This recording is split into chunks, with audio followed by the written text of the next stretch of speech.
museum bought the painting for the considerable sum of 500,000 florins, the equivalent of several million French francs at the time. The country fell under the spell of some kind of collective hypnosis. When the Amsterdam Museum presented the picture to the public, there were riots. Noes continues, apparently unaware of the normal state of hypnosis afflicting the actors of the art world. Van Meegeren was forced to make a full confession because of an accusation of trading with the Nazis. For many years he had sold fake canvases to major art dealers, including the famous painting sold to an Amsterdam shipowner in 1941, but also a painting which he sold to one Hermann Göring, commander-in-chief of the Luftwaffe. The Allied troops discovered the Vermeer bought by Göring and traced it back to Van Meegeren. It was therefore to rid himself of this accusation that, during his trial in 1947, he told the whole story and provided material proofs to support it. From the man accused of collaborating with the Nazi enemy, he became the forger who had succeeded in fooling a high-ranking Nazi. The illusion was so powerful that, in spite of his confession, some people refused to accept this story of forgery. Some, however, are convinced he is simply an inveterate liar and continue to believe in the authenticity of the paintings. The Amsterdam shipowner was one such, continuing to turn down fabulous offers for the Last Supper, which he insisted was a Vermeer, until the end of his life. His heirs ended up handing it over to the lawyer in charge of the estate. As a result, the painting was sold at auction in Paris. This story was so extraordinary and had caused such a stir in the art world, that the Hans van Meegeren painting ended up being sold at the Hôtel Drouot on December 12, 1995 for the significant sum of 350,000 francs, approximately 57,000 euros, which, albeit far below the price of a genuine Vermeer, was still far higher than the price of a straightforward copy. Buying this picture meant buying the incredible story associated with it. In similar circumstances, a fake copy of a painting by the Dutch painter Frans Hals, 1580–1666, circulated on the Parisian art market for a long time while, unbeknown to everyone, the original was in the collection of Bernard de Rothschild. Otto Kurz, who tells the story of this copy, writes that everybody regarded it as the original, and it was acquired for one of the choicest and most selective American private collections. '151 It was during a visit to the Rothschild collection by some specialists that the swindle became clear. Even in a black and white reproduction the defects of the impostor are obvious. The intense expression of the features which Frans Hals imparted to his portraits, proved, as always, inimitable. All the details of the dress look dull when one compares their pedantic execution with the spirited brushstrokes of the original. From the moment a comparison was possible, the decision between original and forgery was not difficult. 152. But Kurz had the perspicacity to draw attention to the tendency of the legitimate authorities to turn a blind eye in such cases. As soon as a painting is officially presented as an original, it is hard to see in it anything other than the traces of its creator, but were it not for the reappearance of the authentic Demidov portrait, the copy would still most like occupy the place of honor.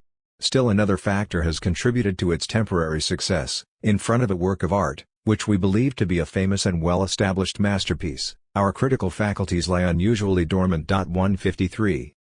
All successful cases of hoax or fraud show that it is difficult to see that a work is obviously original when it is right in front of our eyes.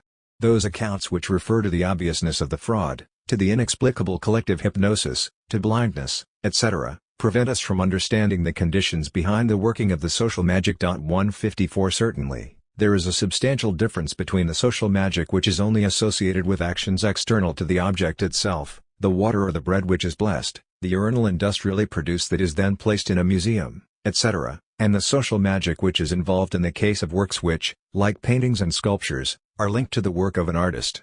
Between the bread which has been blessed and the bread which has not, no substantial difference can be measured, whereas between an original painting and a copy, fraudulent or not, differences always exist and are linked to the fact that it is not the same individual who created the object. But are these differences sufficiently great to make it obvious which is the original and which the copy?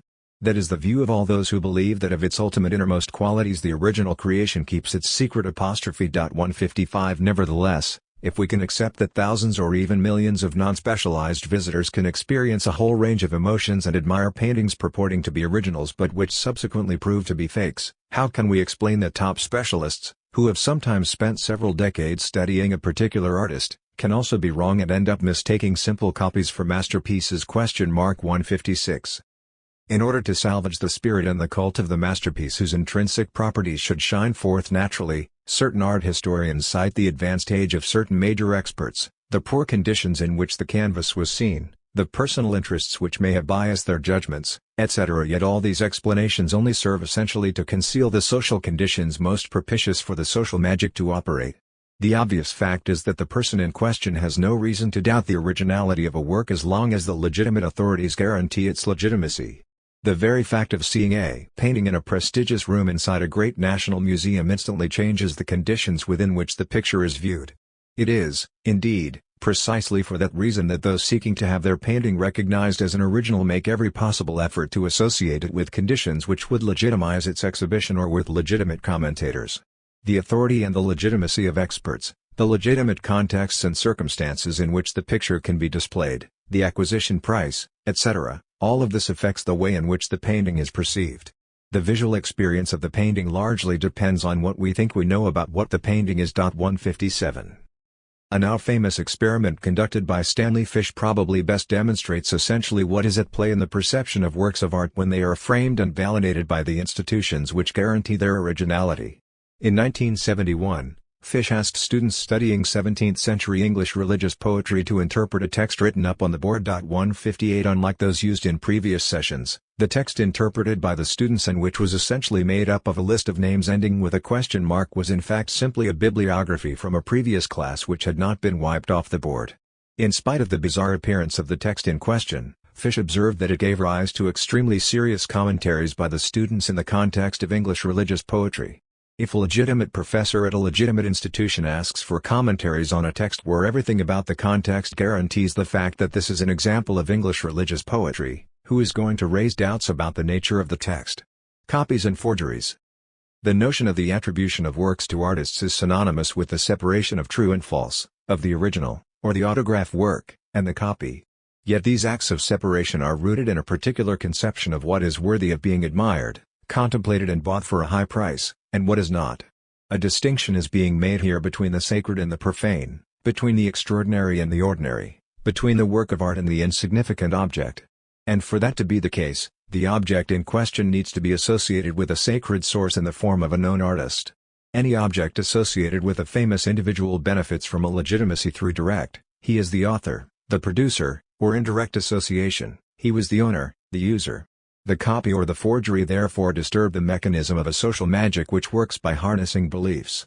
They force experts to sift out the truth in a confusing or complex situation in which no profane individual is in a position to see clearly and to distinguish genuine from fake and sacred from profane, which, as it happens, are as like as two drops of water, one holy and the other not.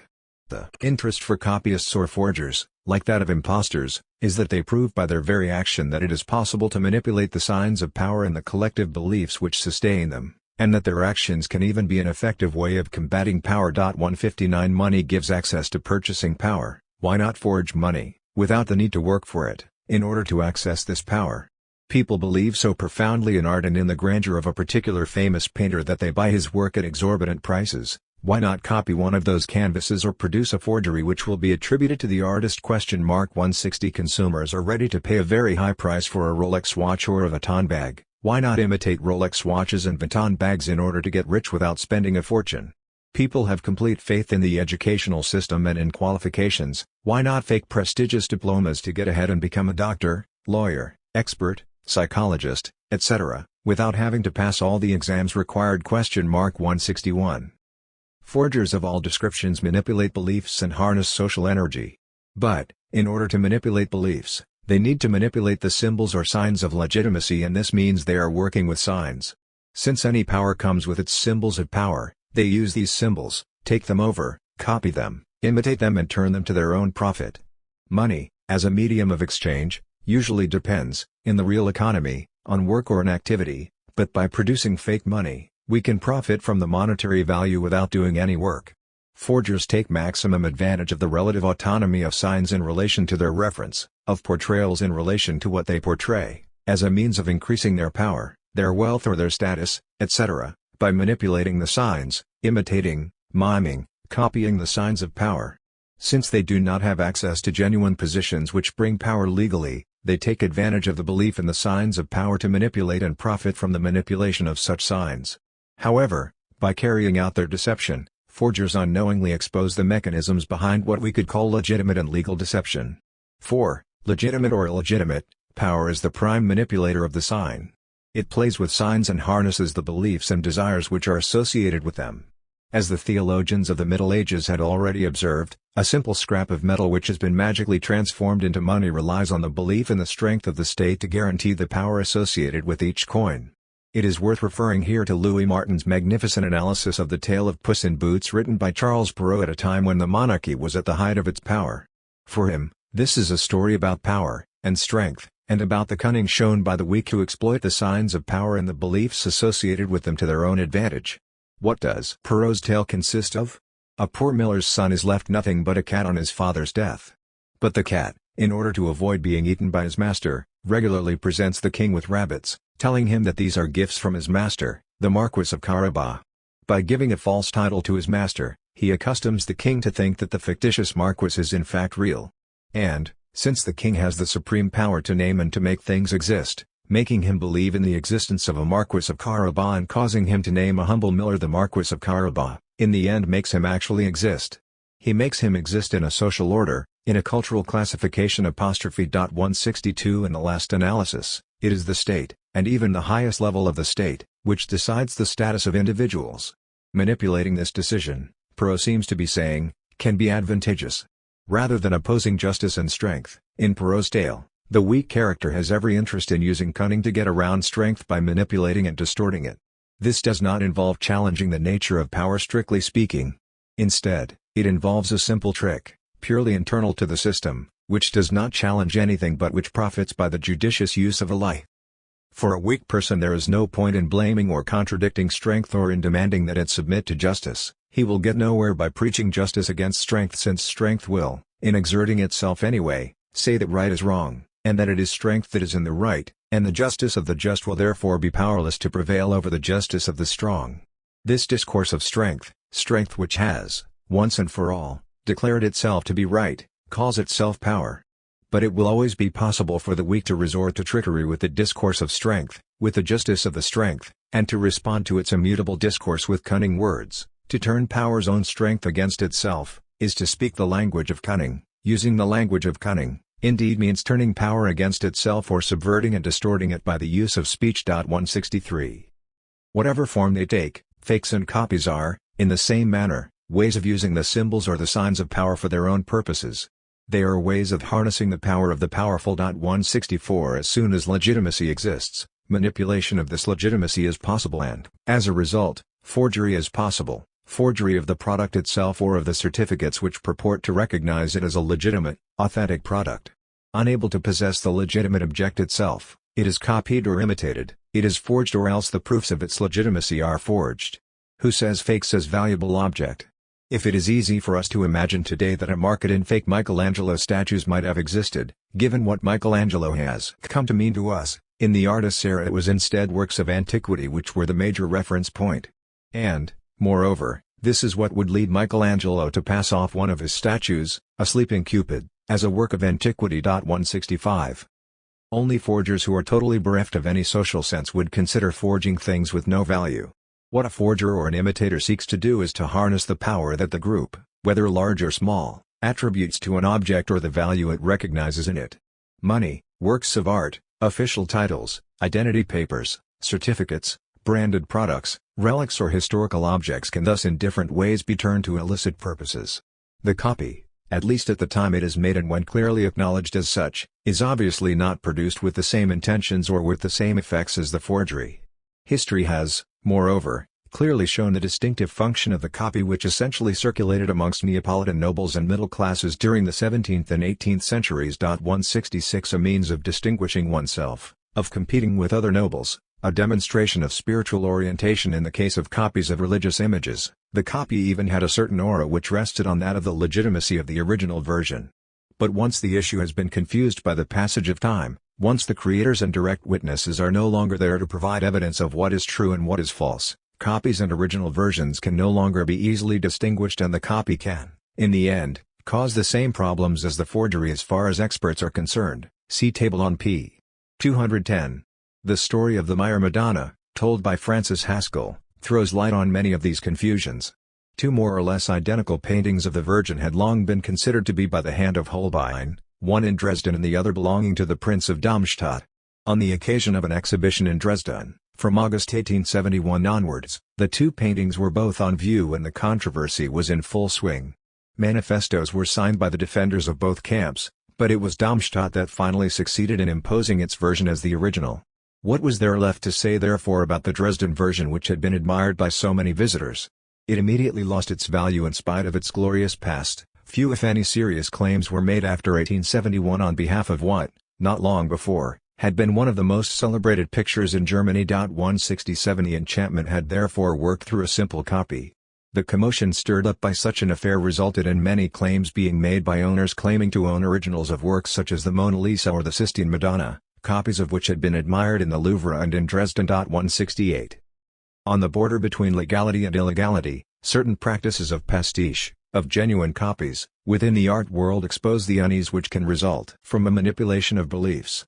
Nose thus highlights the case of the Parisian art dealer Daniel Delamere who, power and its manifestations, had made his speciality the sale of fake Van Goghs, Pissarros or Dufys, and who was sumptuously installed in Avenue Matignon, to the great displeasure of the gallery owners of the area who held their noses when he walked past. This enterprising businessman ordered from unknown artists landscapes in the style of. Everything was done as a pastiche, including the signature of the artist. Each painting was unique. Delamere resold his canvases to the nouveau riche Americans in particular. This activity of copyist is not illegal, as long as nobody claims to be selling authentic works of art. Delamere took his precautions. Beneath the surface of the picture, he had his canvases stamped several times with black lead, visible to X-rays, preventing, according to him, any fraudulent usage. The difference between him and other copyists lay in the addition of false signatures. 169. Conserving the unique nature of the work, imitating the signature and the style of the artist, whilst still leaving some marks of the copy albeit invisible to the naked eye, and selling the paintings for what they were and not for what they could be claimed to be, all amounted to an extremely clever way of playing with art lovers' beliefs. Delamere declares, "I wanted to consecrate the concept of the genuine copy. In doing so, I demystified the whole market. And that is unforgivable. I had 350 square meters of premises, I was earning 700,000 francs a month." The gallery owners were green with envy! 170. It is not, however, certain that what he was doing really demystified the art market or art itself. For what the success of these pastiches demonstrates, as in the case of copies and fakes, is precisely the ordinary social magic which operates in due form when a work is genuine, and which is used more or less openly by pastiche artists, copyists and forgers. Far from demystifying art, impostors and imitators aim, on the contrary, to take advantage of this unquestioned fact which constitutes the sanctification of works of art. All their practices are rooted in a system of beliefs which they manipulate but do not destroy. Destroying belief, desanctifying sacred objects would be like sawing off the branch on which they are comfortably ensconced. On the other hand, if the forgeries or copies taken for the originals are considered as potentially dangerous, 171, it is because they contribute to devaluing original works, just as forged currency leads to the official currency being devalued. 5. Authentication and attribution.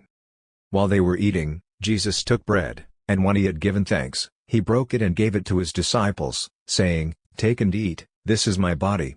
Matthew, New Testament, The Evangelists, 26-6. For an art historian or an independent expert, attribution consists in linking the authorship of a given work of art to a specific artist. It is based, therefore, on a particular desire for truth or knowledge which is of a different nature to that involved in interpreting a work of art. This desire for truth is entirely guided by the requirements of the social magic of the work of art. The sanctification of the artist-creator and of his art established a link between the individual artist and his work which had no equivalent in the world of artisan craftsmanship.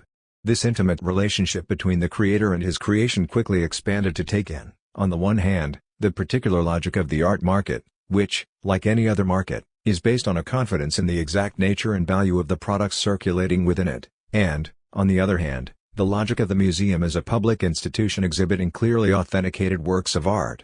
Attribution generally suggests being able to find in the work a number of reliable indicators which enable it to be linked to a given individual, and not just to an era, a school or an aesthetic trend. Attributing and authenticating are such commonplace operations within the art world that the processes involved end up being no longer questioned. Yet there are many structural social conditions without which such practices would make little sense.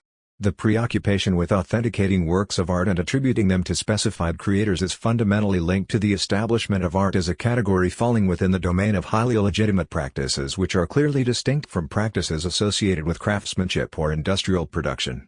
It is this elevation of artists and their creations to the realm of the sacred which generates the value of objects raised to the rank of works of art.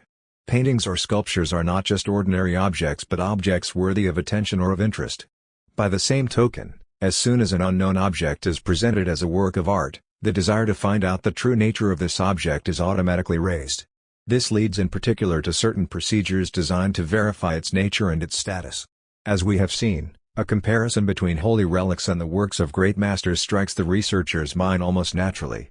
Firstly, in the same way that relics were associated with people who were themselves exceptional and distinguished from common mortals, Jesus, the saints, works of art are created by exceptional artists known and recognized to a greater or lesser extent.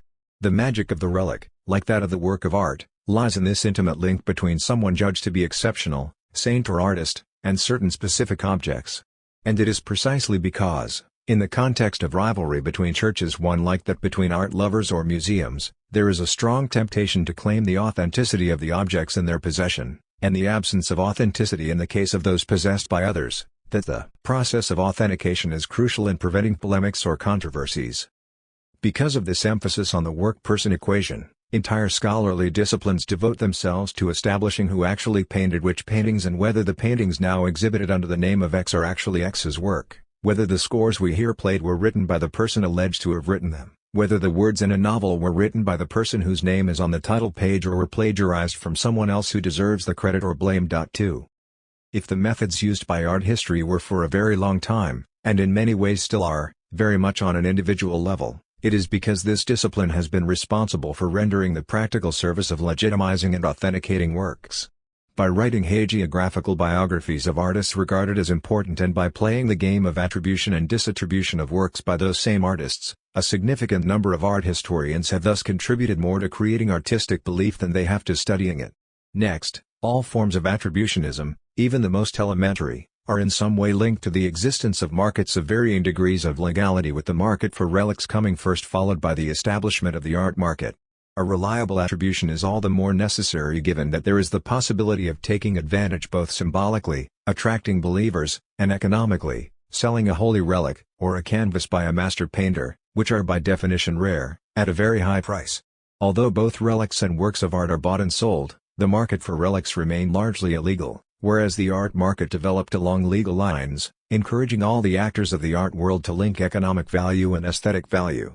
The greater the focus on those painters seen as great painters, the more valuable their works. Evidently this has consequences on the way each new object claiming the status of an autograph work is viewed. Given the price that can be obtained from this advantageous attachment of a canvas to a great name in painting, the task of authentication becomes an essential process. And it goes without saying that the economic market heavily influences any decisions around attribution or disattribution.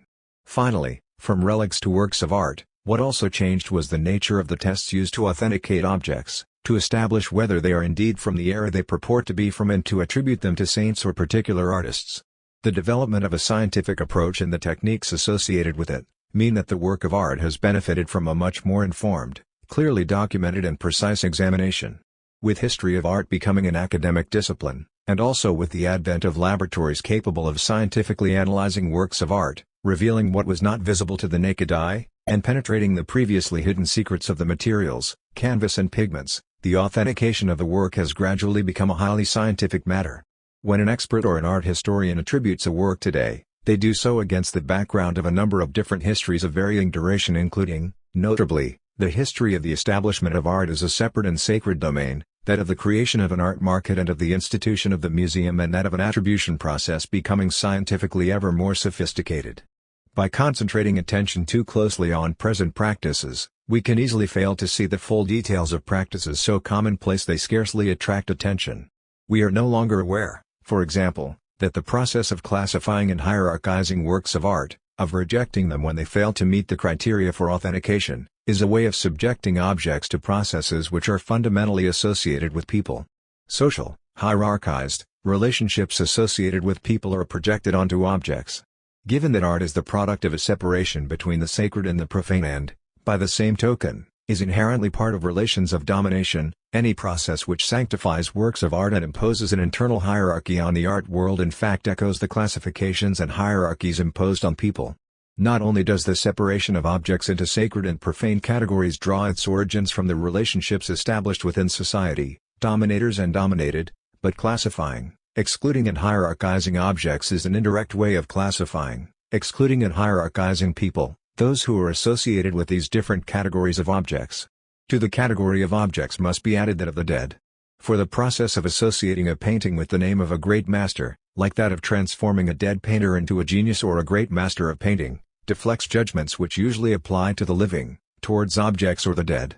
Conflicts around the classification and position in the hierarchy of both living and dead end up separating the victors, the major painters, from the vanquished, the minor painters, as well as determining the position occupied by each of the participants or ex-participants in the hierarchy of the victors. Those vanquished in the past can even be re-evaluated as victors by subsequent generations. These conflicts serve, therefore, to establish the degree of legitimacy or of sacredness and of recognition. Such legitimacy is all the stronger for the individuals concerned in that the position occupied or the recognition received are rare and distinctive, with the absolute ideal being the highly legitimate class with a single member. 3 It is therefore important to rediscover the processes of legitimization and delegitimization, of sanctification and desanctification which apply to the living, behind all the judgments, positive as well as negative, which are brought to bear on both the dead and on objects. This displacement of the processes involved in classifying and hierarchizing makes perfect sense as long as we remember that, in the art world, 4 individuals classify and hierarchize themselves, notably by appropriating, physically and/or symbolically, objects which have already been classified and hierarchized. In 1548, when drawing up his will, Vendramin, who owned Giorgione's The Tempest, confided the extent to which his collection of paintings brought him a little repose and peace of mind in the midst of the fatigues of the family business affairs. He loved them for their excellence and their rarity. Rarity is the password for any urge to collect, an opportune reminder of this obstinate fact that what we call art in Western history is, essentially, one of the faces of social domination. 5. Knowing that the living seek to appropriate the objects, masterpieces, in question by buying them or by associating themselves in one way or another with them, it could be said that objects and the dead are fundamentally linked to hierarchies inherited from both past and present, and that, in this way, they are part of the domination, the legitimacy and the development of relative powers in the actual world of the living. Being associated with sacred objects, regarded as important, is a way of self-aggrandizement and, essentially, a feeling justified in living as we live. Physically owning or symbolically mastering, through knowledge, sacred objects is a means of becoming sacred oneself and of emerging from the state of insignificance which is the lot of all those who have no form of relationship with the collectively organized sacred centers. Food for the soul, justification of existence, sense of social importance, all attempts to approach the sacred are strategies of distancing oneself from the insignificance and the absurdity of all mortal existence. 6. Where to look for scientific truths? We have to know the historical conditions which motivate our conceptualization. M. Foucault, The Subject and the Power, in H. Dreyfus and P. Rabinow, Michel Foucault, Beyond Structuralism and Hermeneutics, Abingdon, Routledge, 1982, p. 209. The goal of science is to rigorously determine the truth of things, on the basis of objective facts. But we might well question which particular truth it is, politically, economically, religiously, culturally, legally, etc. required to address. Those who, on the basis of a naive relativism, challenge the reality of a scientific truth by putting religious, political, cultural and scientific discourses on the same level and who, speaking of religious truths in the same register as scientific truths, are in fact committing a double error. On the one hand, they are forgetting that scientific truth is founded on demanding procedures, theoretical as well as empirical, experiments, observations, inquiries, demonstrations, reasoning, to which the other forms of discourse are not subject, thus authorizing the term truth to be confined to the most strictly controlled scientific procedures. But, on the other hand, they end up obscuring the fact that the production of scientific truths can be fundamentally orientated by demands and even beliefs outside the realm of science. Through science, i.e. with the aid of scientific methods, we seek to obtain knowledge which is indisputably more accurate, more reliable and better controlled than any other form of knowledge. But where exactly do we direct our scientific research? And why do we seek there rather than elsewhere? That is the important question. A powerful defender of science, Bertrand Russell drew a distinction between religion and science by claiming that scientific beliefs were not of the same order as religious beliefs. Belief in science is different from belief in religion. Scientific beliefs are not held dogmatically. The objects of belief, as well as the underlying attitudes, are quite different. We may have either a scientific attitude or a religious attitude towards the same object. 7 But while we may agree with a philosopher about the nature of proposals formulated with the help of scientific methods, with rigor, a concern for logic and the obsession with the application of empirical proof and also with the certainty that the truth thus arrived at will necessarily be one day challenged, it is also a question of being similarly lucid about the unexamined beliefs that underlie the orientations of research. If there was only one single, unique truth to uncover, such a question would not need to be asked. If it were a case only of seeking the truth, there would be no particular problem to resolve beyond the issue of knowing if such research were possible, if it were desirable and if we were prepared to devote all our efforts to attaining or approaching this truth. But there are numerous truths, and, in a sense, they are even infinite, and the time devoted to the establishment of these truths is limited. Consequently, it is a matter of knowing in which domain, in which direction and upon which aspects of the world this search for truths should be concentrated. And it is for this reason that social issues, beliefs, ideologies, feelings about what is important and what is not, are at the heart of the problem in the search for truths. As researchers are faced with an infinite number of directions of possible research, the question of knowing why they choose one route rather than another, why they throw light on this aspect of the world rather than that one, is far from being a secondary question. Science could be put to the service of other pressing needs and of other important questions. It would always be seeking to announce other truths about the world. It is therefore precisely because there is a multitude of possible scientific truths that the question of the orientation or the framework structuring the quest for truth is critical. 8 Like someone searching for a key they have lost in the street but only looking under the lit-up streetlight, the scholar is sometimes devoid of all reflexivity as to the wisdom of attempting to answer this or that type of question or of finding solutions to this or that kind of problem. Through a sort of implicit policy of the truth, injunctions or solicitations whether cultural, political or religious, often end up focusing, not so much on the approach adopted, which is a matter for criteria internal to science, as on the objects studied or the questions tackled. For, when scholars do their work properly, with the methods, rigor and care required, they do indeed succeed in producing what we might call truth about the world. But what purpose does this truth actually serve? To what cultural belief is it objectively attached? What unquestioned background context guides the search for this truth? A complete scholar should not only seek the truth of certain facts, but should also find himself questioning the reasons or the conditions which drive him to seek in a particular direction. He should not fail to question the frameworks of beliefs within the limits of which the quest for truth can be conducted. This kind of reflexivity does not imply any challenging to the scientific approach or any relativization of well-conducted scientific research, but is based instead on an awareness of the unquestioned facts and the foundations of belief against the background of which scholars, usually without even realizing it, situate their research. Scientific practice would have no interest whatsoever if, as well as obliging researchers to respect the strict rules of the scientific game, it did not encourage them to reflect on the reasons which make them orientate their research in one direction rather than another. A similar interrogation on the subject of art makes it clear that nobody would go to the lengths of resorting to chemical, radiographic or historical investigations in order to establish a link between an object, for example the painting, and a person, for example, the painter, if they did not believe in the importance of the unique nature of works of art, if originality did not represent a cardinal value in our attitudes to cultural matters and if artworks associated with the great names of painting had not, for many centuries already, been associated with enormous national, cultural, economic and aesthetic interests. By engaging in a sort of archaeological research, of a regressive nature, which reveals the impact of the past on the present, the sociologist can show how the quest for scientific truths becomes part of the frameworks of encompassing beliefs. Why, indeed, do scholars put their energies into trying to link paintings, sculptures, drawings, etc., to certain exceptional individuals, Rembrandt, Raphael, Poussin, Vermeer, etc.? In itself, their research is perfectly serious and robust, but it belongs to a type of investigation which fundamentally depends on beliefs and issues, notably cultural and economic ones, belonging outside the realm of science.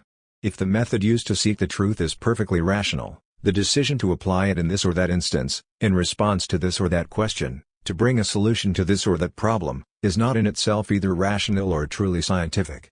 Former director of the Department of Paintings at the Louvre, Vincent Pommereid, in an interview which took place in June 2006, declared, "Our job is to seek out the truth and to identify in a very precise manner the attribution of the works for which we are responsible." 9 But the truth in question is sought in an extremely narrow channel and is merely the tip of an iceberg, most of which, made up of cultural beliefs, is submerged.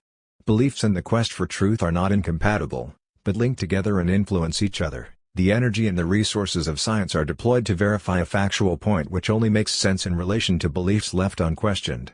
Art historians and museum curators, like scientists working in the laboratories analyzing artworks, are seekers of truth, unconsciously guided by systems of cultural beliefs.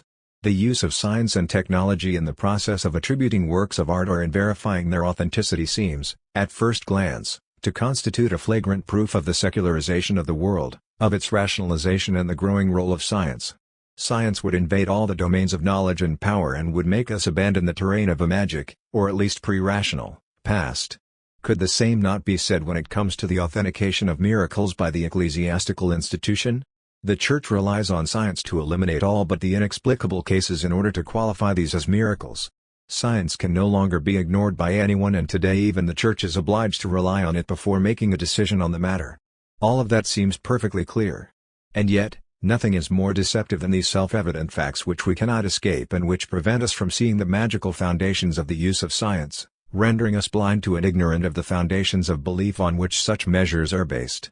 In order to gain clearer insight, we need to begin by asking where science should cast its penetrating gaze and which reality it should seize upon in order to establish the truth of a fact, state or situation. No one should deny that knowledge is often produced collaboratively, by members of a social group, or that contingent facts about that group may explain why it shows an interest in certain questions over others. 10 This type of reflection finds its source in Weber, for whom the analysis of scientific problems is regularly motivated by practical questions. 11 The historical narrative of expertise and attribution is often underpinned by a sort of history of the truth, whereas the central question to be raised should focus on finding out why one type of truth is produced rather than another. 12 Why does knowledge, whether history, physics or chemistry, contribute to the process of resolving questions of authenticity for a particular canvas, sculpture or text? Why does it play the role it is accorded in questions over the attribution of a particular canvas, sculpture or text to a particular artist or writer? As the specialists in the field sometimes significantly put it, science in the service of art. 13 The positivist researcher would say that this association between a creation and a creator is an integral part of historical truth and that the role of scholars is to uncover this truth. Of course. But can we go further by asking what kind of truth we are dealing with and what purpose finding it would serve? To what tacit beliefs, what practical functions, what economic interests and structures of legitimacy do the scholars who produce this kind of truth subscribe? The expert, doing things with words. When it comes to the definition of a genuine painting, a naively realistic view would be inclined to say that it simply refers to a painting made by hand of the painter in question. But a more constructivist, and sociologically more realistic, view would say that an authentic painting is a painting recognized as such by those who combine authority and appropriate skills in the subject of art, and more particularly on the work of the painter in question. The authentic painting is therefore indissolubly linked to the cohort of experts who are expected to reach a verdict on the subject of authenticity. All of that may seem obvious, yet in fact nothing is really obvious if we consider the potential scope for divergences of view over the gap between the true nature of the object and the way it is classified when the various experts fail to agree. Which experts are telling the truth? Should we trust those who are very highly skilled even if they hold lowly positions within their institutions? Or should we rather believe experts with important positions in their institutions but with skills a little less suited to the assessment of the painting in question, etc. Even when officially appointed by the courts, what value should be attributed to the judgment of experts who are legally recognized but have no kind of credibility within the art history community? In the reality of judgments, authority and skill are mixed together in such a complex way that it is extremely difficult to uncover the facts, all other things being equal. But, whatever the extra aesthetic or extra scientific interests they may have in defending the authenticity of the work, the most highly placed authorities of the most important national museums or the most prestigious academic institutions will very often have the last word where controversy exists. As the jurist and journalist François de Robert observes, we come up against the establishment. The Louvre is never wrong and the appeal court is never wrong. Where art is concerned, pictures will always have their detractors. But, when the Louvre says something, everyone agrees that the Louvre is right. 14. Art historians and museum curators 15 who publish articles about works of art, catalog them or take part in organizing major public exhibitions, researchers, technicians from private or public analysis laboratories, gallery owners and art dealers who are scouring the art market for works sometimes regarded as daubs which they can then transform into masterpieces, auctioneers and experts from sale rooms who decide to put works up for sale under a range of descriptions: autograph painting, attributed to, school of, pupil of, in the style of, from the studio of, contemporary copy, forgery, later copy, etc., experts appointed by the courts in the event of litigation, museum curators who acquire paintings and play a role in establishing and in particular in stabilizing their legitimacy, art critics, cultural journalists and journalists specializing in art who write about works of art. All these actors from within the art world claim, explicitly or implicitly, to be telling the truth about the works in circulation whose status is sometimes extremely uncertain. 16. As such, they are all, in one way or another, experts, talking about works with varying degrees of authority depending on the degree of legitimacy of the institution they are associated with, on the more or less elevated position they hold and on abilities and skills they are judged to have in terms of the objects they are dealing with. 17 But even before they provide historical or aesthetic commentaries on works, and their creators, it is first and foremost their existence as works which are worthy of being written about and admired that experts are responsible for establishing, confirming and recording. Are they dealing with works of art, and even masterpieces, or merely simple copies, or perhaps extremely illegitimate forgeries? What is at stake in such cases, is nothing less than the right of that object to enter the sacred order. Honorary Director of the Louvre, Michel Leclotte, refers to the figure of the connoisseur as demiurge '18 as embodied by the great world art expert Bernard Berenson, 1865–1959. The expression is by no means exaggerated since the leading experts, art historians, connoisseurs or museum curators, who are in possession of both skills recognized by everyone and very important positions within prestigious institutions, have the power to make or break a picture's reputation. The power to authenticate and to attribute paintings is nothing less than the power to connect an object to the name of a prestigious artist or to sever that link, with all the economic consequences that such an act entails. Certainly, the painting was created by the artist, who is the first demiurge. But, with the passage of time, the link between the artist and the painting becomes less obvious and can only be established by the great experts in question. The painting may have been created by Rembrandt or Raphael, but it is almost created a second time by the action of authentication and attribution. The actors of the art world themselves talk about the inventors of paintings with reference to major attributors, who have rescued certain canvases from anonymity in the profane world, and frequently resort to the metaphor of the divine to refer to the power held by art historians. 19 This metaphor is by no means innocuous and the researcher needs to take it extremely seriously. It is linked, as we have seen, to the long history of the sanctification of artists. On the subject of the major experts, Duray Robert refers to the mandarins of painting and defines the mandarin by saying that anyone with the power to baptize a painting that has turned up out of the blue as a Vermeer, a Velázquez or a Rembrandt, with some chance of being believed by serious people can be, quite rightly, considered a mandarin. 20 The metaphor of baptism is pertinent in that it is the archetypal model of the performative act. The power to name and to describe which can be exercised by those who are in a position to manipulate shared beliefs by making people believe in the reality of their verdict. Yet it is a fragile power, too, which only lasts as long as the balance of forces remains the same. It needs only the authoritative spokesperson to change for the status of paintings to be affected. In this way, after the French Revolution, artists belonging to academies of painting saw their ability to pronounce the truth about canvases snatched from them by the museums in favor of connoisseurs and art dealers who had developed more sophisticated and reliable technical skills. Towards the end of the 18th century, controversies saw them clashing with experts who were not themselves artists, notably with art dealers, who claimed the victory of expertise by denouncing all errors of attribution previously made. 21 In the same way, noble families had for a long time exercised the power to qualify works of art and to attest their origins. But this power was to be challenged by cultural institutions no longer satisfied by the good reputation of the families who lent works for exhibitions. For example, in 1867, the administrators of the British Institution decided they would no longer accept the attributions made by the owners of artworks and were threatened as a result with legal proceedings by Lord Charlemont, who cited the fact that these were paintings that had been in his family for almost a century. 22 And when in 1894 the New Gallery of London organised an exhibition of Venetian art, the organisers found themselves, being criticized in no uncertain terms by Bernard Berenson on the grounds that the attributions are, for the most part, unreliable. The great art historian pointed out the irresponsibility of members of the organizing committee who had accepted the attributions made by owners of the works without serious verification. 23 Even if the great experts often came from the same social backgrounds, the development of a professional expertise meant that they often ended up contesting social authority on the grounds of their professional skills. But, whatever their authority and skills, the experts' verdicts are essentially derived from their position and the continued exercise of their profession. The only good Mandarin is a living one. For after the Mandarin disappears, his successor rushes to refute the opinions of his predecessor, who is no longer there to defend himself. Berenson predicted this when he said to Mr. Maurice Reams, "I will scarcely have closed my eyes when the young sharks who populate American universities and European museums will cast doubts on most of my opinions." Berenson was quite right.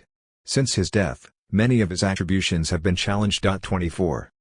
If the attribution of a painting does not depend simply on its intrinsic properties, but is also affected by the shifts in the balance of power between experts, it is easy to understand why the constructivist vision, which takes account of the social conditions favoring these acts of social magic, is in the end more realistic than the naively realistic vision which is based on the simple principle that a picture has indeed been genuinely created by a given artist.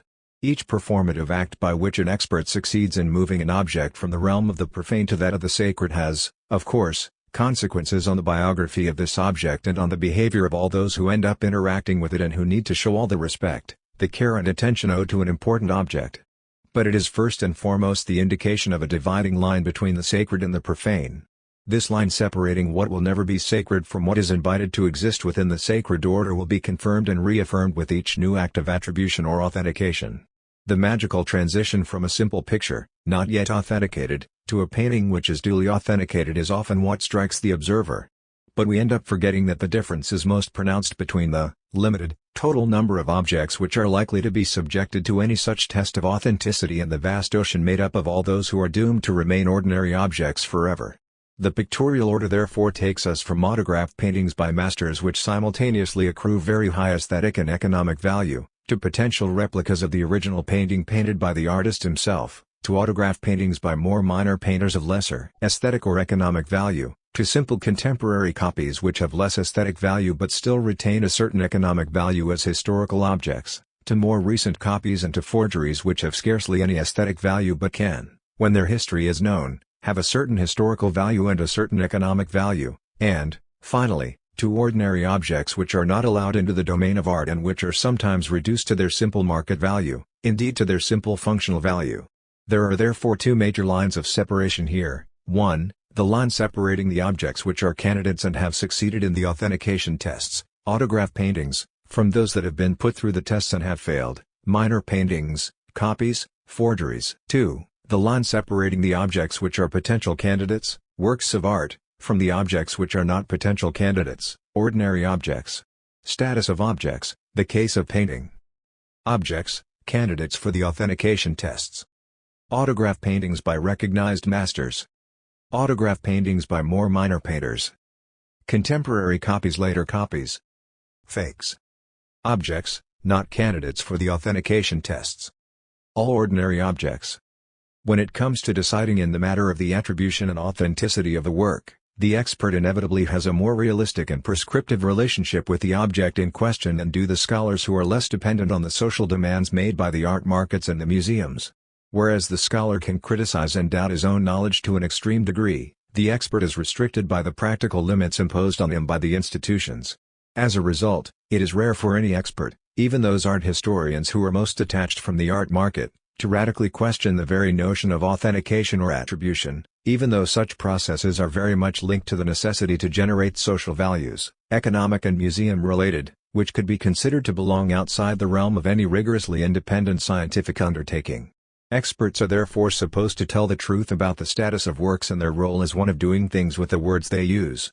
By expressing certainty or by allowing a shadow of doubt to creep in, by acting as though the authenticity or the attribution were obvious or by explicitly disputing it, experts participate in establishing the status of objects which, at the end of the process, enter the paradise of sacred objects, are cast into the hell of secondary works, copies or forgeries, or are confined for a long time in the purgatory of works whose status is very uncertain.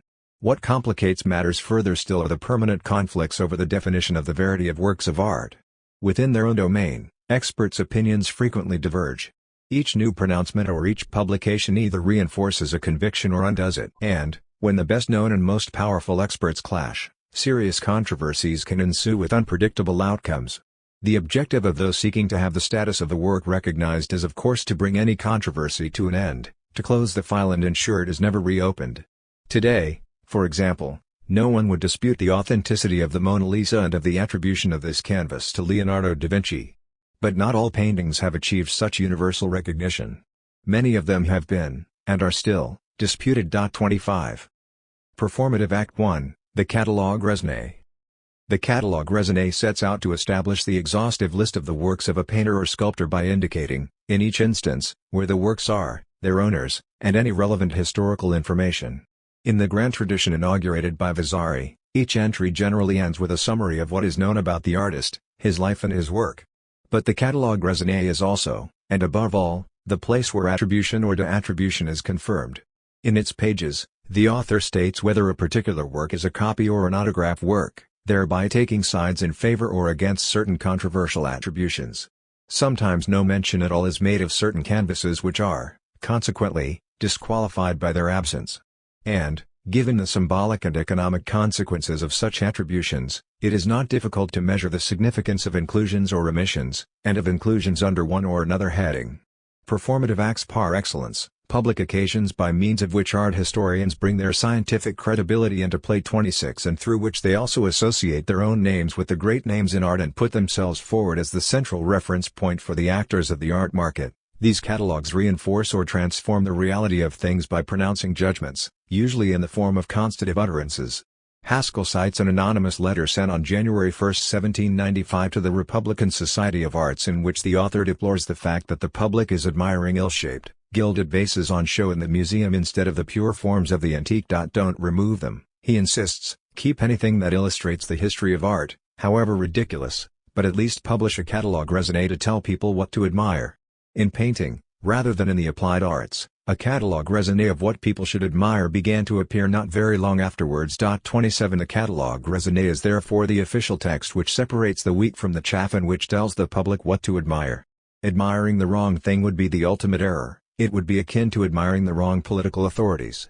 Duray Robert refers to the tyranny of cataloguers, 28 stressing, in a polemical tone, the central role and the power of those who choose what to include, or exclude in a catalogue. For catalogers do indeed wield the power of life or death for works of art. They have, in the manner of a god, the power to confer existence to or relegate to insignificance the objects to which they refer. They bring them into existence by mentioning them or they cast them into oblivion by not mentioning them. They can also place them in a state of purgatory, of indefinite waiting, which casts the shadow of doubt on works and on their value.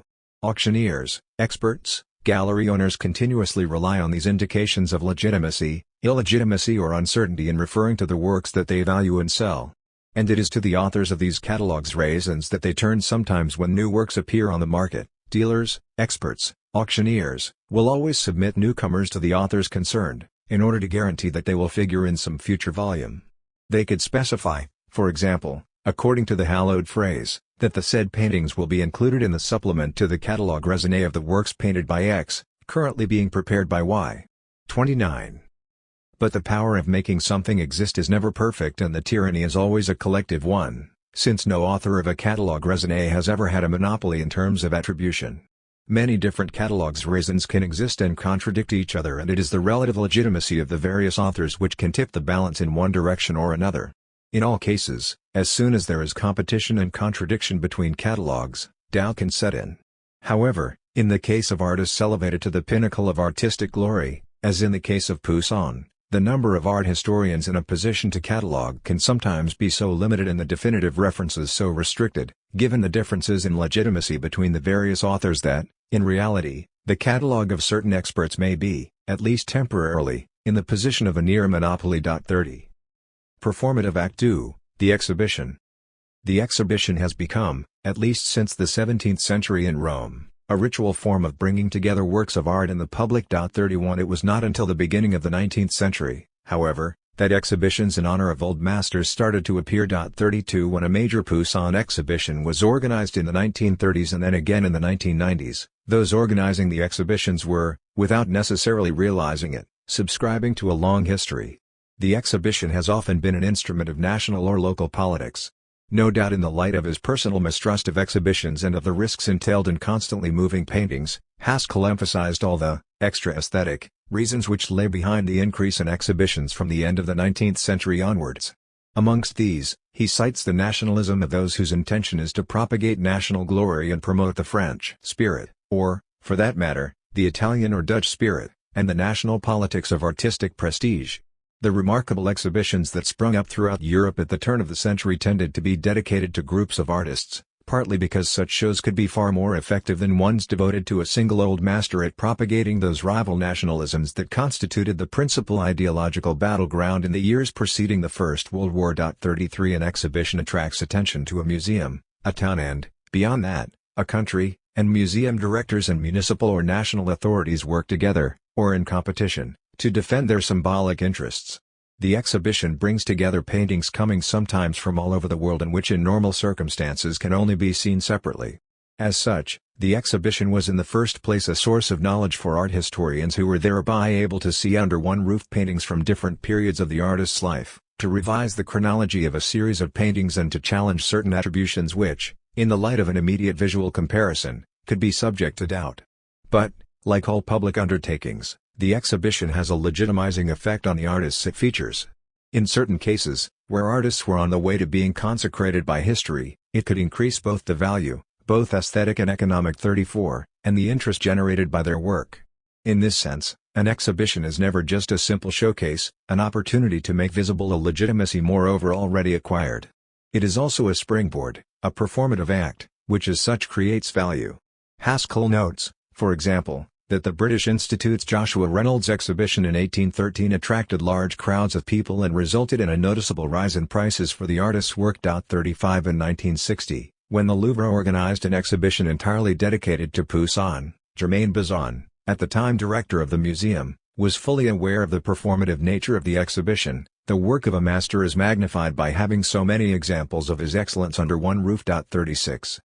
The fact that the summit or the pantheon of sanctified artists from the past continues to impose itself throughout time with an impression of eternity and inevitability often prevents us being aware of the constant work involved in bringing to prominence a new set of artists, that is to say, in the rediscovery or resurrection of artists from the past who have been more or less forgotten. For the artists of the past, it is art historians who play the role of discoverers, and part of their legitimacy lies in the fact that they have successfully participated in the re-evaluation of unknown or less esteemed painters. 37 So, in the case of Poussin, the precise focus of my study here, the main art historians, Sir Anthony Blunt, Denis Mahan, Jacques Tuillier and Pierre Rosenberg, are all historians who have successfully promoted 17th-century painting, long considered as less interesting and less prestigious than classical or Renaissance art. 38. Take, for example, the role of art historians in the case of Georges de la Tour, 1593–1652.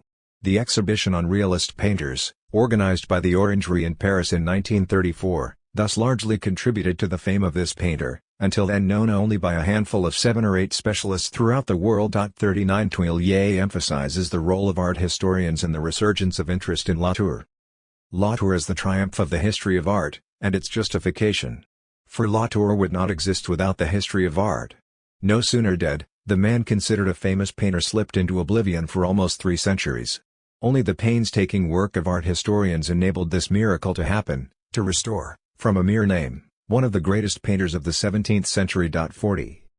Rosenberg makes a similar point: art historians have a responsibility towards the painters of the past. It is they, in the end, who allow them to survive. Georges de la Tour, whom we are discussing here, was completely unknown. His paintings existed of course, but with eccentric attributions. 41. Like the catalogue raisonné, the exhibition can also be an opportunity to publicize canvases as yet unattributed or disputed, which it is hoped might be promoted to autograph status. To be or not to be exhibited, that is, still, the question.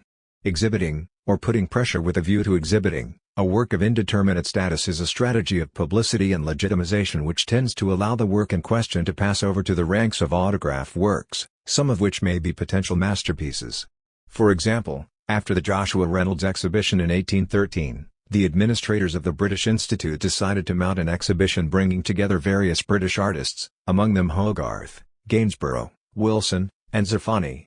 Now, as Haskell points out, the question of the attribution of canvases arose when it was discovered that, despite the precautions that had been taken, a number of the Wilsons already hanging on the walls were not originals but had been accepted after pressure from collectors and dealers keen to augment their value by letting them be seen in such illustrious company. 42.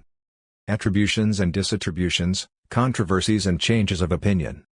Art history is full of cases of paintings initially without value which suddenly acquired under the scrutiny of experts ready to give them a prestigious authorship, and, conversely, of paintings which abruptly lose their value as a result of a sudden severing of the link attaching them to their prestigious origin, discovery of a hoax, attribution to a less well-known painter after new paintings have resurfaced and forced a re-evaluation of the initial attribution, attributions to the school of a painter with uncertainty as to the part played by the master in the work, etc. The same painting can, moreover, be subject to oscillations, gaining and then losing its value depending on the successive attributions granted to it. That proves that a painting in itself is not worth very much and that what gives it value is essentially the lineage it is accorded. 43. Such fluctuations begin with ones which can be observed on an individual scale, by the same expert, and depending on the context at the time of a given evaluation. When there is considerable uncertainty and the elements of proof or counterproof surface bit by bit, the same expert can change opinion several times, whilst still giving the same impression of someone who believes in what he is saying.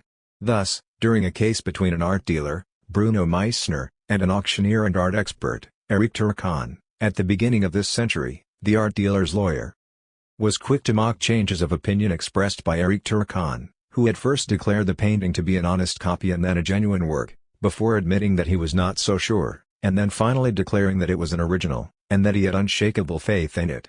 To which, Mater Catherine Sarsha-Roche, defending Eric Turcan, retorted that art history was by no means an exact science. On the art market, what is good today may be controversial tomorrow and excellent the day after. We all know that is the case. 44. Art historians sometimes beat their breasts by pleading the poor conditions in which they often see paintings, poorly lit, hung too high, difficult to make out under a thick layer of varnish, unrestored or badly restored, etc. 17th-century specialist, Pierre Rosenberg admitted, in an interview he gave to the journal Des Arts, that he himself had changed his mind about a Poussin. There are some paintings which I have long considered to be copies. I'm thinking of Richmond's Achilles Among the Daughters of Lycomedes, which I published as a copy in 1982. I saw it again over a year ago while it was in the process of being restored and I am convinced that this version is the original painting by Poussin. 45 But when they speak about other people's fluctuations of opinion, and particularly those of their direct competitors, it is often to make fun of them, to emphasize the fact that they do not have the eye, or to imply that their judgments cannot really be relied on. But, of course, variations in the status of a painting also depend on the state of power struggles between experts. The story of Apollo and Marsyas, long attributed to Raphael, is examined by Haskell, 46 and is a fair representation of such changes of attribution where there is not enough objective information to unite the experts. At the end of 1849, in Brunswick Place, a London dealer and editor of classical literature died, leaving behind numerous books, sculptures, engravings, drawings and paintings. These were put on sale by the executors and amongst what mostly amounted to works of little value, the agents from Christie's singled out a few paintings, including an Apollo and Marsyas.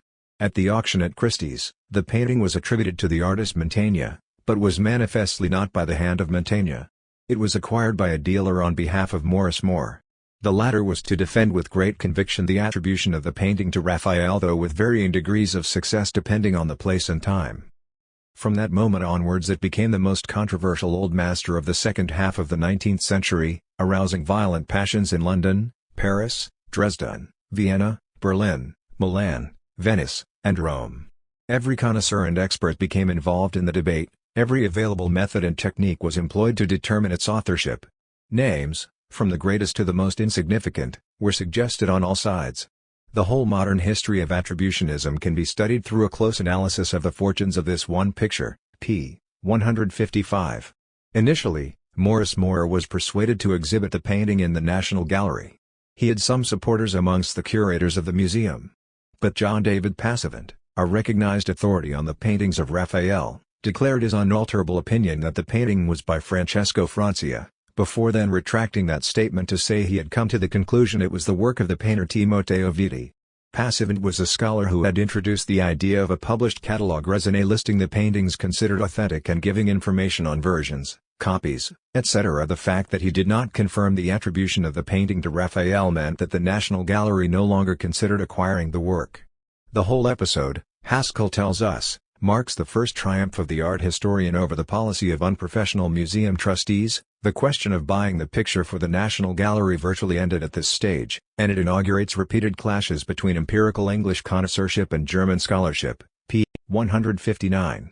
Moore, for his part, benefited from the fact that he had been recognized as the first person to have identified a work by Michelangelo. It was easy enough to assume that a man who had discovered a Michelangelo could also have discovered a Raphael. p. 162. And above all, his combative stance meant that even when his attribution to Raphael was disputed, he still defended his conviction and continued his work to get the painting recognized by constantly expanding his contacts. Certainly no art lover has ever campaigned with such tenacity and vigor for an attribution, and it was everywhere acknowledged that he did so out of a love for the truth, as he saw it, and not for financial gain. p. 168. For example, in order to counter Passavant's opinion, in 1851 Moore approached Gustav Wagen, director of the Berlin Gallery and the second most important Raphael expert in the world at that time. Wagen agreed to look at the painting but refused to give his opinion. Moore was not, however, discouraged and, from the beginning of 1858, set about exhibiting the painting all over Europe. He decided to exhibit his controversial painting in the main capitals of Europe and thus, as he hoped, break through the constraints imposed by an Anglo-German conspiracy and inadequate methods of reproduction. Old Master exhibitions had been held before, though only in England were they a regular feature of social and cultural life, but never had a single picture been carried across so many frontiers in an attempt to win recognition. Not surprisingly, the venture aroused much curiosity, comment and debate. p. 164. With an extremely keen sense of legitimacy, Moore saw it, moreover, to have his picture on show in prestigious locations in order to associate his painting with respected places and to show that it was worthy of appearing there. He had hoped to show Apollo and Marsyas in a room in the Palace of the Institute, but when permission was refused, it and the hard-won photograph of the Academia drawing were briefly exhibited in the Salon Carré of the Louvre and thereafter in an artist's studio in the Rue de Grenelle. The occasion was an outstanding success, and it is entirely due to this success that the picture is in the Louvre today. Those who came along to admire it were contributing, by their own legitimacy, to make the painting into one worthy of interest. This was the case for Flandrin, Ingres, Mérimée, Delacluse, Charles Blanc, and Delacroix. Despite scoring some points in terms of legitimacy, including an article by Henri de Laborde in La Revue des Deux Mondes, which first tried to give some documentary backing to the attribution to Raphael, p. 165, a certain amount of reticence continued to be expressed as to the authenticity of the painting, particularly by the press. But Moore was delighted with his trip to Paris, which was in other respects more favorable to the attribution of the painting to Raphael than were London or Berlin.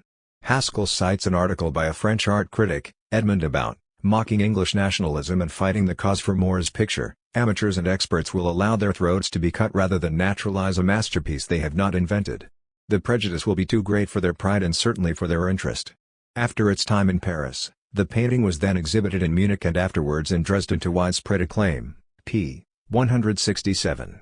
The status of the painting then remained uncertain until the 1880s, 30 years after Moore first acquired it. Giovanni Morelli thought that the painting was not by Raphael and inclined towards Perugin, but the greatest authorities on Raphael of the second half of the 19th century, Eugène Muntz in 1881, Crowe and Cavalcaselle a year later, accepted the picture as being by Raphael, p. 169. And when the painting was acquired by the Louvre in 1883, the sales contract stipulated that it had been known since 1850 as the Raphael of Mr. Morris Moore, suggesting that doubt still existed over the authorship of the work. But the most interesting aspect of this tale of doubts and controversies is the sidelining of what could naively seem crucial in the eyes of those who think that art is purely and simply in the service of the beautiful. If the painting was not definitively rejected by those who did not believe it was a Raphael, it is also because some of those who saw it found some interest in it. François Anatole Gruyère, curator of paintings at the Louvre, wrote to the director of the Louvre in 1883, pointing out that the establishment could have acquired this work in 1858, but had not done so because of doubts over the attribution to Raphael. He comments on this in the following manner. In my opinion, it was a mistake. The individual who sells and those who buy disappear. The work itself remains, and that is what is important. The painting of Apollo and Marsyas is remarkable, that can be denied by no one. Well, let us think about the worst that could happen. Imagine that we make a mistake and that one day someone comes along with proof that this painting is the work of an artist we have not even considered yet. We would still have enriched the Louvre with one more chef d'oeuvre, and we would moreover have endowed our museum with a painter with a completely unknown value, a painter so talented that he could sometimes be confused with the greatest master of all. p. 169. Haskell continues, writing. It is worth pausing for a moment over this remarkable and moving passage.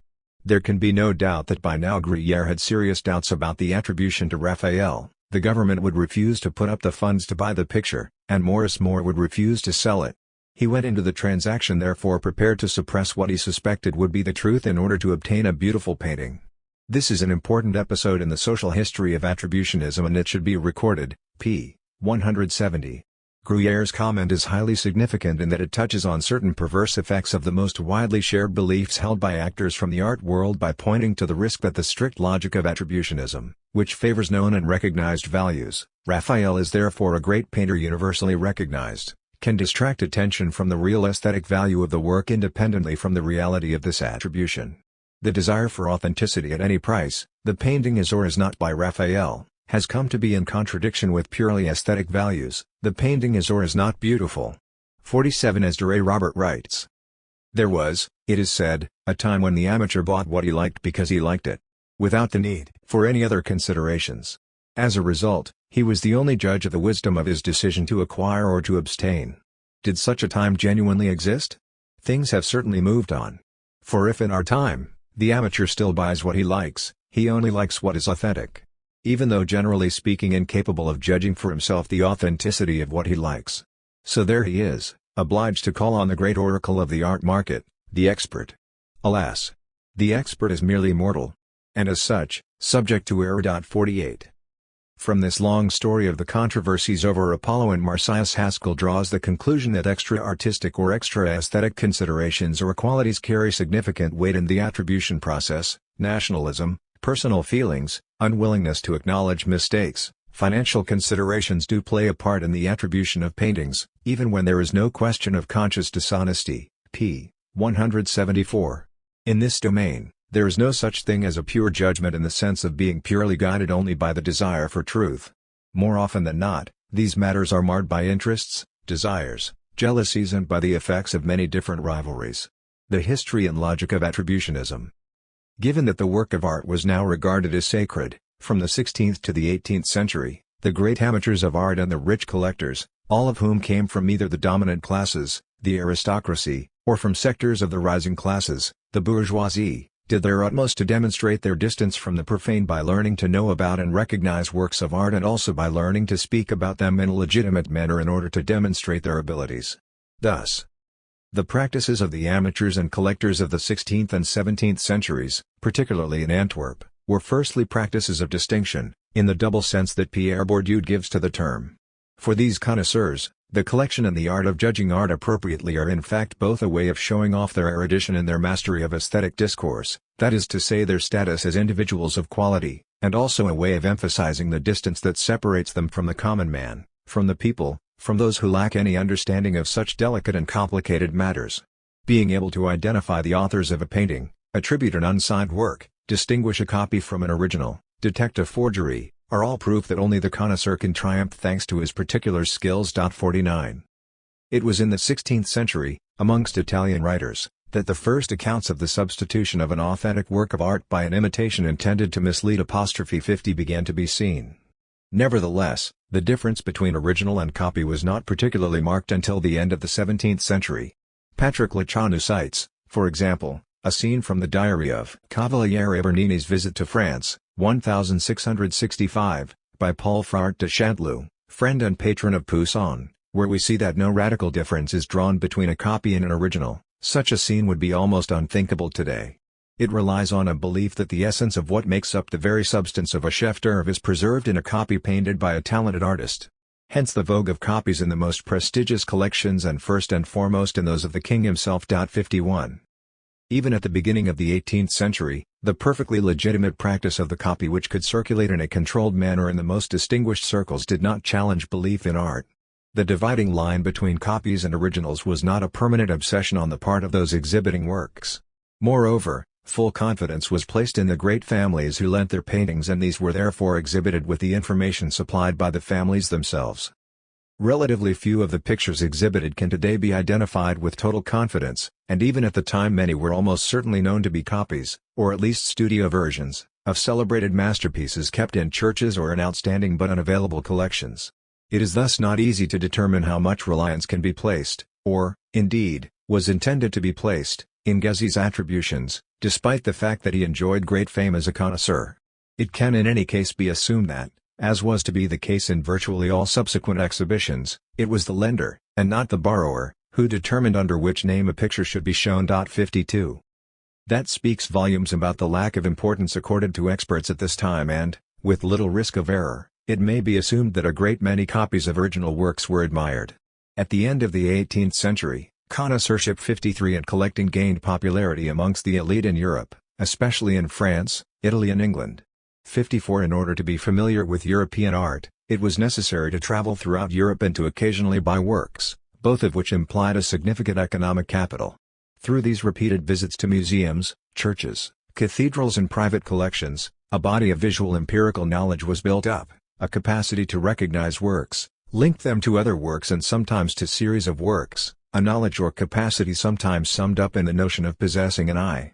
The connoisseur is therefore, in the British tradition, this aristocratic gentleman who travels extensively and visits all possible art locations, buying, collecting and attributing anonymous works to their creators, thanks to his eye. In the history of art, he will also play the role of someone who discovers artists who are somewhat forgotten or neglected. 55. The specialist's eye is clearly not just a natural phenomenon, an innate talent. Connoisseurs and art historians themselves condense into this word the accumulation of visual experiences in the art field. What was at stake was not so much distinguishing yourself from the profane who would not have the natural gift of seeing and recognizing, 56, but in distinguishing between those who have a direct and practical knowledge of works of art, as a result of the amount of time spent amongst them, and those whose knowledge was academic, scholarly, acquired from books. As the art historian Jacques Tuillier writes, as a last resort, whatever the claims and the silences of catalogues and inventories, after death, the eye is the only judge. 57. The specialists could therefore appropriate the popular saying, seeing is believing. It was of course the development of the art market and of large private collections in the late 18th century, alongside the advent of public museums which took on responsibility for the values of rarity, originality and singularity, which reinforced the need for attribution. 58. Any commercial exchange assumes a knowledge of the exact nature of what is being bought, particularly in the field of art where prices have no direct link with the time dedicated to producing the object. Since it is indeed a question of the sacred and of a belief in the inestimable value of works by certain clearly designated artists, the cult of the authentic is inevitable.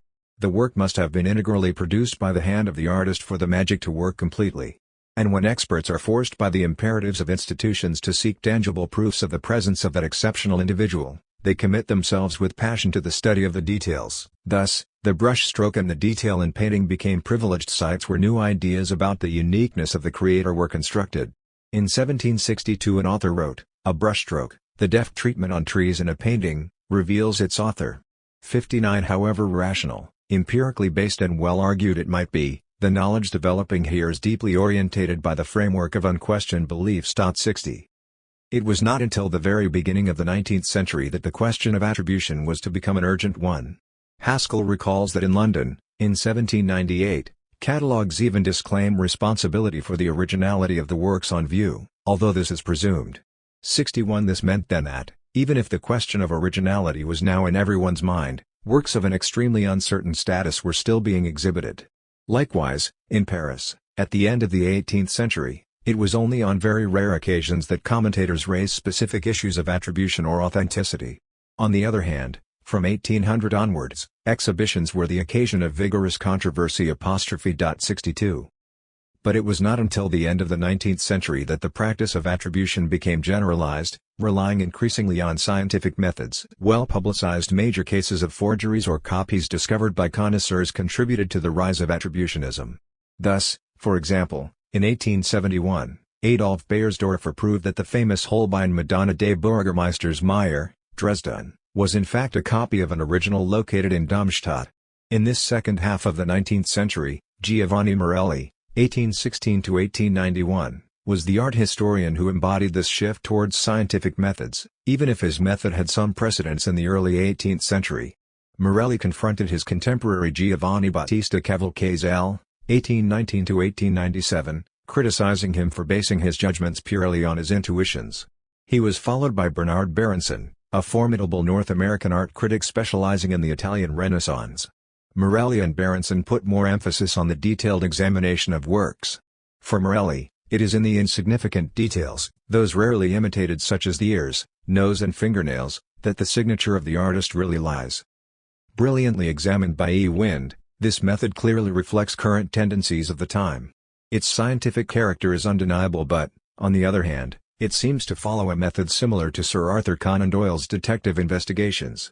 The attribution specialist Morelli recognizes the hand of the artist thanks to a detail unnoticed by the majority of people and perhaps even by the author himself, in the same way Conan Doyle's hero identifies a person thanks to clues which remain imperceptible to his friend Watson and even to the person who left them behind. The same rule applies to both the attribution specialist and the detective. The unmistakable detail, the element which attracts the eye, is the least reliable. The best hidden clues are the ones which will unfailingly lead to the protagonist. 63. It was evidently a sort of clue-based science 64 which was being developed, but a science which is entirely based on unquestioned beliefs in the importance of the authorship of the work, itself relying on the belief in the hierarchy of artists established for a relatively long time. It is because this background of beliefs exists that Morelli or Berenson resorted to so much ingenuity in their quest to identify the exceptional. Science in the service of the sacred.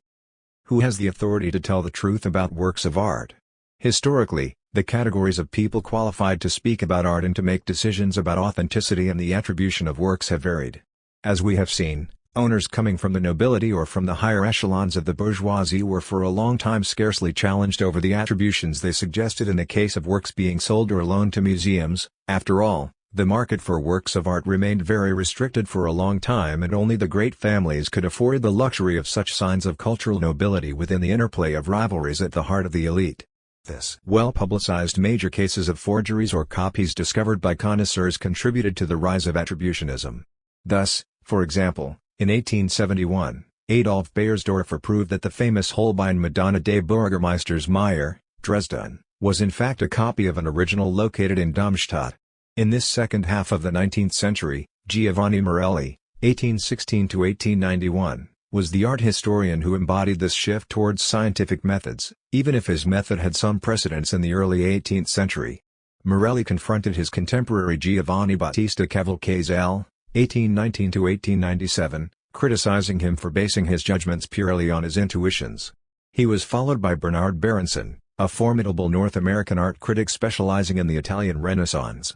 Morelli and Berenson put more emphasis on the detailed examination of works. For Morelli, it is in the insignificant details, those rarely imitated such as the ears, nose and fingernails, that the signature of the artist really lies. Brilliantly examined by E. Wind, this method clearly reflects current tendencies of the time. Its scientific character is undeniable but, on the other hand, it seems to follow a method similar to Sir Arthur Conan Doyle's detective investigations. The attribution specialist Morelli recognizes the hand of the artist thanks to a detail unnoticed by the majority of people and perhaps even by the author himself, in the same way Conan Doyle's hero identifies a person thanks to clues which remain imperceptible to his friend Watson and even to the person who left them behind. The same rule applies to both the attribution specialist and the detective. The unmistakable detail, the element which attracts the eye, is the least reliable. The best hidden clues are the ones which will unfailingly lead to the protagonist. 63. It was evidently a sort of clue-based science 64 which was being developed, but a science which is entirely based on unquestioned beliefs in the importance of the authorship of the work, itself relying on the belief in the hierarchy of artists established for a relatively long time. It is because this background of beliefs exists that Morelli or Berenson resorted to so much ingenuity in their quest to identify the exceptional. Science in the service of the sacred. Who has the authority to tell the truth about works of art? Historically, the categories of people qualified to speak about art and to make decisions about authenticity and the attribution of works have varied. As we have seen, owners coming from the nobility or from the higher echelons of the bourgeoisie were for a long time scarcely challenged over the attributions they suggested in the case of works being sold or loaned to museums. After all, the market for works of art remained very restricted for a long time, and only the great families could afford the luxury of such signs of cultural nobility within the interplay of rivalries at the heart of the elite. The Max Stirner Institute in Munich in 1934 and laboratories then opened at the National Gallery and the Courtauld Institute of Art in London in 1935 and at the Istituto Centrale del Restauro in Rome in 1941. In 1938, Alan Burroughs's book Art Criticism from a Laboratory was the first work to be published on the use of X-rays in the study of old paintings. Images or the results from tests were then compared with information derived from other sources, on the pigments used at the time, the painting techniques of the period or those specific to individual artists, and on any specific particularities, for example Poussin's trembling hand, the result of illness in the latter stages of his career, etc. It was then the turn of art historians, who often had the historical, biographical and aesthetic knowledge needed to interpret the signs or clues revealed by technical analyses. Just as X-rays on the human body are interpreted by doctors, the X-ray images obtained by the laboratories are interpreted by art historians. 67. It is easy to understand the fascination which the application of these forms of analysis to works of art provoked. Indeed, as sacred objects, works of art have a double function. They are ordinary objects endowed with a sacred aura which makes them more than just brushstrokes on pieces of canvas. Science therefore comes to the help of magic by giving the illusion of penetrating the mystery of these objects unlike other objects. Scientific study of what cannot be perceived with the naked eye, of the imperceptible, echoes the invisible of the sacred. As Jean-Michel Dupuy writes, Röntgen's discovery of X-rays essentially founded the discipline of the scientific study of works of art. Indeed, it was this new possibility, then almost magical and completely new, of seeing the invisible, which motivated a fresh look at the cultural heritage stored in museums, and it was at this period that the first museum laboratories in the world were created. 68. But the history of the introduction of science and technology in the domain of art is by no means a straightforward one and did not always go smoothly. By claiming to contribute to the unveiling of the secrets hidden in works of art, the researchers and technicians in these fields were encroaching on a domain which had long been that of art dealers, connoisseurs and, at a time when museums were increasingly important, of art historians and curators. Taken together, these scientific and technological methods seriously undermined the monopoly of the expert's eye. These tensions are visible in a number of texts produced by various people. Science and technology are soulless, they take away the poetry. They can be regarded with a certain distance or even disdain by aesthetes, dealers, museum curators or art historians, all those who favor an emotional relationship with the work of art, even if they differ from each other according to their mastery of historical knowledge about artworks and their creators. The strained attitude towards the laboratories on the part of historians or curators, who claim either to have the eye, or else to have scholarly knowledge of artists and their works, is constantly present in these discourses. Thus, Patrick Lachanu, curator of national heritage, criticizes the mythology of the laboratory, which holds sway amongst the general public as well as in certain professional milieu. He seriously belittles the service that science is supposed to bring to art. As for the radiographic or photographic documentation of the work, in this domain it all too often only succeeds in confirming intuitions arising during an examination with the naked eye. 69 Madeleine Auers, museum curator, former director of the research laboratory of the Museums of France and, from 1958 to 1964, the first person to popularize on television the knowledge and techniques which had succeeded in uncovering the secrets of works of art, passionately defended, in 1964, the introduction of these scientific methods in the field of the arts, in the face of widespread resistance. The intrusion of technology in the introducing, in 1994, the first issue of Techne, the journal of the Louvre Laboratory, which featured a special report on Poussin, Jacques Tuillier, professor at the Collège de France since 1976, immediately points out the limits of the laboratory in the face of artistic genius, a careful painter, whose prudent approach left little to hazard. Poussin is not one of these artists whose secrets the laboratory has the privilege of uncovering. 71 Implying, in other words, that it is not there but elsewhere, in historical and aesthetic knowledge of works, that the answer to questions about the authenticity of canvases is to be found. But the historian nevertheless recognizes the contribution of physical and chemical analyses of works, particularly with the use of X-rays which can reveal the presence of hidden works. It is of course the triumph of radiography that it can uncover an earlier work hidden beneath the surface of a known painting and capable of recovering a lost stage in the career of an artist. 72. Occupying a significant academic position with his chair of History of Artistic Creation in France at the Collège de France, he even, in the manner of a great sage, appeals for the cooperation of all those who, from different standpoints, methods and data, deal with works of art. We can only be astonished and even scandalized at the barrier that exists between connoisseurship and the documentation provided by laboratories. It is certain that in the history of art, the various approaches to a work have an unfortunate tendency to ignore each other, tendencies which are all the stronger because they are drawn from isolated fortresses such as a museum, a university, archives, research laboratories. The blame might seem to lie in a certain laziness both in minds and in institutions. 73. But this diplomatic ecumenism is only an initial rhetorical phase, quickly followed by a second phase which clearly establishes the relative places of everyone, and in particular the central and the peripheral places, the dominant places and the dominated ones, within the universe of art history. We must not hide from the truth, the laboratory often frightens the art historian.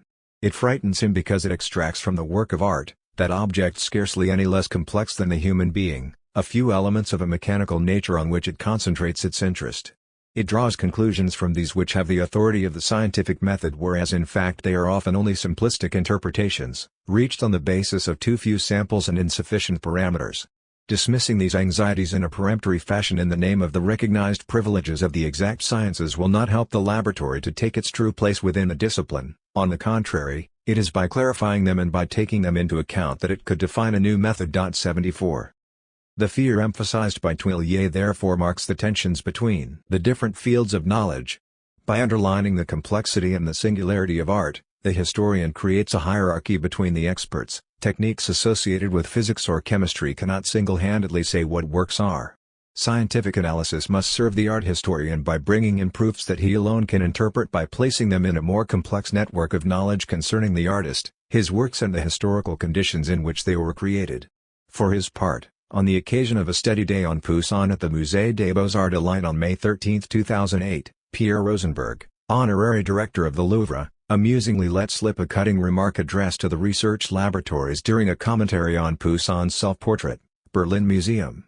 Speaking to an audience grouped around the canvas, he explained that the painting bore inscriptions which had been covered and sometimes even removed by a famous Italian-American restorer, on the pretext that these inscriptions were more recent, they dated from the 18th century. The historian explained that when he saw the picture now without its inscriptions, he found it empty. When he explained that it was as a result of laboratory analyses that the obliterations had been made, he added, "I always speak with a little irony when mentioning laboratories, but I am probably wrong about that, certainly wrong." This indicates the art historian's mistrust of the strictly scientific analysis which encroaches on the eye, and the skills, with which he is ostensibly endowed. Should the laboratory bow to the eye of the historian, curator or academic, or kick up a fuss and demand entry into the great game of attribution?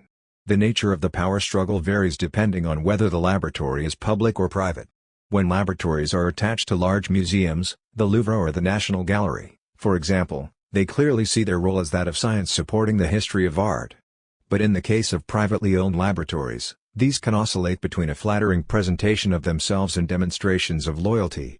This is very clear in the case of the Lumière Technology Laboratory in France which, while vaunting its qualities, sometimes with the aid of an aggressive self-promotional rhetoric, also prides itself on its website as being at the service of the community of art historians and experts.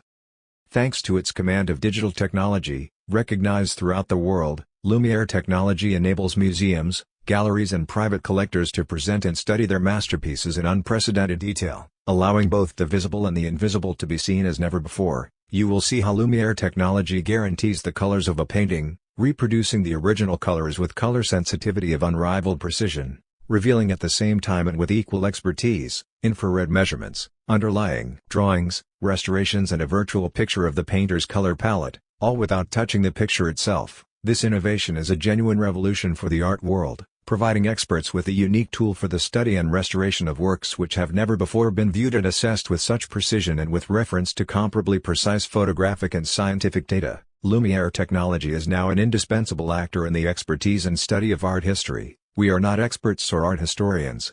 We are simply experts in scientific imagery for the study of paintings and drawings. This is not the same thing. There can be no doubt that these multispectral scientific measurements of pictorial works open up a new field of investigation, just as medical imagery enabled practitioners to improve their working methods. These images should be discussed, analyzed, compared and shared in an ethical way and with genuine respect for the works. Denying Lumiere technology, the inventors of this process, the right to contribute to the debate about these images, and even to exist, on the pretext that we are not art historians makes no sense. Like radiologists, we can provide a checkup, an initial examination, which can be used by art historians to refine and interpret in a responsible, professional and systematic way in order to support their own research and opinions.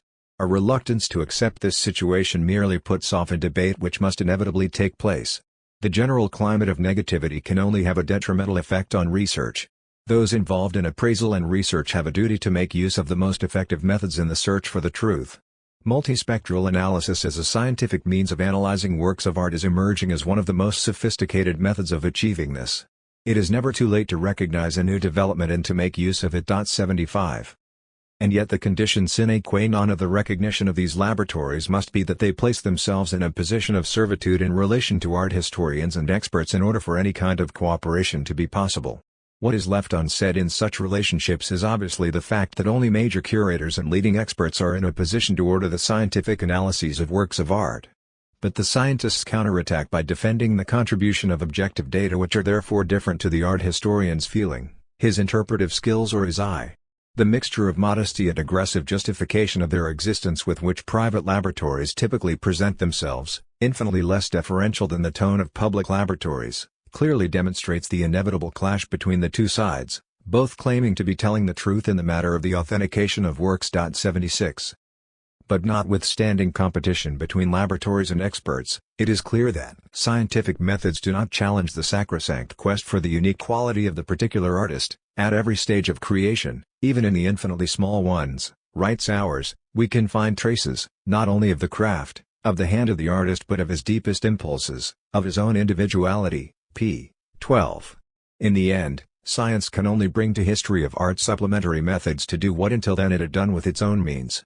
Not only does it not question the beliefs on which such a quest for authenticity is based but, insofar as it is a discourse claiming to tell the truth about the world, it contributes to reinforcing these beliefs a little more.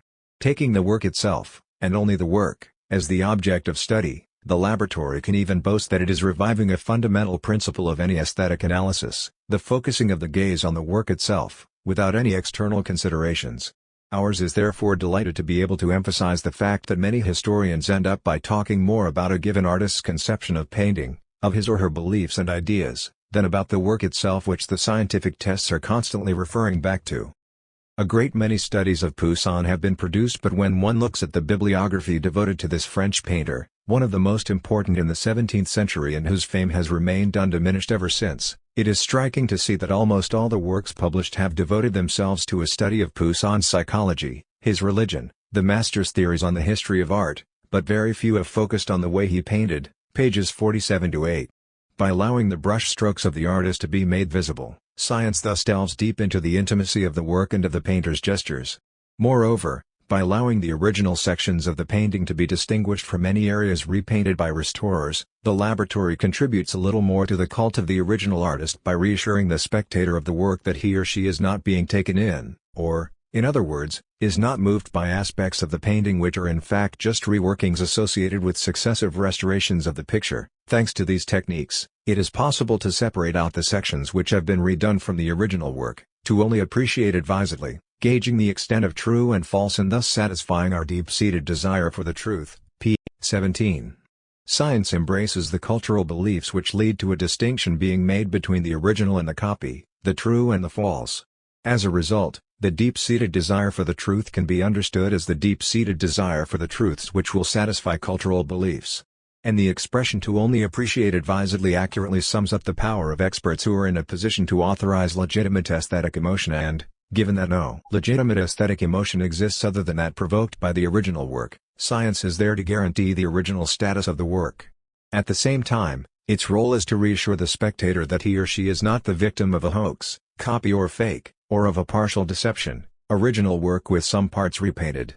The scientists seem to say to the spectators, "You are now entitled to contemplate art and to experience exceptional aesthetic emotions, for science guarantees the authentic nature of the work and of the emotions it will provoke." It could even be said that by making visible what is completely invisible to the naked eye, scientific analysis brings the cult of originality and of authenticity to its zenith, in the sense that it is only by means of exceptional methods that the proofs of authenticity, which escape normal vision, can be made to appear.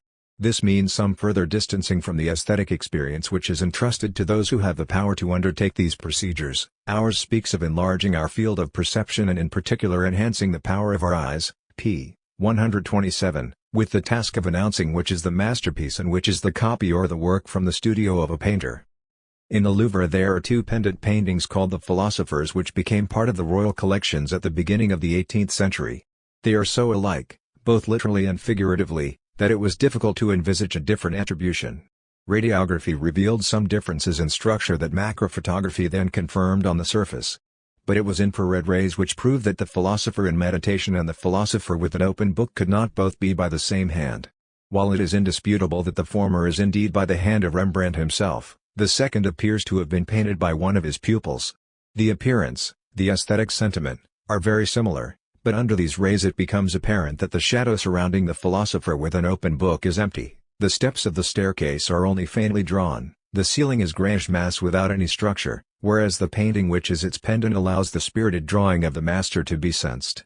The document proves that the pupil only painted the appearance of night, without adding any of the teeming of invisible life that Rembrandt liked to include. If, for a long time, the similarity of period, of technique, the identity of the subjects treated by copyists have been open to exploitation, sometimes for somewhat disreputable purposes, it seems highly likely that it will be increasingly difficult for false attributions to be given to these paintings. Copies or replicas will once again find their true value, often considerable, as tributes and for their decorative role, p. 99. Science offers a guarantee that the work from the studio, the simple copy, the replica or the forgery, cannot inspire the passionate commentaries they would inevitably provoke if they were taken for the works of masters. Paradoxically, scientific analysis provides the proof that the ordinary eye cannot definitively distinguish between the true and the false, or between one version by a known painter and another version by a less well-known painter. That requires hidden elements to be made visible, such as drawings, sketches, corrections or brushstrokes invisible to the naked eye. Science reveals elements not accessible to an unequipped aesthetic judgment. Cases where pentamendi, or alterations, 77 are revealed as a result of X-rays, undoubtedly represent some of the most controversial in the whole field of attribution. In cases where several versions are in competition, the ones which include such corrections are generally considered to be the original canvases, insofar as the artist who is in the process of creating the work is assumed not to be as sure of his gesture as the copyist who is the model in front of his eyes. It is perhaps there that the applications of radiography in paintings is most significant, since radiography indicates successive workings, where they exist, which convey either the assurance of the first gesture or, instead, the quest to achieve the desired image. It is sometimes possible therefore to witness, almost as a voyeur, the successive stages of creation.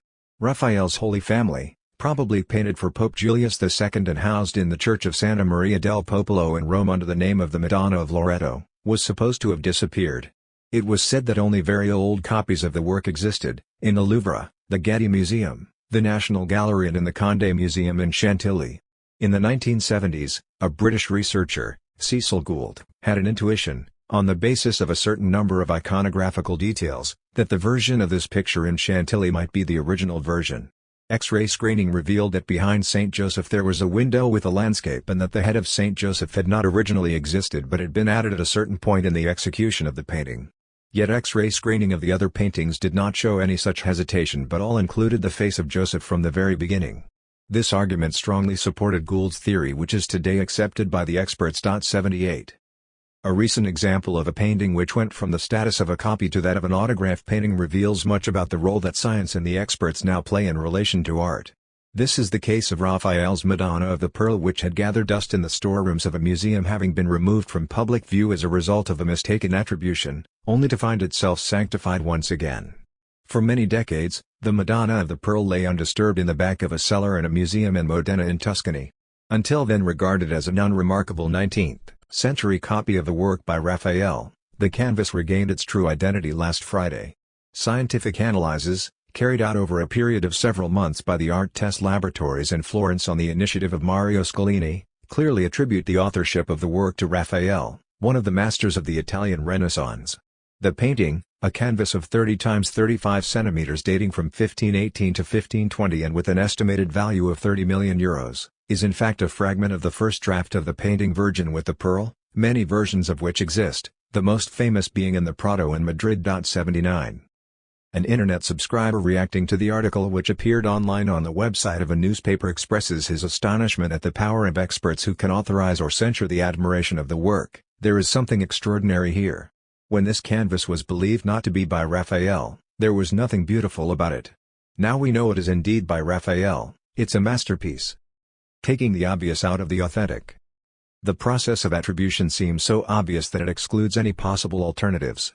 And given that the history of art, as the logical continuation of connoisseurship, depends on taking for granted the unique nature of artists, the writing of artists' biographies and the need to provide the link between a work and a name, it is probably not the science best place to throw light on all these apparently self-evident facts. 80 Could it have been otherwise?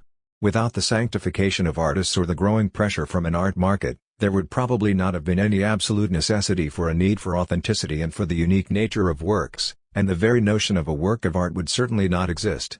Recourse to history or historical sociology permits the reconstruction of the centuries-old foundations of beliefs which, moreover, have been partially challenged by more recent practices in contemporary art, notably by the arrival in museums of insignificant or industrial objects or by the practice of multiples. But if contemporary artists play with the rules of art and question the values of uniqueness, or rarity, of individual genius, they still do not desecrate the sacred status of the artist and nor do they contribute, indeed the very opposite is true, to shattering the social magic on which the economic value, sometimes astonishingly high, of the works is based. 81 The artist's name is at the same time a way of asserting the exceptionality of the creator, a useful means of indexing the works and of providing a commentary on them, with the idea of an individual style, and an economic principle guaranteeing the value of the works and ensuring the relative rarity of works in circulation. The paradox of an art world which favors authenticity and authorship above any other consideration lies in the fact that purely aesthetic considerations are then seen as secondary. A painting which is judged aesthetically beautiful loses all its value and interest if it is considered to be a copy, a forgery or the work of an unknown artist. By making the distinction between an original and a copy, museums become part of a practice which has its origins in the art market. In the 19th century, the authenticity and originality of works was clearly more important than any aesthetic judgments. 82. Moreover, the cult of the autograph work, by the hand of, and of unique artists has led experts to disattribute paintings that were not exclusively painted by the hand of any one artist. But that assumes that the work of art has always been the creation of a unique individual and, in reality, this is far from the case. As Svetlana Alpers points out on the subject of Rembrandt, 83 the studio was the focus of all possible creative combinations, which ranged from the work created wholly by the master, to the work signed by the master but executed in its entirety by pupils trained by him and painting in his style, and included works prepared by the pupils but painted by the master or works co-produced by the master and the pupils in varying degrees. Faced with such complexity, how can the authorship of a work possibly be judged? Making a decision about attribution on a one-work one-artist model is like using a Procrustean bed which eliminates everything which fails to fit the model. It is no coincidence that hundreds of canvases attributed to Rembrandt were then challenged by 20th-century experts, in the context of the Rembrandt Research Project set up in 1968 in The Hague and abandoned in 2011 because of lack of subsidies, initially subscribing to the winning model of the unique, original work and by the hand of the master, only. 84 It would be enough, but this conditional tense hides many centuries of art history which it would be very difficult to undo, to favor the period over the unique creator, to bring about a very marked change in the meaning and the perception of works sometimes judged as remarkable but which are not associated with a prestigious name. One of the assumptions made by specialists when they meet to discuss the author of a canvas lies in the fact that the name of a given Grand Master, selected and separated from other painters by history, orientates the research and the investigations. Is the picture by him? And, if so, to what extent? The question of attribution is therefore crucial and no one any longer challenges the central importance of this question. Everyone is eager to say whether the painting is or is not attributable to some great name in painting, Rembrandt, Poussin, Raphael, etc., and, in cases where the artist had a studio and pupils, as is the case with Rembrandt but not with Poussin, the degree to which it is attributable to the artist himself. But no one asserts, for example, that the mastery, the beauty, the quality or the subtlety of the painting might one day matter more than the identity of its creator or creators. In such a case, it might be possible to think that a pupil or a group of pupils could, exceptionally or perhaps even frequently, produce a more beautiful painting than their master, that a copy could be of finer craftsmanship than the original, etc. Nevertheless, this manner of thinking colors the discourse of the most convinced of experts. Presented as a kind of demiurge by the authors of the documentary film during the Rembrandt study days in the paintings department of the Louvre in 2006, Ernst van de Wetering, for 40 years professor and director at the Rembrandt Research Project, the benchmark institution in terms of scientific research and authentication of Rembrandt's work, is referred to as the Great Disattributor. 85 But in spite of the fact that his entire undertaking rests on the importance given to a name singled out and distinguished by history, the same Ernst van de Wetering can admit that there is a whole body of works which are not by him but which so closely resemble his work that it is difficult to tell them apart, and that the question of knowing if a painting is the work of Rembrandt or of one of his pupils remains a delicate one, because Rembrandt painted some mediocre pictures which one might be tempted to attribute to his pupils, whereas certain pupils have painted works worthy of Rembrandt. It is not easy therefore to make the distinction.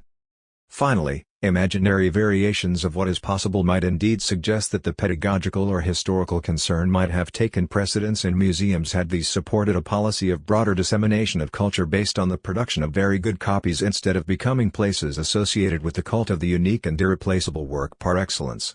From such a perspective, contemporary copies would have a completely different value, and modern copyists would be able to legally exercise their talent with a view to benefiting a large number of museum institutions.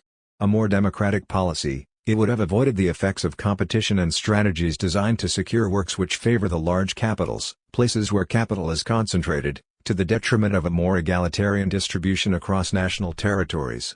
Finally, it would no doubt have slowed down market speculation by diminishing the desire to own a unique and original work.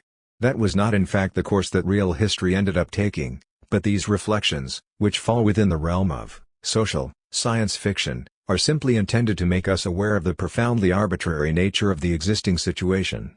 We should always start by questioning the reasons why the practices we observe in the present time, or which we reconstruct on the scale of a relatively recent history, are possible.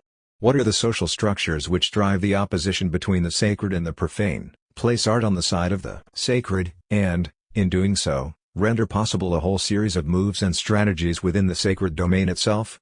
If the individual actors who represent those working in the service of the sacred make their moves like chess players on a chessboard and can be studied as such, we must also ask, as I have done in the course of the preceding arguments, what implicit rules or principles they are governed by, and, at the same time, try to discover the nature of the chessboard on which all the various moves are played out. In the course of Book 3, I will first take the reader into the intriguing history of Poussin's fortunes, and then into the even more intriguing story of one of his canvases which has come to be known as the Flight into Egypt or Flight into Egypt with Reclining Traveler. Through this, I will analyze the numerous acts of social magic, the consecrations and the deconsecrations, focusing as closely as possible on the actors concerned by the painting in question: auctioneer, gallery owners, art historians, museum curators, experts appointed by the courts, laboratory researchers, etc. The story that will unfold will include attributions and the challenging of these attributions, the successive legal rulings which would influence the annulment of the initial sale in order to definitively settle the question of the authenticity of a painting initially sold as a simple copy, and the patronage operation which governed its acquisition. It is a story which would have been worth telling in its own right. However, it would then have lost a large part of its meaning, since all the elements of that story, the actions, strategies and individual decisions, ultimately rest on the great structural conditions which are the historical conditions of possibility. Book 3. On Poussin and Some Flights into Egypt. 6. Sublime Poussin, master of French classicism. In turn serious and gentle, pleasant and severe, he moves us, inviting us into the various scenes he presents to us and sympathizing with the emotions he provokes in us. Possessing, in his religious painting, the faith that inspires genius and the talent that executes it, Poussin deserves one of the highest places amongst painters of the French school. With a generous and obliging character, a gentle and religious philosophy, less interested in honors than in his own tranquility, leading a secluded, peaceful and extremely hard-working life, a zealous friend, to whom nothing was too much, of a modesty equal to his moderation, a serious mind, spiritual, noble, honest and affable, with an upright and healthy spirit, Nicolas Poussin possessed the genius of an immortal artist and all the virtues of an honest man. Extract from the French Wikipedia entry on Nicolas Poussin, available at fr.wikipedia.org. When the dealers, curators and art historians of the 21st century turn their attention to the paintings of Nicolas Poussin, they are supported, without necessarily realizing it, by the result of more than 3 centuries of history. Indeed, from the fame the painter acquired during his lifetime to the hagiographical works devoted to him today, the name of Nicolas Poussin encapsulates 3 centuries of positive acclaim. The process of the collective sanctification of artists and of the consecration of some of them lies behind the particular magic which is evoked when the name of a famous artist is associated with a canvas. This historically and collectively generated magic, which transfers from the name of the master to the object he is said to have painted, is contagious and affects all those who succeed in associating themselves with it. Rather than an exhaustive analysis of the conditions and the processes which led to the painter's renown, we will set out here simply to reveal some of the elements which have seen him acquire this European and even worldwide glory. An exhaustive view would be difficult to achieve, given that this would mean not only defining Poussin's initial position within the world of painting in his time, but also understanding how, generation after generation, his work has been analyzed, criticized or praised to the heavens by artists, painters, sculptors or writers, or by authorized commentators, critics, historians, essayists, philosophers, etc. Poussin's renown has sometimes fluctuated in the course of history but has never sunk into periods of total oblivion. This is not the case for all painters, and the cycle of being lost again and then being recovered from oblivion described by Haskell was particularly common in the course of the 19th century.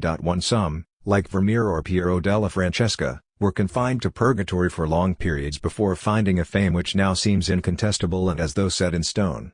Others had significant success in their time, but their recognition proved to be no more than short-lived. Unlike Vermeer, the Lenin brothers, Piero della Francesca, Georges de la Tour and many others besides, Poussin never ceased to be more or less acclaimed, though that does not of course mean that this acclaim was never contested or that it did not vary in intensity.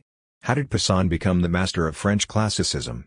How did the painters of the 17th, 18th, 19th and 20th centuries come to sing his praises, to regard him as a reference or to identify with his painting or his attitudes? Why did writers feature him in their texts and commentaries? Why did historians integrate him into the great history of painting, granting him pride of place? Even if it is impossible to reply fully to such questions, we must at least endeavor to do so if we are to show that for the actors we are going to study, the Poussin they were to come into contact with is the product of a long history. The mere mention of his name today, just like the attribution of certain paintings to this artist, carry the weight of this long many-layered past in the form of texts, scholarly articles, catalogues, raisons, biographies, encyclopedias of art history, mass publications, newspaper or magazine articles, etc., of institutions, écoles des beaux-arts, museums, galleries, exhibitions, art markets, etc., and of the mental pictures conjured up by actors from the art world, artists, art dealers, curators, art historians, cultural journalists, collectors, art lovers, etc. A look back over Poussin's career and at his behavior as a painter, at his conception of painting and at some of the main features of his work allows us to see his role in the major transformations of his time and, by the same token, to see how the biographical reality ties in with the great structural transformations.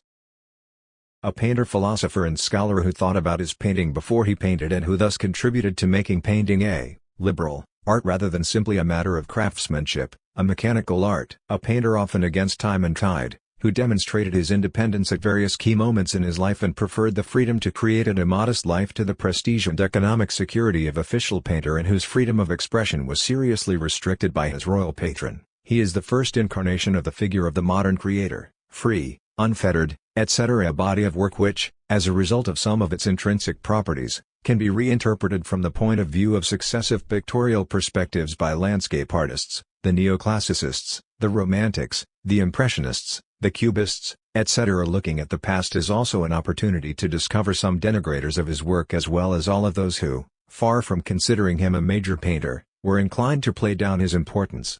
Who could imagine today that Eugène Delacroix could have preferred the Baroque painter, Eustache Lesueur, 1616–1655, to Nicolas Poussin? 3 Poussin loses a great deal by being shown near Lesueur.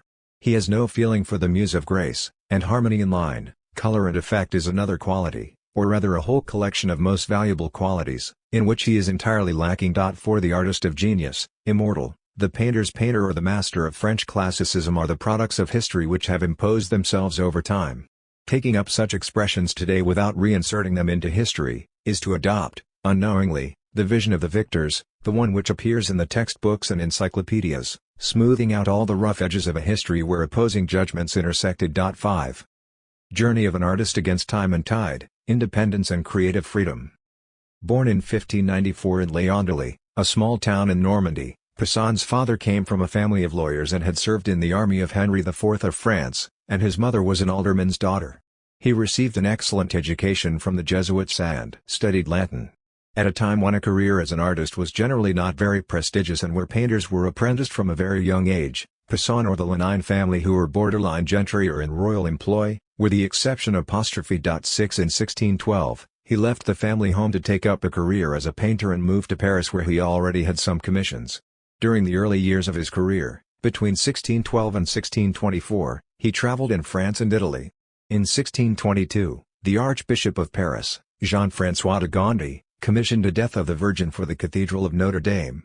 Around 1624, at a time when he could have begun to acquire recognition in Paris and when other artists were choosing not to go to Rome or Florence, he settled in Italy, first in Venice and then in Rome. It is possible that this rather unusual reaction, which would manifest itself on several occasions subsequently, was displayed here, that desire to run away each time fortune smiled on him and seemed to offer him too brilliant a destiny. The Paris Poussin so abruptly broke away from would have been all the readier to raise him to the very top rank, given that Fremenet, Bunel, Pourbus had disappeared, Vignon and Vauet had not returned from Rome, and foreigners like Rubens and Gentileschi found themselves in demand. Many artists, his friend Champagne first among them, sensed the time was right and were renouncing any plans to travel across the Alps, since these no longer exerted the same fascination for younger painters as they had 10 years previously. 7. In making this choice, which went somewhat against the tide, but which suggested a self-confidence due to a more noble lineage than other painters of his time and a better education, Poussin was prioritizing the development of pictorial skills and, at that time, the need he felt to live out the Roman experience, rather than cultivate immediate social recognition. Thus, in 1624, he began life in Rome. After several difficult years, with little support, he obtained the protection of Cardinal Francesco Barberini, nephew of Pope Urban VIII, and of his secretary Cassiano del Pozzo. He received, in particular, a commission for an altarpiece for the Basilica of St. Peter in Rome, and as a result he succeeded in gaining recognition. Particularly productive years, we get a sense of tireless research and the attempt to draw attention to himself by astonishing paintings: the massacre of the Innocents for Giustiniani, the destruction of the Temple at Jerusalem, and the death of Germanicus for the Barberini. The combined forces of modern erudition argue over how to order in a plausible way the abundant series of paintings which we are left with, contradictory in style and in inspiration, and nonetheless in stark contrast with the other French painters in Rome, Vauet, Valentin, Trophime Bigot, and with the works of artists like Lafranc or Cortona. Such efforts were quickly rewarded. At the beginning of 1628, Poussin obtained the commission for the Martyrdom of Saint Erasmus, a painting for St. Peter's in Rome, which was hung in the basilica towards the end of 1629. Visible in the most famous building in Rome, this masterpiece assured the renown of the young painter. In the space of 5 years, Poussin had regained, with considerable profit, what he had given up in Paris. 8. From 1630, the year of his marriage, the social recognition acquired as a result of the altarpiece enabled him to work essentially on easel paintings for private patrons. Here, too, the choice not to follow the most accepted route for his time seemed to indicate a strong artistic disposition towards independence. 9 More modest works, commissioned by amateur art collectors who had neither the power nor the visibility of the high places associated with religion or the state, allowed him to create more freely than the larger-scale works which, according to sound social logic, he ought to have been undertaking if he was aiming to become a great name in the painting of his time. Paying off in the longer term, at the time Poussin's approach could give the impression of a total lack of realism or of a strategy that veered towards the suicidal. At the same time, wrote Tuillier, he gives up angling for big commissions, church altarpieces or palace decors, instead devoting himself entirely to cabinet paintings destined for amateurs. This arrangement demonstrates his decision to stay permanently in Rome, not to follow the example of artists such as Vignon and Vauet, who had returned to Paris to exploit the experience and prestige acquired in Italy. Choosing to concentrate on works merely destined for the curious means abandoning a great career, the favor of the European courts, Everything which at the time represented the highest claim to fame for painters, the altarpiece, the dome, the gallery, those large-scale decorative pieces which had brought glory to Raphael, Michelangelo, and Carracci, and which would later bring renown to the companions of his generation and ambition, Vauet in France and Cortona in Rome. 10. With his reputation steadily growing, from 1638, Cardinal Richelieu and Sublette de Noailles, Secretary of State for War and Superintendent of Buildings, with the help of Paul Frart de Chanteloup, who had facilitated the arrival in France of major works such as antiques, plaster moldings, etc. 11 embarked on negotiations with a view to getting him to return to Paris. The negotiations were on a similar level to those associated with the transfer of a professional footballer in the 21st century. Poussin stipulated, as far as was possible, his material, financial and artistic conditions. For the French state, bringing Poussin back to France at a time when he was extremely well recognized in Rome, was a way of reviving the prestigious artistic policy of François I, of rivaling Spain and of adding to the grandeur of France. The logic of international competition generated the need, therefore, to seek out the most promising artists wherever they were to be found. For a long period, not surprisingly, these were Italians. In this context, the snaring of Poussin enhanced both artistic and national interests. Even if he was now working in Italy, Poussin had been born in France and could be claimed as a French painter. François I, 1494–1547, who had created the role of first painter to the king, had successfully supported the arts. More than a century later, his example was still constantly being used to convince Louis XIV to do likewise, but the civil wars and the indifference of his successors were to result in a difficult period for the fine arts. It was only with the arrival of Vauet, and particularly Poussin, that painters could be found with a status which lifted them above the ordinary. The situation was further aggravated by the absence of any real national tradition. The glorious painters who had worked for François I, from Leonardo da Vinci and Andrea del Sarto to Rosso, Primaticcio and Niccolò dell'Abate, were all Italians. 12. In 1639, the conditions were accepted by King Louis XIII, who sent an extremely flattering letter to the painter. By 1640, Poussin was therefore sent for by Richelieu and began work on major decorative projects, including the Long Gallery in the Louvre. In March 1641, he was named first painter to the king, the highest position possible for a French painter. Poussin received on March 20, 1641, on the occasion of his arrival in France, the title of first painter. More faithful to the old order, Louis XIII, in his letter of January 15, 1639, had only promised Poussin that he would make him one of our official painters. The certificate of 1641 clearly demonstrates the essential prerogative of the position, since Poussin would be in charge of all the works of painting and ornamentation that he, His Majesty, would subsequently command for the decoration of his royal houses. With £3,000 of wages which would be paid to him by the building's treasury, Poussin also received a right which seemed extraordinary: all painters creating a work for the king would have to submit their projects to him. 13. The object of jealousy, he at once became the victim of a campaign of criticism and plots on the part of his rivals. He soon reached the conclusion that not only did the monumental projects he was charged with fail to correspond to the type of painting he wanted to do, but also that the sheer number of tasks he was given responsibility for would inevitably mean less time to devote to his paintings. On September 20, 1641, he wrote from Paris to Cassiano del Pozzo. "Without any pause whatsoever, I work sometimes on one thing and sometimes on another. I would happily bear these fatigues if it were not for the fact that works requiring a great deal of time have to be dashed off in a single session.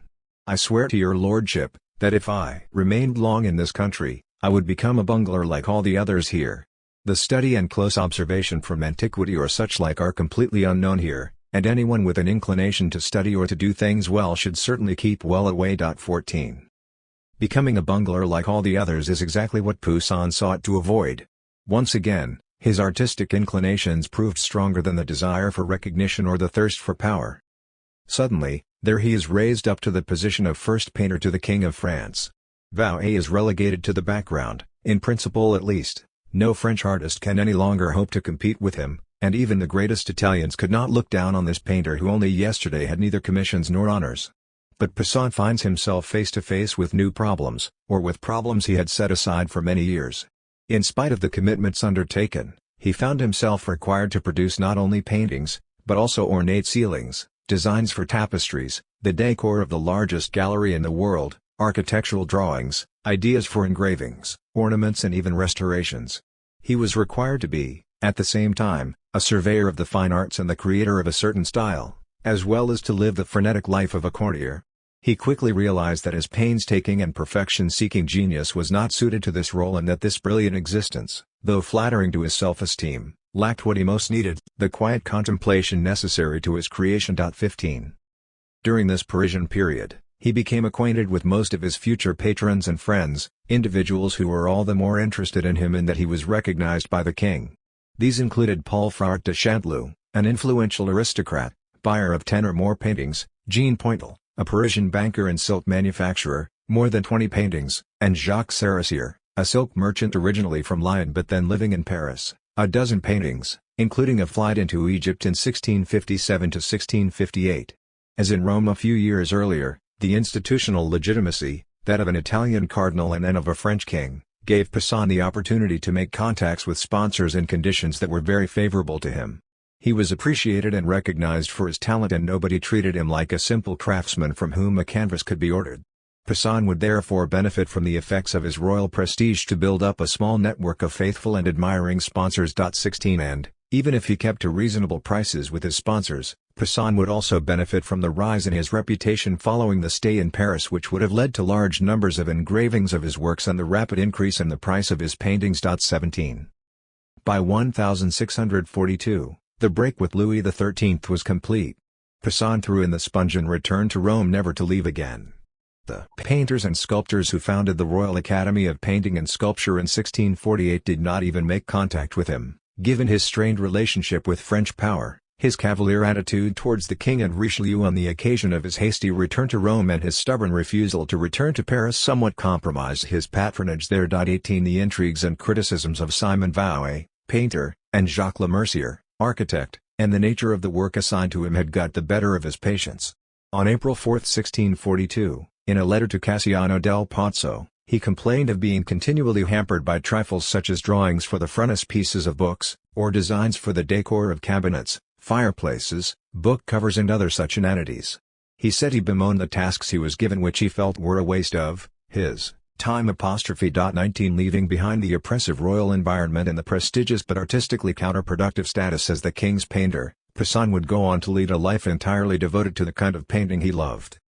Apart from the brief Parisian interlude of 1640, Poussin would never again abandon this peaceful existence.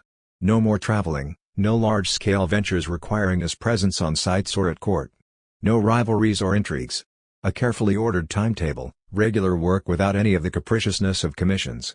Money quickly poured in, a simple and practical life, on the ancient model, which seemed deliberately chosen, of paterfamilias, allowed his creativity free rein. 20.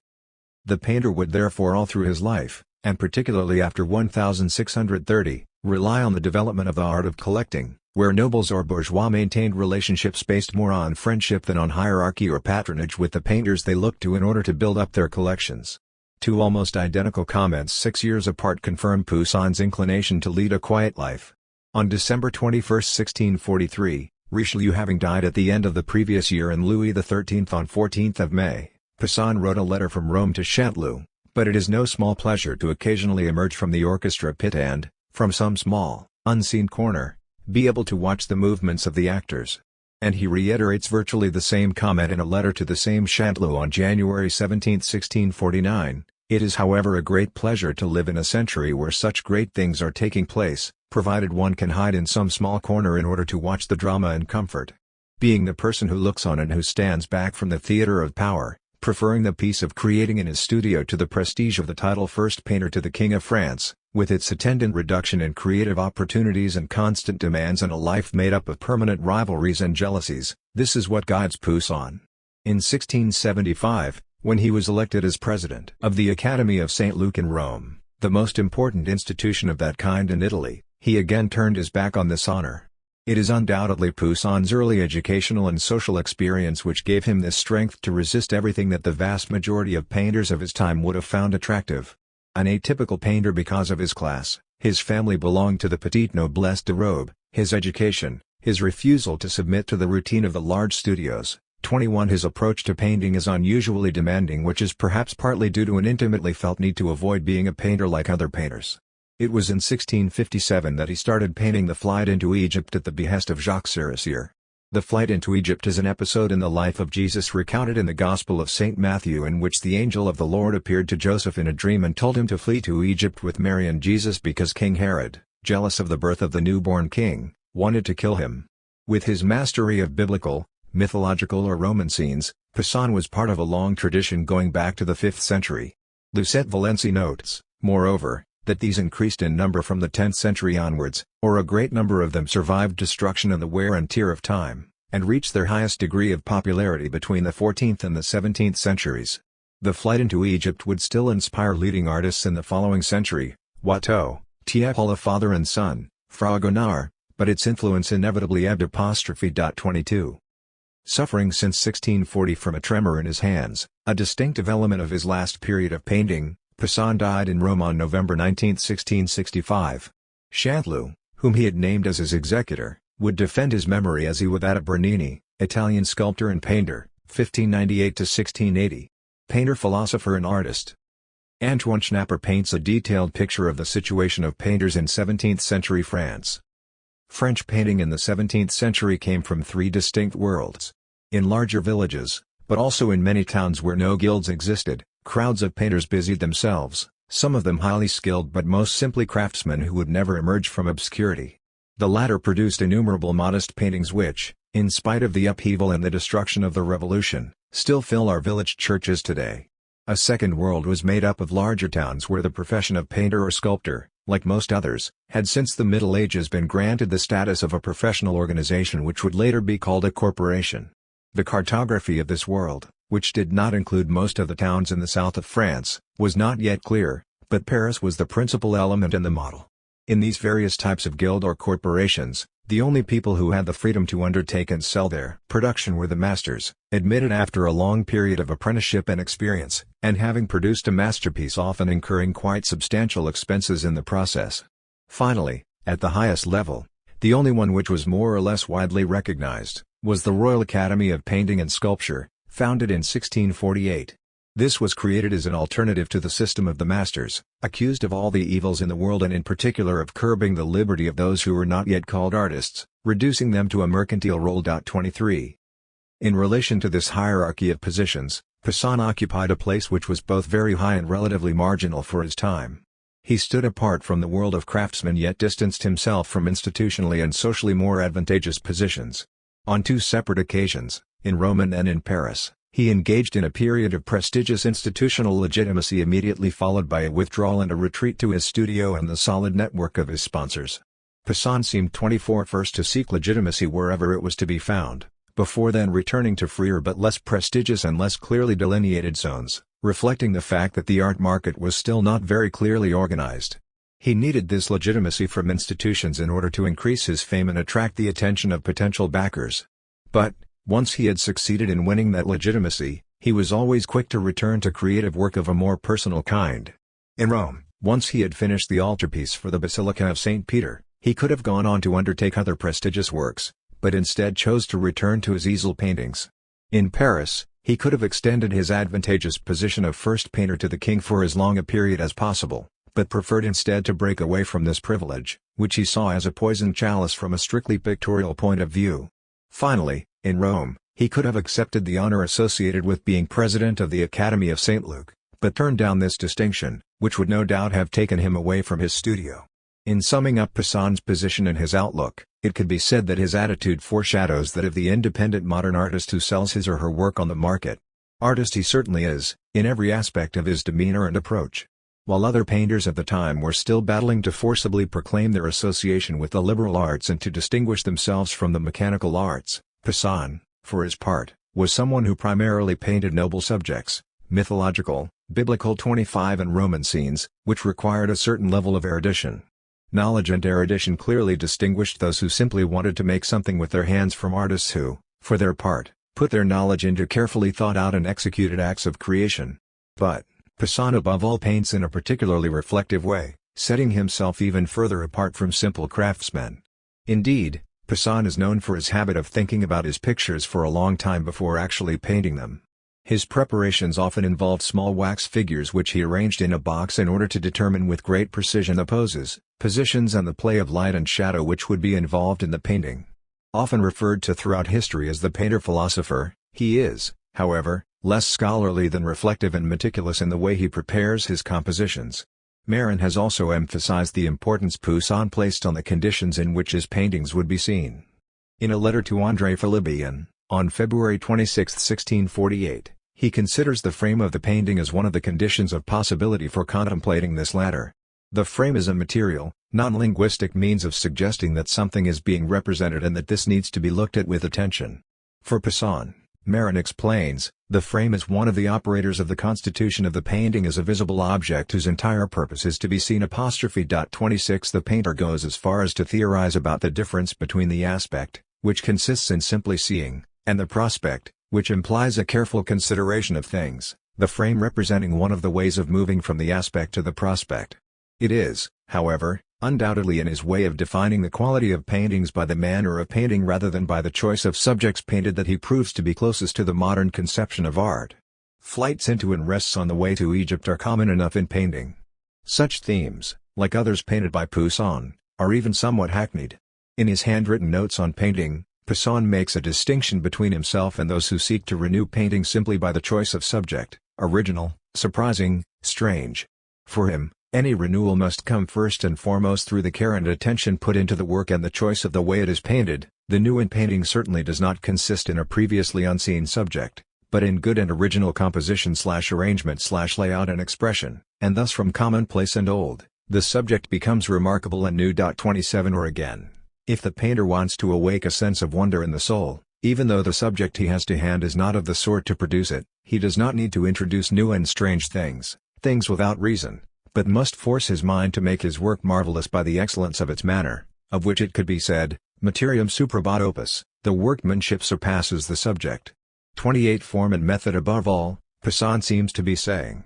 A notion, which would seem commonplace several centuries later, was jarringly modern in its time. Poussin's fortunes across the centuries were not independent from the qualities which defined his initial place in the world of 17th-century painters.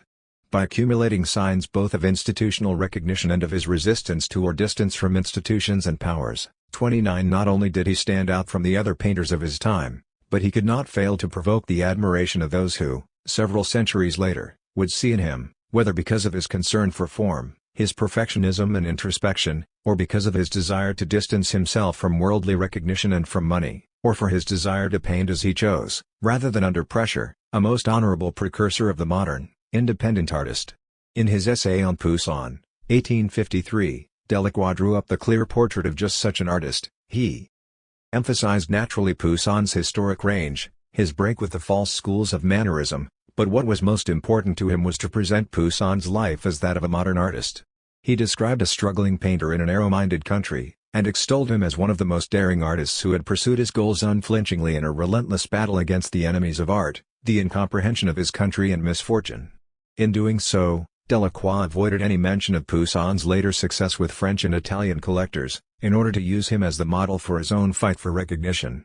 It mattered little to him that, since Thiers had risen to political fame in 1833, the most important official commands had been allocated to him in Paris. What counted for him was the gulf between the innovative boldness of his work and the 7 successive refusals of his application to the Académie des Beaux-Arts. 30. Rosenberg emphasizes that this freedom of the artist in the face of his patrons and sponsors, this refusal of any official life in favor of his art, this deliberate choice, the exact opposite of a Velasquez, a Rubens or a Bernini, or in France, soon, of a Le Brun, who knew how to create and serve their princes at the same time, would have to wait until the 19th century before being acknowledged as the indispensable conditions to any artistic creation. 31. Aesthetically, Poussin is associated with classicism, which in Italy is linked in particular to Annibale Carracci and Guercino. These painters drew their references from Greco-Roman antiquity and favored clear composition which was highly ordered in comparison with the disorderly profusion of Baroque painting. In France, it was under Louis XIII and Louis XIV that the classicism considered, by the French, as being suited to the French spirit, art associated with reason, with the rigorous, the ordered, with clarity, developed. Poussin was, however, unanimously considered as the great master of this French classicism which included, amongst others, Simon Vauet, Charles Le Brun, Nicolas Claude Lorraine, Hyacinthe Rigaud, Louis Lenain, Georges de Latour, Eustache Lesueur, Pierre Menard, Valentin de Boulogne and Philippe de Champagne. On Poussin's success. Even before we look at a Poussin canvas and indeed at the very mention of his name, we must question exactly why this name has been revered for 2.5 centuries.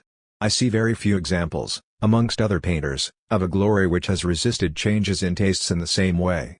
Witness the opinion of Philibien, the most devoted Poussinist of the 17th century, on Rembrandt and Velázquez. What do you find of excellence in the works of these unknowns? 32 At the beginning of the 20th century, Paul Desjardins, 1859–1940, professor of philosophy, senior lecturer at the École Normale de Sèvres at St. Cloud, perfectly summarizes the path of the painter's fame. 33. Poussin was to figure amongst the few great names already considered as a benchmark by the end of the 17th century. At some time during the last third of the 17th century the feeling developed that the age of very great painters was over, painters whose reputations would, like those of Raphael, Titian, and Correggio, the Carracci, Poussin, and Rubens, continue to grow and to solidify into eternity. 34 The fact that he was coveted both by certain Italian authorities and by Louis XIII, the fact too that he was one of the rare great painters of the 17th century whom the royal power could claim as a French painter, even though he had spent the greater part of his life in Rome, the fact also that he seemed to behave like an independent, modern artist, capable of disdaining honor and money in order to protect the conditions of his creation, the fact finally that he would contribute in a magnificent manner, through his scholarly approach to painting and his reflective attitude, to the clear demarcation between painting, part of the liberal arts, and the mechanical arts which was becoming institutionally recognized more or less throughout Europe. All of this, of course, contributed first to the fame and then to the glory of the artist. The nationalism of art lovers or of those who make the cultural policies of a country is a fundamental given which should never be underestimated.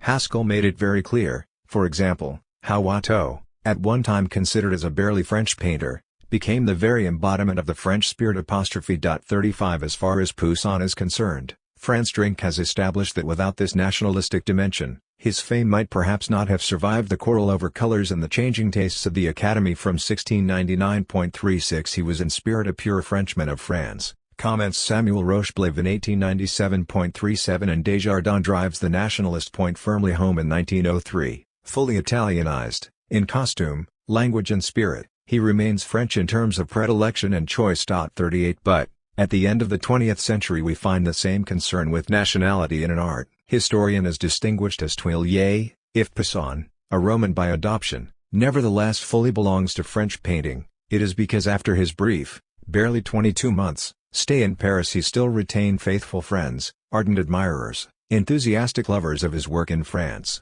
Thanks to them, his thinking and his art were forever turned towards France. 39 On the occasion of the purchase of the flight into Egypt by the Musée des Beaux-Arts de Lyon, the press could present the painter as the French artist par excellence. 40 And the authors of the preface of the catalogue for the exhibition of the painting in 2008 refer to the major artist that Nicolas Poussin represents, who has symbolized for artists and art critics alike the incarnation of French genius, made up of moderation and of daring. 41 Tuillier also wonders, however, in a more distanced way, about the perception of Poussin as a French painter. 42 The question Poussin, French painter or Roman painter? Plunges us into confusion, explains the professor from the Collège de France.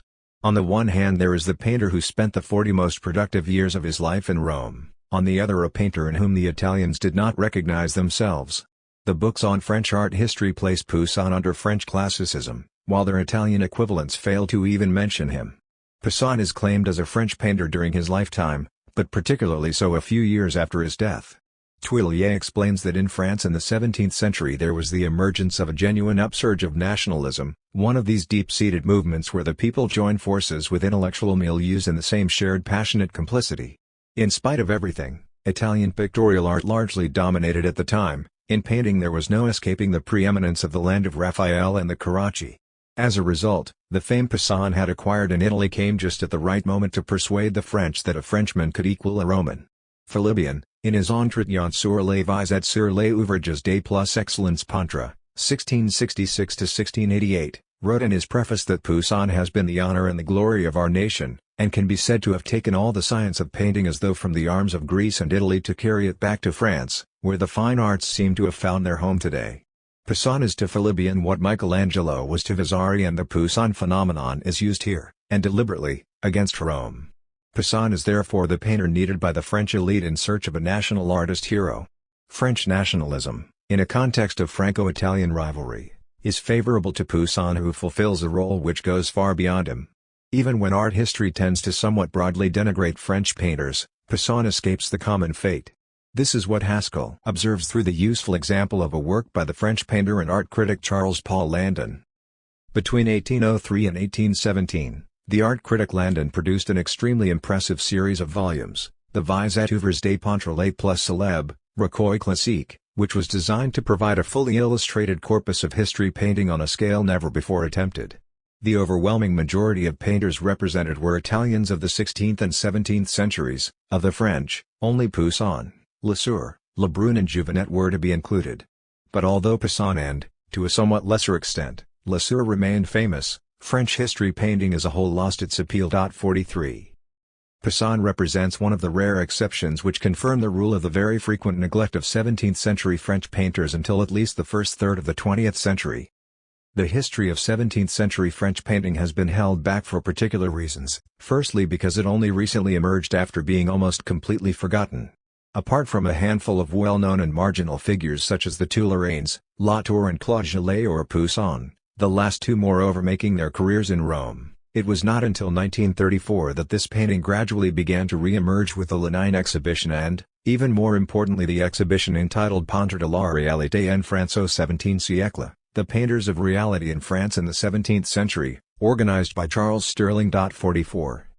On the other hand, Poussin would be particularly honored in the second half of the 20th century, with renowned Poussinists holding prestigious positions in the major institutions: Tuillier, professor at the Collège de France from 1977, Rosenberg, director of the Louvre between 1994 and 2001, and elected to the Académie Française in 1995, Sir Anthony Blunt and Sir Denis Mahan. In England. 45 Poussin's appeal would even cross the Atlantic, with North American museums buying the master's canvases and the first large-scale exhibition devoted to him in 1988 in Fort Worth. 46. Reading through a series of texts representing 17th, 18th, 19th and 20th century writings on painting, 47 the various processes of glorification, or of loss of prestige, in relation to Poussin can be traced. Amongst these, there are notably examples of advantageous associations or comparisons, which involve enhancing the reputation of an individual by association with the already great. Poussin is thus regularly positively compared to Raphael or to Titian, Poussin like X, or better than X, the X of France. Comparisons can also be negative, in which case it might be said that Poussin, unlike X, does not succeed in, or is not. He can also be placed, without there necessarily being question of an inch-depth comparison, on the same level as other great names. We should have had neither Corneille, Racine, Molière, Poussin, Lebrun, Lemoyne, nor Pigalle. 48 Or even a Poussin painting succeeds in the miracle that we rarely find to the same degree except in Bach, to live on amidst the most subtle and serene architecture possible. 49. There is also a whole series of positive descriptions often directly linked to the great symbolic matrix which, half politics, half theology, orders all reality according to a vertical, hierarchized vision: high/low, superior/inferior, big/small, clever/dull-witted, noble/common, elevated/lowly, sublime/non-sublime, etc.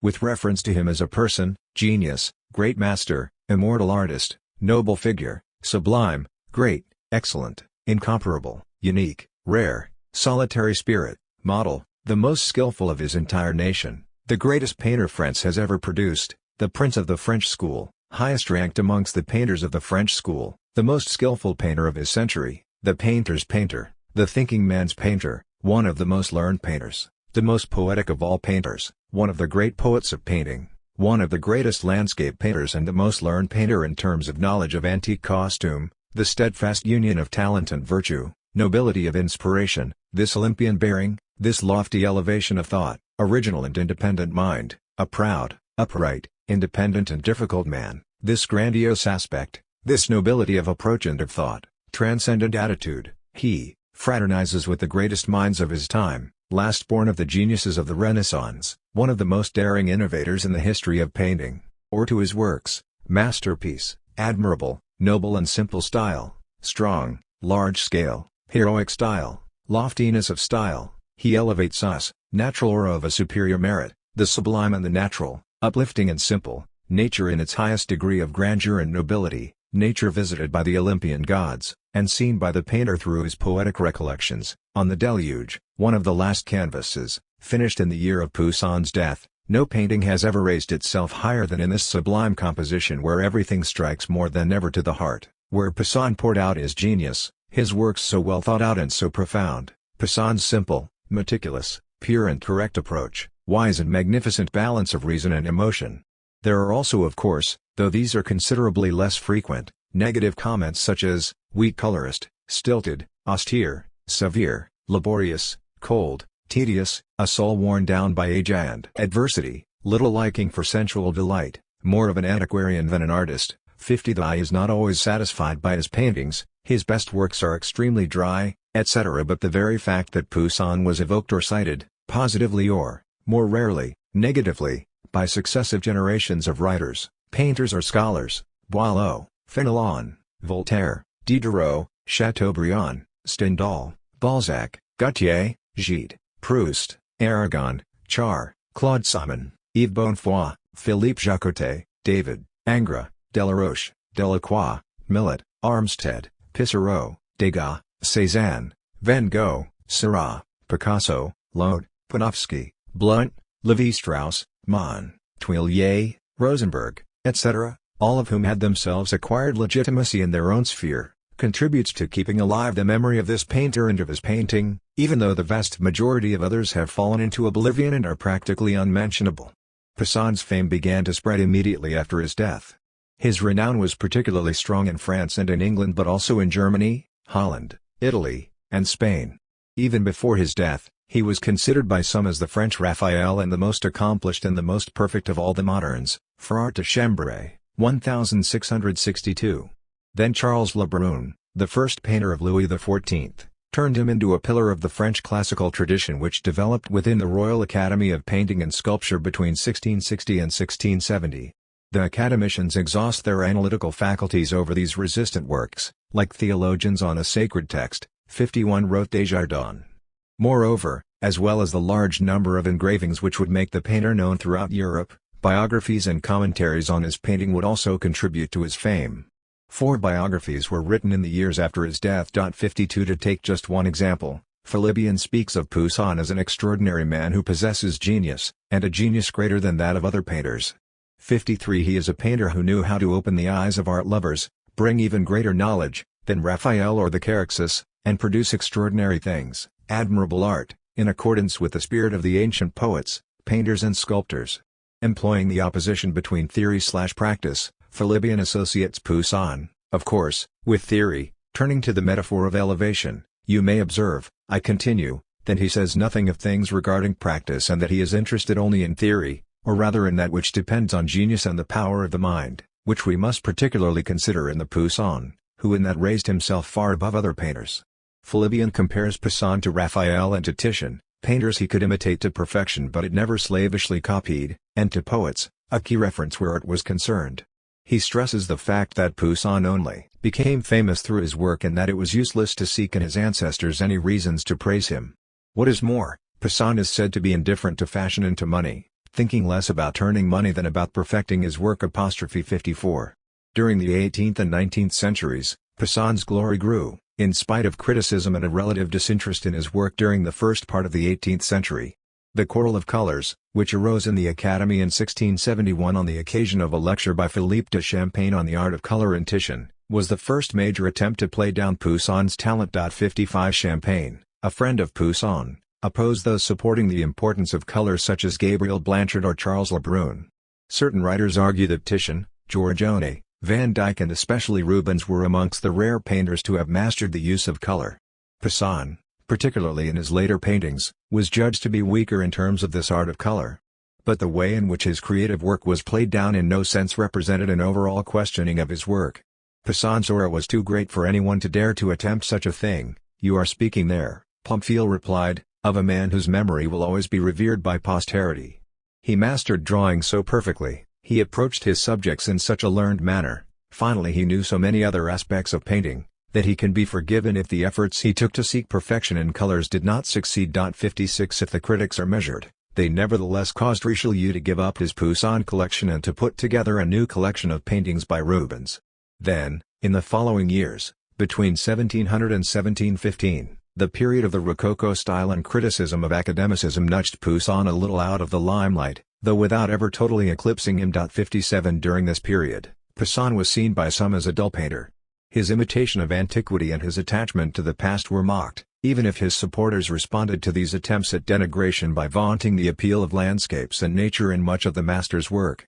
The passing victory of Rubens and the arrival of new styles of painting account for the fact that the royal collections did not take in any new work by Poussin between 1693 and 1763, and that many of his finest paintings left France, primarily for England, where almost half of his works were to be found by the end of the century. 58 Yet Poussin nevertheless became the French painter par excellence during the last 2 decades of the 18th century, the person who, even when he is judged to be austere or dull, is deemed to incarnate the French spirit, one of the rare names, in any case, to be put forward as a serious competitor in the face of the crushing domination on the part of Italian painters.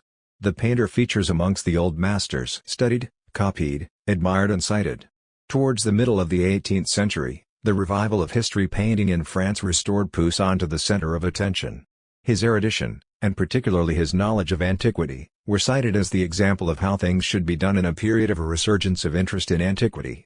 In the 1780s, David, and neoclassicism, was explicitly inspired by Poussin and wanted to be the most faithful representative of the art of Nicolas Poussin in the context of rivalry between other painters who claimed to take their inspiration from him. 59 Seen, at this time, as the savior of French painting, 60 Poussin was the master in relation to whom others inevitably had to measure themselves if they wished to occupy the highest ranks. 3 names in particular won unanimous approval in the 18th century. Poussin, Lesueur and Lebrun reigned supreme in Voltaire's Temple of Taste, 1733, completely overshadowing their fellow artists. Thanks to them France took on the mantle of Renaissance Italy and her fame spread throughout Europe. Guardians of the national genius, these 3 could hold their own with the other great masters, Raphael, Titian, Annibale, Carracci or Rubens. Lesser talents clustered around these great stars. 61. In this period, Poussin's paintings were bought by the English as much as by the French and also by the Germans and Russians too, to the extent that in 1815, only a dozen or so authentic paintings remained in Italy. The English were so fond of Poussin that monographs and catalogues raisins proliferated on that side of the channel.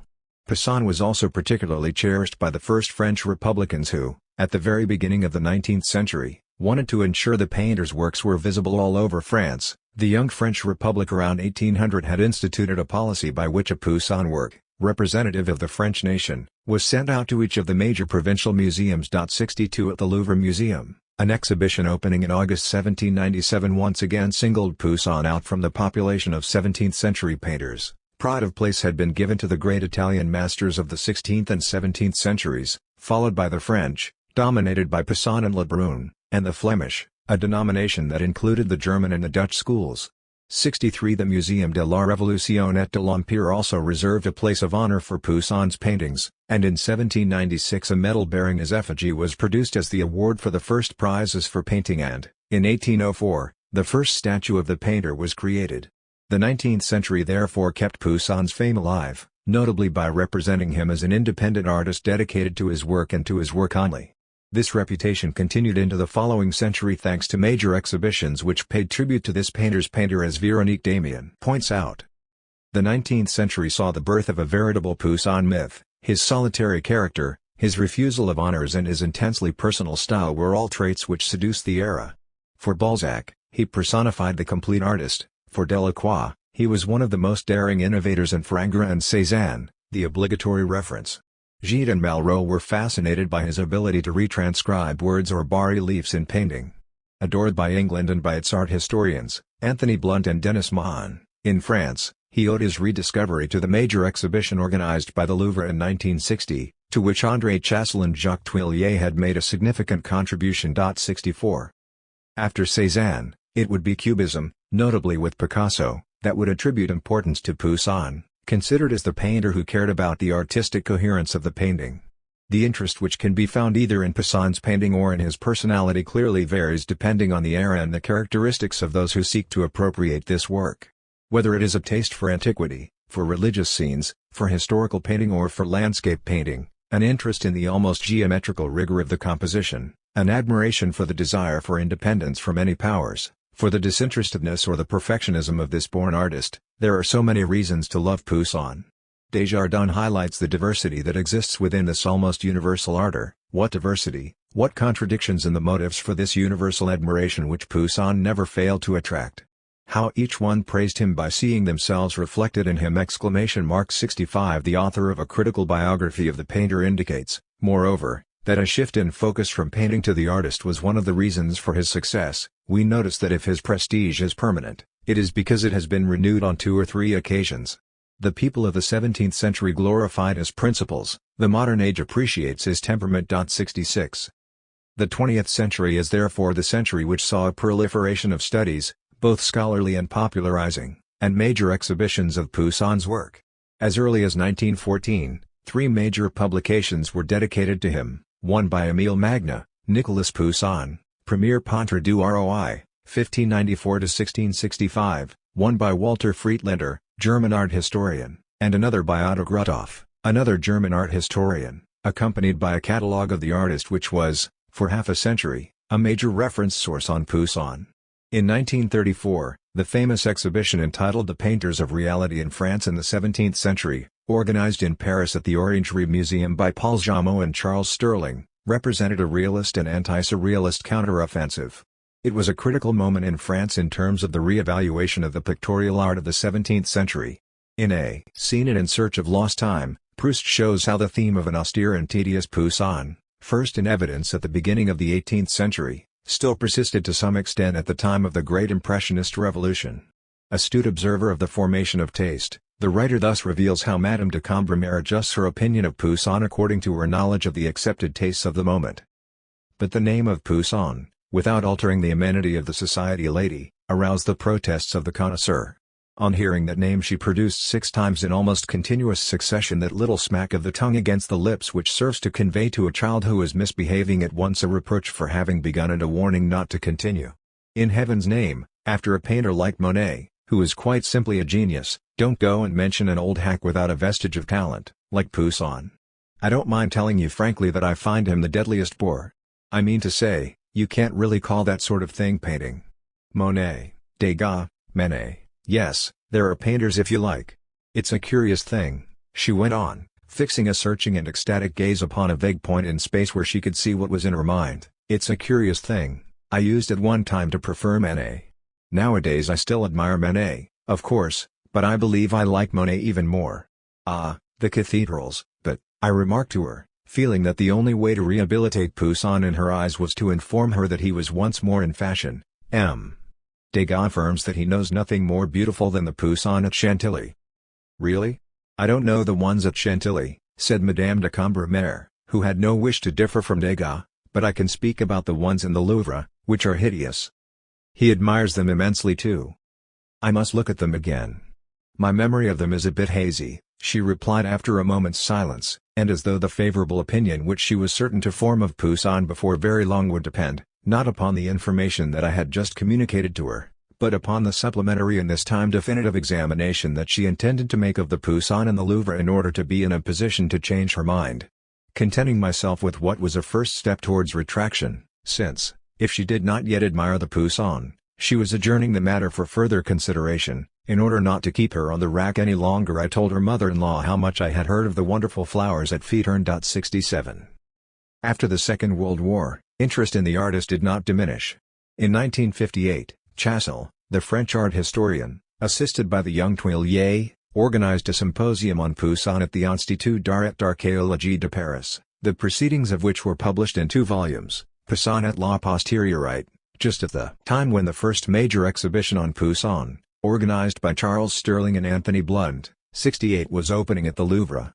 These 2 events represent a peak in the resumption of interest in Poussin. In his preface to the exhibition, 69, Bazin, who emphasized the unique nature of the event, Never before has anyone attempted to bring together almost all the works of this artist. p. 13, confronts the problem of the rather austere image most people at the time had of the painter. He refers to the least popular of the great masters, at least in France, p. 13, of the most harsh of masters, p. 36, and of a difficult painter, p. 19, who painted for men steeped in classical culture, p. 18. He describes him positively as a thinking painter, p. 20, but writes that one learns Poussin as one would learn Greek, p. 36, and notes the reproach often made towards the artist, his painting would be an intellectual painting, p. 17. He is, according to him, one of the greatest masters of French art, pages 25-6, and he writes, nostalgically, about the preparations for the exhibition in question.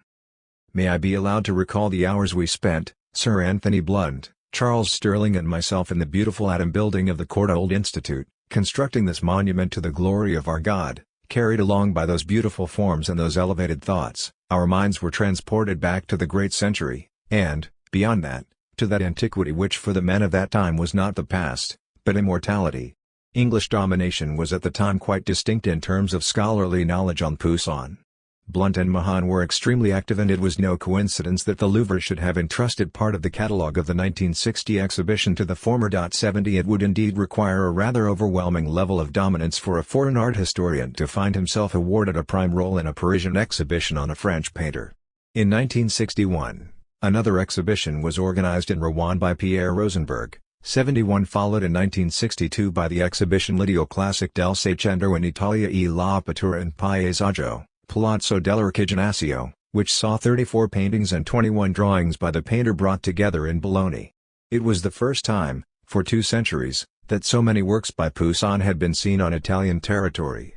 For his part, Blunt finished his critical catalogue of the paintings 72 as well as a catalogue of the drawings.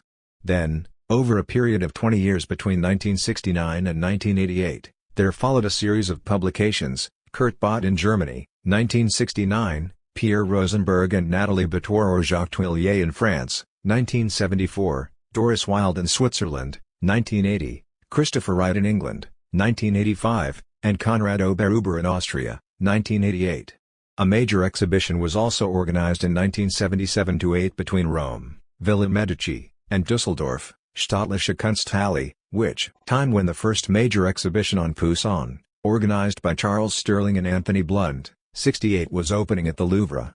These 2 events represent a peak in the resumption of interest in Poussin. In his preface to the exhibition, 69 Bazin, who emphasized the unique nature of the event, never before has anyone attempted to bring together almost all the works of this artist, p. 13, confronts the problem of the rather austere image most people at the time had of the painter. He refers to the least popular of the great masters, at least in France, p. 13, of the most harsh of masters, p. 36, and of a difficult painter, p. 19, who painted for men steeped in classical culture, p. 18. He describes him positively as a thinking painter, p. 20, but writes that one learns Poussin as one would learn Greek, p. 36, and notes the reproach often made towards the artist, his painting would be an intellectual painting, p. 17. He is, according to him, one of the greatest masters of French art, pages 25-6, and he writes, nostalgically, about the preparations for the exhibition in question. May I be allowed to recall the hours we spent, Sir Anthony Blunt, Charles Stirling and myself in the beautiful Adam building of the Courtauld Institute, constructing this monument to the glory of our God, carried along by those beautiful forms and those elevated thoughts, our minds were transported back to the great century, and, beyond that, to that antiquity which for the men of that time was not the past, but immortality. English domination was at the time quite distinct in terms of scholarly knowledge on Poussin. Blunt and Mahan were extremely active, and it was no coincidence that the Louvre should have entrusted part of the catalogue of the 1960 exhibition to the former. 70 It would indeed require a rather overwhelming level of dominance for a foreign art historian to find himself awarded a prime role in a Parisian exhibition on a French painter. In 1961, another exhibition was organized in Rouen by Pierre Rosenberg. 71 followed in 1962 by the exhibition L'Idio Classique del Seicento in Italia e la Pittura in Paesaggio, Palazzo dell'Archiginnasio, which saw 34 paintings and 21 drawings by the painter brought together in Bologna. It was the first time, for 2 centuries, that so many works by Poussin had been seen on Italian territory. For his part, Blount finished his critical catalogue of the paintings 72 as well as a catalogue of the drawings. Then, over a period of 20 years between 1969 and 1988, there followed a series of publications: Kurt Bott in Germany, 1969, Pierre Rosenberg and Nathalie Batour or Jacques Tuillier in France, 1974, Doris Wilde in Switzerland, 1980, Christopher Wright in England, 1985, and Konrad Oberhuber in Austria, 1988. A major exhibition was also organized in 1977-8 between Rome, Villa Medici, and Dusseldorf, Staatliche Kunsthalle, which past whose fame has survived practically all revolutions in style and taste which have marked European art since the end of the 17th century. Whether Rococo, Neoclassical, Romantic, Realist and Post-Impressionist, all movements have found something to admire and to imitate in the many aspects of the personal contribution made by this painter. As the exhibition Copier Cray at the Louvre demonstrated, the same is true for many modern artists, who have often drawn their inspiration in the almost abstract formal components of Poussin's art. And if Impressionism, the most popular artistic tendency of all, seems less indebted to the founder of French Classicism, it is nevertheless true that Degas copied and praised him, and that Pissarro himself saw in Poussin one of the spiritual ancestors of the new painting of the 1870s. Without the construction, over a period of several centuries, of this privileged place in the history of art, it would be difficult to understand the obsession over the authenticity of canvases and their attribution to Poussin. In keeping with the principle of increasing rarity within a sacred universe, the name of the author to which these objects are attributed is what gives them their value, both economic and aesthetic, and what permits legitimate admiration and emotion. It is also what gives rise to all the desires to in some way appropriate the work, whether materially or symbolically. To art, a nation's gratitude. Poussin, claimed as the French painter par excellence, even though he had spent most of his life in Rome, Poussin, appointed first painter to King Louis XIII, Poussin, whose work is added to every public art collection with the dream of disseminating it, in the form of copies, to every provincial museum, Poussin, whose autograph works were to be classed as national treasures, Poussin, for whom a French municipality and the French state were prepared to pay an extremely high price in order to acquire work rather than see it go to the United States, Poussin, creator of the painting which, acquired in this manner, can be admired on French soil. All of this, commonplace as it might seem to us today, is nevertheless an indication amongst others of the deeply rooted relationships between art and power. At the same time as the artist was inventing himself historically, connecting those who write, paint, sculpt or compose to the summit of symbolic power, the high, the elevated, the sublime or the divine in the same movement which made the artist a creator equal to God or to the emperor, to king or prince, art became a sacred object that needed to be protected, preserved and withdrawn from ordinary commercial circulation when perceived as an element of the shared municipal or national patrimony. Whether they liked it or not, great artists became the pawns of a power which was greater than they were.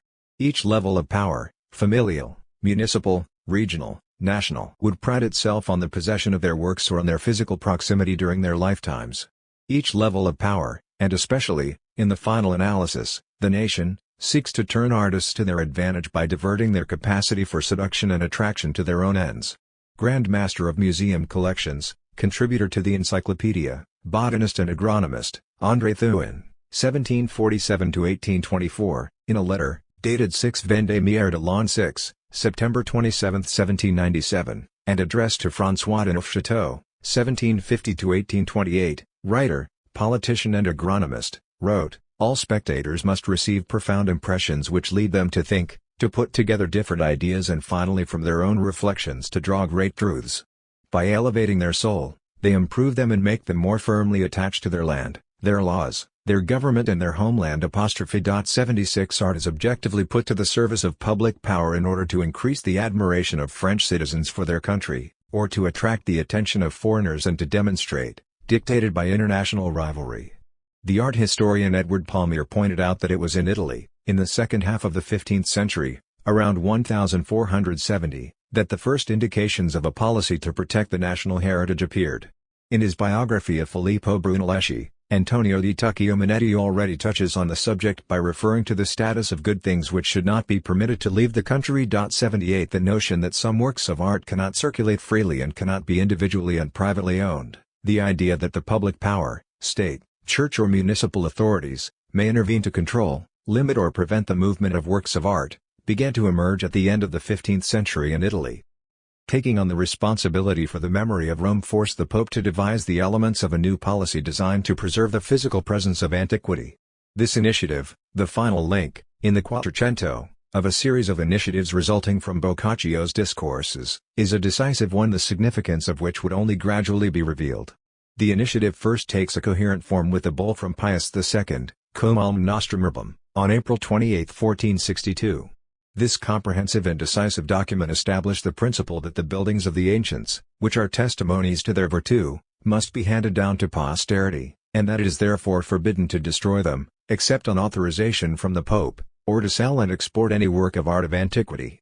This unprecedented measure can be seen as the invention of a new law, a sort of jus soli, which creates, between a given territory, that of Rome, and the works of art that are to be found there, a bond of a public nature which can only be undone by the public power, in other words by the pontifical power. It is indeed a new law in that it applies to the individual's rights to ownership, to the buildings or things which belong to them. In the judicial structure of the ancient Romans, the right of ownership is a limitless right to use and abuse. The prohibitions decreed by Pius II are a constraint to the freedom of individuals. Yet they are so wide-ranging that they are victims of their own abstract generalization, which renders them inoperative, since there is no administrative structure capable of applying them. 79. Almost 10 years later, the same process is set in motion by Pope Sixtus IV, who forbade the free circulation of ancient marble statues owned by individuals. 80. The testaments left by two noble families, that of Marc Antonio Altieri on October 22, 1531 and that of Gabriele de Rossi, drawn up in May 1517, show that they recognize therefore that the works of antiquity can possess such symbolic importance that they belong outside the common law and are placed in a sort of legal sanctuary, enabling them to be excluded from the free play of the market, considering them almost to be subject to mortmain and therefore regarding them as sacred in comparison with other elements of private property.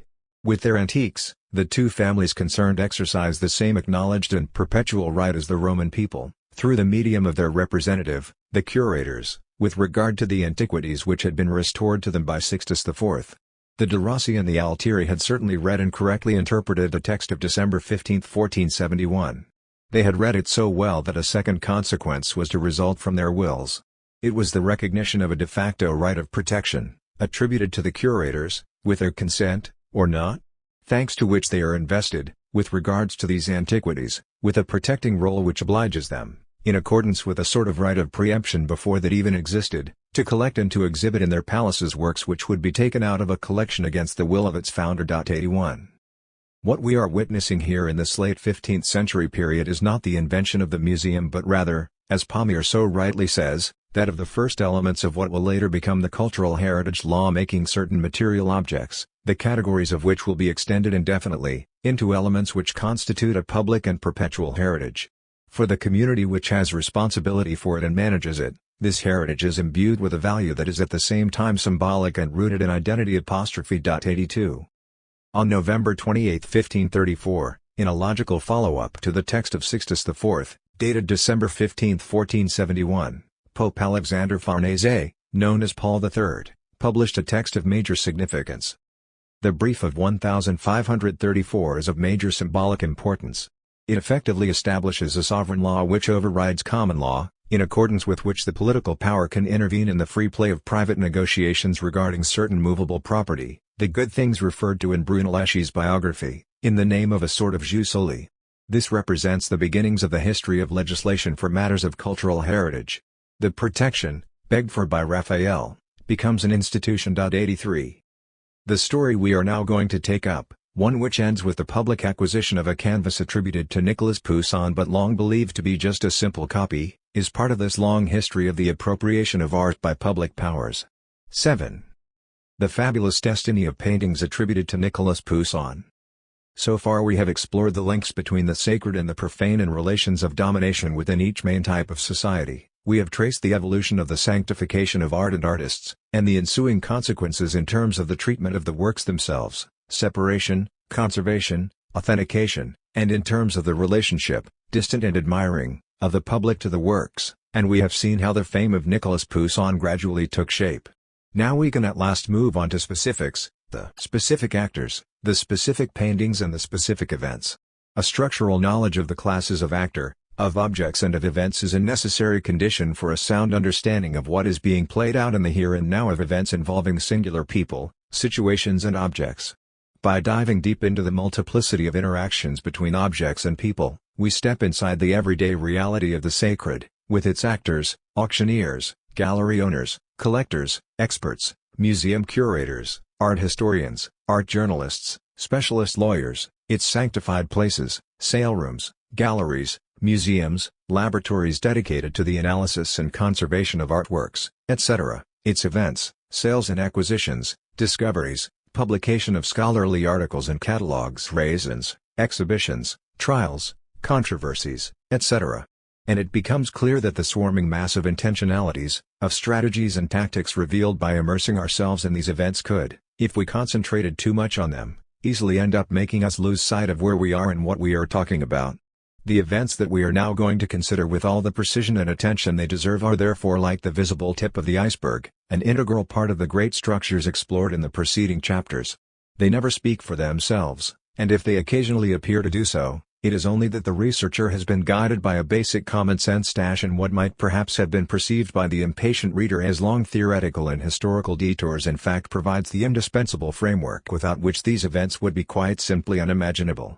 One of the chief interests in reconstructing the path traced by a series of objects lies in the fact that it reveals the network of solid links which intertwine, around or about objects, between actors or institutions coming from very different fields of practice, often studied as part of relatively autonomous universes.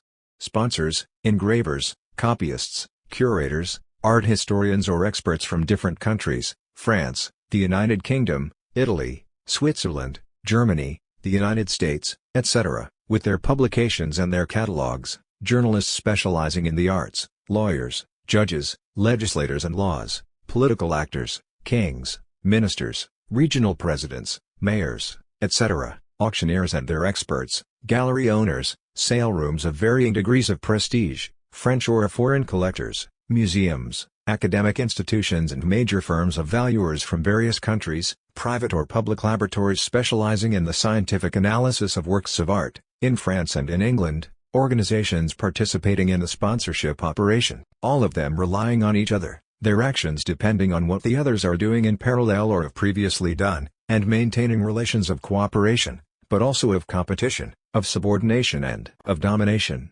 The paintings whose trajectories we are now going to study have been the subject of discussions and commentaries, both spoken and written, and have been the focus of numerous exercises in categorization. We have already seen that experts are individuals who do things with words. Many utterances made by actors with some authority to speak on the works are both constative and performative. They can be studied for their locutionary dimension, what they are saying, their illocutionary dimension, what they are doing by saying something, and their perlocutionary dimension, what they are doing by the fact of saying something, the consequences or the effects of an utterance which is in the slightest bit effective. This is a poussant is in every sense an assertion, in other words, a proposal which can be judged true or false. Yet when the assertion is subjected to doubt and no one can easily determine whether it is indeed true or false, it is also inevitably a kind of show of strength. By stating this is a poussant, the expert or the art historian tries to introduce a new reality of the type, this painting, which you took for a mere copy, is in fact a painting by Nicolas Poussin. The assertion has, then, an equal chance of failing or of succeeding, of being felicitous or infelicitous. The question is not therefore in the first instance to know if it is true or false, but to know if it has any chance of being considered to be true or false. We could wonder, in the manner of J. Austin or the medieval theologians who preceded him, what the felicity conditions of the assertion in question might be, who is saying it, a suitably appropriate person. In what conditions, a more or less appropriate situation? At what time, a more or less appropriate opportunity? Etc. Any act of cataloging, publishing or publicizing exhibiting a painting comes under the same type of analysis. These are performative acts very often disguised in constative utterances which have the power to make a painting exist in a manner different to its previous existence, or to implicitly confirm its status by consolidating it. Links, associations and changes in status. In the case of the painting acquired by the Musée des Beaux-Arts de Lyon in 2007, the object in question had, in the course of its history, been subjected to a series of attempts, with differing degrees of success, to link or attach it to different series or classes of objects, sometimes radically changing its status and the uses which could be made of it.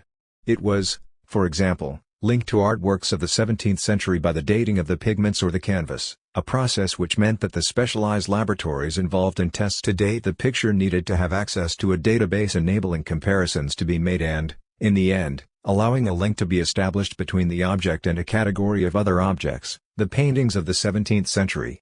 The same painting had been linked with the name of Nicolas Poussin by several important art historians, all Poussin specialists, who had published and catalogued the picture. It then left the category of ordinary objects to join that of works of art and to become part of the prestigious series of pictures painted by Nicolas Poussin. The said painting was, by the same token, linked economically to the other paintings by Poussin on sale at the same time, since as soon as there is any question of selling a painting with the status of an autograph painting by Nicolas Poussin, the object immediately becomes part of the series of paintings by the same painter sold on the international market. The authenticated and attributed painting was then linked to the series of national treasures by means of a state commission, with the result that the painting could not be freely circulated or sold. Then, once in place in the Musée des Beaux-Arts de Lyon, the painting became linked to the gallery's local collections. It is now part of a series of 17th-century paintings, which includes works by Simon Vouet, Jacques Stella, Philippe de Champagne, Eustache Lesueur, Charles Le Brun, Louis Crédy, Nicolas Renier, etc. The same object had been successively hung on the dining room wall of a bourgeois house, stored in an attic and exhibited by Richard and Robert Pardo in their Parisian gallery at a time when it was still regarded by the Louvre Museum as simply a copy of an autographed painting. Then, once its autograph status had been recognized, it was re-exhibited first by a group of art historians, then by the Musée des Beaux-Arts, and thus, in each of the public contexts where it was exhibited, it was linked with a series of other paintings of varying degrees of renown. The same painting was, moreover, on a number of occasions shown alongside and compared to the so-called Piasecka-Johnson version, initially considered to be an autograph work, as well as the so-called Wolff version. All these links and associations contributed to modifying the status of the object in question, and, as a result, the potential actions or attitudes concerning it. In order to have a better understanding of what underlies the chronological story which follows here, we can condense into a series of propositions a set of problems which began to be formulated in the section entitled Outline of a General Theory of the Magic of Power. 2. The object canvas sees its status, and its values, vary over the course of its history depending on the actions of the individual actors and institutions interacting with it. The status of an object canvas implies a place in a hierarchized system of classification. The object is defined by its adherence to classes of objects: ordinary profane object versus extraordinary sacred object, simple contemporary copy versus autograph painting, painting by a lesser-known artist versus painting by a master, painting in a good state of conservation versus painting in a poor state of conservation, etc. Any system of hierarchized classification implies the coding, shared by all the actors, of relative legitimacies. The different rankings are thus more or less legitimate and the objects which occupy these rankings are more or less desirable. The actors and institutions behave towards the object according to the status it takes on in their eyes at a given moment of its history. This status initially imposes itself upon them as the result of the history of the classifications of the object. Each actor, group of actors or institution which interacts with the object can try to act in order to maintain, verify or transform the status of that object. The processes of associating or dissociating an object in relation to a series, museum collection or list of paintings presented in the context of an exhibition, or to a category of objects are carried out by actors or institutions in the form of performative acts. What is considered real, true or established at a given moment in time, this is a painting by Nicolas Poussin, is merely the product of a relatively long series of corresponding performative acts, and is very often the result of the victory of one group of protagonists over the others. In order to maintain, verify or transform the status of an object, tests are sometimes organized. Each test, like each new status, involves the object being linked to series or categories of other objects. Attempts to link the object to a series of objects, to put it into a category or to remove it from an existing series or category of objects, are not always successful. Some attempted links fail, as in the case of the Pardo brothers or of Mahan and Blunt, etc., and others succeed, those of Tuillier and Rosenberg. These processes, strategies, of association or dissociation partly depend on the interests of those who initiate them. There are also quasi-automatic phenomena of association or dissociation, in cases where history has firmly linked categories of objects together. For example, The economic value of a canvas is directly correlated to the value imputed to it by art history, and the successful association of a painting with a master's name immediately links it to much higher price brackets. Conversely, the distribution of a canvas results in an immediate drop in value. When any doubt persists as to the status of the painting in question, the purchase of that painting at a very high price contributes to strengthening the hypothesis of its original status. It is taken as a sign that buyers are taking a gamble on the work being an original. In contemporary societies, scientific, legal and academic tests are considered amongst the most efficient or powerful. They help reinforce status and contribute to the impression that the socially produced status, the result of a social process of judgment, is embodied in the object as though it were a physical property of it. It's a person, it's a masterpiece. The different series or categories of objects to which an object can be associated each have their specific temporality.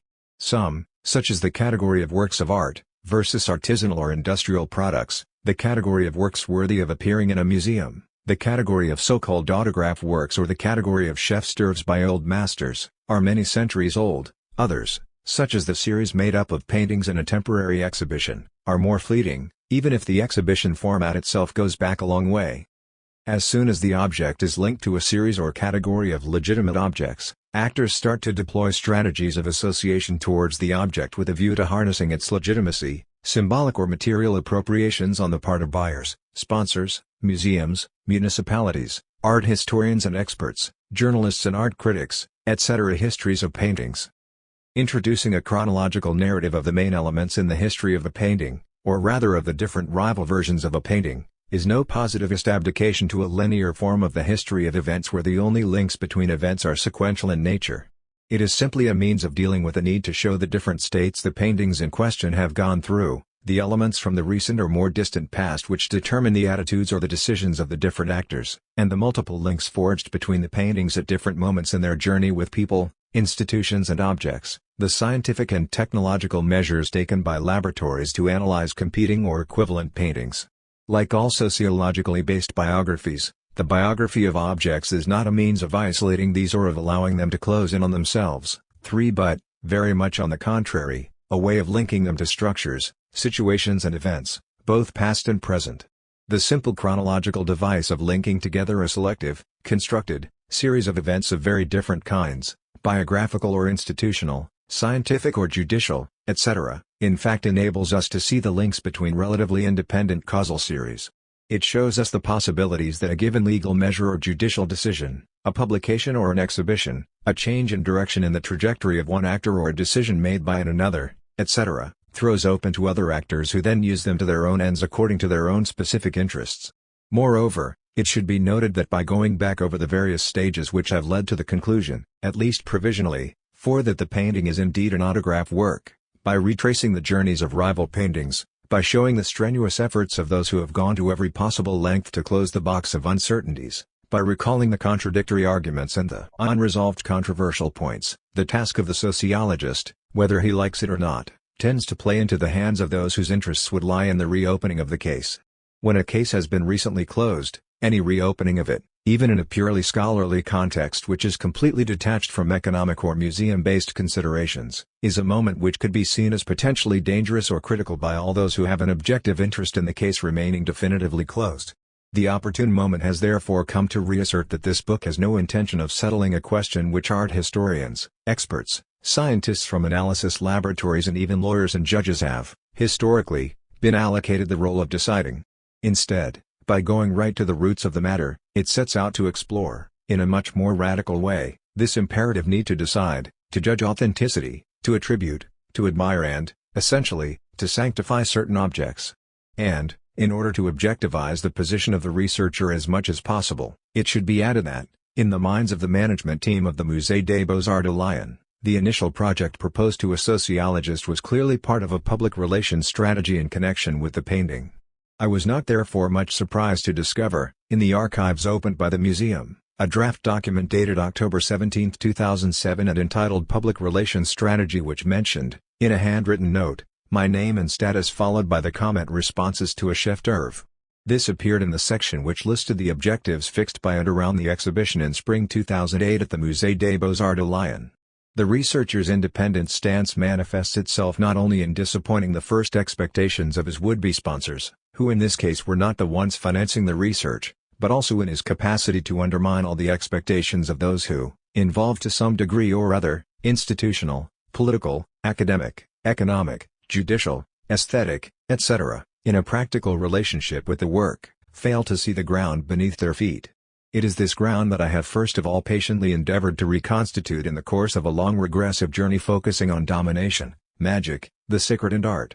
And it is the scenes played out on this ground by specific actors which will be the focus of analysis in the following pages. Sociological analysis, which sometimes runs the risk of being perceived as a radical criticism or a way of challenging the most commonly shared certainties, is in fact simply an opportunity offered to those who are willing to become aware of and to free themselves of the beliefs and constraints that can weigh heavily on them. The painting of a great painter whose talent is declining. In the course of the years 1657 and 1658, Poussin painted the flight into Egypt at the request of one of his patrons, the Parisian merchant Jacques Cerisier, originally from Lyon. 8 years before his death, a few years before the famous four-season cycle, 1660 to 1664, the painter was in the final period of his creativity. He had already painted more than 200 paintings and his fame was considerable both in France and Italy. The works painted during this period were, however, marked by what had become a characteristic tremor in his hand which had begun as the result of an illness in 1640. Poussin died in Rome on November 19, 1665. In the same year, on August 10, 1665, Bernini, 1598–1680, Italian sculptor and architect, visited Cerisier to see his collection of Poussin's paintings. He pronounced the first paintings he saw as beautiful. But, when he was shown a Virgin in Egypt, his opinion took a more negative turn, as Paul Frart de Chanteloup describes. When he had looked at it he declared, "People should stop working at a certain age, for all men end up declining." I replied that those accustomed to working found it hard to do nothing, and worked perhaps as a distraction. He agreed that this was so, but added that their work quite often harmed their reputation. 5 It will not escape notice that the defense offered by Chanteloup, friend, patron and executor to Poussin, is a noticeably feeble one. If he justifies the painting on the grounds of a simple distraction, it might suggest that he himself is not altogether convinced by the quality of the work. The result of jealousies between patrons, the painting had been done for Cerisier and not for him, or simply a matter of personal taste. It shows that, even among his admirers, this canvas is far from being regarded as some kind of chef-d'oeuvre.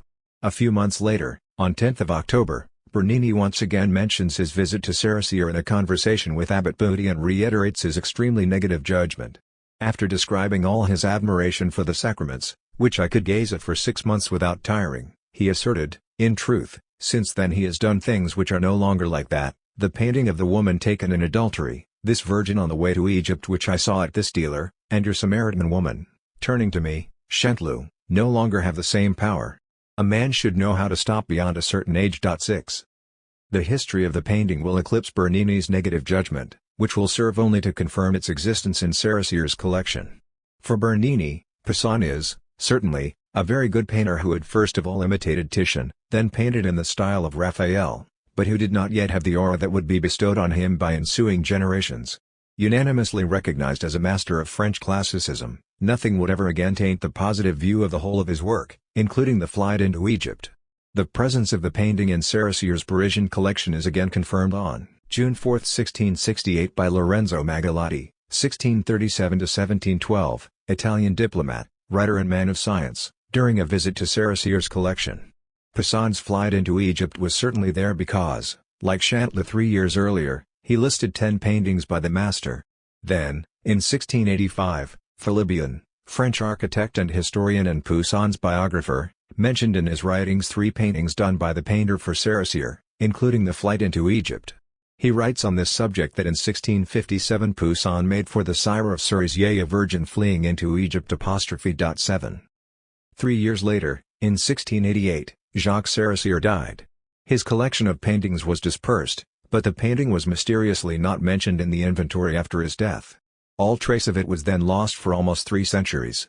From that moment on, the accounts written by Chanteloup, the comment made by Philibien and a few references to engravings constitute the only proof of the existence of a missing painting.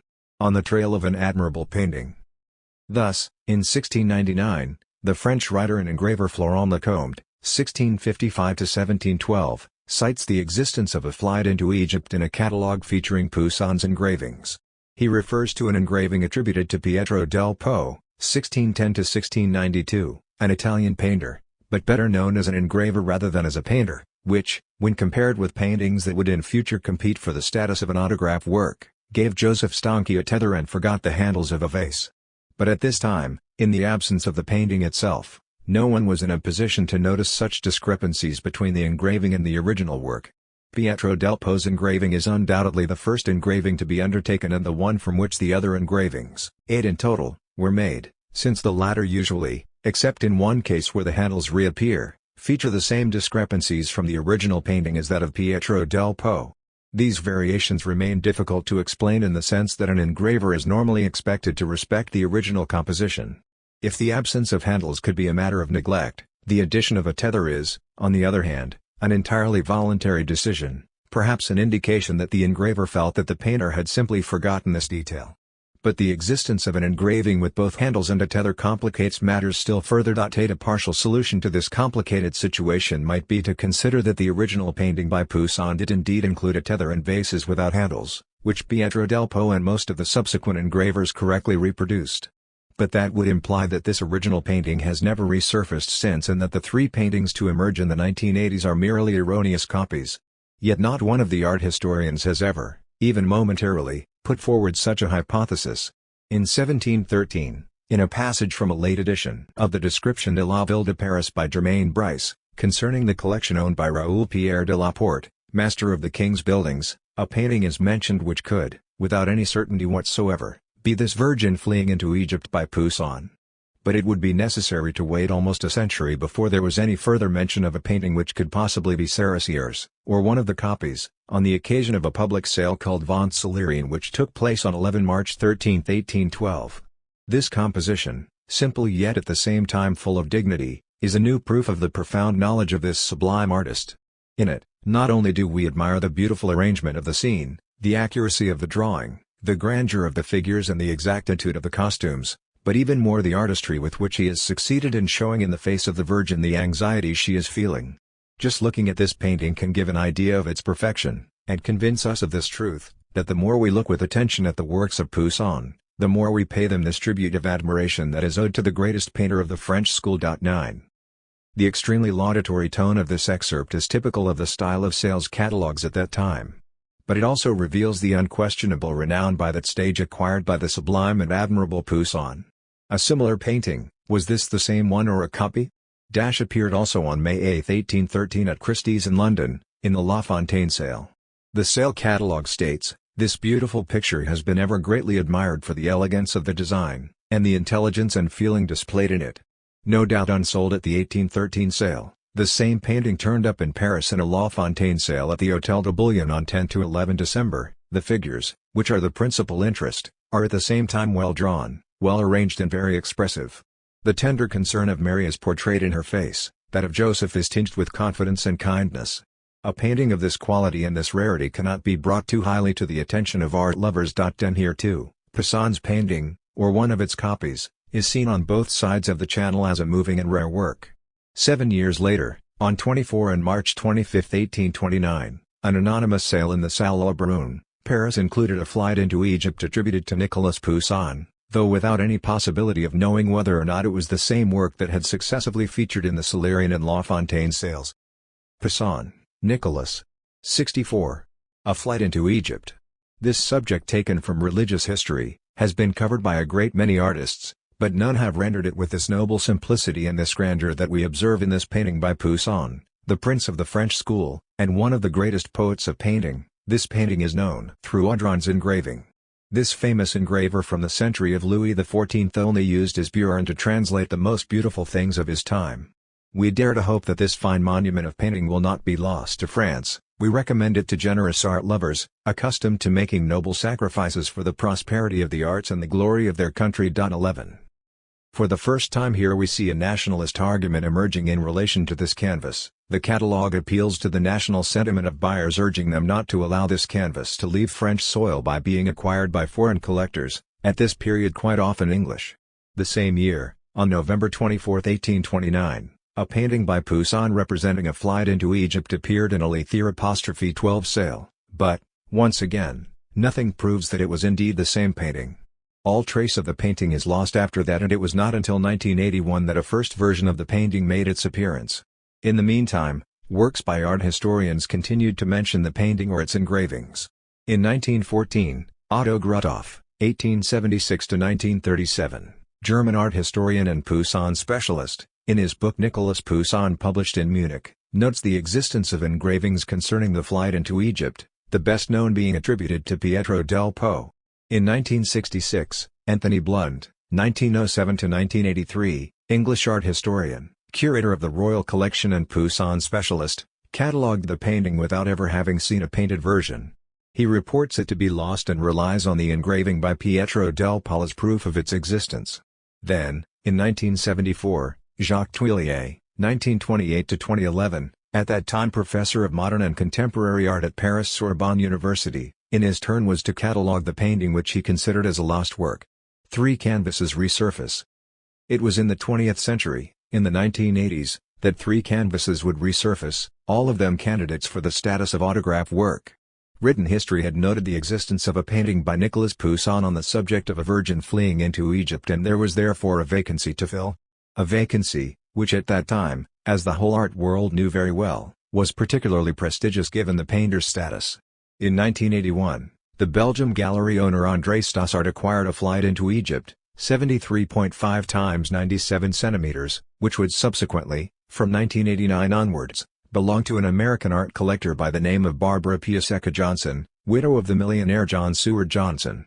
This version, which had belonged to the Russian Princess Skakhovskoye and which would be referred to as the Piasecka Johnson or Princeton version, was one of the canvases claiming the status of an original work. See Plate 2. The British art historian Anthony Blunt, at the time the leading expert on Poussin's work, published this version of the painting in 1982, believing that it was indeed the original. His article was a significant milestone 13 and would prevent any challenge for the next 12 years. Other British 17th-century specialists of varying levels of importance confirmed Blunt's opinion: Wright, in 1985 and 2007, and Mahan, in 1997.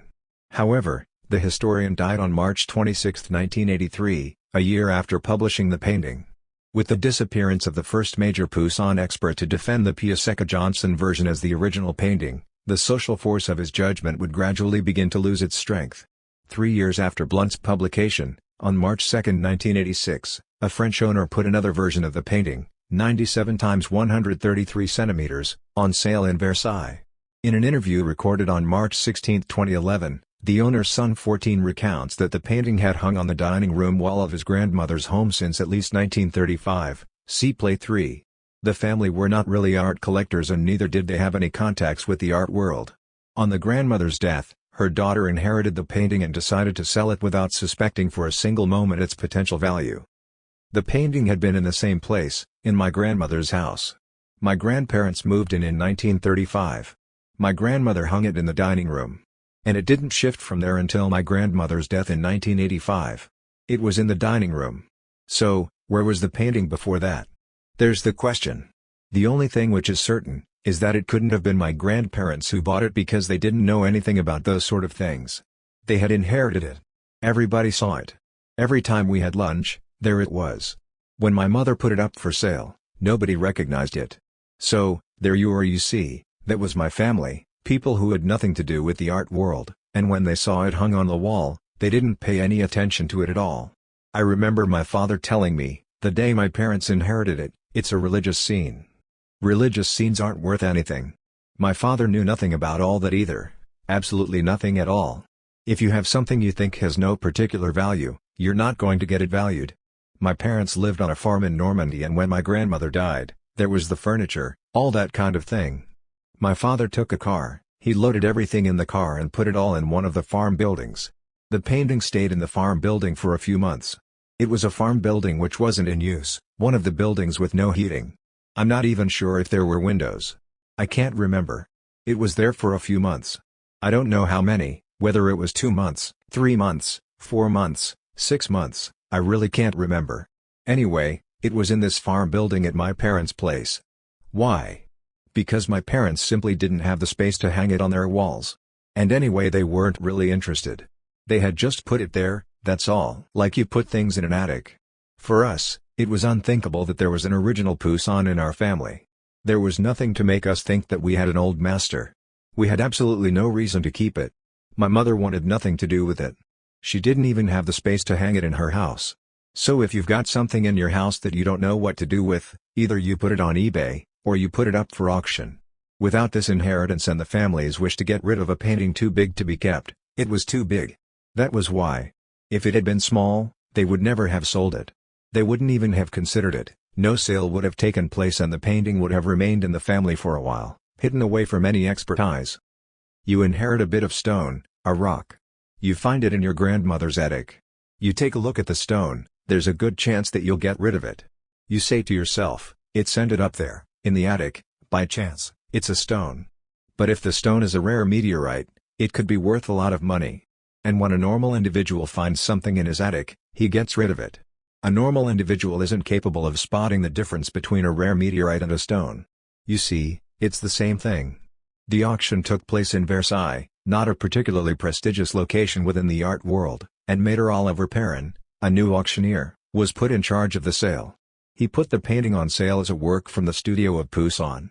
Since 1981 the terms used by auctioneers are supposed to be legally defined, Decree No. 81-255 of March 3, 1981.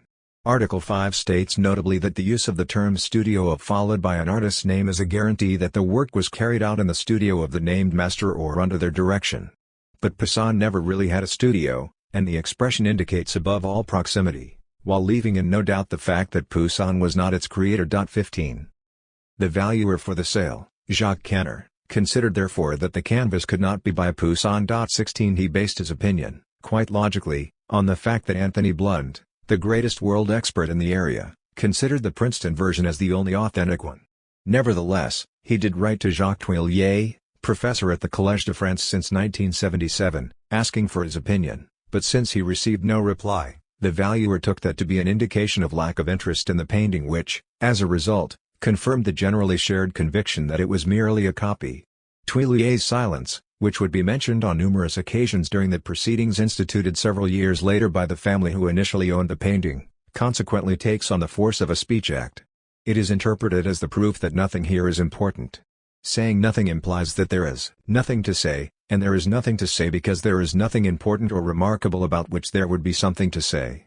The letter from Canner, valuer at Versailles, to Tuillier, dated October 24, 1985, was cited, during the legal proceedings requesting the annulment of the sale of the painting, by the valuer's lawyers, in order to prove his good faith and to point out his attempt to contact the acknowledged leading French expert.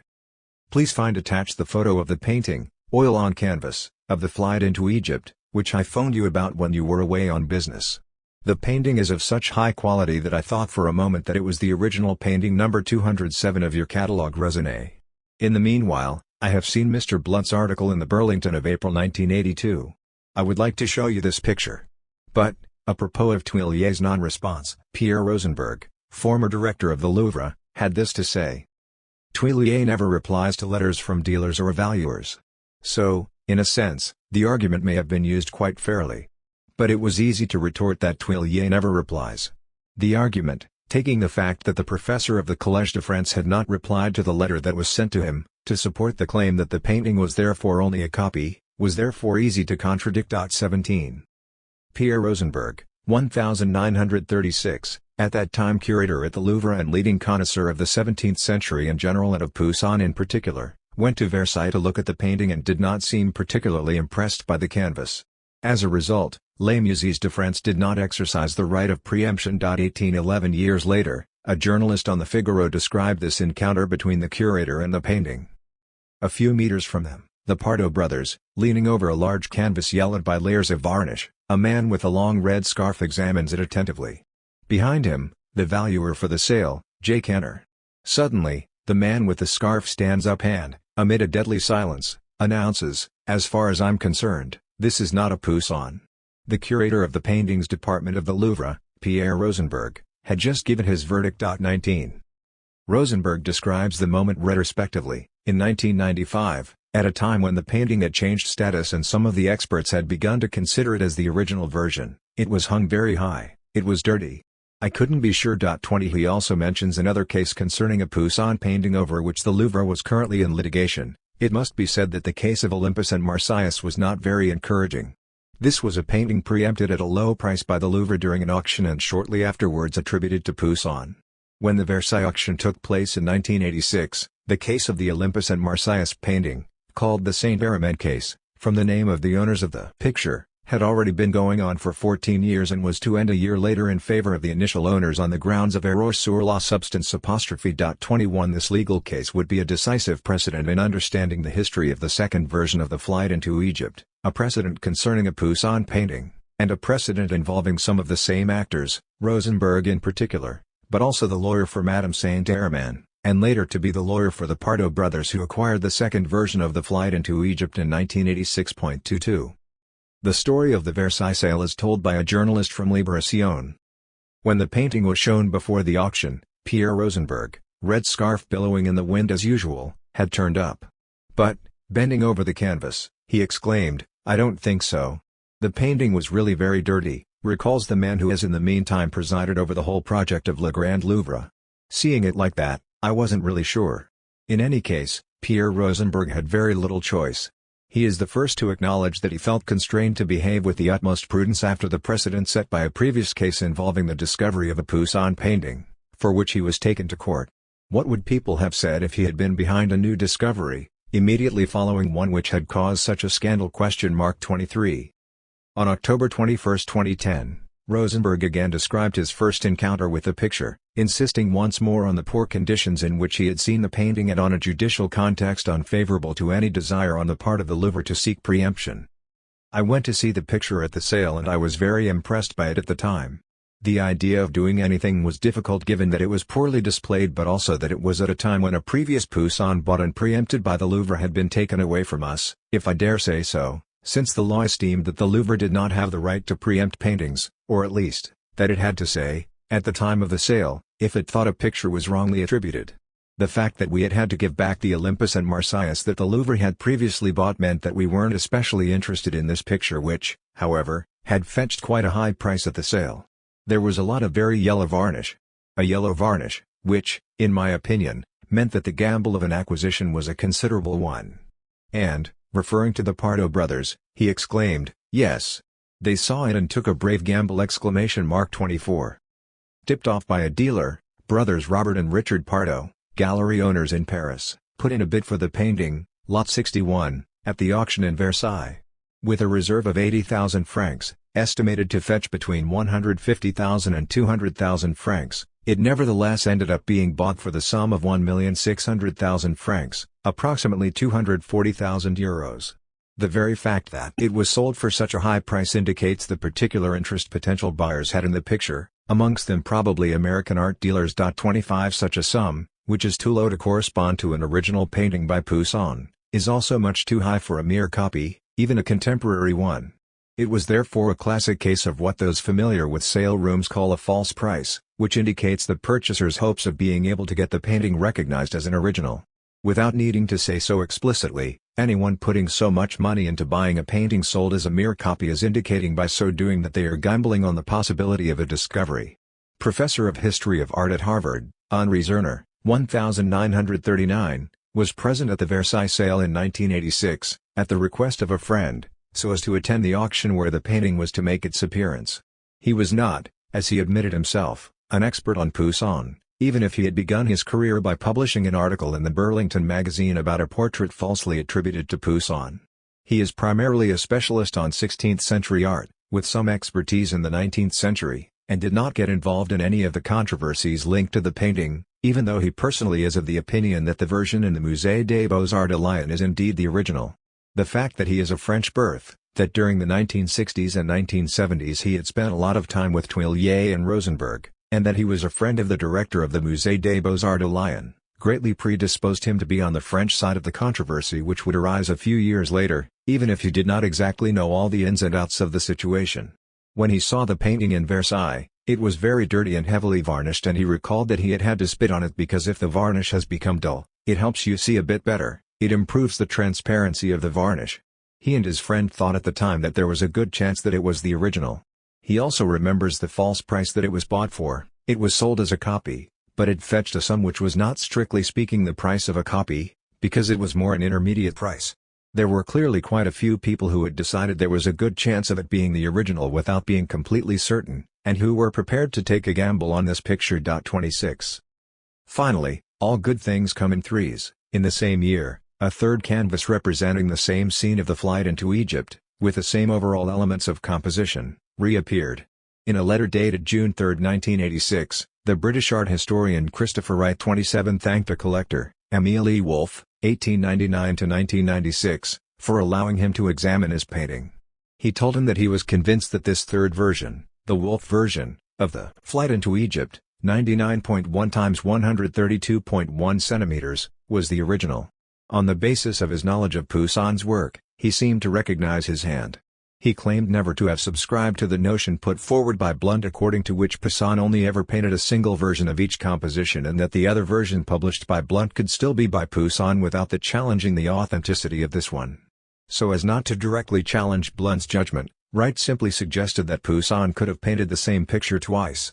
But there was no real comparison between the legitimacy of the art historian and that of his illustrious predecessor, or of Blunt's main rivals, and his find would virtually come to nothing.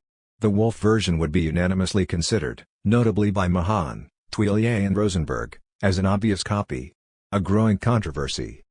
From that moment on, everything was in place for a controversy and comparisons between the canvases to take place.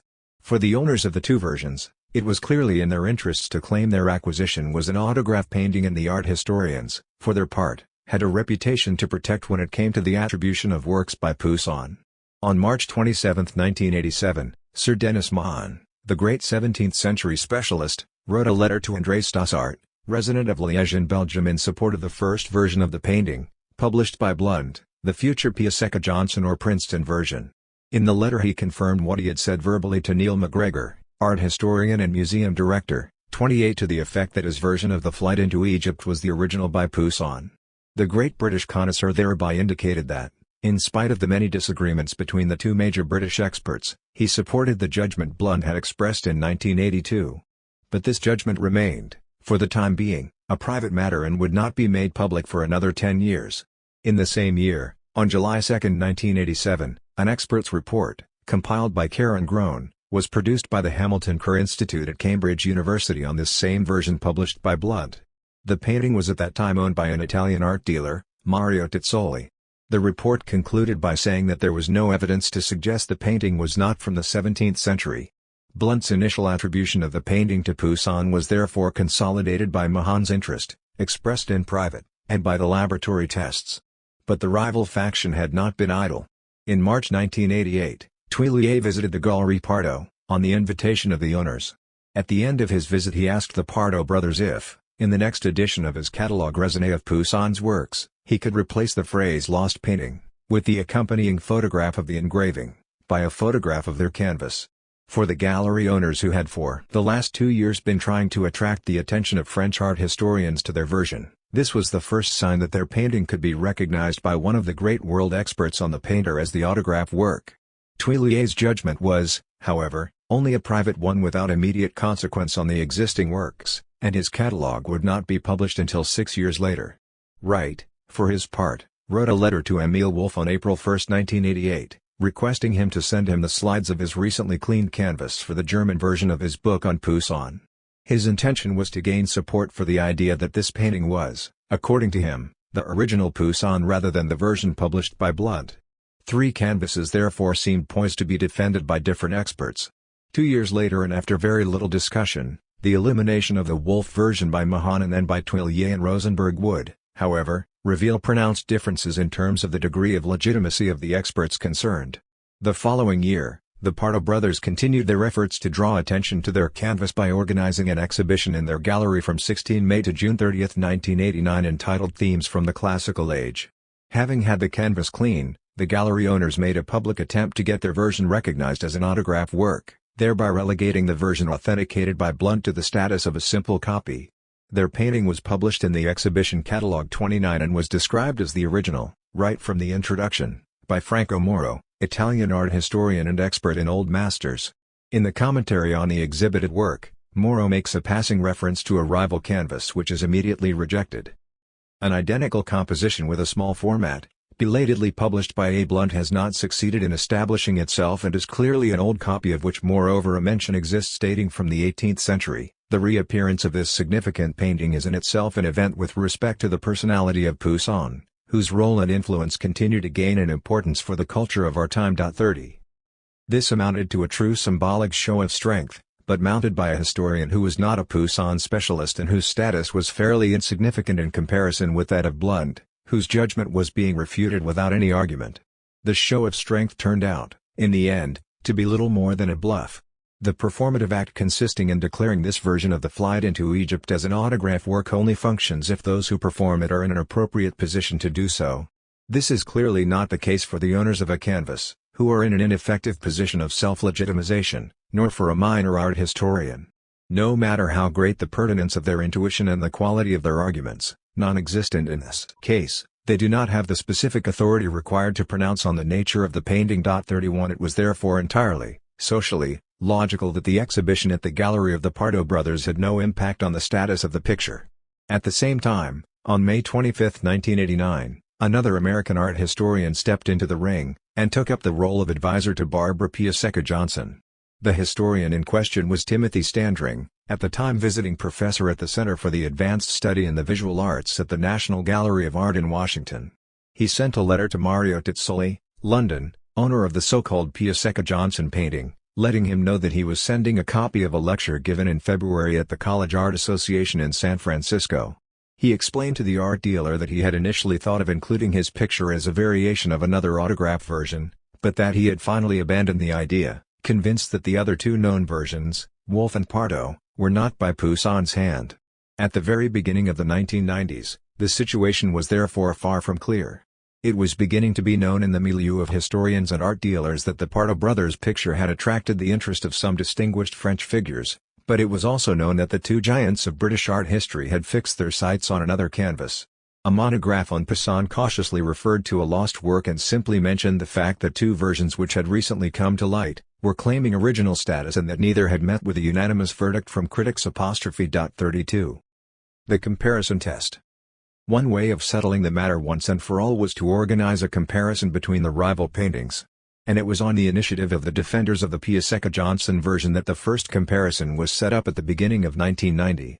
Taking the initiative for such a comparison suggests that the initiators have no fear about the result and no doubt about the value of the canvas. On February 28, 1990, Robert Wills, advisor to Barbara Piasecka Johnson, invited Timothy Standring by letter to come to the Ritz Hotel in Paris on March 13, 1990 at 15:00 hours, to compare the three rival versions of the painting, Wolf, Pardo and Princeton.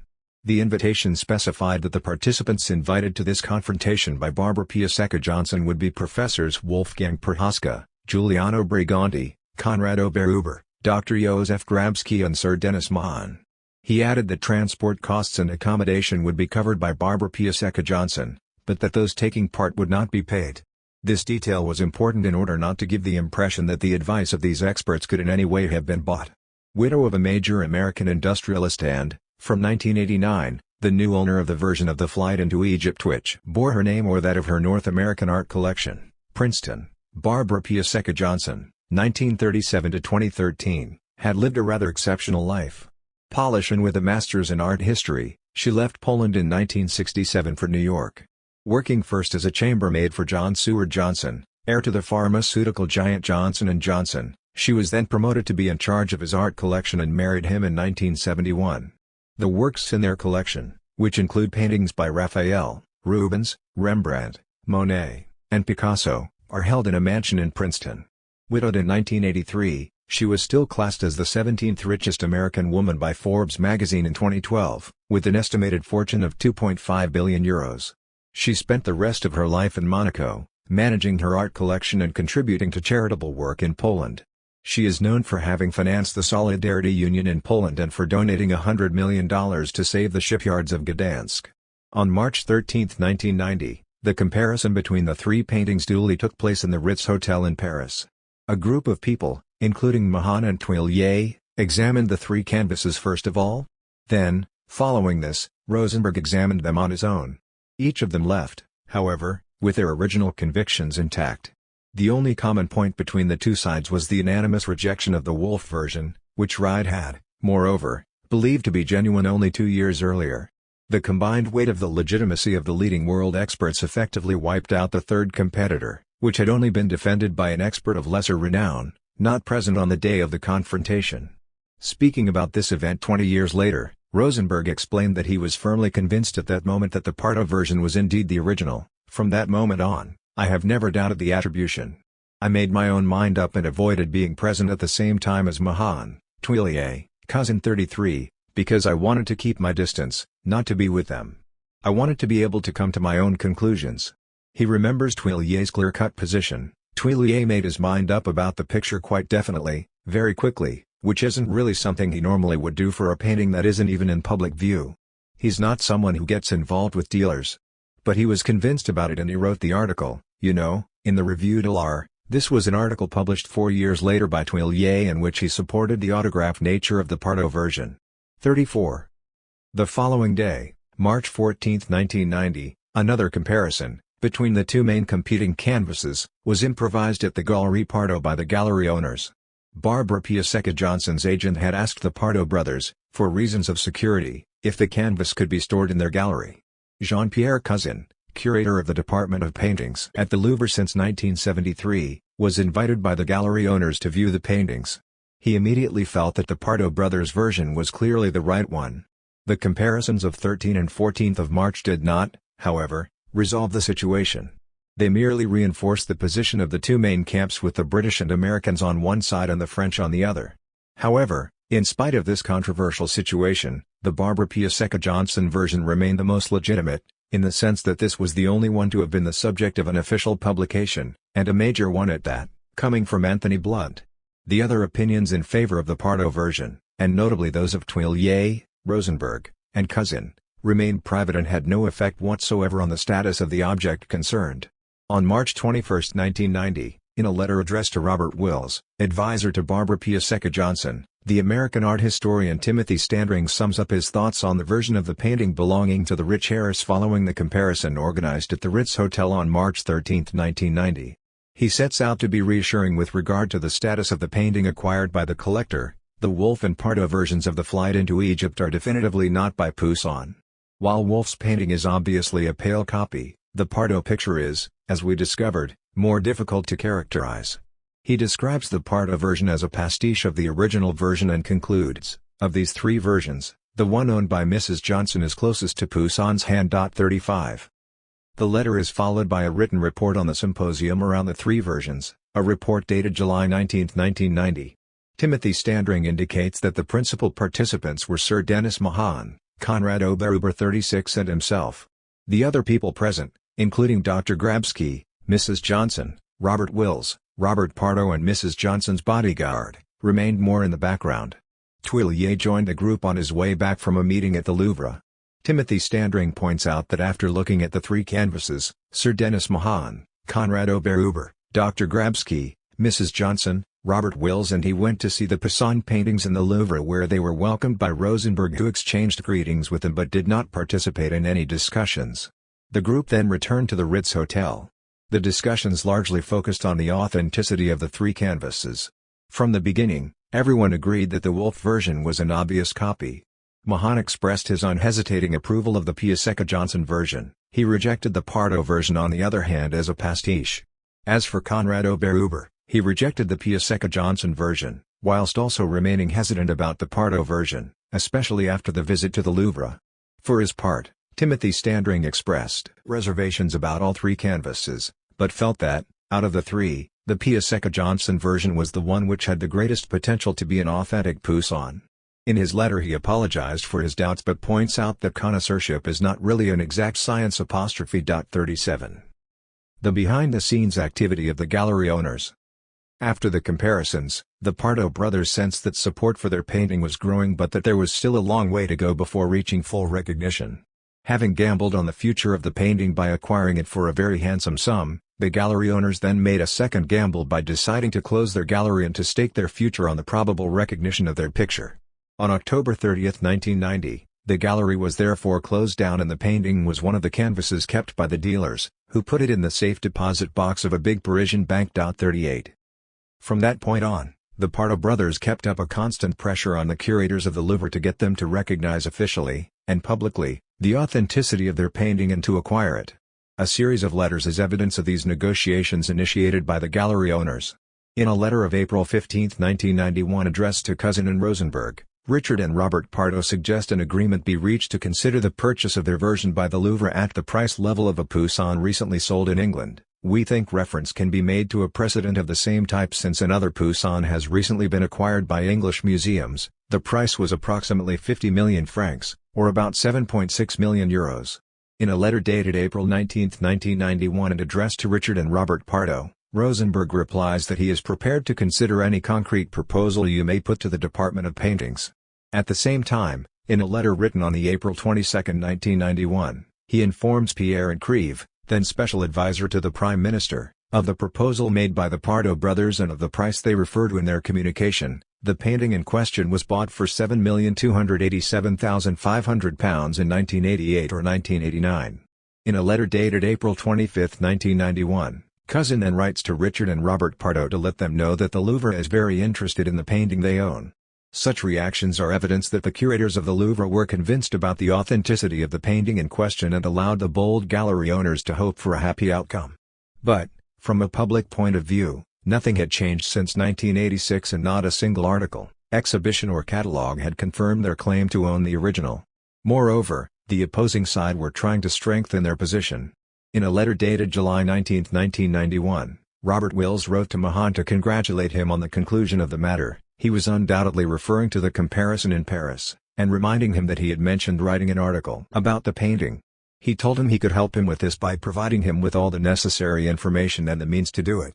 He also talked about a potential place for exhibiting the painting in the Virginia Museum of Fine Arts where Achilles on Syros, a painting from the same period, was already on display. By this discreet reminder, Wills was of course encouraging Mahan to make his judgment public so that it could weigh fully in the balance of contradictory judgments expressed during the confrontation at the Ritz Hotel. At this moment in the history of the paintings, the only version officially considered as an original was indeed the version acquired by Barbara Piasecka Johnson. But the rich collector's advisor no doubt wanted to preempt any further challenge to the authenticity of the canvas by securing the public judgment of an extremely influential Poussin expert. This was proving all the more necessary in that, since the death of Blount in 1993, the social impact of his judgment was diminishing.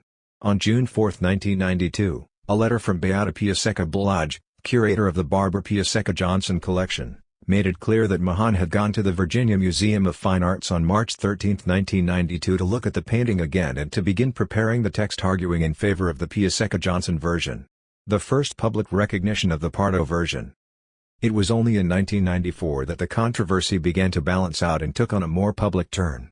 The Pardo brothers continued their efforts to promote their painting. Promoted to the post of director of the Louvre in the year of the fourth centenary of Poussin's birth, Rosenberg wrote a crucial letter to Tuileries on February 11, 1994. In it, he describes having had a somewhat confidential visit from one of the Pardo brothers and adds that the gallery owners wished to sell their Poussin, 50 million francs. He goes on to urge the eminent art historian to publish the painting in order to prevent it being sold to a foreign buyer. What Pardo tells me is that he would very much appreciate his painting being properly published. Several participants of the Poussin Symposium have asked him for the Ektachrome 39 of the work to show in the course of this occasion. Most of them are people with some kind of commercial links. I advised Mr. Pardo not to agree to this. He would be more inclined to listen to me if I was able to tell him that you would write a short piece on the work, or failing that, Jean-Pierre Cousin. I do not need to tell you that if you publish the painting, you will make my task considerably easier. Finding a national solution to the acquisition of this work is not easy, as you can imagine. Finding himself without any news, Richard Pardo wrote to Rosenberg again on June 7, 1994. He told the story of the painting's history and that of its rival which had been published a few years before the second painting resurfaced in 1986. He reminded him of the 1991 proposal and lamented the fact that their meetings had not resulted in anything concrete. He also lamented the absence of the painting in the exhibition organized by Rosenberg and considered this as an undeniable admission of helplessness. He continued by saying, "We must honestly consider the possibility of abandoning this potential purchase by the museums of France. You will agree that a decision is urgent now, after these 8 years of playing hide and seek." After 8 years in which the status of the painting had not shifted, the art dealer who had sold his gallery and risked everything on the future of this canvas could not help showing signs of impatience and annoyance. Rosenberg wrote again to Twillier on June 16, 1994 to inform him of the correspondence sent by Richard Pardo, a copy was enclosed, and to remind him of his decisive role. In the meantime, I have spoken to him on the telephone and I have tried to explain to him that your article, which will appear at the time of the exhibition, should be helpful in finding a satisfactory national solution. The repeated approaches made by the gallery owners to Rosenberg and the letters of the latter to Twillier ended up bearing fruit. In August of the same year, in an article in the Revue de l'Art, Twillier publicly defended the authenticity of the Pardo brothers' painting. 40 This was the first public action contradicting the position adopted by Blount in 1982. Having introduced Poussin's main patrons, Paul Frart de Chanteloup, Jean Pointel and Jacques Sarrasier, Twillier focused on Sarrasier's collection, 10 known canvases, writing, "We believe that 4 originals have come down to us. We would like to demonstrate that a 5th canvas can now be added to those, one which until now was known only through an engraving and various copies." 41 He took a decisive stand against Blount by making clear that he had had the opportunity to study the 3 canvases, the first being that published by the British art historian in 1982, the second coming from a North American collection, the Wolff version, and the third having been sold in Versailles in 1986, the Pardo version. "In our view," he stated, "it is clear that the latter is the original. The first 2 examples can indeed convey something of the beauty and the sparseness of the composition, but only the third manages to preserve the trace of the tragic effort of an elderly man who still wants to be a painter, who grapples with the material and finds in his very powerlessness the most moving notes. A masterpiece resumes its place in Poussin's oeuvre." 42 The trembling brushstrokes, which for Bernini in 1665 were the sign of the declining capacity of this aging painter, become the moving touch. Each stroke becomes an inimitable signature of a highly consecrated artist more than 300 years later, and the disappointing picture is transformed into a masterpiece. A month later, in September 1994, Twillier drove the point home with the publication of the second edition of his catalogue, first published in 1974. In it he again reiterates his position in favor of the Pardo brothers' painting. The painting was long considered lost. Blount, 1982, claimed to have recognized it in an example conserved in America. In fact, the original reappeared in an auction in Versailles. The workmanship entirely corresponds with that of the last years of Poussin's life, and a direct comparison left no doubt as to its authenticity. 43 But, between September 1994 and January 1995, discreet support for the painting also came with the big retrospective at the Grand Palais, which celebrated the 4th centenary of the painter's birth. Rosenberg and Leclotte, director of the Louvre between 1987 and 1995, also confirmed in the exhibition catalogue that the Pardo version, reproduced in the catalogue, was the original, but they did not include it in the exhibition, to the great despair of the gallery owners. Such exposure would be difficult while a painting was still in a private collection, as Cousin explained. "I think the Pardo brothers were disappointed that Rosenberg did not include the painting in the exhibition at the Grand Palais. There's always this unwritten rule, not always observed, but a rule nevertheless, that a painting which is in the commercial domain cannot be included in a major exhibition, which would of course considerably increase its value. Rosenberg has always been very, very categorical about that. It's an unwritten rule, one which in fact is not always respected. And in the case of the paintings of the late 19th and the 20th century it can't be applied, because for that period, what with works that belong to collectors and those which are with art dealers, it's very difficult, but in this case, I'm sure that's what it is. For Rosenberg, it's certainly the reason why he didn't include the painting in the exhibition. It had nothing at all to do with any reservations about the painting. 44 In his preface to the catalogue for the Grand Palais exhibition, Rosenberg, who had been elected to the Académie Française on December 7, 1995, implicitly refers to the French version of the Flight into Egypt regarded by him as an autograph work, but he only does so in an indirect manner. "To our knowledge, there are currently 2 important Poussin paintings in France. We would feel gratified by our efforts if they were soon to become part of our national collections." 45 Only those who are familiar with the history of the 2 rival paintings could conclude from this that the curator was convinced that the French version, as opposed to the Piasecka Johnson version, is the original. But it was these people that the new director of the Louvre was addressing, in a circuitous and clever manner. Moreover, a black and white reproduction of the Pardo brothers painting appeared in the catalogue with the anonymized entry, Nicolas Poussin. Flight into Egypt, Paris. Private collection. These roundabout maneuvers Rosenberg engaged in so as not to be seen to be intervening too soon in a controversy were not favorably interpreted by the gallery owners, who had been waiting since 1986 for the French authorities to clearly recognize the authenticity of their picture and set in motion serious commercial negotiations with a view to bringing it into the national collections. Richard Pardo admitted his disappointment and his bitterness to Jean-Pierre Cousin in a letter dated January 11, 1995. The difficulty throughout the whole of these 9 years in getting the painting recognized as an original, the silence of the museums until the closure of our gallery, and the absence of the painting from the Poussin retrospective in the name of some completely ludicrous ethic, end up making this whole affair quite scandalous. He announced that he would be applying for an export certificate and said he was ready, in spite of everything, to discuss matters if his interlocutor anticipated any kind of solution. 6 days later, on January 17, 1995, Richard Pardo wrote another letter, this time to Françoise Cauchon, director of the Musées de France.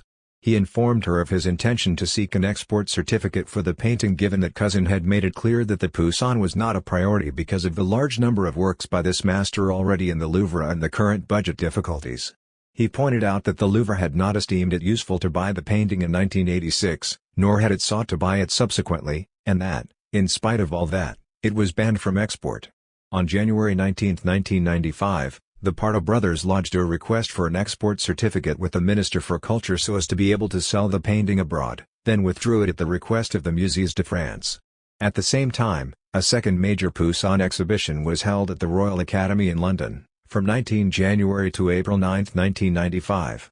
The Pia Secca-Johnson, or Princeton version, was compared to works exhibited and examined by the laboratories of the National Gallery in London. The dividing line was therefore clearly drawn, and publicly assumed, between the British and American defenders of this version initially published by Blunt on the one hand, and the French defenders of the Pardo version on the other. The stand taken by Tuillier and Rosenberg provoked some shift in position, as witnessed by the proceedings of the Symposium on Poussin, which took place in October 1994 in Paris and in November 1994 in Rome. If certain historians were still reserved, as was the case with Richard Verdi, a British art historian, who simply said that we know of 2 supposedly original versions, others began to acknowledge the potential interest of the French version. Hugh Brigstock, ex-director of Sotheby's of London, declared his support for the Pia Secca-Johnson version of the painting, while admitting the case was difficult to settle given the quality of the Pardo version, and 2 French art historians, Philippe Sénéchal and Olivier Bonfay 46, named the Pardo version as the original. Moreover, with the agreement of the gallery owners, the research laboratory of the Musées de France carried out analyses on the Pardo version. On May 23, 1995, Robert Pardo received a receipt after depositing the painting in the Louvre. It would be returned to him on June 7, 1995. These analyses would not, however, be made public until the year 2000, in the context of legal proceedings which would delay the process of public acknowledgement of the painting. New developments: the request for the annulment of the 1986 sale. In this same month of June 1995, there was a further dramatic turn of events. Following a perusal of the catalogue of the Grand Palais exhibition, which discreetly asserted the authenticity of the canvas sold 9 years earlier, the original owners of the painting requested, through the intermediary Maître William Bourdon, the annulment of the sale at auction in 1986 or 40 million francs in damages. This was the start of a long judicial journey which would only end in 2003, 17 years after the sale in Versailles. 47. It was the son of the owner who picked up a reference to the painting which had been sold in 1986. I'm quite interested in painting. When the painting was sold, I didn't know anything much about it. But I'm interested in painting, and from time to time I go to see exhibitions. And then, I see Poussin exhibition. So, I say to myself, I'll go and see the Poussin exhibition. I'll learn a bit more about this painter, who is someone it will be interesting to find out about, and about whom I knew nothing. So off I went on a guided tour of the exhibition. It was really interesting, there was loads of stuff. And then, at the end, I look at the catalogue done by Mr. Rosenberg, and what do I see at the end of it? A photo of our painting. It's mentioned in the catalogue but not shown in the exhibition. And I see in the catalogue, in France there are 2 original Poussin, both in private collections.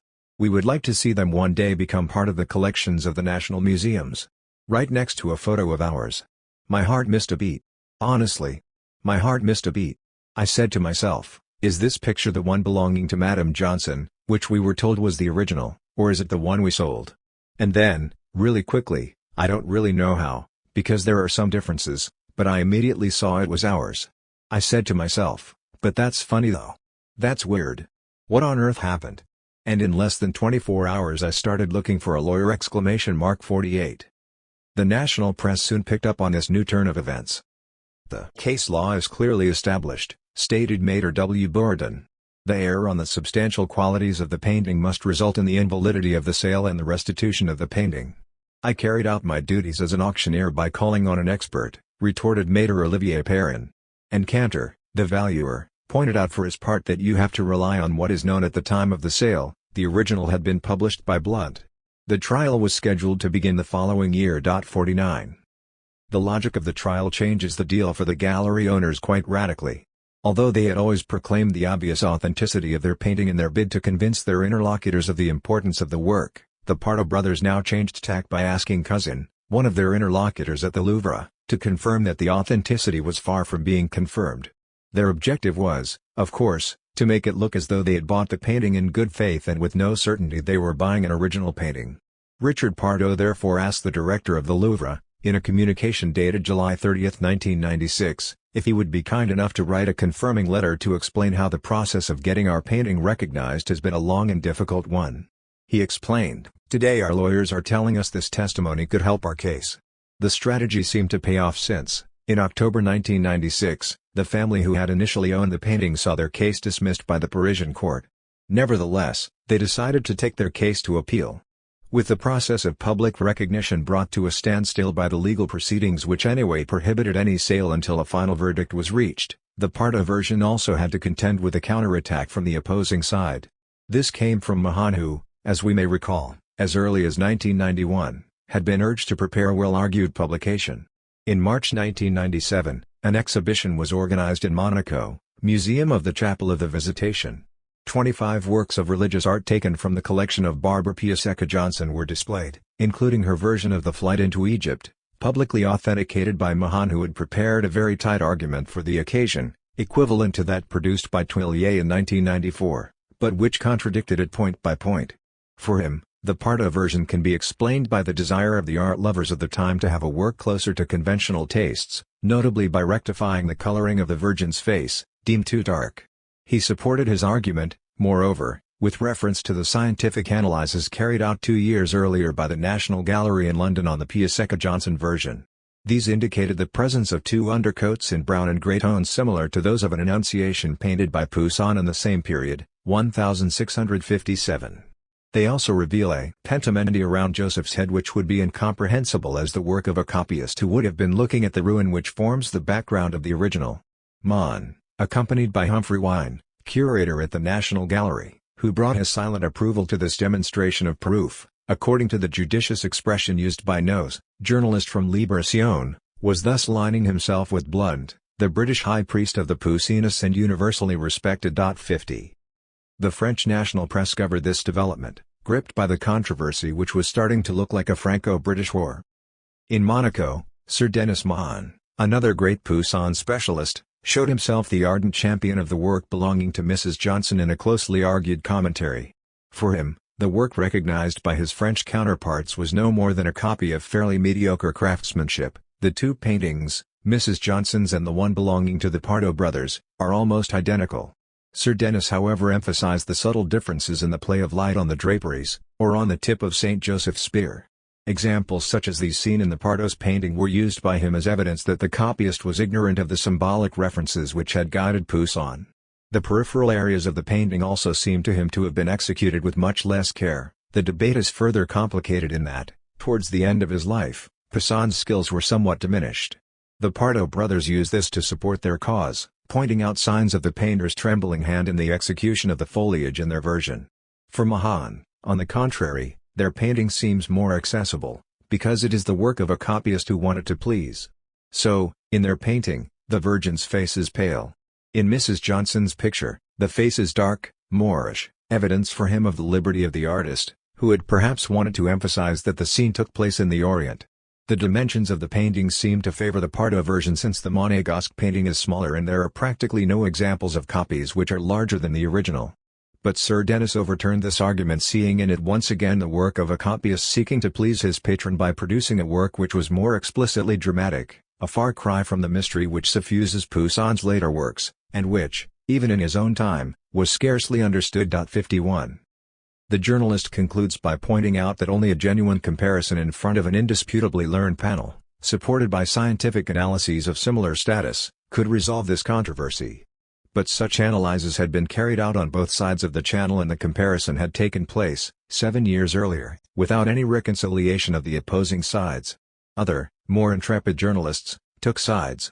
One of these was Harry Blay, journalist with Le Monde, who having first described Blund as the unquestionable specialist on the works of Nicolas Poussin, went on to challenge that robustly by deciding firmly in favor of the Pardo version. We were able to see the Pardo version in the safe of the Parisian bank where it is being kept whilst awaiting the pleasure of the national museums and the judges. We have seen Mrs. Johnson's version. The former is deeply moving.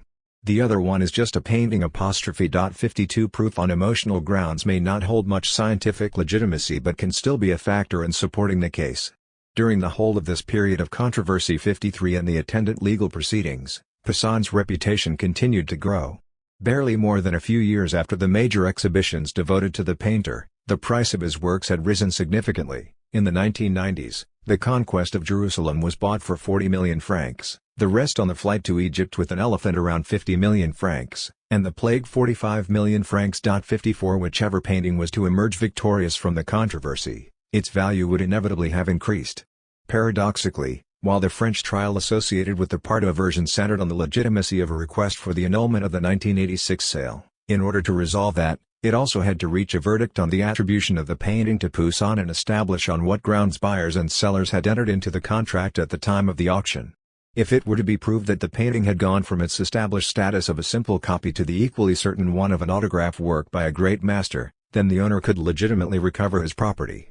On March 24, 2000, Messrs. Jean-Pierre Dumont and Jean-Louis Clement, the two experts appointed by the court to judge the authenticity of the painting, noted in their report the very high quality of the work which, both as a whole and in the details, radiates an undeniable poetry, adding that it is a moment of pure emotion, a lesson in painting, and concluding that the work can only be by the great Nicolas Poussin, in his finest period. 55 Taken up again in 2010 by a leading curator at the Louvre. This extract from the final report made by the experts is very surprising in that experts who are less competent than the great connoisseurs of Poussin are invited to reach a decision on the authenticity of the Pardo version and its attribution to the painter. Pomeroy only ends up quoting the expert's report because it reaches the decision he believes to be the right one, but in the opposite case, he would certainly have questioned the competence, and by the same token, the legitimacy of the experts named by the court. The extract in question is also remarkable because of the fact that it establishes a direct link between the emotion it provoked and the fact that the painting is by Poussin's hand. Was Harry Blay, journalist with Le Monde, who having first described Blund as the unquestionable specialist on the works of Nicolas Poussin, went on to challenge that robustly by deciding firmly in favor of the Pardo version. We were able to see the Pardo version in the safe of the Parisian bank where it is being kept whilst awaiting the pleasure of the national museums and the judges. We have seen Mrs. Johnson's version. The former is deeply moving. The other one is just a painting. 52 Proof on emotional grounds may not hold much scientific legitimacy but can still be a factor in supporting the case. During the whole of this period of controversy 53 and the attendant legal proceedings, Poussin's reputation continued to grow. Barely more than a few years after the major exhibitions devoted to the painter, the price of his works had risen significantly. In the 1990s, The Conquest of Jerusalem was bought for 40 million francs, The Rest on the Flight to Egypt with an Elephant around 50 million francs, and The Plague 45 million francs. 54 Whichever painting was to emerge victorious from the controversy, its value would inevitably have increased. Paradoxically, while the French trial associated with the Pardo version centered on the legitimacy of a request for the annulment of the 1986 sale, in order to resolve that, it also had to reach a verdict on the attribution of the painting to Poussin and establish on what grounds buyers and sellers had entered into the contract at the time of the auction.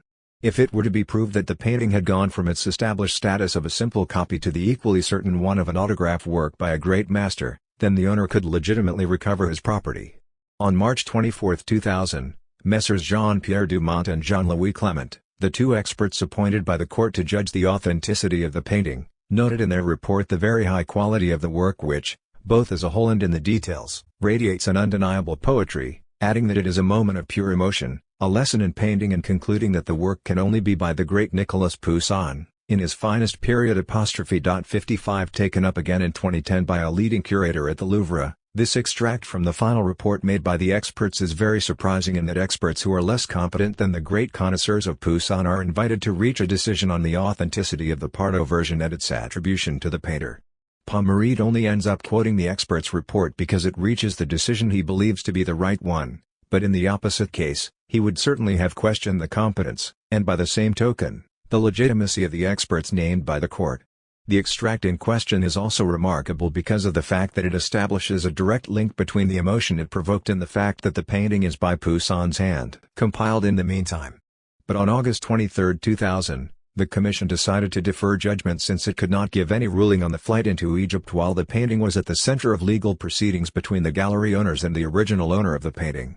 On October 26, 2000, the Pardo brothers referred the case to the administrative tribunal in an attempt to have the commission's decision quashed, but on 6 December the tribunal decided to confirm its decision. The painting therefore remained blocked. It would be another 3 years before the legal system would definitively close the case of this version of the flight into Egypt. Initially, the Paris Court of Appeal announced its judgment on June 28, 2001. It confirmed, on the basis of the experts' report, that this work of masterly execution corresponds to the very personal technique of Nicolas Poussin. Noting the divergence between the canvas sold as a simple copy and its current status as an acknowledged autograph work by Nicolas Poussin, it called for the annulment of the sale. The Pardo brothers lodged an appeal. And, in a final act, on September 17, 2003, the Court of Appeal rejected the Pardo brothers' appeal and confirmed the annulment of the sale. The work was therefore restored to its former owner, 17 years after its sale by auction. It was valued between 45 and 60 million francs, between €7 and 9 million approximately, according to the price fetched by Poussin paintings from the same period, in a similar state of preservation and of similar size. As for the Pardo brothers, they had lost everything: the court case, the painting and their gallery. The acquisition of a national treasure. By giving the painting back to its owner, the law was at the same time liberating a work whose trajectory had been frozen since 1995. But between 1995 and 2004, the object in question was no longer the same one. Only just published as an autograph painting by Tuillier in 1994, it had attracted solid support over the course of these years. The law would itself have played a part in confirming the attribution of the object to Nicolas Poussin. Hoping to sell the painting in the United States, the family who owned it were required by law, like the Pardo brothers a few years earlier, to apply for an export certificate, which they did on May 12, 2004. In such cases, the state possesses a legislative weapon, voted December 31, 1992, permitting a ban on any works classed as national treasures from leaving the country. 57 This is clearly how the law protects public interests and particularly the interests of public collections. Objects which, like works of art, fall into the category of national treasure, are temporarily removed from the market and are subject to regulation. 58. The law on the classification as a national treasure and the ban on a work leaving the national territory, exception to the free circulation of goods, which is a direct consequence of it, like the right of preemption of a work of art at the moment of its sale, are an indication of the strength of the state, of its capacity to seize people and goods and, in certain cases, to take them over in the name of national values. And when the state is at the same time the one which authenticates, through its experts or through the highest authorities within art circles, amongst them curators from the Louvre and the major art historians, preempts, classes as national treasure, grants or refuses export certificates, acquires and exhibits in national museums, it is easy to see how the objects it intends to appropriate have a destiny which is very largely determined by its own interests. However, the national or public interest takes precedent over individual, private interests, though its power is limited. The state could, indeed, brutally confiscate works of art, as happened during the Revolution, or as it has often done in the course of numerous international wars, which have seen the victor claiming part of the cultural inheritance of the conquered country. Today, it compromises. The notion of a national treasure is not linked to the nationality of the painter or to the location in which the work was created. If that were the case, works such as the Mona Lisa, created in Italy by an Italian painter, or of artists like Poussin, born in France but producing most of his work in Italy, or Picasso, of Spanish nationality, but living and working on French soil, would pose an insoluble problem to legislators. A national treasure can be a work which attracts the interest of the nation, that is to say almost any kind of work, independent of its provenance, a Byzantine manuscript, an Egyptian statue, a Spanish painting are all just as relevant as paintings and sculptures by French artists. The only constraint lies in the fact that the work must have been on French soil for at least 50 years. Before 1992, the state had three solutions in order to prevent works of art from leaving the national territory: the right of preemption. During public auction sales, the state could substitute itself for the last bidder; automatic classification, which in fact fixed a work within the national boundaries; and a ban on export. From December 31, 1992, the law concerning classification as a national treasure required owners to have a certificate of authorization in order to export the work and to sell it abroad. This remains the preferred tool of any procedures seeking to prevent a work of art from crossing the borders. If the owner finds themselves refuse the export certificate, he or she can no longer sell their work abroad. 59. Less than 2 months after the application for an export license for the painting, the Consultative Commission on National Treasures, CCTN, met on Wednesday, January 7, 2004. Jean-Pierre Cousin, head of the Department of Paintings at the Louvre since 1994 and appointed in 2004 as Assistant Director of the Institut National d'Histoire d'Art, was replaced by Vincent Pommerid, who in turn had vacated his post as Director of the Musée des Beaux-Arts de Lyon, which he had held since 2000. Pommerid therefore took over as rapporteur to the Consultative Commission on National Treasures in the case of the flight into Egypt. He suggested the application for an export certificate be rejected in this instance. The work is admirable because of the vigor of its craftsmanship, its original composition and the quality and power of its iconography.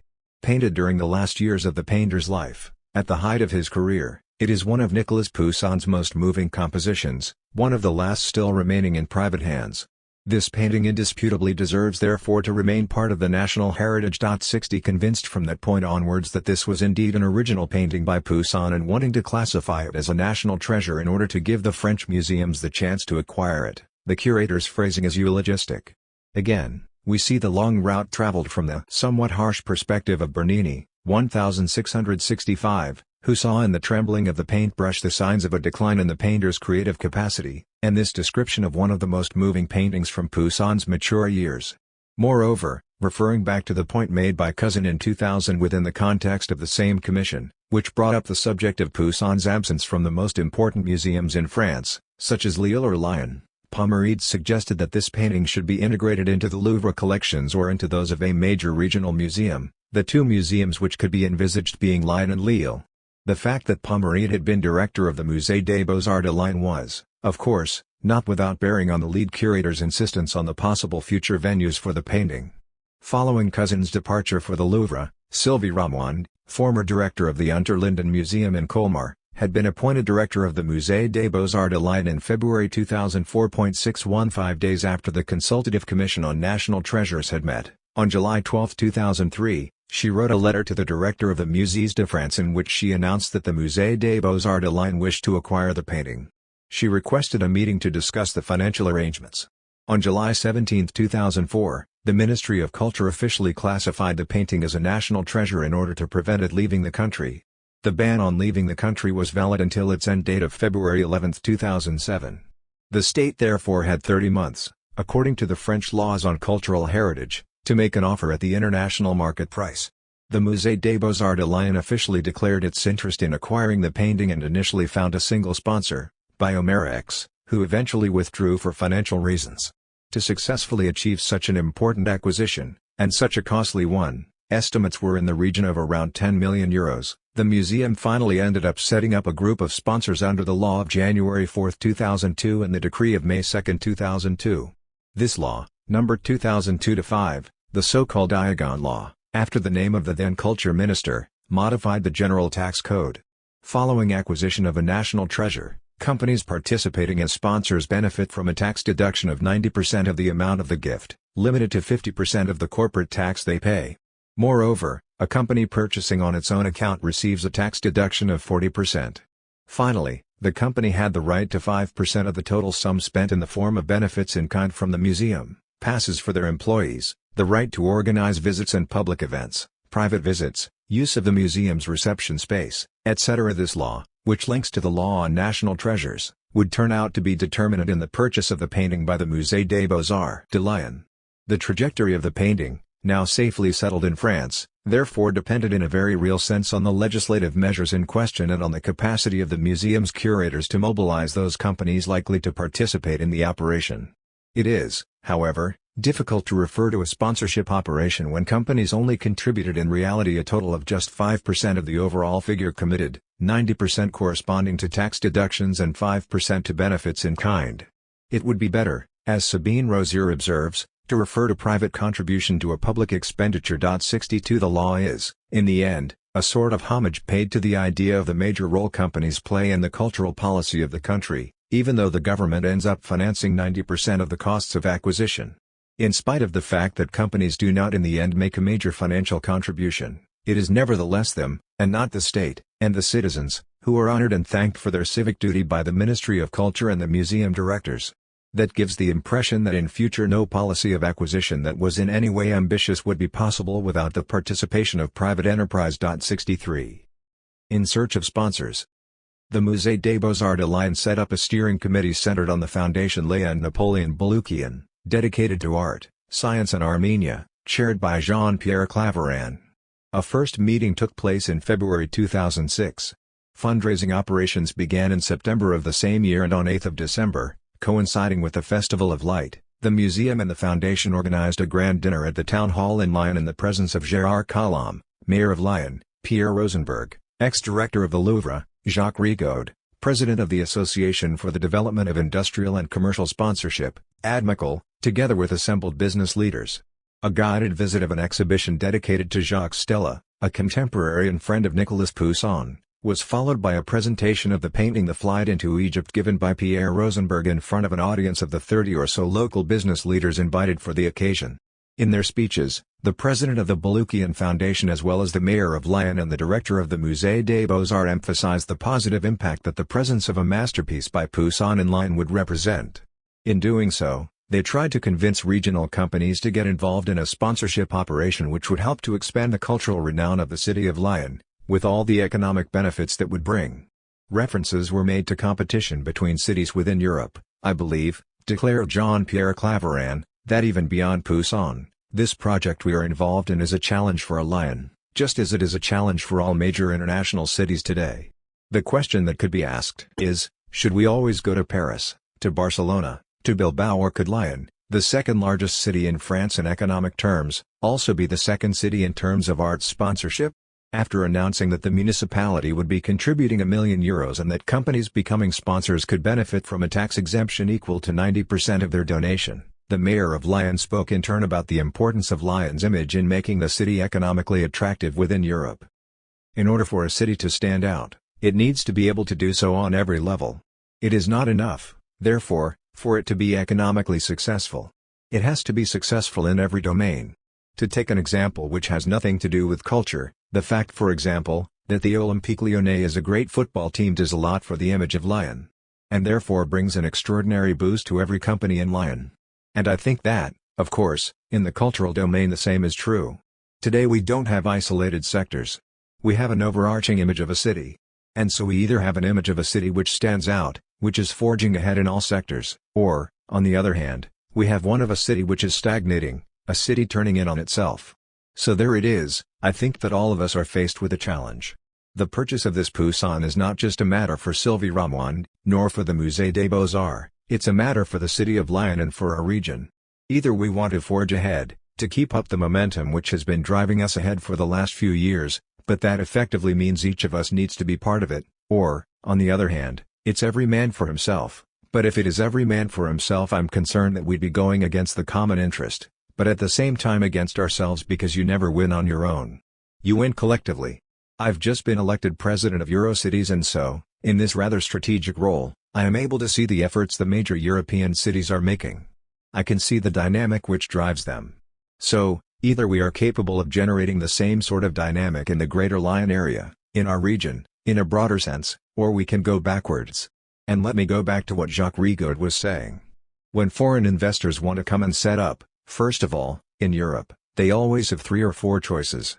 And I'd say that, from an economic point of view, they've already made their choice, because the 3 or 4 cities they are choosing from are all on the same level economically speaking. Apart from that, I agree with him, There are the issues of education and bringing up children, which is of course absolutely essential, and then that leaves the issue of the quality of life and culture. And so, being able to provide that dynamic of the quality of life and of culture, means giving ourselves, over the next few years, the capacity to become a leading European metropolis. And that's not something that's created out of just a municipality, out of a group of local councillors, it's something that happens if all the forces of a city want to act together. So, let's give ourselves the means to act together and make sure that we can acquire this Poussin. Then it was the turn of Sylvie Ramond to speak. In her speech, she mixed together different registers of language, justifying the acquisition of the flight into Egypt in the interests of France, of Lyon and of the Musée des Beaux-Arts. She began by singing the praises of the museum's collection, which is one of the finest in terms of French 17th-century paintings. She explained how she felt that, as someone who had been called on to direct this institution 2 years previously, this represented a duty. A duty to make sure that the collection would continue to stand out, both in France and abroad. She emphasized the fact that Jacques Sarrassier, commissioner of the painting, originated from Lyon, and that in Lyon at that time, there were a great many art lovers amongst the merchants, bankers and manufacturers. Then she played on the string of nationalism and of Lyonnais patriotism. A few months ago we learned that the flight into Egypt by Nicolas Poussin was in danger of leaving French soil. It's my duty to do everything possible to keep it in France, and it's my greatest wish to see it included in the Lyon collection, a collection without a single Poussin. A great gap. It's everyone's duty, I believe, to make sure it comes to join the works of Stella, his Lyonnais friend. We won't ever have this opportunity again.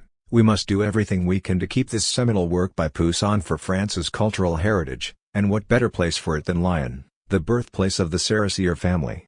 She then went on to explain the tax advantages for companies, pointing out that only 5% of the sums paid out would actually be paid by the companies involved. Example: a contribution of €1 million gives companies the right to a tax reduction of €900,000. The true cost of the transaction for the company amounts to only €100,000. Furthermore, they would have the right to benefits in kind from the museum for an amount of €50,000, use of the museum premises, private visits, passes. 64 She finally ended her speech by emphasizing that if the canvas were not to be acquired, it will go far, to the States, or elsewhere. If that happened, only the privileged, those who can travel, would be able to see it. Whereas if we buy it, it will belong to us all. Every Lyonnais could see it, and we would hand it down to future generations who would also benefit from it. It's the true meaning of the museum in its Republican conception, generous in its principle and democratic. The ban on export was lifted as decreed in February 2007. The work then passed automatically from the status of national treasure to that of work of major patrimonial interest after 30 months of negotiations. The lawyer for the owners of the painting, Maître Bourdin, declared that the family set great store by it remaining in France, but only if the price offered corresponded to its value on the international market, estimated at between €10 and €15 million. The owners will be delighted if the painting enters French collections. That depends on the capacity of the French institutions to offer a price worthy of an exceptional work. The time was economically very favorable to sellers since the French museums were keen to obtain French 17th-century paintings. When we talk about evolution in tastes, we also mean advances in prices, which for certain artists, have increased tenfold in 10 years, Roxana Azimi explains. 65 Even the pupils or successors of the 17th-century masters were selling much better. At Sotheby's in December 2006, Atalante and Hippomenes, by Nicolas Colombel, an artist greatly influenced by Poussin, was bought for the high price of £512,000, €758,600, by the New York dealer Otto Naumann. It had been estimated at only £70,000. Ever since the big names started to be in short supply in the sales, people have been falling back on lesser names, explained Nicolas Joly, a specialist at Sotheby's. Beautiful pictures by names without any special magic are now fetching good prices. 66.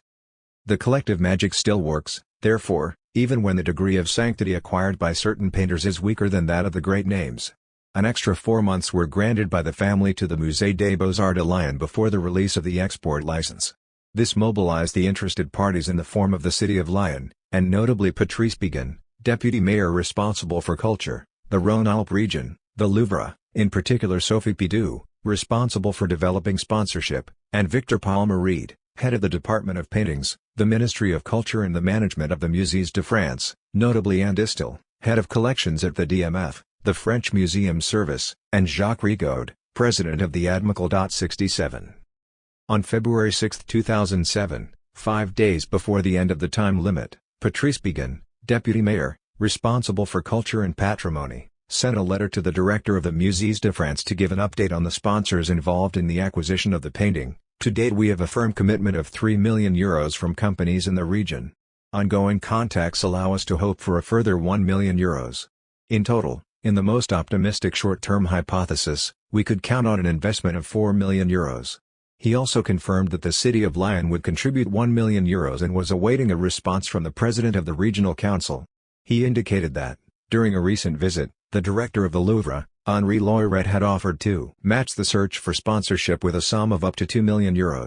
He announced that a study of the prices paid for works by Poussin between 1981 and 2003 revealed a price range between €75,000 and €18 million and confirmed also that at the beginning of the 1990s the Pardo brothers had offered to sell the painting to the Louvre for a sum of 50 million francs, approximately €7.6 million.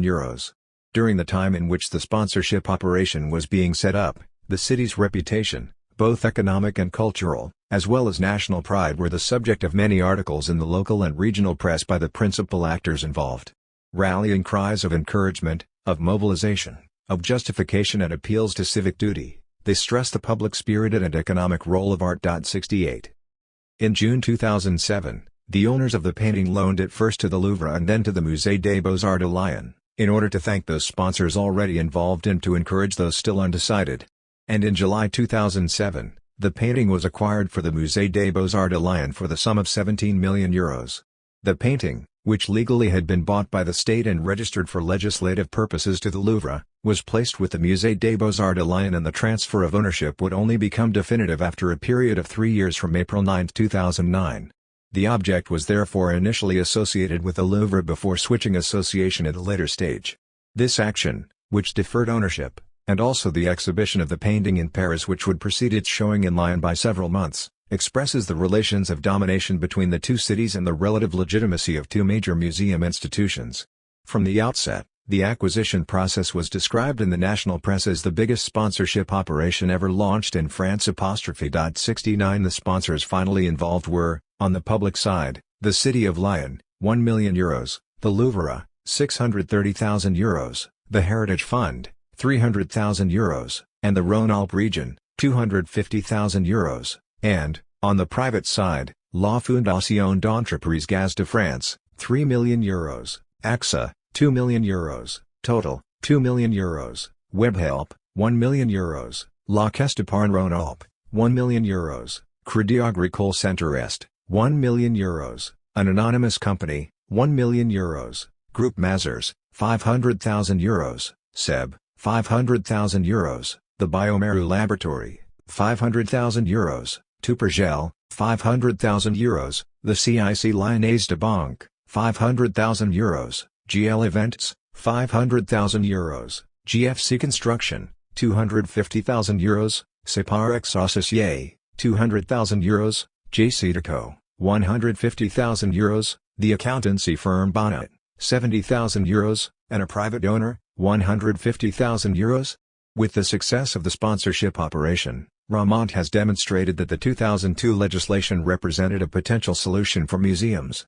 She justified in public the choice of appealing to private finance, because of the difficulty of directly financing acquisitions through public funding. So, even for a city as ambitious in its cultural policies and as generous towards its institutions as Lyon, the budget for acquisitions is not enough in comparison to the level of prices fetched by major works in international sales. The need to enrich its collections is problematic for a museum which is the most important in the region after the major Paris museums.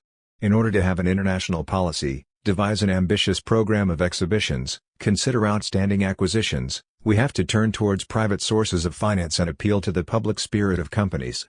Without such help, we could not hold our own. 70.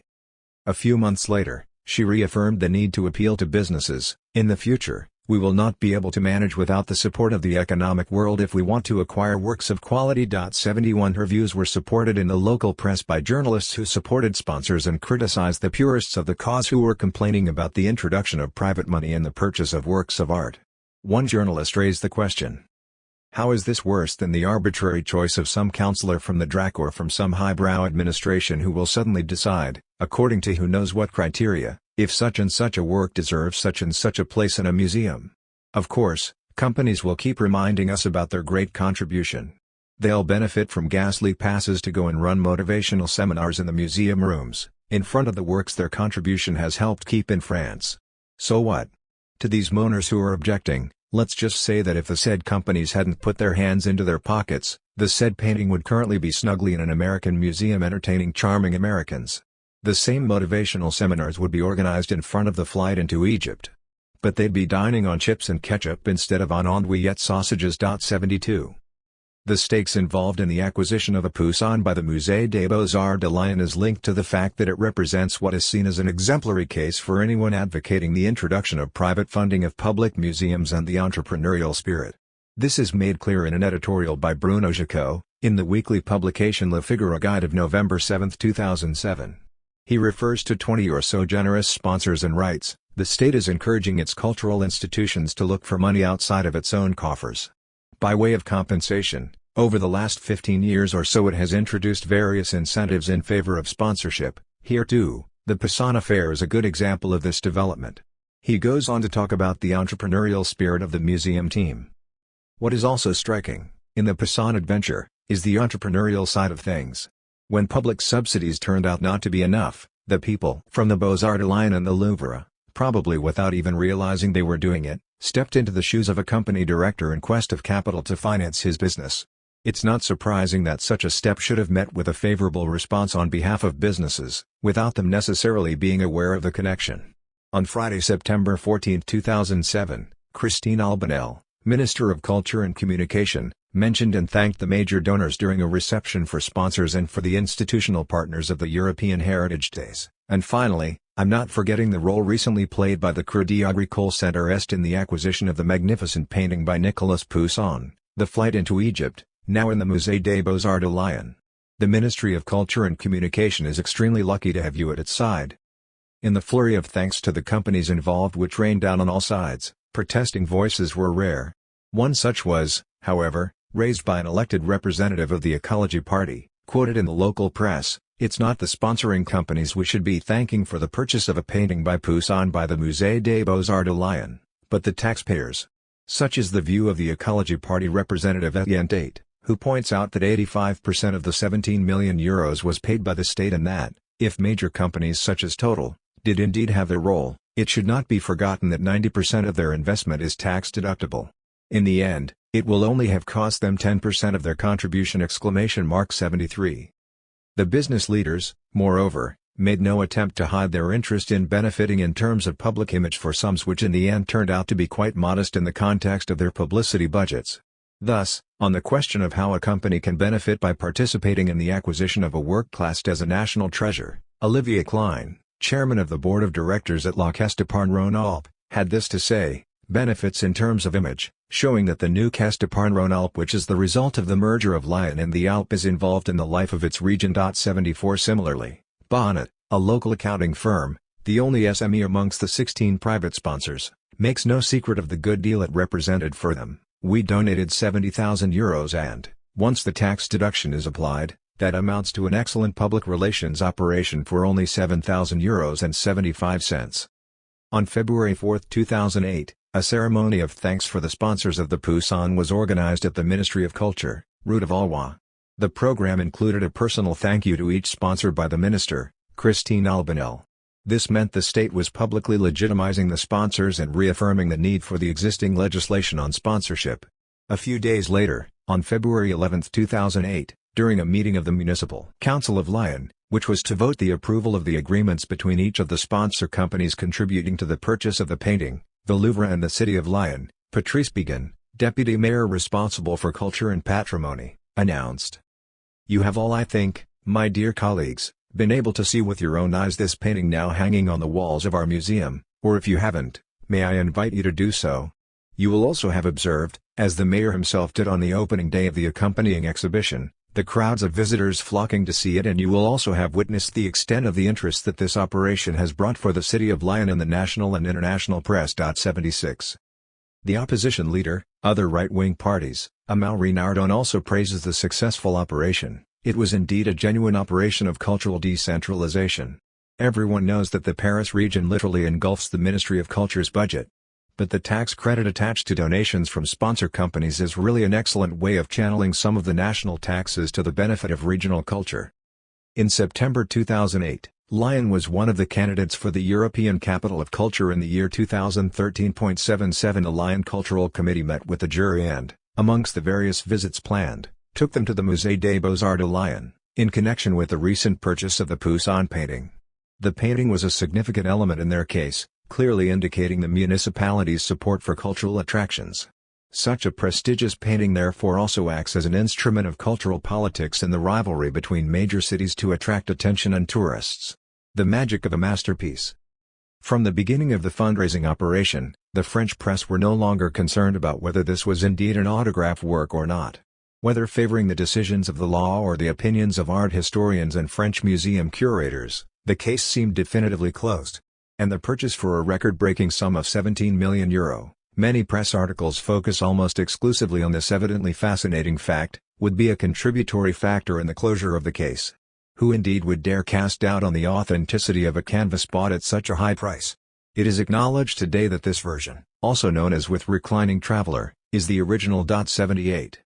After long and stormy proceedings, the law recognized in the appeal court in September 2003 and confirmed in the final court of appeal in May 2004, that this painting, sold at auction in Versailles in 1986 as from the studio of Nicolas Poussin, was by the master. 79. No more doubts about authenticity, no more negative comments from Bernini about a mediocre painting from the end of a career.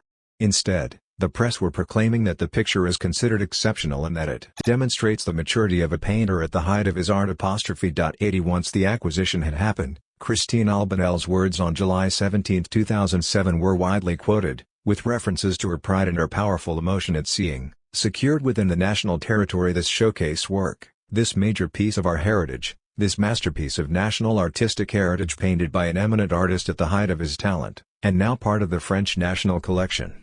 The minister even seemed to see in this acquisition the deep attachment of the whole of French society to her heritage.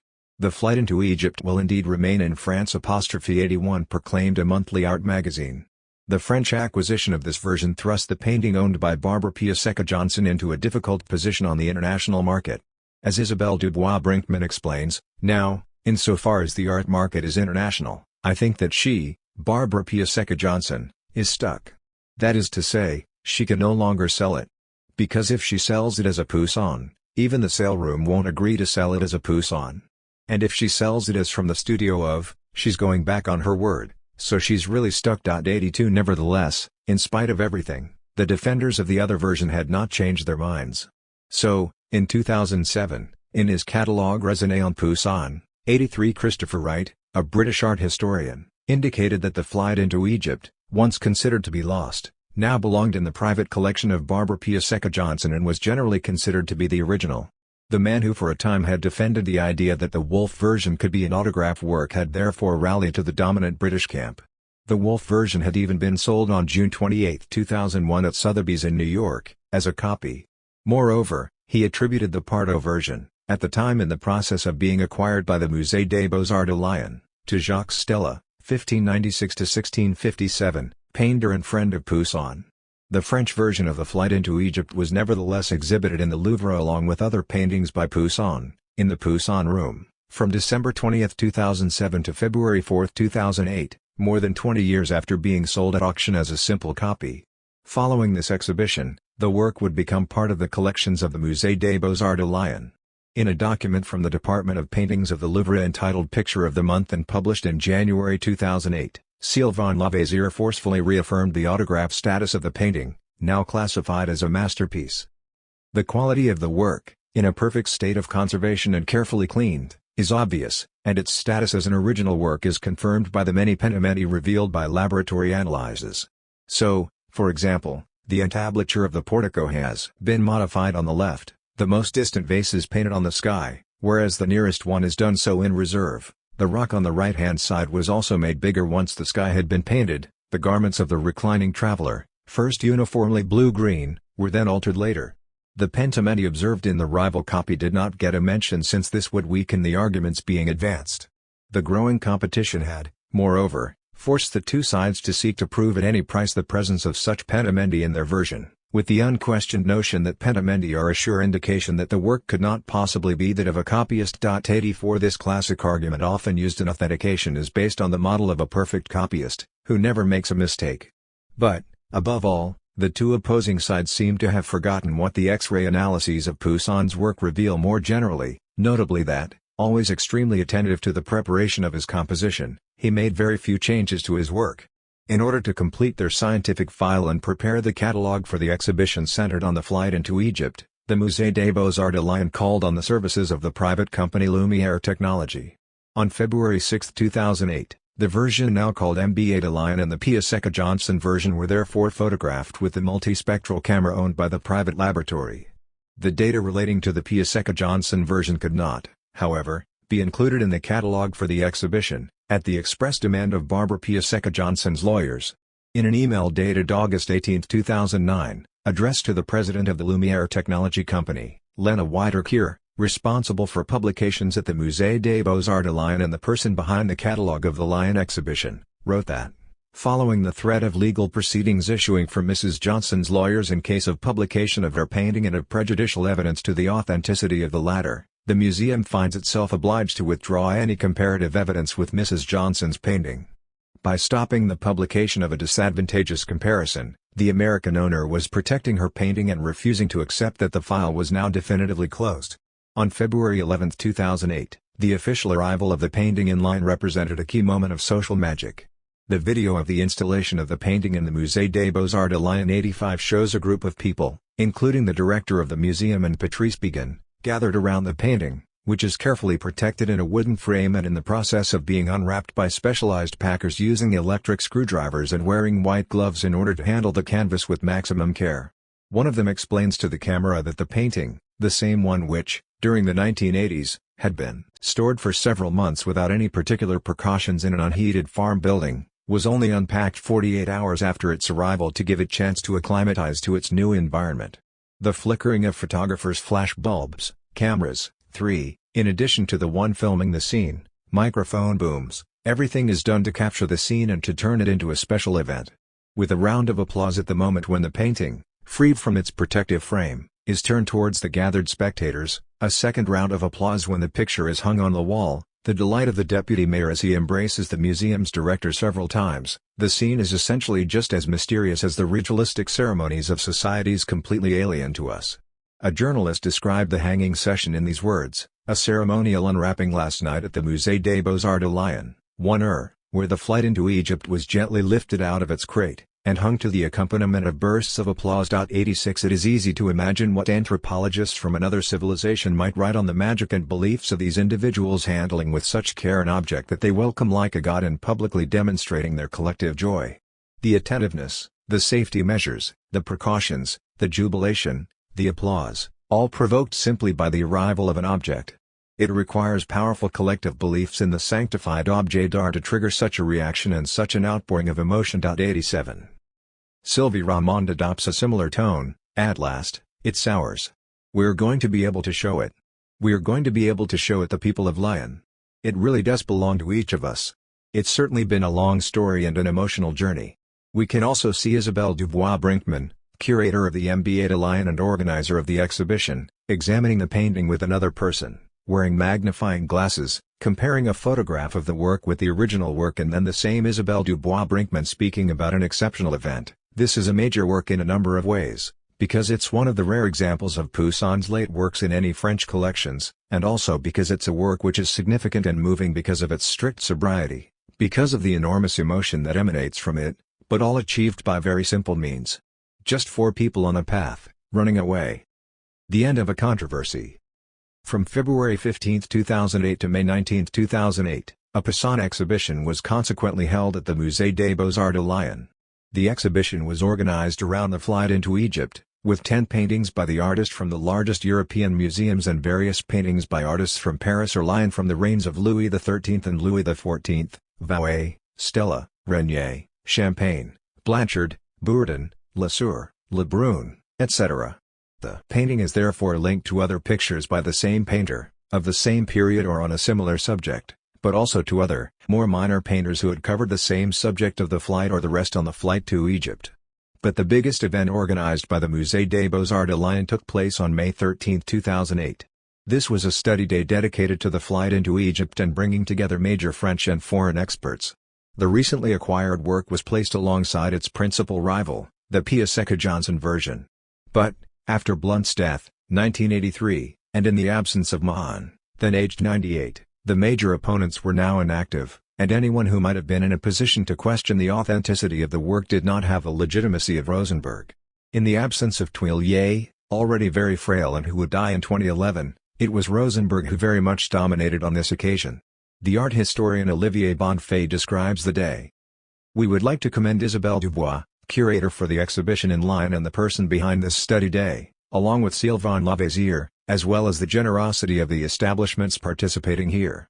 The gathering brought together about 40 researchers from different from Denver to St. Petersburg, including New York, Rome and Frankfurt, and intellectual, from art market to university and also of course museums and CNRS, spectrums.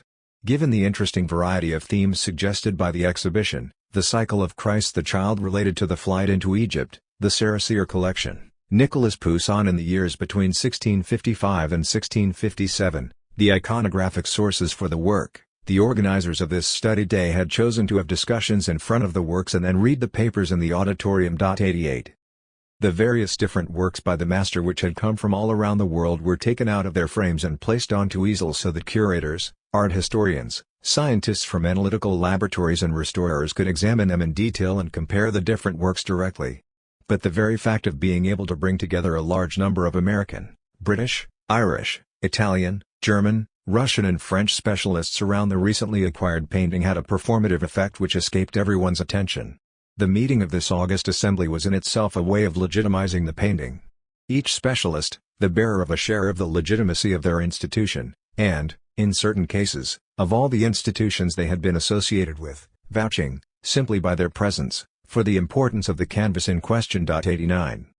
The art historians, museum curators, restorers, engineers, etc., who gather for this kind of day never really question all the historical conditions of possibility of the interaction they have with the paintings they observe and comment on. They play their role in complete ignorance of everything which has led to this precise situation. However, to reach this point required some of the great international Poussin specialists to declare themselves in favor of the attribution of the painting to Nicolas Poussin, the opposing side, defenders of the Piasecka-Johnson version, finding themselves considerably weak in the scientific laboratories conducting their analyses, the law giving a judgment in favor of the original owner by citing the error sur la substance argument, the state classifying the painting as a national treasure, that same state supporting corporate sponsorship operations by voting in new laws, companies gaining in both fiscal and symbolic terms, the municipality of Lyon and the Rhône-Alpes region taking an interest in this acquisition from the point of view of the cultural image of the city and of the region, the Musée des Beaux-Arts wanting to acquire the painting in order to consolidate its 17th-century collection, etc. But, more fundamentally still, on a more structural level, it demanded that art occupy a dominant position within the social world, that it was sanctified and that it would provide a variety of services to all manner of dominant entities, political elites, aristocratic families, scholars, curators, companies, etc.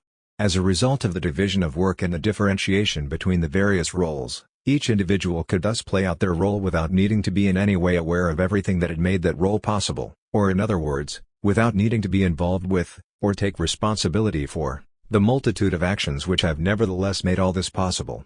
During this day on March 13, 2008, Pierre Rosenberg frequently addressed the audience and was listened to attentively. His legitimacy was recognized by each and everyone in this gathering of the initiated, and particularly by the connoisseurs of 17th-century art. Everyone clustered around him and hung on his every word. He was the go-to reference, he was permitted to interrupt, etc. For example, right at the beginning of the day, Pommereid, whose role was to introduce the day, found himself immediately interrupted by Rosenberg. Pommereid, so the idea is that you cut in whenever you want, even if you want to interrupt when someone is in the middle of speaking. On the contrary, that's good. Welcome. That way we'll be able to exchange ideas more quickly. Rosenberg, can I interrupt you right there? Pommereid, go ahead. Laughter from the group. Later on in the day, at the end of a series of comments, he again intervened with a metadiscursive commentary, The one in the position of meta being of course the person in a position of power, above all the others, listening to what you have all been saying. It's easy to see why Poussin is not an easy painter, how, in front of a painting like that, people feel a little bit, yet once they manage to penetrate this world, they are saved. But it's the getting in, that's the thing. Penetrating this world requires a level of erudition, or at least a whole range of knowledge about things which in our day are all too often lost. Because of his status as world expert on Poussin, because of his role as honorary director of the Louvre and because of his membership of the Académie Française, Rosenberg majestically dominated all those assembled. Only Mahan, Blount or Tuillier could have attracted the same level of attention. But Blount had been dead for 25 years, Mahan was too old to attend and Tuillier was seriously ill. Pommery described the gathering as follows. There were Italians, Germans, English, and American academics and curators, with a Pierre Rosenberg very much present. And that's very much evident in the film, 90 because he is not the moderator but almost acts as though he were. It's a bit unusual because everyone is standing and moving around between the artworks, talking, well, it's really animated, and he certainly played a real role in the dynamics of the morning. 91. In the course of the day, Rosenberg turned his attention to another work by Poussin, The Massacre of the Innocents, from the Petit Palais. A work from the artist's youth, painted around 1630. The authenticity of this painting had long been questioned, notably by Blount. By reminding those present of these facts, Rosenberg took advantage of the occasion to say that Blount was not always reliable when it came to authentications, thus implying that the British historian might have changed his mind about the flight into Egypt had he lived longer. Depending on the context in which this painting is placed, it is either by Poussin or it isn't by Poussin. For him, there could be no doubt that this Massacre of the Innocents was indeed by Poussin. In my view, it is irrefutable, but he admitted that he had not always believed the painting to be authentic. It had its detractors. It sounds stupid, but it was at a time, before 1628 and 1629, when it was impossible to imagine Poussin painting a lot and quickly, and sometimes not always very well, or even badly. But it's funny, because frankly this painting has changed enormously. 92 even, he hesitates and shows his embarrassment, lowers his head, smiles as though to excuse himself. Even I have changed my mind on this painting, smiles or laughter from those present. 93. The even eye of the Académie Française member implies, without saying so directly, an awareness on the part of the speaker of his own eminence and says, in essence, to the participants, if I, Pierre Rosenberg, have changed my mind even though I am one of the biggest Poussin experts, you can imagine how difficult it is for everyone else.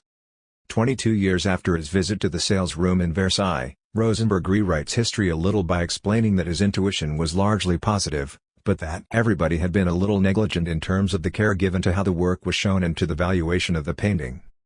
In Versailles, I can't say I would have 100% sworn that the painting was genuine. But I already had I can't say that I was sure. I think though that, at the time, we probably should have, taken a closer interest in the painting. That's true.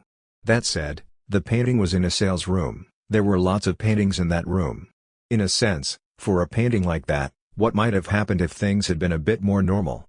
This painting would first of all have been examined before being put up for sale, it would have been shown to specialists before going up for sale, it would probably have been cleaned up a bit more.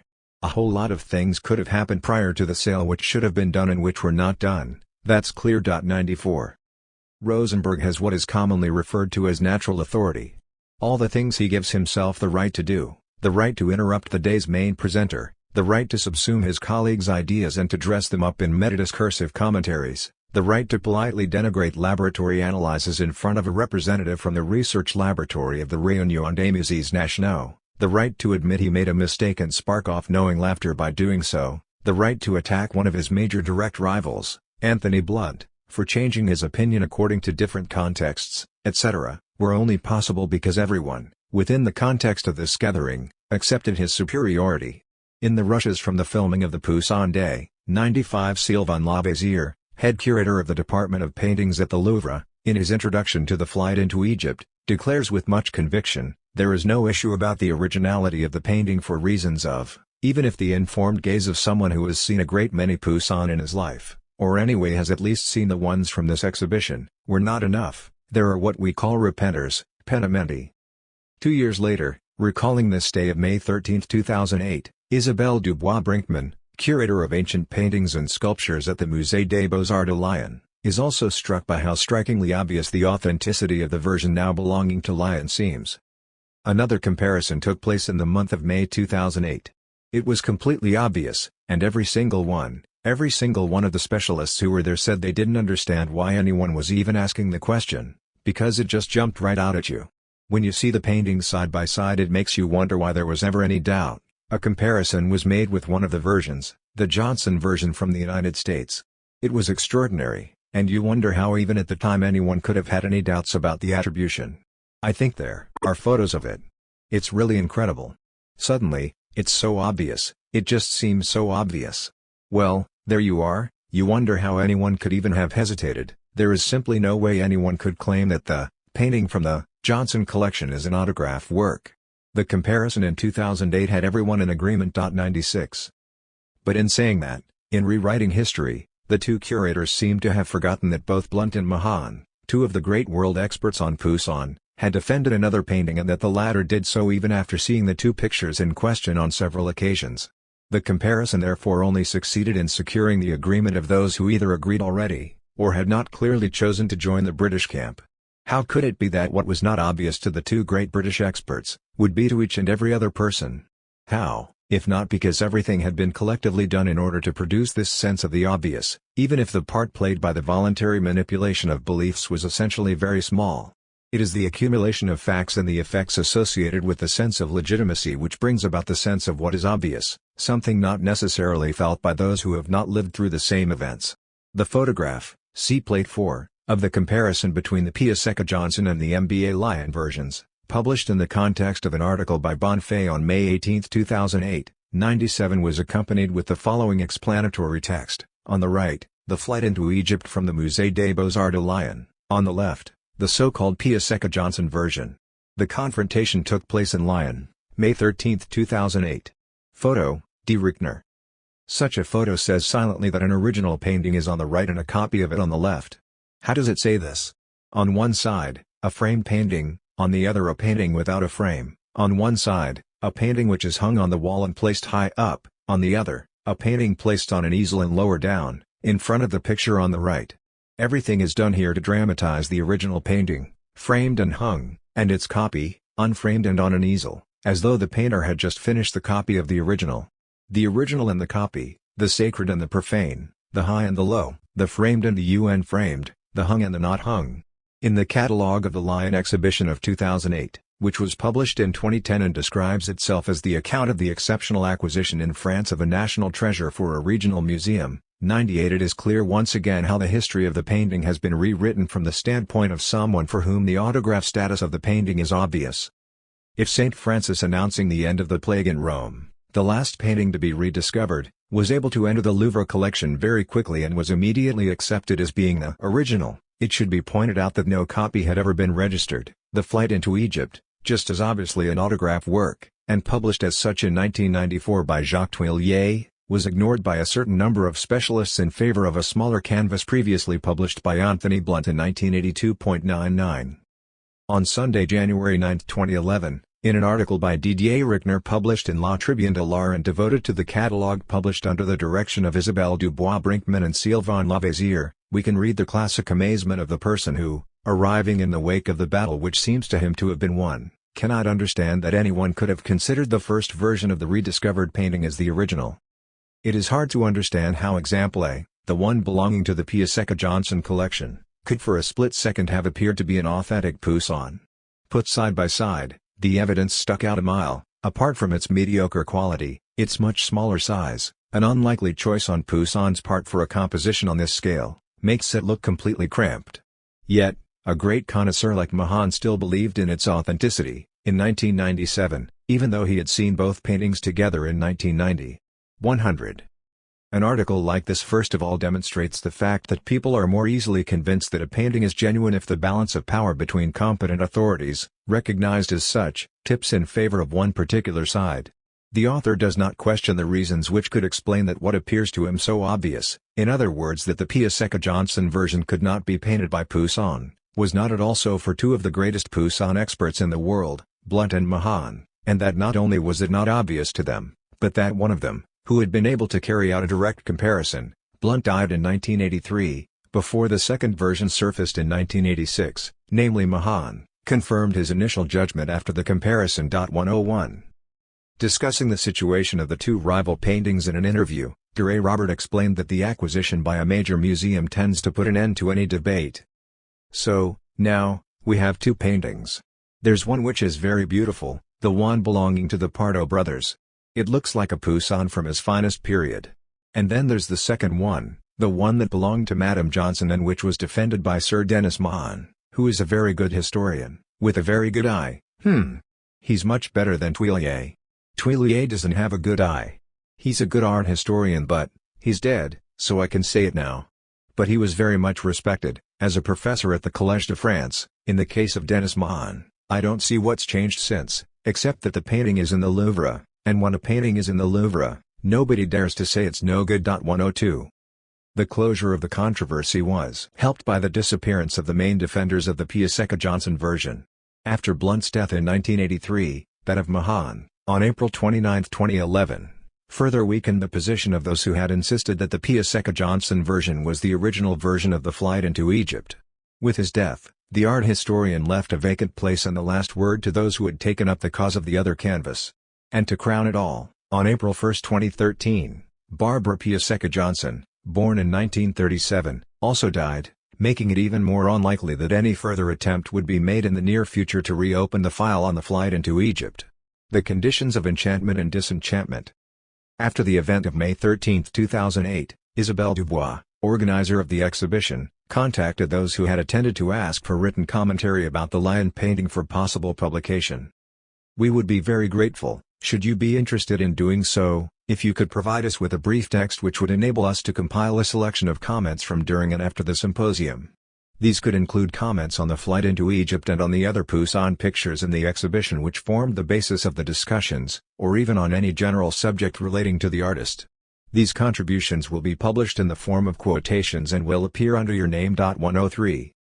Hugh Brigstock, ex-director of Sotheby's of London, who had initially thought, in 1994, that the Piasecka-Johnson version was the right one, 104, and had subsequently had doubts but had not wanted to take sides in the controversy between Blunt Mahan and Tuillier Rosenberg, wrote to the Musée des Beaux-Arts de Lyon declaring himself convinced that the right version was the one held by them.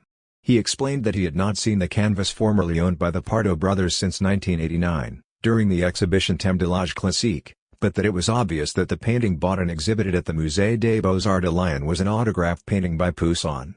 He indicated that the X-ray analyses of the two rival canvases showed that the Piasecka-Johnson version did not include the subtle details in the treatment of the sky, in Joseph's face and in the landscape that are a feature of the lion painting. He added that when the Piasecka-Johnson version was compared at Lyon, it had literally almost seemed to disintegrate in front of the gaze of those present. It did not even look like a very good copy. But why did what seemed so obvious in the eyes of Brigstock in 2008 fail to strike Mahan in the same way during the successive comparisons of the two paintings? What were the conditions in which this disintegration of the Princeton version occurred? What is interesting in Brigstock's testimony is the fact that, without seeking to do so, he reveals the social conditions in which the magic can operate, in other words, the circumstances in which the spell can work in one direction or another. Brigstock thus described seeing Madame Piasecka-Johnson's painting for the first time, in Richmond in May 1994, with Keith Christensen, head curator of the Department of Paintings at the Metropolitan Museum of Art of New York in 2008. The visit was organized by Mahan. He remembers that Christensen had suggested leaving the room rather than being involved in a discussion about what was obviously a copy. He went on to describe how in 1994, on the occasion of a major symposium on Poussin in Paris, he had tried to remain neutral on the issue of the two versions because he had not seen the painting owned by the Pardo brothers since 1989. Moreover, he explained that, as Mahan and Blunt supported the Piasecka-Johnson version and Tuillier and Rosenberg defended the Pardo brothers version, it would have been extremely presumptuous of him to pronounce on the issue. But, with the first two dead, the concern about not taking sides was no longer relevant. In May 1994 therefore, Mahan organized a new assessment of the Piasecka-Johnson version in London with all available British experts. He asked Dr. Ashok Roy from the National Gallery to explain the scientific examinations which had been carried out on the painting. The latter pointed out the double layer of priming comparable to that used by Poussin for his Annunciation. He mentioned a pentimento above St. Joseph's head, which suggested that this was the original and not a copy. A restorer from the National Gallery talked about pigments found in the canvas which resembled those from the Russian painting The Holy Family in Egypt, which was on display at the Royal Academy. In the face of all these scientific commentaries, together with Mahan's comments on Poussin's style, Brigstock admitted feeling he was in the presence of the real version. His account constitutes a rather rare description of the effects of enchantment. He speaks of the mass hysteria evident in the words of authority, those spoken by the laboratory analysts and by a great connoisseur with a worldwide reputation. In one way or another, the group of eminent and experienced art experts on the receiving end of all this information had somehow been affected by a mass hysteria that I find hard to explain, and in the absence of the Pardo version, they began to accept the idea that we were in the process of looking at a genuine painting by Poussin, independently of the fact that the absent Pardo version could just as easily be an autograph work or could even be the first version. 105. But enchantment is only evoked in cases where the person who is aware of it is describing an error of judgment. He explains in this way the note added to his text in 1994, taken from the Symposium, which mentions this London meeting and expresses the hope that the scientific data on the Pardo version could be compared with the scientific information on the Piasecka-Johnson version. Brigstock continues his account by observing that art historians are often too easily influenced by technical and scientific data which, according to him, are arbitrary and rarely decisive in the authentication of paintings. As a result, there was a danger of overinterpretation on the part of scholars. With hindsight, he suggests, that is probably what happened in London in front of Johnson's painting. Fixated on the coat of primer, the pigments and the pentimenti, those who were present forgot to look at the quality of the image itself, or at the unusual use of color. Brigstock was however amazed that the controversy did not end in March 1990 when Mahan, as well as Tuillier and Rosenberg, had the opportunity to see the two paintings side by side. Quite the opposite, since Mahan spoke in Monaco in 1997 in support of the Piasecka-Johnson version. In conclusion, he thanked all those who had played a part in the recognition, acquisition and exhibition of the painting currently in Lyon, the Pardo brothers, Tuillier, Rosenberg and the curators from the Louvre and from the Musée des Beaux-Arts de Lyon who had organized the context of a brilliant and persuasive exhibition. He did not, however, appear to realize, in writing these words, that this context itself was as much responsible for his opinion as the one which had reigned at the London meeting considered, 14 years on, as a great moment of collective illusion. But, with Blunted and Mahan very frail, the French charm and enchantment would inevitably gain ground. He concluded finally by thanking Mrs. Piasecka-Johnson for her courage and her generosity, a discreet way of asserting that her painting was only a copy and that she needed to be courageous to accept the risk of having it disqualified as an autograph work. A version without an expert. In the deliberately simplified history which has been set out so far, only three relatively similar paintings, representing the same scene of the flight into Egypt, with the same characteristics in terms of composition, although of varying sizes, are presented as potentially attributable to Nicolas Poussin, finally narrowing down to just two canvases after the confrontation held in March 1990 at the Ritz Hotel. Yet the list of versions does not stop there. 106 Amongst the other paintings, there are first of all the very approximate copies, such as a poor-quality painting, with very different colors, and only including the central theme of Poussin's painting, found in the Chapel of the Holy Sacrament in the Church of Notre Dame des Anges in L'Île-sur-l'Orge, Vaucluse. Clearly done from an engraving, it shows the famous tether Joseph was supposed to be holding, although this was in fact the result of an error made by the first engraver, Pietro del Po, unless of course the engraver did not after all make a mistake and the original remains lost. The same representation can be seen in the ceiling of the choir chapel in the Abbey of Saint Marie den Hout in Grenoble, painted by the 17th-century painter Toussaint Larget. The scene is reversed in comparison to the other better-known paintings, as in the engravings. And another clumsily executed copy, probably based on an engraving, it also features the tether, considered to be incorrect, is in a private collection in Lyon. It is, however, on a fourth painting, similar in its composition and considered to be a 17th-century work, on display in the very modest Museum of Villiers-le-Buisson, that our attention will focus for a moment.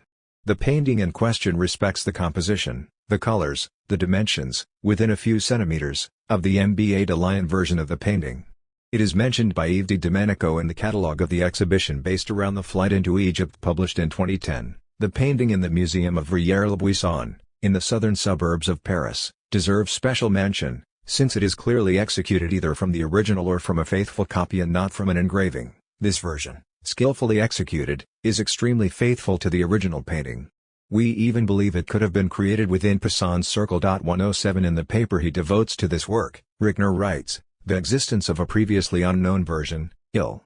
3, was revealed by Yves de Domenico in an essay on the fortunes of the flight into Egypt by Poussin. This painting, kept in the André Malraux Museum in Villers-le-Buisson, seems to be of quite good quality and its dimensions are identical to those of the original. It was probably painted by someone in the artist's circle. 108 This passing mention, without any further commentary or debate, of the Villers-le-Buisson version, which had been flagged up by a young art historian of very minor status in comparison with Rosenberg, and which at first sight seems altogether banal, turns out in the end to be astonishing. It would be perfectly reasonable to wonder naively why a canvas so close to the MB8 version in terms of composition, size, colors or pictorial quality, has not been examined with more attention unless it were simply that its very late discovery within the history of all the controversies as well as the absence of any suitably qualified authority likely to be interested in its case, meant it had consequently no chance of being able to compete for the status of an autograph work. See Plate 5. But let us look more closely at the context of the museum which houses it and at the circumstances of its coming to light. 109 The Museum of Villers-le-Buisson was opened in the 1980s and consists of a single room on the top floor of a municipal building. The room, which is fairly long, previously housed another museum, belonging to Villemorin, a French seed producer, which exhibited its products, seeds, fruits, vegetables to clients and curious passers-by. Once the company had left the region and had no further use for the building, a municipal museum took its place. The collection consists of a series of works which had previously been housed in the church of Villers-le-Buisson since 1790, date of a first inventory of the church's assets. These works already included the flight into Egypt. In 1906, a new inventory of the church listed 23 paintings, including the flight into Egypt then referred to as an Adam and Eve driven out of paradise. Then, in 1975, on the impetus of Malraux, who lived in Villers-le-Buisson, an inventory on a national scale was instigated, which began in the department of Essonne. 11 paintings were found in the boiler room of the church and these were listed in l'Inventaire supplémentaire des monuments historiques on June 17, 1977 and, in 1978, were moved to the regional archives of the Essonne. In 1982, the Museum of Villers-le-Buisson was opened and the paintings were included in the exhibition Images and Memories of Villers-le-Buisson. Since then, the modest museum has been run by volunteers who together form the Society of Friends of the Museum, less than 10 people, in the room on loan from the town hall. It only opens one Saturday afternoon per month and, on each occasion, a volunteer from the association is in attendance. 12 canvases are on show, 11 of which were previously in the church, plus various showcases containing the vestiges of past exhibitions, on the school, local history, ancient crafts, etc. Since the paintings were judged to be in very poor condition, the Association of Friends of the Museum put pressure on the municipality to support their restoration and in 2004, were granted the funding to go ahead. The Adam and Eve driven out of paradise, which turned out to be nothing other than a version of the flight into Egypt, was the first painting to benefit. The president of the Society of Friends of the Museum at Villers-le-Buisson, Michel Colonna-Secaldi, 110 Ph.D. in electrochemistry, engineer with Thomson CSF and retired for 20 years, explained that before its restoration the painting was very dark with the figures hidden under a thick layer of dirt and varnish, but that once the restoration had taken place, he had been really impressed by the work, quite independently of its status. I'm not a great believer in signatures. My own feeling is that a painting either pleases or it doesn't. Whether it's signed by a fancy name or by an unknown. I think some paintings by Titian or Veronese are hideous and then there are unknown painters who have painted really beautiful things. In this painting, it's the colors that I really like. They are definitely Poussin's colors, that's for sure. He explained how the media exposure of the Poussin painting, now in Lyon, was precisely what drew attention to this painting and then led to the restoration request. Reading in the press articles about the painting then being acquired by the Musée des Beaux-Arts de Lyon, with the accompanying photos of the painting, one of the people involved with the Museum of Villers-le-Buisson quickly spotted the connection between the two canvases. Michel Colonna-Secaldi describes how, in 2008, he contacted the curator of the Musée des Beaux-Arts de Lyon to inform them of the existence of their version and it was this that had led to the visit made by Di Domenico in preparation for his article in the exhibition catalogue. So my deputy, who keeps up with the art world because his wife sold artworks for a long time, was following this business in the press and then he said, We ought to find out if this picture that all the papers are talking about might not be very similar to ours. And so, we had it stripped, laughs, cleaned up. It was in quite good condition, except for the bottom part where there were a few marks around where the feet are, but in the end that doesn't change anything very radically. And once it had been restored, we saw that it was exactly identical to the painting that was in Lyon. And the strangest thing was that the dimensions were exactly the same, give or take the odd centimeter. That's when we said, we've got to do something. I wrote to the museum in Lyon. It was just during the exhibition they did, in 2008. Unfortunately, I should have done it earlier, laughs. So anyway, I wrote saying, we've got a painting that resembles yours astonishingly, are you interested? And they were interested. They sent someone along, this Mr. Di Domenico, who then mentioned it in the book about the painting. I got in touch with the curator of the Lyon Museum 6 months too late. If I'd written to her 6 months earlier, she would have been able to see it before the exhibition. Di Domenico had had a series of temporary contracts since graduating from the École du Louvre. For example, he gave courses in the same school and was assistant to Sylvain Lavaisier, head curator at the Louvre, from 2006, taking part in the 2008 study day and being involved in the catalogue of the exhibition around the flight into Egypt in the same year. At the time of the interview, on June 7, 2012, he had left the Louvre 4 years earlier and was working at the Bibliothèque Nationale de France, in the department specializing in bibliographic and digital information on a 6-month contract. As a result, he no longer had time to work on the subject and hoped to go back to it at some later stage. Di Domenico did not have power to request a scientific analysis of the Verrières-le-Buisson painting but regretted the fact, and that's such a pity. Because it ought to be looked at by Lumiere technology. Personally, I'd like there to be a much more technical analysis of this painting. Maybe all the specialists think there's no point in doing it. He went to see the painting, in December 2009, after seeing a letter from Michel Colonna-Secaldi addressed to Sylvie Ramond, and thought that a direct comparison between the two canvases would be useful, since this was a copy of the painting not based on an engraving. The vase has its handles and the donkey's halter and tether are missing, the colors are respected and the size is approximately the same. It really is a work of great quality. Before this letter from Michel Colonna-Secaldi, no one knew about the existence of this painting and Di Domenico emphasizes the fact that this really is a discovery. But apart from him, no one else connected to the Louvre had been to see the canvas at the time of the interview. On the subject of a possible Poussin authentication, Di Domenico has no illusions about the importance of a suitable position of authority. Any research on the authenticity of canvases presupposes the power to order scientific analyses, a power which not everyone can claim. But more importantly, the power to authenticate, to attribute or disattribute, to make an old master's canvas exist or to relegate it to the status of a crude copy, relies on positions of power within the major firms of experts or in the great museum or academic institutions. Looked at this way, Rosenberg's authority appears virtually absolute, particularly given that all the great worldwide Poussin specialists capable of competing with him have now died.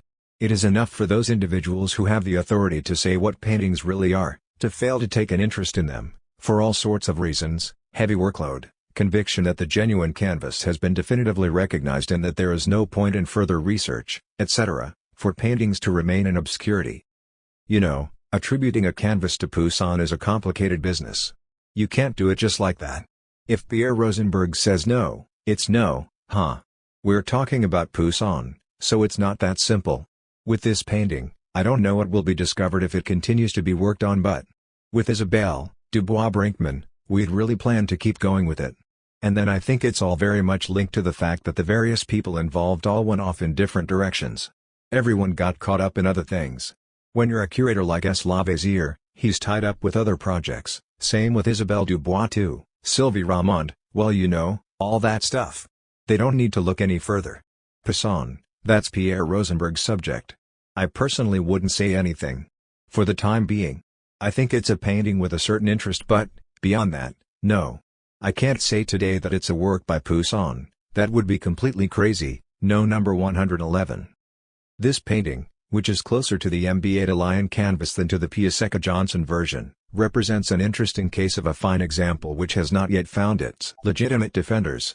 Yves Di Domenico, at that time just an assistant to Sylvain Lavaisier, only came to look at it in the context of the preparations for the catalogue linked to the exhibition at the Musée des Beaux-Arts de Lyon and in the context of writing a piece about copies of the autographed painting. Straight away, even before examination of any kind, The status of this new painting cannot be anything other than a copy, since nobody had inquired about seeing it except in the context of a presentation of the version purported to be the original, the one for which everything possible had been done in order to acquire it, in spite of the €17 million price tag. The legitimate place was therefore already taken. And it was perfectly logical that an assistant, without any performative power to qualify, should find himself delegated to look at the case, in the context of an article on copies he was writing for the exhibition catalogue. For their part, the Association of the Friends of the Museum of Verrières-le-Buisson 112 are not very keen to see the painting taken out of their hands. Attracting too much attention to it, by having it looked at by experts, would mean running the risk of losing it or of provoking a whole raft of problems of insurance, security, etc. We're not really interested in finding out whether it's an original, a studio copy, or nothing at all. Because I don't want to make too much of a thing about it. If it was, laughs, a studio copy or an original, I'd find myself obliged to construct some kind of transparent bulletproof wall, etc. Well, anyway, a whole lot of fuss that I don't have, laughs, the means to pay for. And then, I've been threatened with having it taken away and put in the storerooms at the Louvre, for example, if it's not adequately protected. It would be a source of awful problems. So we're not really interested in finding out if it's an original or a studio copy. But it's still pretty strange given that it looks more like the real painting, laughs, the painting which has been declared as the original work, than anything else that's been found, including the painting that was in Monaco, the Princeton version, shown in Monaco by Mahan. I must admit that it's all a bit awkward. The mayor was already kind enough, we've known each other for a long time, to pay for the restoration, when there were lots of other more urgent things that needed doing in the town, so asking him to pay for an armored panel, wouldn't really. I'm not keen on getting it appraised, first of all because I'm afraid of finding out that it is an original, and then I'd be in trouble. And also because it wouldn't be cheap. Again, it costs a fortune, and then if it turns out that it's an original painting, we'd be facing a whole host of problems. Nevertheless, even though he claims not to be particularly curious to know whether the painting is a simple copy or an original work, M. Secoldi has in fact taken steps to recontextualize the presence of such a painting in Verrières-le-Buisson, a step which leaves open the possibility of a link with the Poussin painting. How is it possible that valuable paintings can turn up in a shabby church in a little town which 100 years ago had a population of 2,000 people? It's quite simple really. Verrières is a bit of a special town. I'll give you a quick history of the town. Louis XIII and Louis XIV loved to hunt. They had the woodland around Versailles of course, but it wasn't big enough.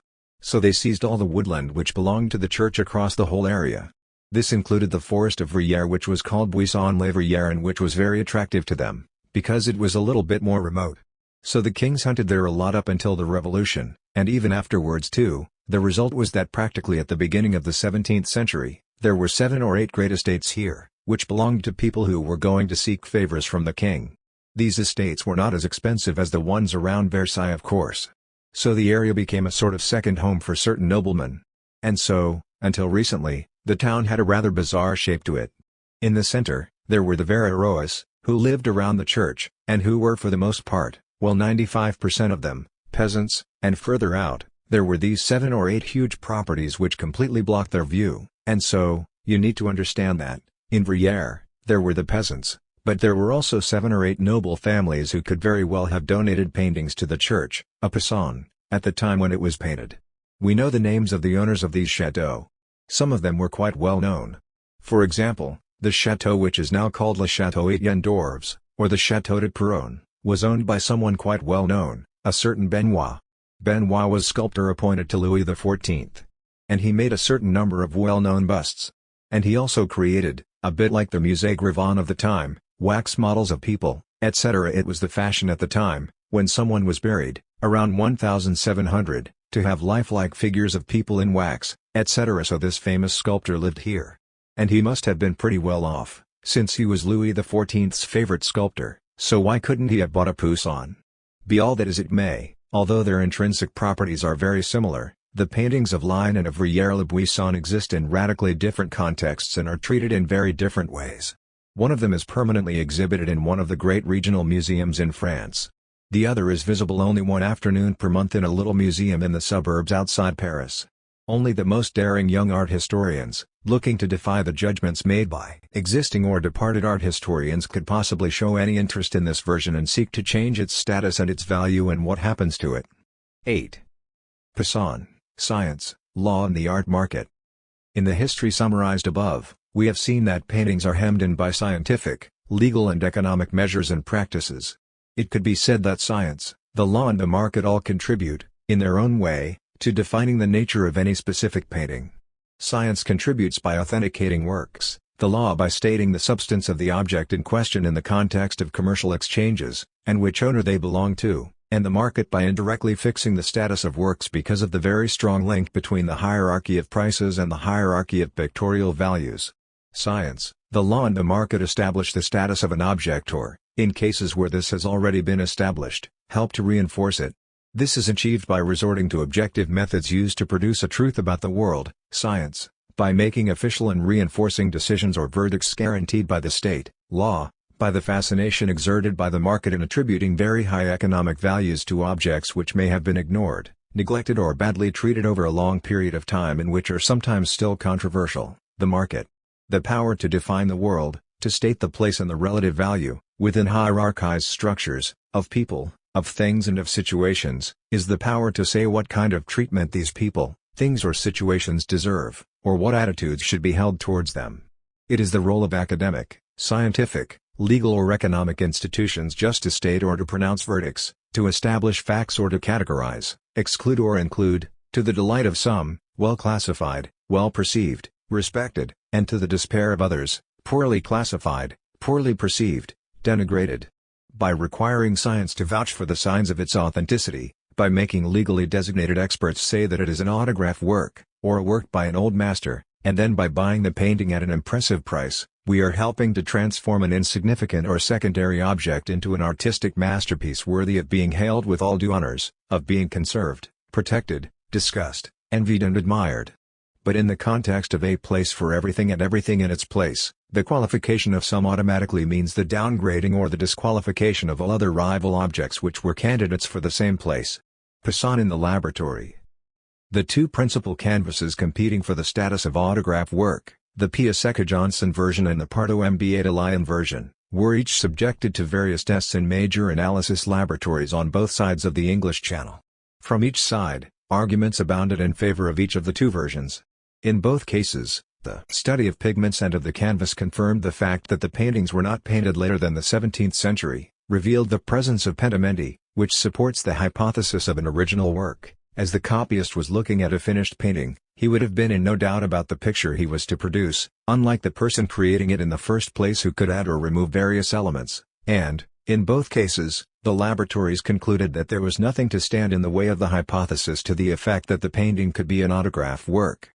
Nothing, that is, except for the fact that historians are convinced that Poussin would never have painted the same painting twice and that consequently their debates are focused on which painting is the right version and not on establishing if both pictures could be by the hand of the same painter. A further look at the various arguments shows that the rival parties are more anxious to furnish proofs of the authenticity of the painting they are defending than to systematically unpick or contradict the proofs put forward by the opposing party in defense of their own canvas. The standpoints adopted therefore have more to do with the desire to defend a painting than to discover the truth relating to both or all the paintings present. An external observer, such as the sociologist, who, need it be stated, resists siding with any one camp, can only underline the absence of properly regulated debates and arguments and the contradictions sometimes hidden in the arguments. If we simply take the case of the pentimenti, which are usually an indication for art historians of a creator at work and modifying his work as he goes along, the experts all insist on their presence in the two canvases, although more so, it would appear, in the Pardo-Mbatalayan version than in the Piasecka-Johnson version. But, focusing exclusively on the idea that pentimenti are inevitable proof of the original nature of the canvas, they end up forgetting that Poussin has been characterized as a very careful and precise painter in the preparation of his canvases, a painter who, precisely, did not generally need to alter or rework. As we have seen, the painter in fact used wax figurines which he arranged in a sort of box. He would position them, giving them the poses or postures required, dress them with dampened paper or scraps of fine cloth and experiment with the play of light and with the shadows cast by the figures. Tuillier himself wrote about this in 1994, outside of the controversy, in a text which set out to show the limitations of any contributions from the scientific analysis laboratories in the case of a painter like Poussin.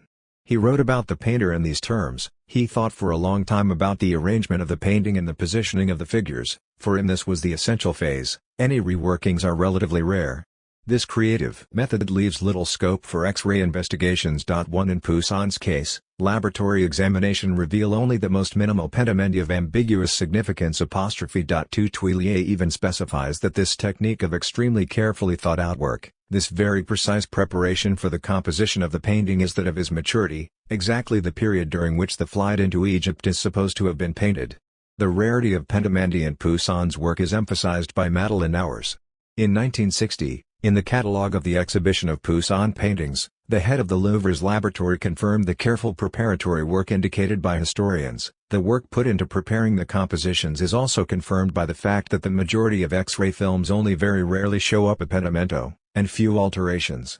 Mastery of painting technique would not in itself be enough to explain this sureness of brush strokes if some preliminary work on composition had not been done. 3 In 1964, she reaffirms this absence, characteristic of Poussin's work. In Poussin's work, second thoughts and transformations are rare. 4 A few reworkings are perceptible, essentially in paintings of his youth. 5 The comments made by Tuillier and Auers seem to have been totally forgotten in discussions about the rival paintings. On the contrary, commentators were constantly in quest of pentamendi.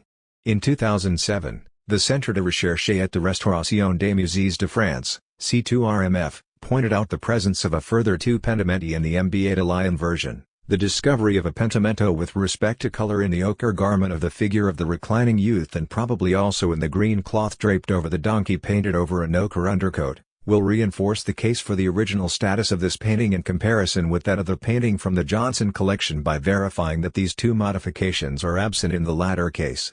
And in this way, proof is sought that could only indicate a creator at work. Finally, the discovery of 2 pentamendi relating to color appears to be a determining factor in confirming the autographed character of the painting. 6 By pointing out the pentamendi, which turn out to be finally very numerous in the Pardo MBA de Lyon version, it is easy to gradually lose sight of the figure of the reflective and meticulous artist who rarely needed to resort to retouching his work. But let us go back to the history of the experts. Analyses of the Piasecka-Johnson version. In 1987, an expert's report, drawn up by the chemist and research technician, Karen Groen, 7 was produced by the Hamilton Kerr Institute of the University of Cambridge, Fitzwilliam Museum, on the painting published by Blunt in 1982. The analysis was based on observation with a microscope with a magnification of 40 times, the use of X-rays, the study of 7 samples under microscope. Method leaves little scope for X-ray investigations. 1 In Poussin's case, laboratory examination reveal only the most minimal pentamendi of ambiguous significance. 2 Tuillier even specifies that this technique of extremely carefully thought out work, this very precise preparation for the composition of the painting, is that of his maturity, exactly the period during which the flight into Egypt is supposed to have been painted. The rarity of pentamendi in Poussin's work is emphasized by Madeleine Auers. In 1960, in the catalogue of the exhibition of Poussin paintings, the head of the Louvre's laboratory confirmed the careful preparatory work indicated by historians. The work put into preparing the compositions is also confirmed by the fact that the majority of X-ray films only very rarely show up a pentimento, and few alterations. Mastery of painting technique would not in itself be enough to explain this sureness of brush strokes if some preliminary work on composition had not been done. 3 In 1964, she reaffirms this absence, characteristic of Poussin's work. In Poussin's work, second thoughts and transformations are rare. 4 A few reworkings are perceptible, essentially in paintings of his youth. 5 The comments made by Tuillier and Auers seem to have been totally forgotten in discussions about the rival paintings. On the contrary, commentators were constantly in quest of pentamendi.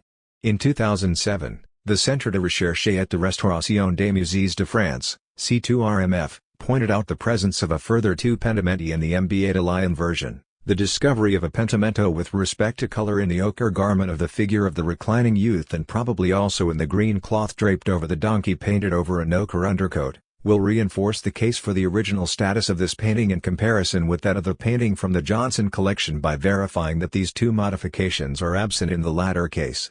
And in this way, proof is sought that could only indicate a creator at work. Finally, the discovery of 2 pentamendi relating to color appears to be a determining factor in confirming the autographed character of the painting. 6 By pointing out the pentamendi, which turn out to be finally very numerous in the Pardo MBA de Lyon version, It is easy to gradually lose sight of the figure of the reflective and meticulous artist who rarely needed to resort to retouching his work. But let us go back to the history of the experts. Analyses of the Piasecka-Johnson version. In 1987, an expert's report, drawn up by the chemist and research technician, Karen Groen, 7 was produced by the Hamilton Kerr Institute of the University of Cambridge, Fitzwilliam Museum, on the painting published by Blunt in 1982. The analysis was based on observation with a microscope with a magnification of 40 times, the use of X-rays, the study of 7 samples under microscope. Existence of a painting on the theme of the Holy Family fleeing into Egypt, painted by Poussin towards the end of his life.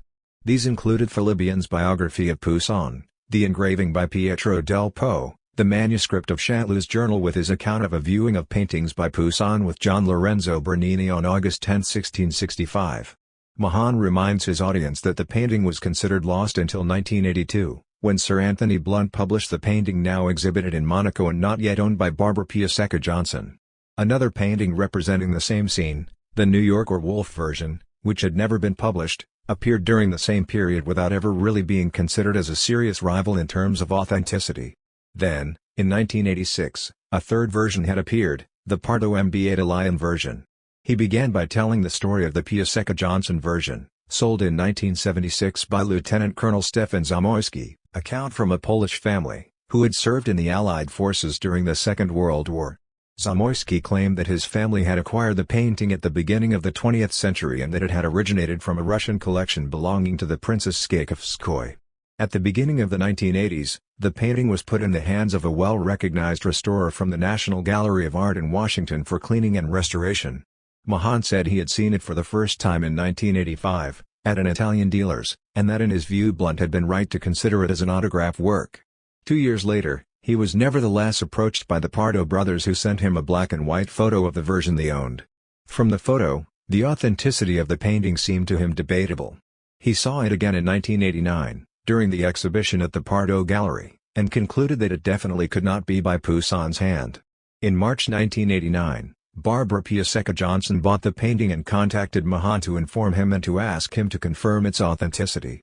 It was at that point, as we have recounted in detail earlier, that she suggested bringing together the 3 versions, the New York one, the one belonging to the Pardo brothers and her own, in a room at the Ritz Hotel in Paris on March 13, 1990.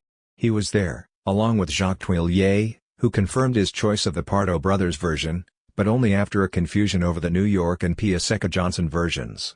In his report, Mahan implied that Pierre Rosenberg was not present, because of the duty of confidentiality, in the context of his role as a high-ranking official. He also pointed out that he saw the 2 principal paintings again the next day for 2 hours and wrote, "This experience fully confirmed my first conclusions." According to Mahan's presentation of the facts, it seems clear that he was the person who saw the rival versions for the longest amount of time and in the most propitious circumstances. He continued his account by referring to the parts of Blunt's article which he considered to be the most pertinent.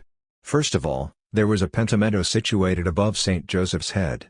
The existence of this pentimento was a proof, according to him, that the painting is unlikely to be a copy. The scientific analysis, included in the appendix, confirms this point. There is also the matter of the hesitant brushstrokes, characteristic of the last period of Poussin's work.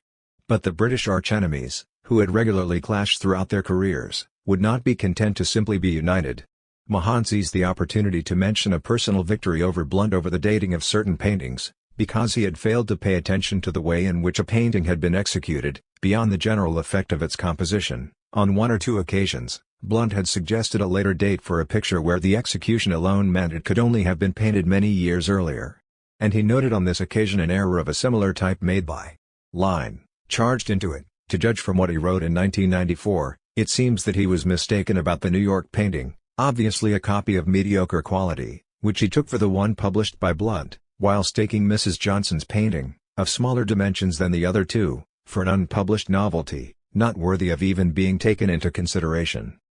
Knowing that Tuillier had been caught red-handed in his confusion over the 2 canvases, which had meant he had not given full attention to the version defended by Mahan and Blunt, Mahan took malicious pleasure in quoting the extract where Tuillier claims that it is the eye that matters. In the last resort, whatever the claims and the silences of catalogues and inventories, the eye is the only judge. 10. If the eye did indeed matter, it still needed to be turned on the right painting. Mahan seemed to be pointing out somewhat maliciously. If he had really looked properly at Mrs. Piasecka Johnson's painting, Mahan tranquilly explains, Tuillier would probably not have had such a different opinion from his own. It would seem therefore that there is a fundamental divergence between what he and I see in these two paintings, which, I dare to hope, would have been considerably less had he observed more closely and paid more attention to the one exhibited here. With Rosenberg, unfortunately not in a position to compare the paintings, 11 and with Tuillier, a shrewd commentator on the historic context of the commission but guilty of some errors on dates and of failing to give Barbara Piasecka Johnson's painting a sufficiently detailed consideration as a result of confusing it with the New York version, and the owners of the version defended by Tuillier and Rosenberg who had not taken up the opportunity to exhibit it in Monaco and who had not wanted to allow any reproductions of their painting in connection with publication. The field was therefore more or less clear for Mahan to put forward his arguments in favor of the authenticity of the painting belonging to Barbara Piasecka Johnson. Mahan began first of all with a hypothesis on the origins of the Pardo version. Recalling Bernini's disappointment over the canvas painted by Poussin, he suggested that others must have had similar reactions to it and that the Pardo version was therefore a copy responding to the tastes of the time. One could argue that it was to satisfy this point of view, this taste, that the painting in the Pardo collection was probably painted. And the differences between the two canvases would therefore be explained by the desire of the copyist to render certain elements closer to the conventional taste. Such as the color of the Virgin's face, for example. The Piasecka Johnson version depicts a very dark face with a tone which gives an almost negroid impression. For Mahan, this was a clear sign that the original was indeed the Piasecka Johnson version. On the one hand, this reinforces the hypothesis according to which this feature would have been rectified by the copyist at the request of the person commissioning the work, giving the Virgin a beautiful rosy complexion and embellishing the baby Jesus as he saw fit. The idea of making the figures of the Virgin and of Jesus more acceptable points more towards a copy.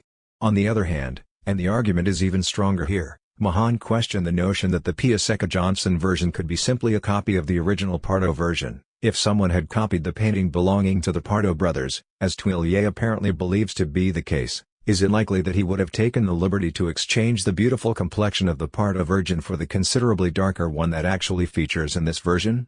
Unless this was the work of an original and independent copyist, seeking to add what, considering the era, would be a somewhat questionable touch, the order of original and copy would seem to indicate a direction going from the Piasecka Johnson version to the Pardo version rather than one going from the latter towards a more original version. 12. Mahan then noted the attention with which the secondary figure of Saint Joseph and the donkey had been painted, describing how neither of them have that one-dimensional and lifeless look of the same figures. This is particularly clear in the case of the donkey, in the Versailles Pardo version, where the copyist seems not to have taken the trouble to add these subtle nuances that Poussin has introduced in the play of light in order to suggest structure.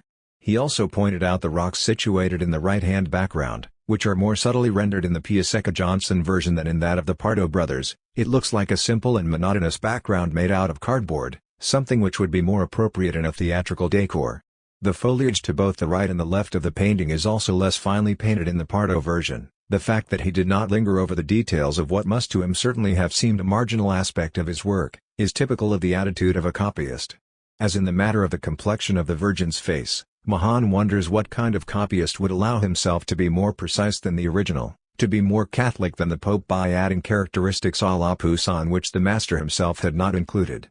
Other points were raised, among them the drawing of the spear, and the open mouth of the young man resting beside the path, and who, according to Mahan, is a reference to the biblical character who guides Mary and Joseph in their flight.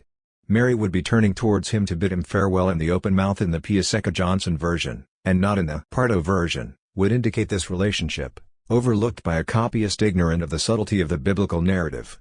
The figure of the resting youth is also clearer in the Piasecka Johnson version and less carefully executed in the other version. All these details, added to the arguments based on the preceding points, led Mahan to conclude that it did not seem plausible to support the idea that Mrs. Johnson's painting could be a copy of the painting belonging to the Pardo brothers. In Appendix 1, Dr. Roy, chief scientific advisor at the National Gallery in London, mentions the pentimento above St. Joseph's head and points out the presence of two preliminary undercoats of paint. This double layer, a dark brown superimposed on a traditional ochre, is identical to that found in the Annunciation, a painting by Poussin on show in the National Gallery, which was painted at the same period, 1657. He concludes that the elements revealed, and especially the one near to St. Joseph's head, were consistent with the fact that the painting is an original creation and, taken together, do not easily lend themselves to the hypothesis that this is the work of a copyist. Jill Dunkerton, a restorer at the National Gallery, notes finally that the red speckling used to reinforce the depiction of the donkey can be seen in the same manner on the donkey in the Holy Family in Egypt. Analyses of the Pardo MBA to Lion version. 2 years earlier, in May to June 1995, the Laboratoire de Recherche des Musées de France had carried out analyses of the Pardo brothers' painting, using X-ray, photography and direct light from the front and back, low-angled light, infrared and ultraviolet fluorescence, analyses using a scanning electron microscope. The results of these would not be made public until 2000, during the court case between the former owners of the painting and the gallery owners. The conclusions of the report co-signed by Elisabeth Ravaud, Alain Arduval and Jean-Paul Rieu were just as cautious as the first analyses carried out on the other canvas by the Hamilton Kerr Institute. At that time, only Tuillier had published this version as an original Poussin and caution was of the essence. The authors of the report noted that the painting had been painted using a 17th-century technique, that there were some minor penamendi indicating that it could be an original work, that the color and the composition of the preparation are very similar to certain paintings of the second half of the Roman Empire and that the pigments identified are the same as those used by Poussin towards the end of his career. The hypothesis of an original painting meets with no contrary evidence, but that information gathered in the course of this non-exhaustive study is not sufficient to provide total certainty on this point and cannot exclude the hypothesis of this being an old contemporary copy. 13. The commentary on these tests made 17 years later by Jean-Pierre Cousin, former curator at the Louvre, at a time when everyone in France was convinced that the right version was the one owned by the Pardo brothers and when the painting had been acquired by the Musée des Beaux-Arts de Lyon, turned the cautious results of the analysis made at the time into undeniable proof of the obvious authenticity of the work. At that time, 1995, there were all sorts of photos, X-rays, infrareds, this and that, laughs. Well anyway, everything to prove to those who did not believe that the Pardo painting could be an original, because there were some penamendi, little things where a finger is moved, some foliage which is a bit so-so, laughs, which proved it was the original. Personally, I don't really believe in that kind of evidence, I prefer something more qualitative to those kinds of proof, because it might be that someone will still want to see some paperwork, but in that case, there was also, for an unbeliever or the courtroom, plenty to prove that the Pardo painting was original. But I remember, at that time, I wasn't authorized, professionally, insofar as the documents were made for museums, or rather for the state, to communicate any of that to the owners, that is to the Pardo brothers. The results of the laboratory examination were reserved either for works belonging to museums, or for works museums wanted to examine with a view to acquisition or for some purpose or other. But we are not allowed to refer to them or show the documents to the owners. They are purely for decision-making purposes. 14. So it was on March 24, 2000 that the art world learned the results of these analyses, in the context of another expert's report written by J.P. Dumont and Jean-Louis Clement at the request of the court. The Court of Appeal in Paris in fact insisted, by a law dated February 27, 1998, that an appraisal of the painting be carried out. It requested in particular that scientific research and studies of the painting be carried out, focusing especially on the canvas, the preparation of the painting, the materials, pictorial pigments, paint layers and the technique used, and that there should then be comparisons between the contentious picture and other works by Nicolas Poussin and with the results mentioned above. In both cases, it was a matter of comparing the physical properties and the stylistic properties of the painting with the physical and stylistic properties of paintings recognized as works painted by Poussin. This comparison was done with a view to linking the painting with an already established series, namely the paintings of Nicolas Poussin. And, to be even more precise, the painting in question was compared to one section of paintings by Poussin, those which had been painted during the last stage of his life. The contentious work is situated in this decade. It is the end of the career of our painter, called the Sixth Period. 15. The two experts were referring to the results of the analysis by the Laboratoire de Recherche des Musées de France.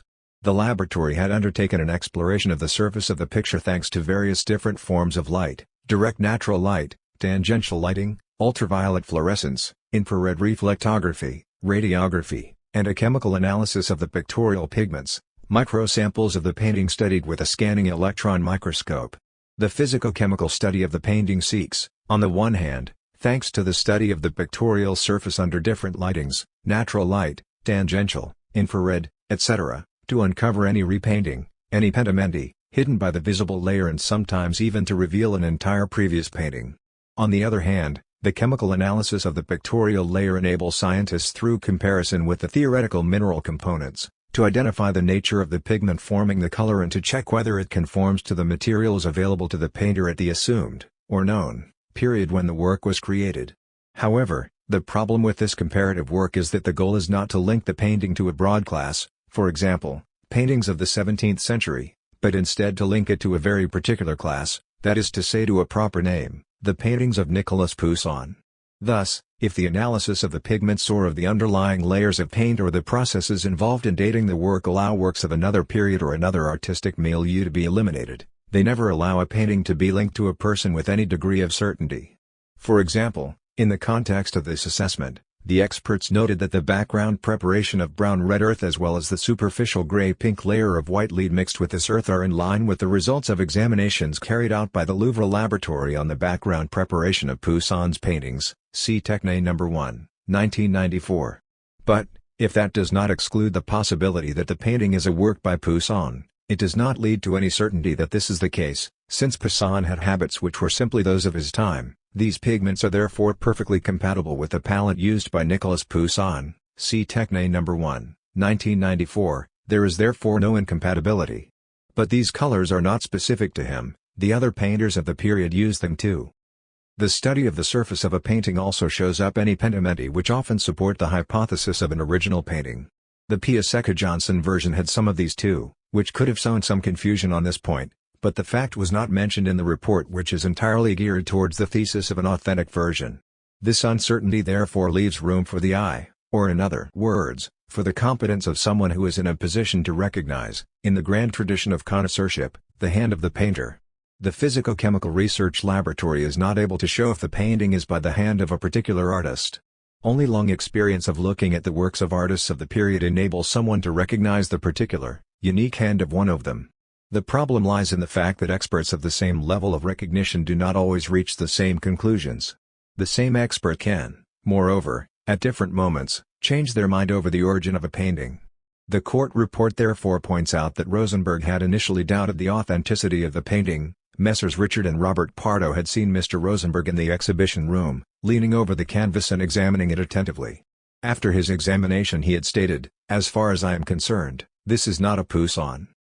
Experts make links from the point of view of texture and pigments. Good light, or low-angled light can show up a real though subtle surface vibration of the surface which may be seen due to the brushwork, to the different rough textures of the material, intentional, or to pigments which have sometimes been unevenly ground. This is quite remarkable. The random dispersion of light-colored pigments, usually yellow for areas of vegetation, or very dark in the sky.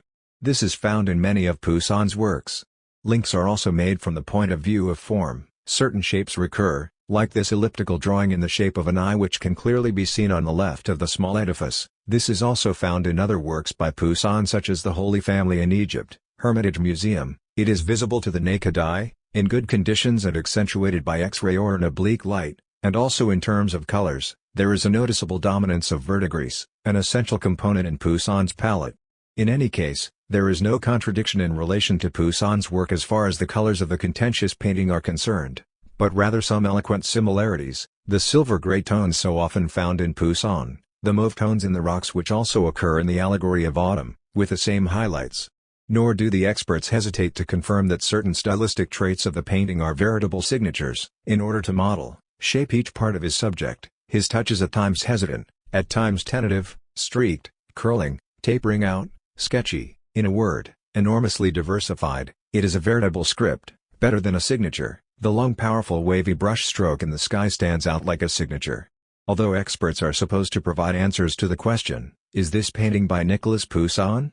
They sometimes drift into replying to another question, is this painting beautiful or moving? But this shift only happens because experts implicitly link the two questions. The ultimate proof that Poussin is indeed the author of the painting would lie in the beauty of the work and in the emotion it is judged to provoke in the person looking at it. The experts seem then to be stating that such a beautiful and moving painting can only be an old master. They refuse, on principle, to admit that it is possible to find a work by an unknown or less important painter beautiful or moving. For example, in a section entitled Description of a Litigious Work, The authors begin by describing in a largely objective manner the elements depicted, against a background of semi-mountainous landscape, framed by a classical building with two columns to the left and some fragments of monumental architecture on the right. The angel dominates the scene and Saint Joseph hastens on his way with the donkey, followed by the Virgin, carrying the child in her arms, her head turned to look back. Barely visible, a young man reclining on a slope, leaning on his left elbow, completes the narrative.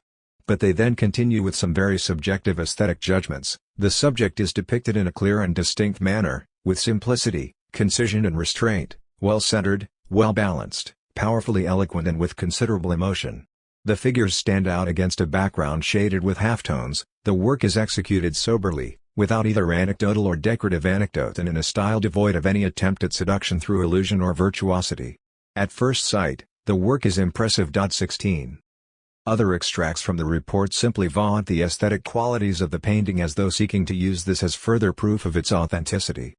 As to the way the leaves are rendered, this is remarkable. The painter makes use of all the depths, he shapes them, varying the matter or the shape. Each leaf practically has its own character, its elegance, its truth. The four main faces are like fragments of an anthology, the very beautiful and subtle one of the Virgin, with its almost indefinable expression of anxiety, the angel with the handsome profile of an ancient medallion, softly fashioned and full of charm. As to Joseph, his sensitive and emotive face, is almost resonant of the craftsmanship of Veronese. We sense a structure clearly understood from within and painted with love. At the end of 2007, a second assessment, complementary to the first one, was carried out by the Laboratoire de Recherche des Musées de France and completed in January 2008. It was carried out by the C2RMF, at the request of Isabelle Dubois, curator of the Musée des Beaux-Arts de Lyon. The report was drawn up by Elisabeth Ravaud and the tests carried out consisted of a series of multispectral photographs, direct light, infrared radiation, ultraviolet fluorescence, an X-ray, and an examination under microscope using microfluorescence X. The painting had by that stage been acquired by the museum after a long race against the clock, and it was no longer a matter of analyzing it in order to establish its authenticity, but to put together the scientific file which attested an originality no longer questioned in France.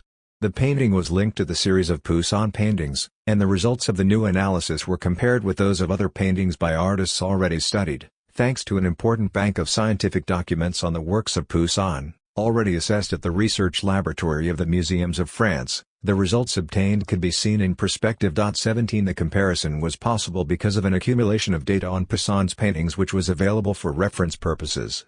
Not surprisingly, the conclusion of these analyses was much less cautious than the preceding one because, coming as it did after the appraisal ordered by the courts, after numerous French art historians had made their opinion clear and after the public acquisition of the work, the laboratory analysts were now authorized to think that the painting was by Poussin. The opening phrase of the conclusion is rather imperious. Given this perspective, this painting by Poussin dating from 1657 to 1658 according to archive documents does indeed feature methods characteristic of the period of activity towards the latter part of the artist's life. 18 In 1995 the painting had only just been published by Tuileries, whereas in 2007 it was the object of a fairly general consensus within the French art world. In 1995 there were questions over possible connections between certain aspects of the painting and Poussin's illness. Is this the result of the illness which caused Poussin's hand to tremble? Whereas in 2007 these characteristics are mentioned as proof that the painting is indeed by the artist, the intensity of the tremor, as it impacts on the workmanship and the creation of certain parts of the painting, suggests moreover that Poussin's illness was largely progressive and not a new condition. This characteristic, relating to a medical condition, also represents a proof of authenticity. 19. In comparison with the caution of 1995, the assured tone of the commentary shows the extent to which scientific results are subordinate to the judgments of the highest authorities in the art world. The painting had recently been acquired for a sum of €17 million and the only purpose of such analysis was to enrich the catalogue of the exhibition centered on the painting. It went without saying, therefore, that the painting was an autograph work, and the reader was simply being offered a scientific presentation of this autograph work. Finally, in February 2008, at the request of the Musée des Beaux-Arts de Lyon, the MBA de Lyon and the Piaseca Johnson versions were photographed using the multispectral camera of Lumiere Technology, a private laboratory founded in 1989. 20 The subsequent report was written by Pascal Cote, Director of Research at Lumiere Technology, inventor of the multispectral camera. 21. The report reveals a difference between the two versions in terms of the pedimenti, the columns, edges of the building, positioning of the vase, cornice, angel's wing all seem to have been modified in the Lion version. Certain pigments in the Piasecka-Johnson version could be later than the 17th century, they are at any rate not present in the Lumiere technology database. Nevertheless, the highly promotional tone used throughout the report 22 throws some doubts on the objectivity of the approach. The goal is ultimately to say that this method of analysis, presented as revolutionary, could have avoided controversies. It will no doubt be noted that had this technique existed earlier, many uncertainties and ambiguities would have been avoided. But, totally focused on demonstrating that the painting is indeed by Poussin, the report does not, for example, refer to any pedimenti in the Piasecka-Johnson version, whereas the British analyses had pointed these out. Poussin in court. A painting could, from a strictly commercial point of view, be considered simply as an object amongst others, in the sense that it can be bought and sold. However, a number of particularities distinguish it from ordinary objects. First of all, given that it is generally sold in public sale rooms, it is obtained through an auction system which contributes to inflating a price already difficult to fix, and which can be completely unrelated to the amount of work that the artist has put into producing it. Then, while a painting is indeed an object which can be bought and sold, this object is removed from normal commercial circulation as soon as it enters the collections of a public museum.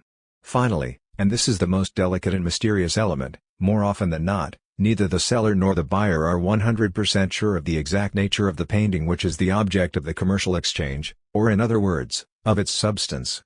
This last fact is the most extraordinary. What exactly is being sold? A canvas, certainly. Everybody can touch it, appreciate it, see it, even examine it and, except in fraudulent cases where the object would be replaced by another between the moment of its sale and the moment of it being handed over to the buyer, it is indeed the object seen by the buyer that he or she acquires. But what the buyer is acquiring is something altogether different from this clearly visible material object. They are acquiring a status, a label, an autograph painting by Nicolas Poussin, a contemporary copy of a painting by Nicolas Poussin or a late copy of a painting by Nicolas Poussin. In these various cases, aesthetic and economic values vary considerably. The double-twinned nature of the painting is therefore what singles it out. The problem lies therefore in the fact that those who are in a position to legitimately describe works, or in other words, to say what they really are the experts, and that these experts are not necessarily in agreement, and that it often takes many years of controversies, of historical research, of laboratory analysis and direct comparisons, where several canvases could claim the status of an autograph painting, before the status of the painting, its reality, can be established, at least for a time, given that art history is full of about-turns when it comes to the attribution of works. In other words, when a painting is sold at auction, there is little likelihood that the expert involved in the sale, working alongside the auctioneer, will hold the necessary cards to be able to affirm with any degree of certainty that the painting in question is of such and such a nature. He, or she, relies on existing published opinions, can call on a handful of external major experts to seek their advice, which they may not always give, but rarely has the time, the knowledge or the financial means to request scientific analyses, which in themselves can only definitively rule out obvious cases of late copies or forgeries. All of this would not entail any serious consequences if the buyer and the seller simply had to accept without comment the disappointments or the pleasant surprises associated with any fluctuations in the painting's status, in just the same way that someone involved in a real estate transaction can see the property gain or lose value without being able to reproach the agents concerned a few years later. An individual convinced they were buying a copy would then have the joy of discovering that they had in fact acquired an autograph painting, or, on the contrary, the disappointment of finding themselves the owner of a simple copy or a forgery several years after acquiring a painting purporting to be an original. And the same would apply to the vendor who might have sold what they thought to be a copy at a derisory price only to learn that it was in fact an old master, or, conversely, be delighted to have obtained a good price for a painting considered to be an original but which in the end turned out to be merely a crude copy. The law in fact protects both sellers and buyers who can demand the annulment of a sale if they esteem they have been wronged.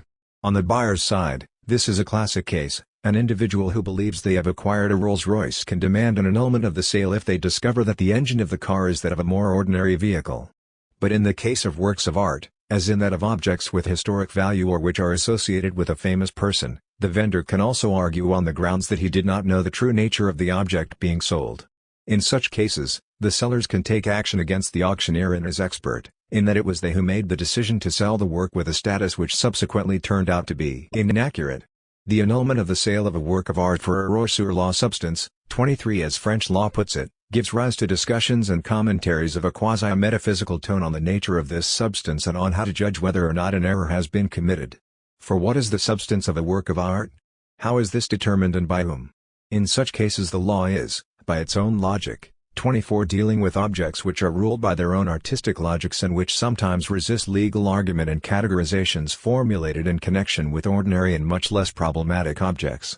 This is the kind of scenario which awaited the painting sold in Versailles in 1986, acquired by Parisian gallery owners, Richard and Robert Pardo, and restored to its original owner in 2003, before being acquired by the Musée des Beaux-Arts de Leiden in 2007. It is a story which is particularly revealing of the role played by French law in the workings of the art market and, in particular, in the lives of gallery owners and collectors, of the difficulties it encounters when dealing with cases of objects as particular as works of art and of its sometimes surprising claims to reveal the truth about objects which are of very uncertain status and are sometimes at the heart of controversies between the world's greatest experts. Legal claims perhaps, but which could appear unfounded in the eyes of certain actors from the art world, for if the judgment of a court, which decides conflicts or negotiations concerning persons or things by publicly proclaiming the truth about them, belongs in the final analysis to the class of acts of naming or of instituting, and represents the quintessential form of authorized, public, official speech which is spoken in the name of and to everyone, and that they have the power to make themselves universally recognized. They thus succeed in creating a situation in which no one can refuse or ignore the point of view, the vision, which they impose. 25 We may well wonder how a judge, even when supported by experts appointed by the law, can be expected to pronounce on cases of authenticity when the most knowledgeable art historians cannot even manage to agree amongst themselves. Moreover, this story, and in particular the unfolding of the trial associated with this version of the flight into Egypt, along with the behavior of some of the actors involved, would remain incomprehensible without the existence of a similar case previously heard in court, the Saint-Aramed case, and which was resolved in 1987, only 1 year after the Pardo brothers bought the painting. We shall see in this way how recent history can have an extremely determinant role in how present actions and decisions play out. All of these issues will be examined in more detail in this chapter. But, before going deeper into matters of law, it should be noted that we are dealing, in the case of controversial works of art, with situations of relative uncertainty, which, however, only appear against a background of undiscussed certainties and beliefs. Some might want to emphasize here the fact that the actors involved in controversies are experiencing situations of uncertainty as to the nature of what is. Recourse to the laboratories or the courts are indeed a way of reducing uncertainty or of settling an uncertain situation. Yet the uncertainty, in such cases, is not to do with the structures of the social world, and in particular with the institutions and their classifications, but is in relation to the nature of certain beings, objects, in this case, that is to say to the place they should have in the world. It is essentially the status of singular beings existing in this world which can be relatively uncertain.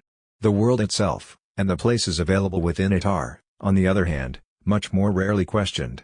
Actors from the art world who turn to the law or to science are certainly not questioning the notions of art, the work of art, originality or authenticity, nor are they challenging the outcomes of struggles concerning the hierarchy of works and of artists, which mean that a Simon Vauet or a Louis Creedy are worth less than a Nicolas Poussin or that certain artists can be considered as geniuses and some of their works as masterpieces, nor do they cast doubts on the law or science which are mobilized to say what is, about what is, Pierre Bourdieu. People want to know, therefore, if a picture is an original or simply a copy, or indeed a forgery intended to deceive us, but they do not wonder if the distinction between original/copy/forgery is pertinent, or if art deserves the amount of attention it receives or if it is legitimate to separate objects regarded as sacred from those judged to be profane.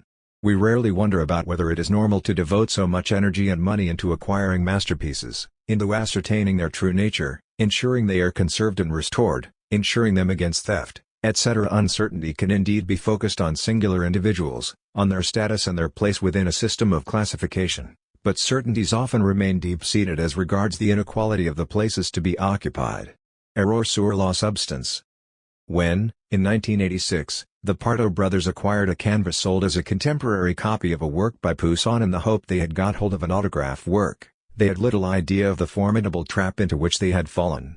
8 long years were to go by during which they sought every possible means to get their painting published.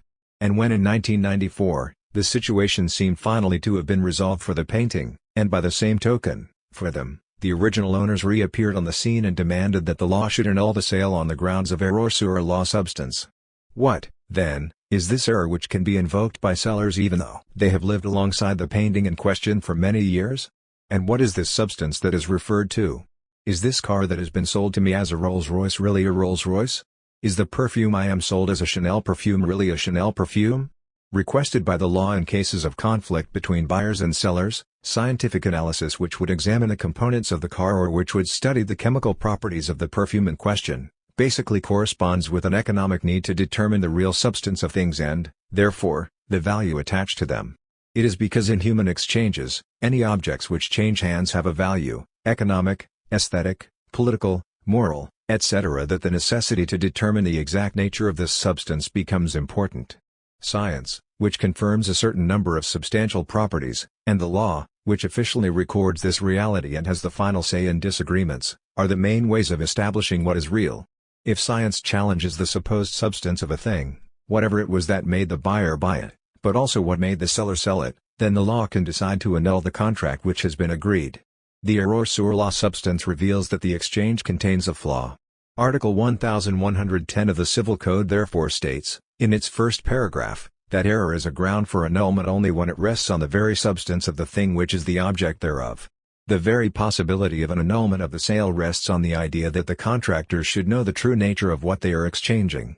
With reference to the theory of error sur la substance, to the different possible interpretations of it and to all the discussions on the subject in the courts which lead to decisions concerning the legitimate ownership of works and the annulment of sales, we could use the same words as the law historian Frederick William Maitland used on the subject of the theory of the two bodies of the king and on the numerous commentaries which ensued from that notion, namely that it is a marvelous display of metaphysical nonsense. 26 But we would then be failing to understand that it in fact endeavors, albeit with difficulty, to settle the question of the reality of objects within the world, a reality which becomes important whenever any exchange between individuals takes place. In order for any such exchange to be equitable, all the parties involved must agree on the nature of the substantial qualities of whatever is being bought or sold. However, when it comes to works of art, it is clear that this notion of substance does not have the same meaning. While it may be relatively easy to verify that a solid gold object sold as such is in fact only a piece of gold-plated bronze or that a perfume is not, chemically, the one it claims to be, 27 when the status of the object is uncertain, as is the case with works of art where the precise, particular origin is difficult to establish with any absolute certainty, and where even leading experts have trouble establishing their reality, it is easy to see that substance does not exist of itself, as an intrinsic property which can be physically or chemically attested but instead depends on the judgment of those who are authorized to give a verdict on the subject. Their role is the delicate operation of linking the object with a particular name and not with a broader group. The question of substance therefore goes back, in the final analysis, to that of being able to tell the truth about substance. The same would, moreover, apply to the sale of holy water, where the chemical substance is no different from ordinary water, as many medieval theologians have observed, and which would imply, on the other hand, that the link associating it to a ritual carried out in due form, in the right circumstances, by the right people would need to be demonstrated. 28. It is precisely because the substance of an object escapes notice or remains unknown to both the parties to an exchange that the error sur la substance can be cited with equal validity by either the seller or the buyer. It is because we imagine, based on the sale of ordinary objects, that the seller has a clear understanding of the nature of what is being put on sale and that we tend to more readily see the dangers lying in wait for buyers when their only information about the goods is the description provided by the sellers and a more superficial understanding that the idea of protecting the seller just as much as the buyer is a surprising one. Moreover, before 1930, French case law tended to reject the notion that the seller could cite error sur la substance.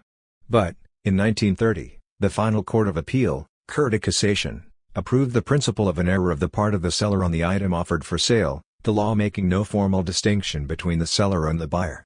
By accepting this possibility, the law in fact protected the profane from all possible attempts of extortion by experts.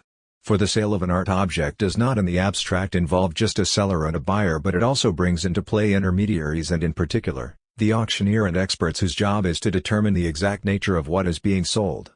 Given that they too, when making their decisions, rely on the current state of scholarly knowledge in art history, it could even be said that between the seller and the buyer, there is a complex network of actors, living or dead, who are directly consulted or simply read, in the form of articles or catalogues raisins, from both France and abroad.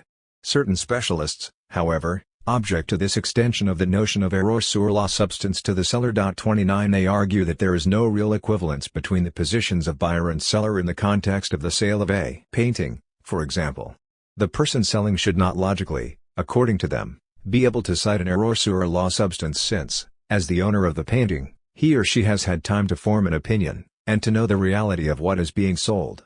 Should this prove not to be the case, the seller could be accused of a certain negligence. By citing error sur la substance, the seller is in a sense saying, I don't know what it is I have sold. I put up for sale a work which was not what I thought it was. This view of things implies, however, that knowledge of the true nature of the painting is within the reach of everyone, whereas in fact, not only is it a matter for specialists, but a controversial one at that, involving interests, rivalries, power struggles between experts, art historians, etc. The substance of the painting is therefore collectively determined and necessitates a long, and never totally resolved, process of expertise. As de Robert recounts, it sometimes happens that the annulment of the sale ends up rewarding ignorance and negligence and penalizing clear-sightedness and competence. Take, for example, the case of the Lock. This painting was presented in a public sale in Paris in 1969, as a painting from the school of Fragonard. The Parisian art dealer H. acquired it for 55,000 francs, plus charges. Once he had had the canvas cleaned, he managed to prove that it was in fact an original work by the master, which enabled him to sell it to the Louvre for 5,150,000 francs. The previous owner of the painting, S.C., then requested the annulment of the sale, claiming that he had committed an error sur la substance, since he had sold as a work from the school of a painting which was in reality by the hand of the master. The Paris tribunal dismissed the case, but the higher court of Paris responded favorably, annulling the sale. The problem was that H. was not in a position to return the painting, since he had duly handed it over to the Louvre. The judges therefore ordered a restitution in value, with H. needing to pay to SC the difference between the price he had sold it at, 5,150,000 francs, and the price he had bought it for, 55,000 francs. We can therefore take the view, along with Jean Chatelain, that such judgments are disastrous. They end up giving a guarantee to the person who has managed his property poorly and who ends up, without having done anything to deserve it, with an officially authenticated object or a substantial compensation. Conversely, meanwhile, those who have worked, studied and finally discovered a significant piece hidden under a previously neglected object, find themselves deprived of any recompense, and may even find their good faith is questioned either explicitly or implicitly. 30. The option for the seller to annul the sale, in cases where there is a change in the status of a painting, consequently puts collectors, gallery owners and art dealers in a delicate position.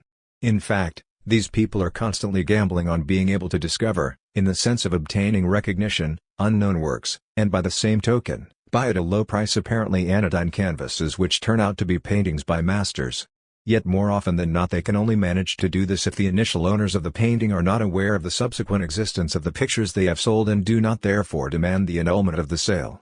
This requires any resale to be discreet, a difficult matter when the painting is the work of a major artist. 31 Or to take place abroad, or for the initial owners to have died, or else to be completely ignorant about the art world, with no possibility of them stumbling across information about the resale of their canvas at a considerably higher price, or for them to be ignorant of the laws governing the annulment of sales. But, in order to avoid the problems and the disappointments that the Louvre experienced with the Saint-Armand case and the Pardo brothers encountered with the version of The Flight into Egypt bought in 1986, certain dealers now negotiate with sellers to ensure they do not demand any future annulment of the sale. With verdicts like these, sale rooms will simply not exist anymore, explains Jean-Pierre Cousin, former head of the Department of Paintings at the Louvre and a consultant for the Eric Turcan art expert agency. But that's why many dealers nowadays, once they have bought a painting in a public sale, a painting whose author they have identified, or think they have identified, get in touch with the sellers, give them a certain sum of money, negotiate with them or reach an agreement that whatever happens there won't be any comeback. If you have a painting which is sold for €300 at Truro and then the next day you read in a newspaper that the museum has bought it for €3 million, laughs, well.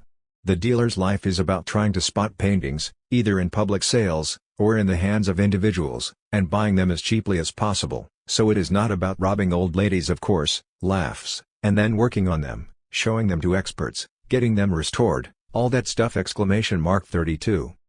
Sometimes, owners are only too aware of the change of status of their painting, but simply lack the strength to embark on a long legal process, which can be very expensive.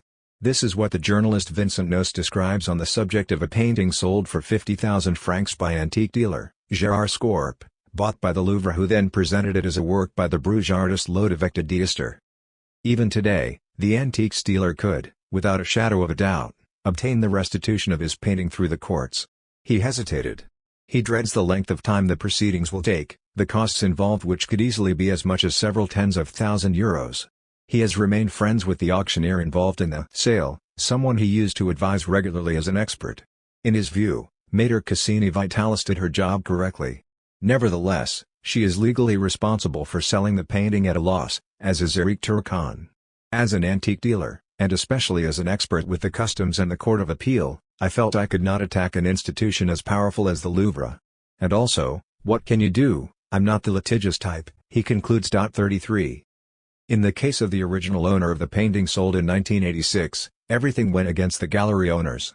Not only was this a bourgeois family who decided to sell their painting at an auction sale, but were perfectly capable of finding out about the reappearance of their painting now attributed to Poussin, but they also had the economic means to approach a big name at the bar, the lawyer William Bourdon, and never gave up on the case, even when it was dismissed in court. As Bourdon explains, it could have been, this happens in other cases, that the client becomes disheartened at that point. That they decide not to appeal. At the time, the lawyers on the other side were very happy. So they held out on us. They said to us, "But you don't understand. You are confusing this with the first Poussin case, you think that the way is wide open to you." Well, we hung on, because in this job, you need to be stubborn. But if at that time there had been any desire to reach some kind of arrangement, payment of expenses and fees, I don't know what would have happened. I think my client and his son were truly determined to go all the way, because there was this conviction that it was a Poussin. 34. The existence of these judicial cases therefore depends quite largely on the social position of the owners, on their knowledge of the art world, on their decision to take it to court, and on their financial and moral capacities to endure a long lawsuit. The son of the owner, who held an important post in a large public company, confirmed the fact that he had invested a lot of time on the case throughout the duration of the proceedings, seeking out information his lawyer needed. I probably spent thousands of hours on this case, doing research right, left and center all over the world, and also preparing all the arguments for the trial, putting it together. That's where I worked really well with William Bourdon. We made a great team. I gathered together all the material and prepared a strategy. And William Bourdon put it into shape. And when he presented me with his conclusions, well, there were sometimes some pretty lively conversations.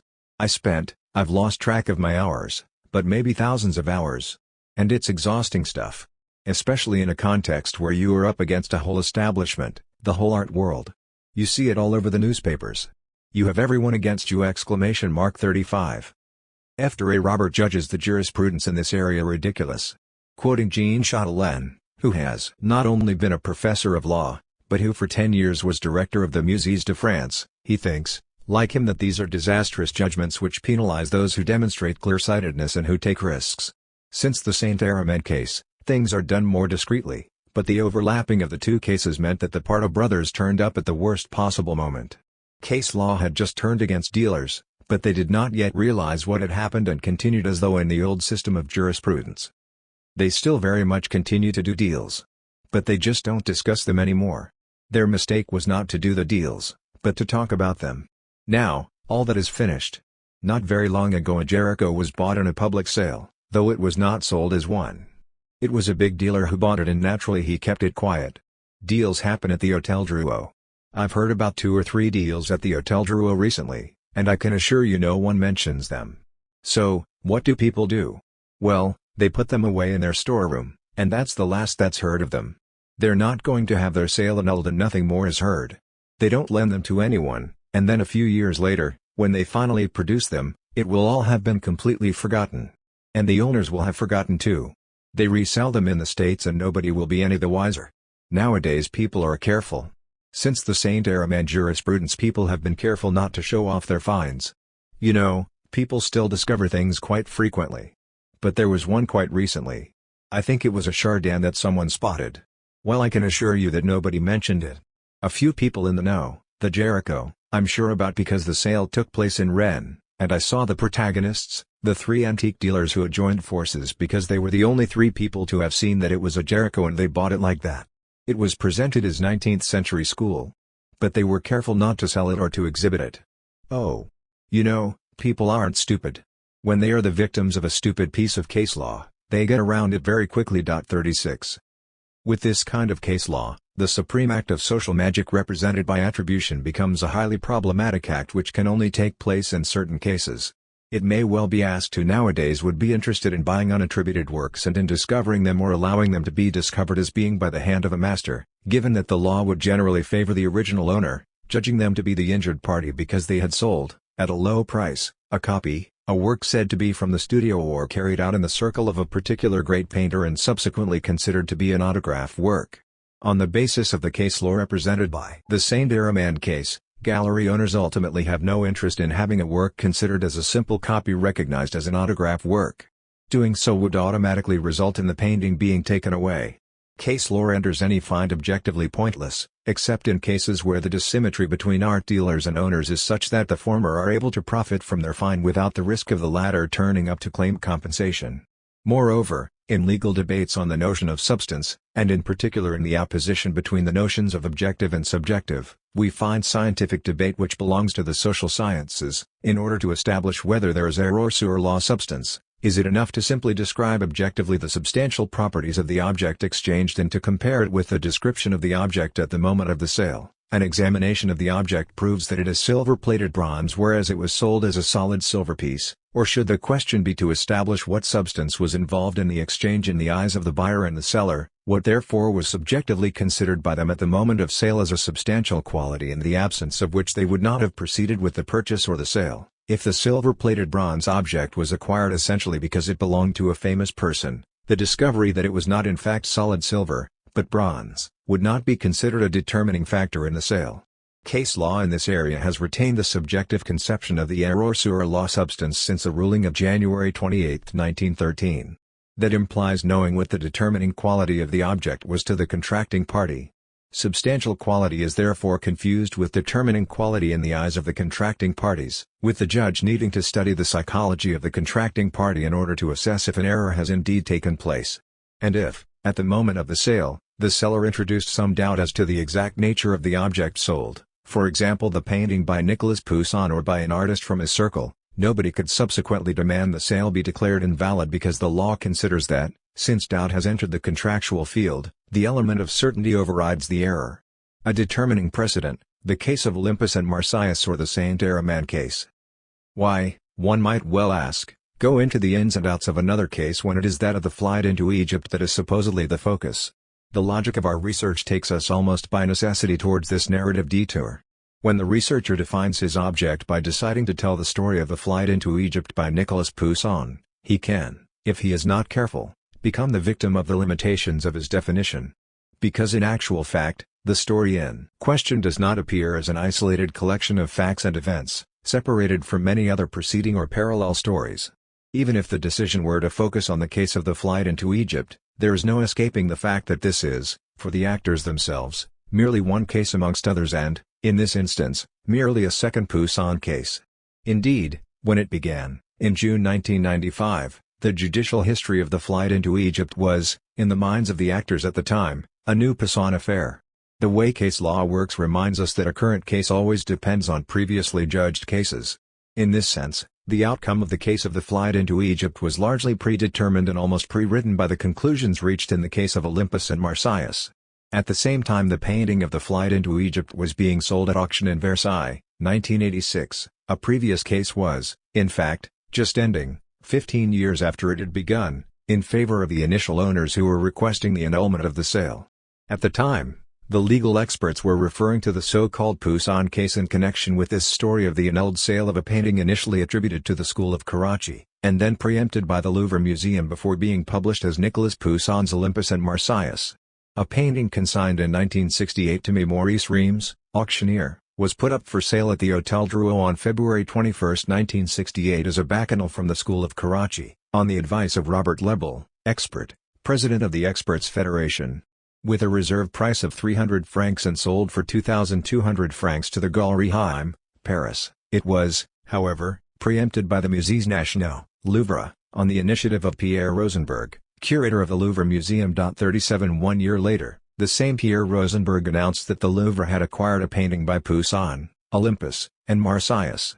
In an article published in the Revue du Louvre, 38 Rosenberg observes that the painting is generally recognized as an autograph work by Poussin. Let us say first of all that no discordant voice has been heard amongst the various scholars who have seen the painting since it arrived in the Louvre or who have been sent photographs of it, and that the attribution to Poussin himself is now, to our knowledge, unanimously accepted. 39 The very name of the painting, constantly cited by the journalists of the time, was suggested by him, making him well and truly the inventor of the painting, and results from an analysis of the work that some identified from the outset as an Apollo and Marsyas. This was the case for Tuileries, cited by Rosenberg. It would appear therefore, that we need to be thinking of an entirely different subject, and it is the story of Olympus and Marsyas which comes to mind. 40.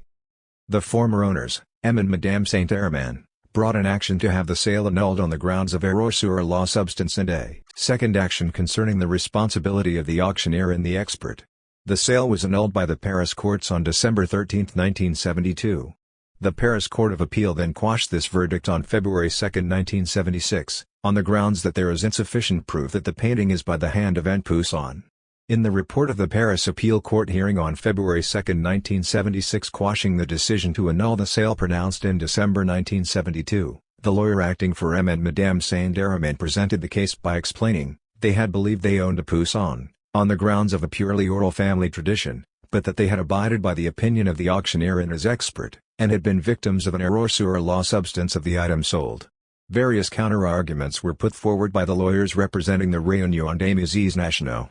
First, they claimed that the error of the vendor over the attribution of a work of art cannot be estimated and sanctioned in the same way as that of the buyer, and that the mistake made both by the Saint-Herman and by the auctioneer and the expert, their agents, by failing to thoroughly check the origin of the painting, meant the appellants had no right to plead their error.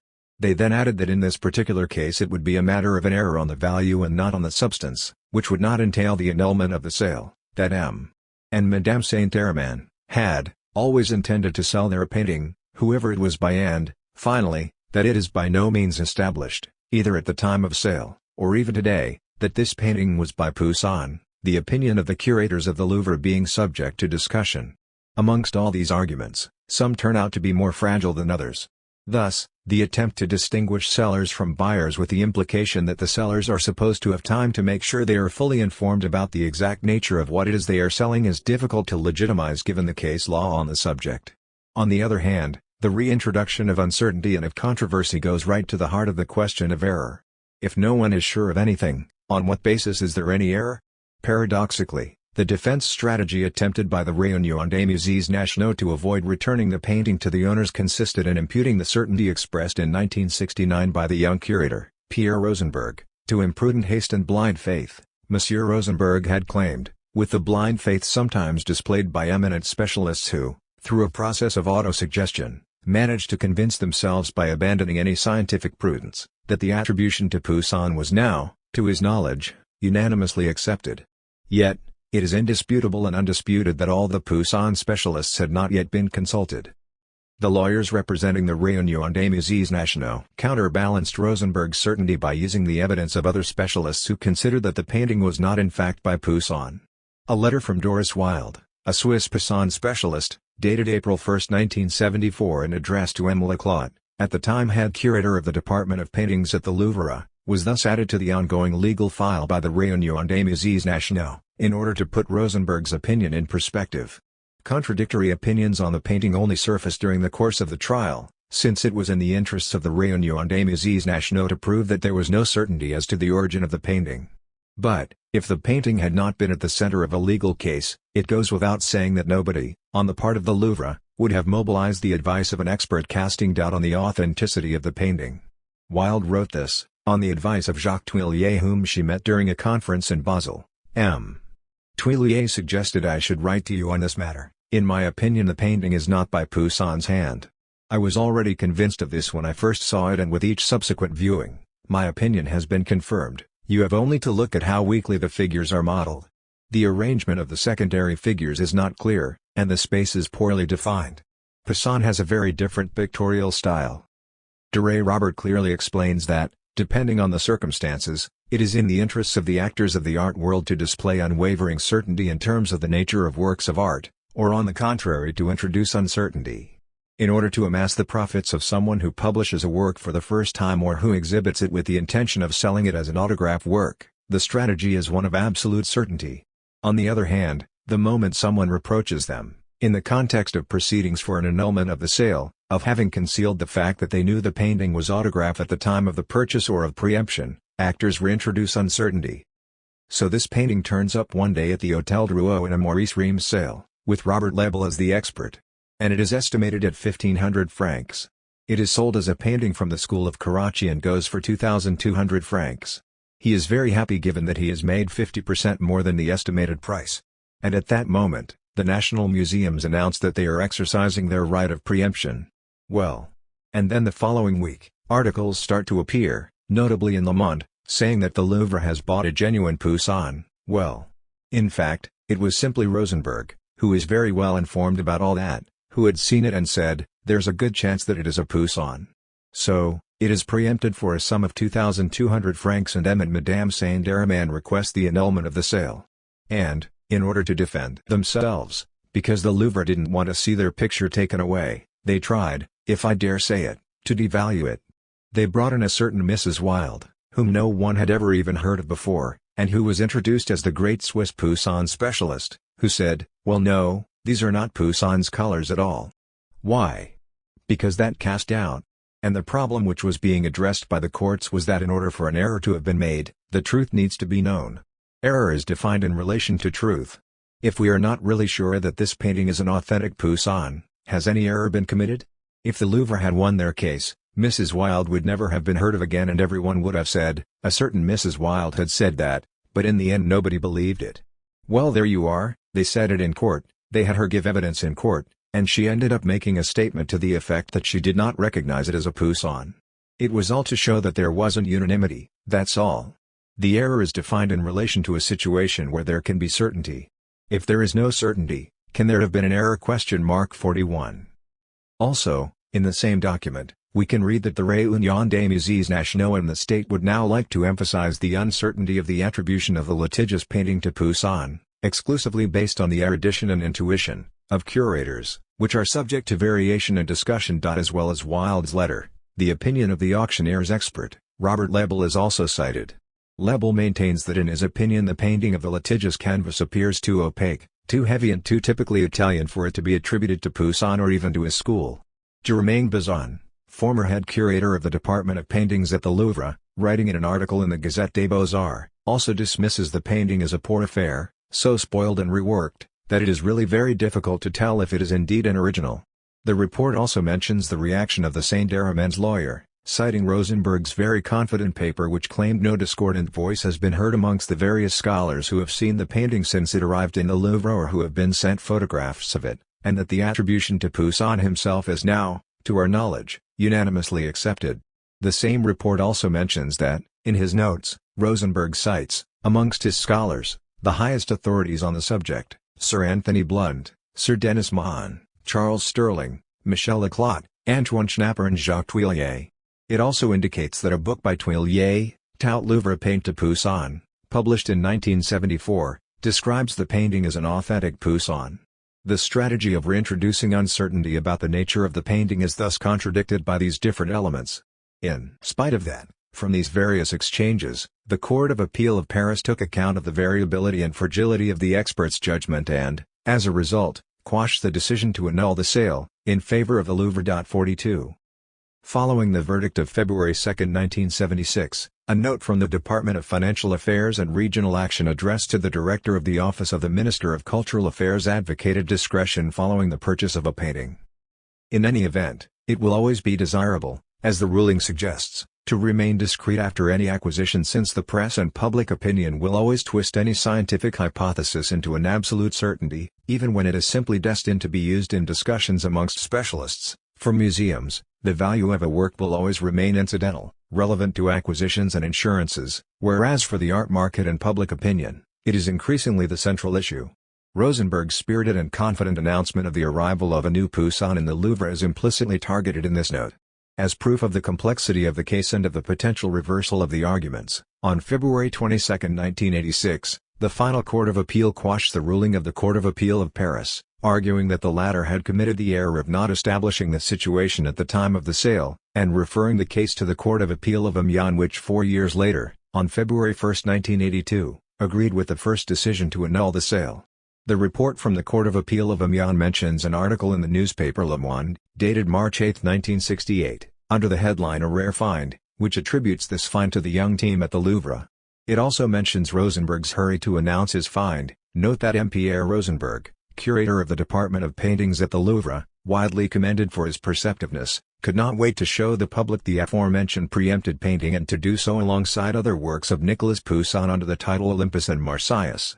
The same document from the Court of Appeal of Amiens condemned the strategy of the Réunion des Musées Nationaux in introducing doubt as to the authenticity of the painting, considering that the Réunion des Musées Nationaux is seeking to take advantage of the procedural battle it has artificially set in place in order to obtain a certain number of expert opinions and to attempt to throw some doubt on the authenticity of the litigious painting, and to subsequently challenge the principle of the request, based on the idea that doubt excludes any error. It is the defendants who, at the same time, by multiplying objections on points of law, gained themselves some time to try and sow doubt in the minds of the judges as to the authenticity of the painting. The argument about uncertainty, the ministry citing the persistent differences of opinion amongst the specialists about the authenticity of the painting, is dismantled in the following terms: considering that such a comment cannot be legitimately upheld, that, not only could it be made about countless works nevertheless officially attributed to one artist or another, in all the great art museums, but, furthermore, such a comment should inevitably lead to the rejection of any request for annulment in the matter, on the basis of doubt built into the system, and according to the idea that, in the field in question, certainty does not exist. The same text coming from the Court of Appeal of Amiens points out a point of law, namely that the consent of contracting parties and, as a result, the flaw likely to affect it, in particular the error on the substantial qualities of the object, should be acknowledged at the moment when intentions are exchanged, that it is without interest, for the outcome, to speculate about facts or events which might have occurred subsequent to the moment where the consent of the respective parties was established.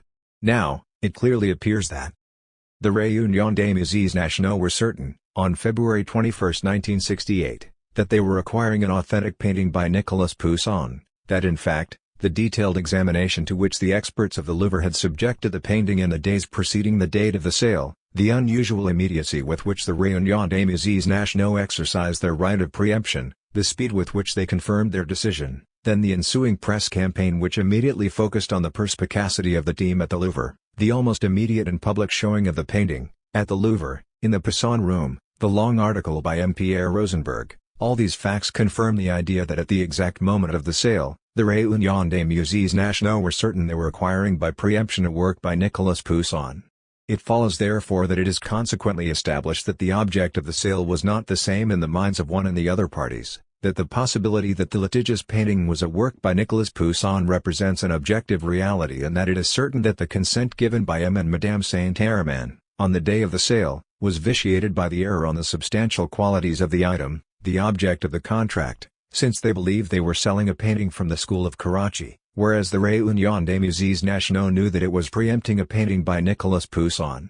The judge of the appeal court of Amiens finally raised the weakness of the argument put forward by the Ministry of Culture, who claimed that the error committed related to the value of the thing and not to its substantial qualities, since it is obvious that it is impossible to dissociate the question of substance from that of value. One can only, in this instance, refer to notions of value or of price except as consequences of the error on the substantial qualities of the item, subject of the contract.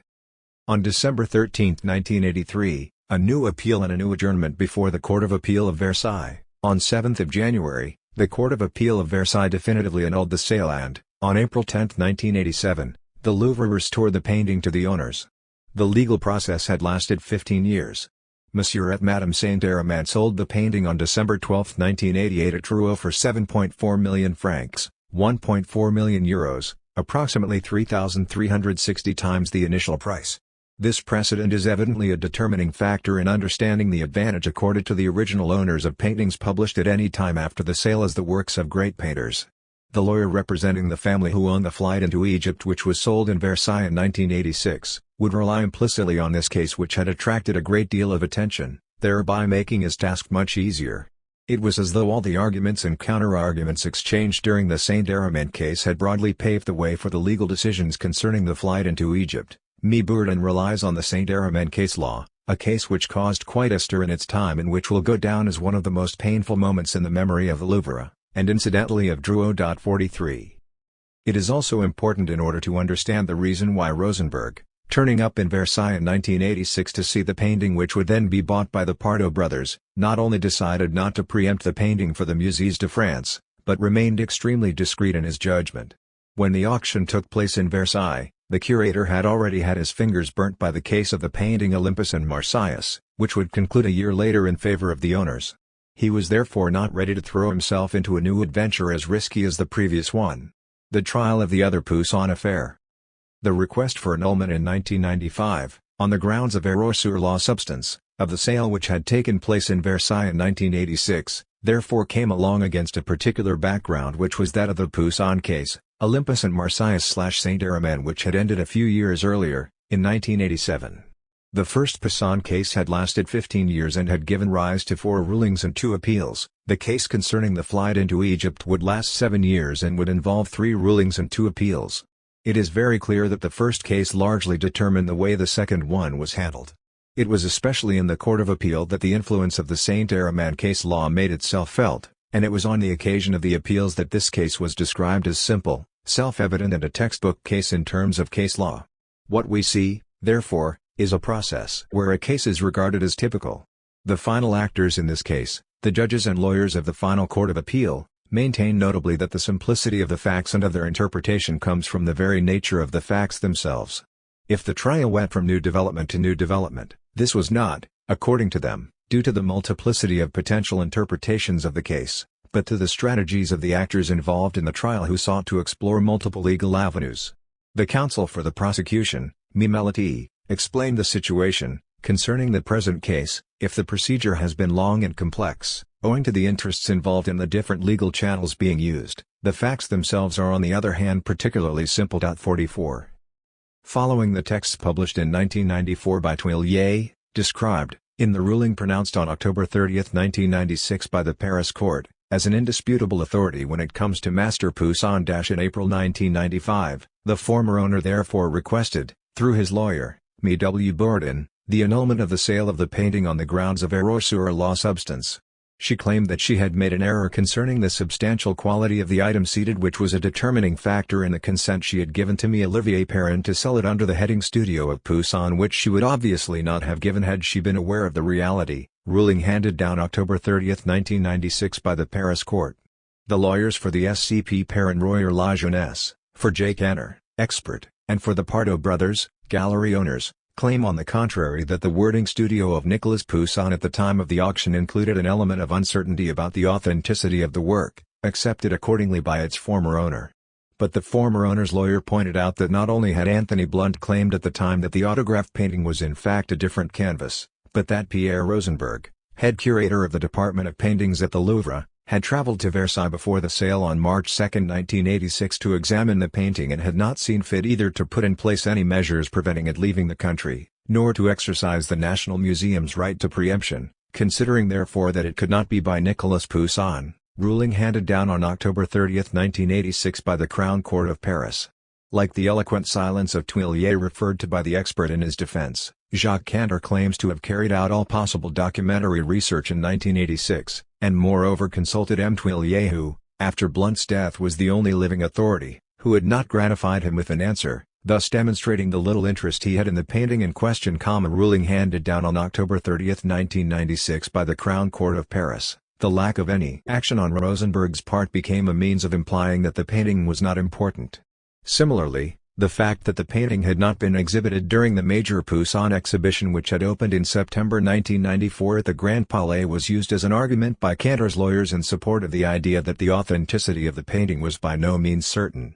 In the course of the trial, the Parisian gallery owners, Richard and Robert Pardo, also referred to the idea that they were the inventors of the painting. They claim that if the authenticity of the paintings is recognized by some of the Nicolas Poussin specialists, it is the fruit of their labor. Ruling of October 30, 1996 by the Paris court, and that the recognition of the authenticity of the work results from their efforts and their battles. Ruling of February 27, 1998 of the Court of Appeal of Paris on the ruling of October 30, 1996, in the sense that they had played a determining role in the discovery of an authentic Poussin, cleaning of the painting hidden under a thick varnish, exhibiting it to attract the attention of specialists, approaches made to specialists in order to get their verdict on the work, etc. Unfortunately for them, they would be victims of a lack of legitimacy, for although they had materially prepared for and made possible the discovery of the painting, they still did not have the power to truly discover the picture. That power was fought over by the great Poussin specialists, essentially Blund, Mahan, Tuillier and Rosenberg. The discovery of their painting, which was in fact no more than a public announcement, or more precisely a written statement, supporting the authenticity of the painting, was the work only of Tuillier, professor at the Collège de France. The Paris court, in its ruling of October 30, 1996, non-suited the former owner of her two actions, on the annulment of the sale and on the responsibility of SCP Perrin Royer Lajeunesse and J. Cantor. As far as the annulment of the sale was concerned, the court ruled that the former owner did not define the error sufficiently, that is to say that she did not provide strong enough proof that she had sold with an erroneous conviction. Because of the lack of agreement between the experts concerning the authenticity of the painting, the SCP and the expert had a duty to be cautious in the description of the painting and were not able to report an attribution to Poussin. This justified the use of the phrase "from the studio of," which, according to the court, included an element of uncertainty about the association of the work with an artist. As for the responsibility of the SCP and of Cantor, the court again esteemed that the former owner did not demonstrate sufficiently any fault on their part. Not only was there no consensus between the experts, but there was no evidence that additional scientific analyses would have been in any way conclusive. In such conditions, there was no evidence that the SCP or the expert should have taken any additional steps, or reached other conclusions in order to fulfill their mandate, and the judge concluded that they had indeed fulfilled their duty of care. A first ruling of the Court of Appeal of Paris on the decision of October 30, 1996 was pronounced on February 27, 1998, concluding that the first condition for annulling the sale had been met, namely that the former owner had sold with the conviction that the painting was not by the hand of Poussin and there was no element of uncertainty in the description of the painting which she should have taken into account. 45 This ruling was based on three elements. 1. The judge esteemed that the terms of the letter of January 29, 1986 from M. Perrin, for the SCP, to the owner excluded any possibility of the painting being attributed to Nicolas Poussin. 2. According to the legislation of March 3, 1981, the phrase "studio of" means that the work was produced by pupils of the master or under his supervision, which therefore excludes him from taking part in its execution. The appropriate phrase indicating an element of uncertainty about the intervention of the painter is attributed to 3. The sale price, considerably below the price which a Poussin would have fetched at that time, which the former owner did not modify once she was aware of the conclusions reached by J. Cantor and the SCP, proved that she sold in the conviction that the painting was not by Poussin. The judges ordered an expert's report from Professor Alain Merit 46 and from Jean-Louis Clement, expert with the Court of Appeal of Paris since 1995.47 since Merit, who had written his thesis under the supervision of Jacques Tuillier and was a friend of Pierre Rosenberg, declined to act as an expert, no doubt for reasons of too close proximity. Another expert was named, J. P. Dumont. 48. The two experts in question, although legally authorized to practice, had no legitimacy whatsoever in the world of specialists in 17th-century painting. As Duray Robert describes in no uncertain terms, the judges only believe the expert they have named. Well, so, there are lists. There are experts, the list being drawn up by the Court of Appeal. A national list, of course, approved by the final Court of Appeal. That is to say that they are named by the office of the final Court of Appeal. Which is all very nice, but you see, serious people don't have time to be experts for the courts. They don't want to be experts for the courts. You've never heard that Tuillier wanted to be an expert for the courts, or that Sir Denis Mahan. Of course, they're nice people, hard-working and conscientious, but you take what you can get. Curators cannot act as experts. A curator cannot act in the field of commerce or expertise unless they are named by a tribunal with the authorization of their hierarchy. If you turn up with a Poussin under your arm and someone says to you, "Well, yes, but who said that?" Well, it's Dumont. Really? And just who is this Dumont? 49. On May 17, 1999, Dumont and Clement sent a letter to Jean-Pierre Cousin, in charge of the Department of Paintings at the Louvre, asking for the technical file on the painting, put together by the Research Laboratory of the Louvre in 1995. After an exchange of letters, on October 18, 1999, The head of Department of Financial, Legal and General Affairs of the Management of the Musées de France sent a letter to the director of the research laboratory of the Musées de France, asking him to pass on any available reports to the experts for the appeal court. The two experts therefore based themselves essentially on the results of this analysis, which had until then not been made public. In their report delivered on March 24, 2000, Dumont and Clement turned out to be considerably less cautious than the authors of the analysis report carried out in the laboratory at the Louvre in June 1995. They stated that the litigious painting cannot be a copy, owing to its masterful quality and an undeniable sense of being an original creation, confirmed by the inimitable graphic characteristics identical to those found in other recognized works by Poussin and emphasized by the scientific analyses, that the long powerful wavy brushstroke in the sky stands out like a signature, and that, likewise, this workmanship, which seems always so free, so spontaneous, true and so unerringly intelligent in no way resembles a copy. They declare too that this is neither a studio work, nor a copy, nor a pastiche, nor the work of a forger, and point out the great nobility which emanates from the entire work as well as the execution so complex and at the same time so uniform, where the picture is written like a letter with different brush strokes inimitable in their personality, a signature which resolutely asserts itself. 50. The report concludes that Poussin is the author of the painting and estimates its value between 45 and 60 million francs.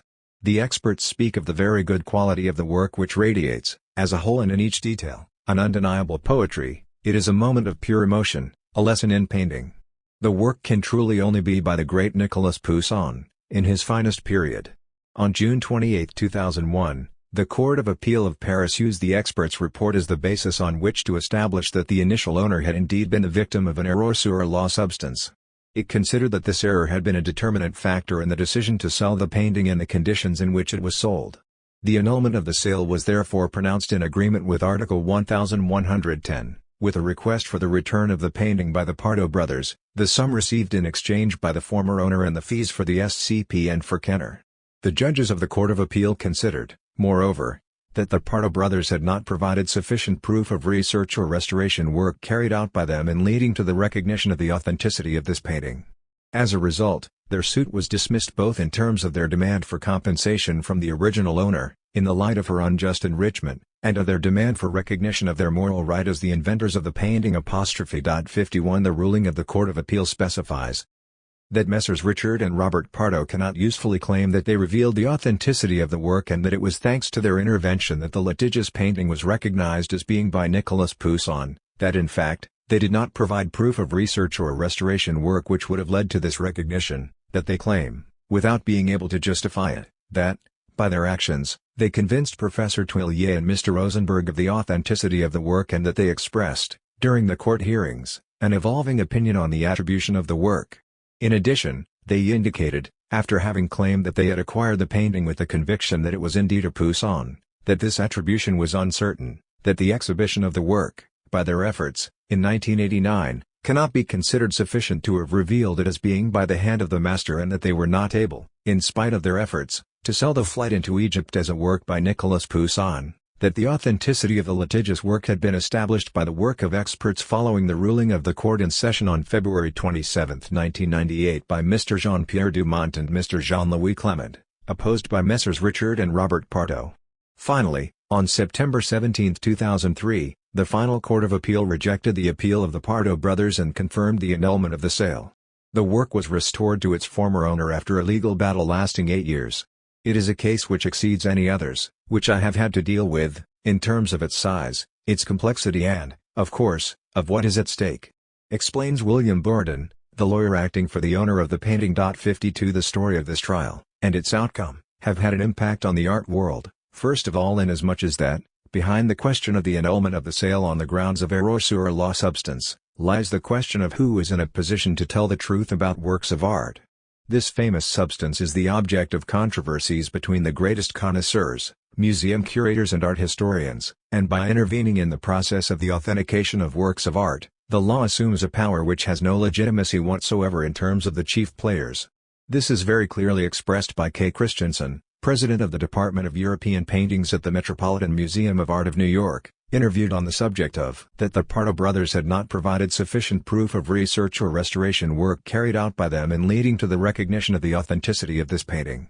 As a result, Their suit was dismissed both in terms of their demand for compensation from the original owner, in the light of her unjust enrichment, and of their demand for recognition of their moral right as the inventors of the painting. 51 The ruling of the Court of Appeal specifies that Messrs. Richard and Robert Pardo cannot usefully claim that they revealed the authenticity of the work and that it was thanks to their intervention that the litigious painting was recognized as being by Nicolas Poussin, that in fact, they did not provide proof of research or restoration work which would have led to this recognition, that they claim, without being able to justify it, that, by their actions, they convinced Professor Twillier and Mr. Rosenberg of the authenticity of the work and that they expressed, during the court hearings, an evolving opinion on the attribution of the work.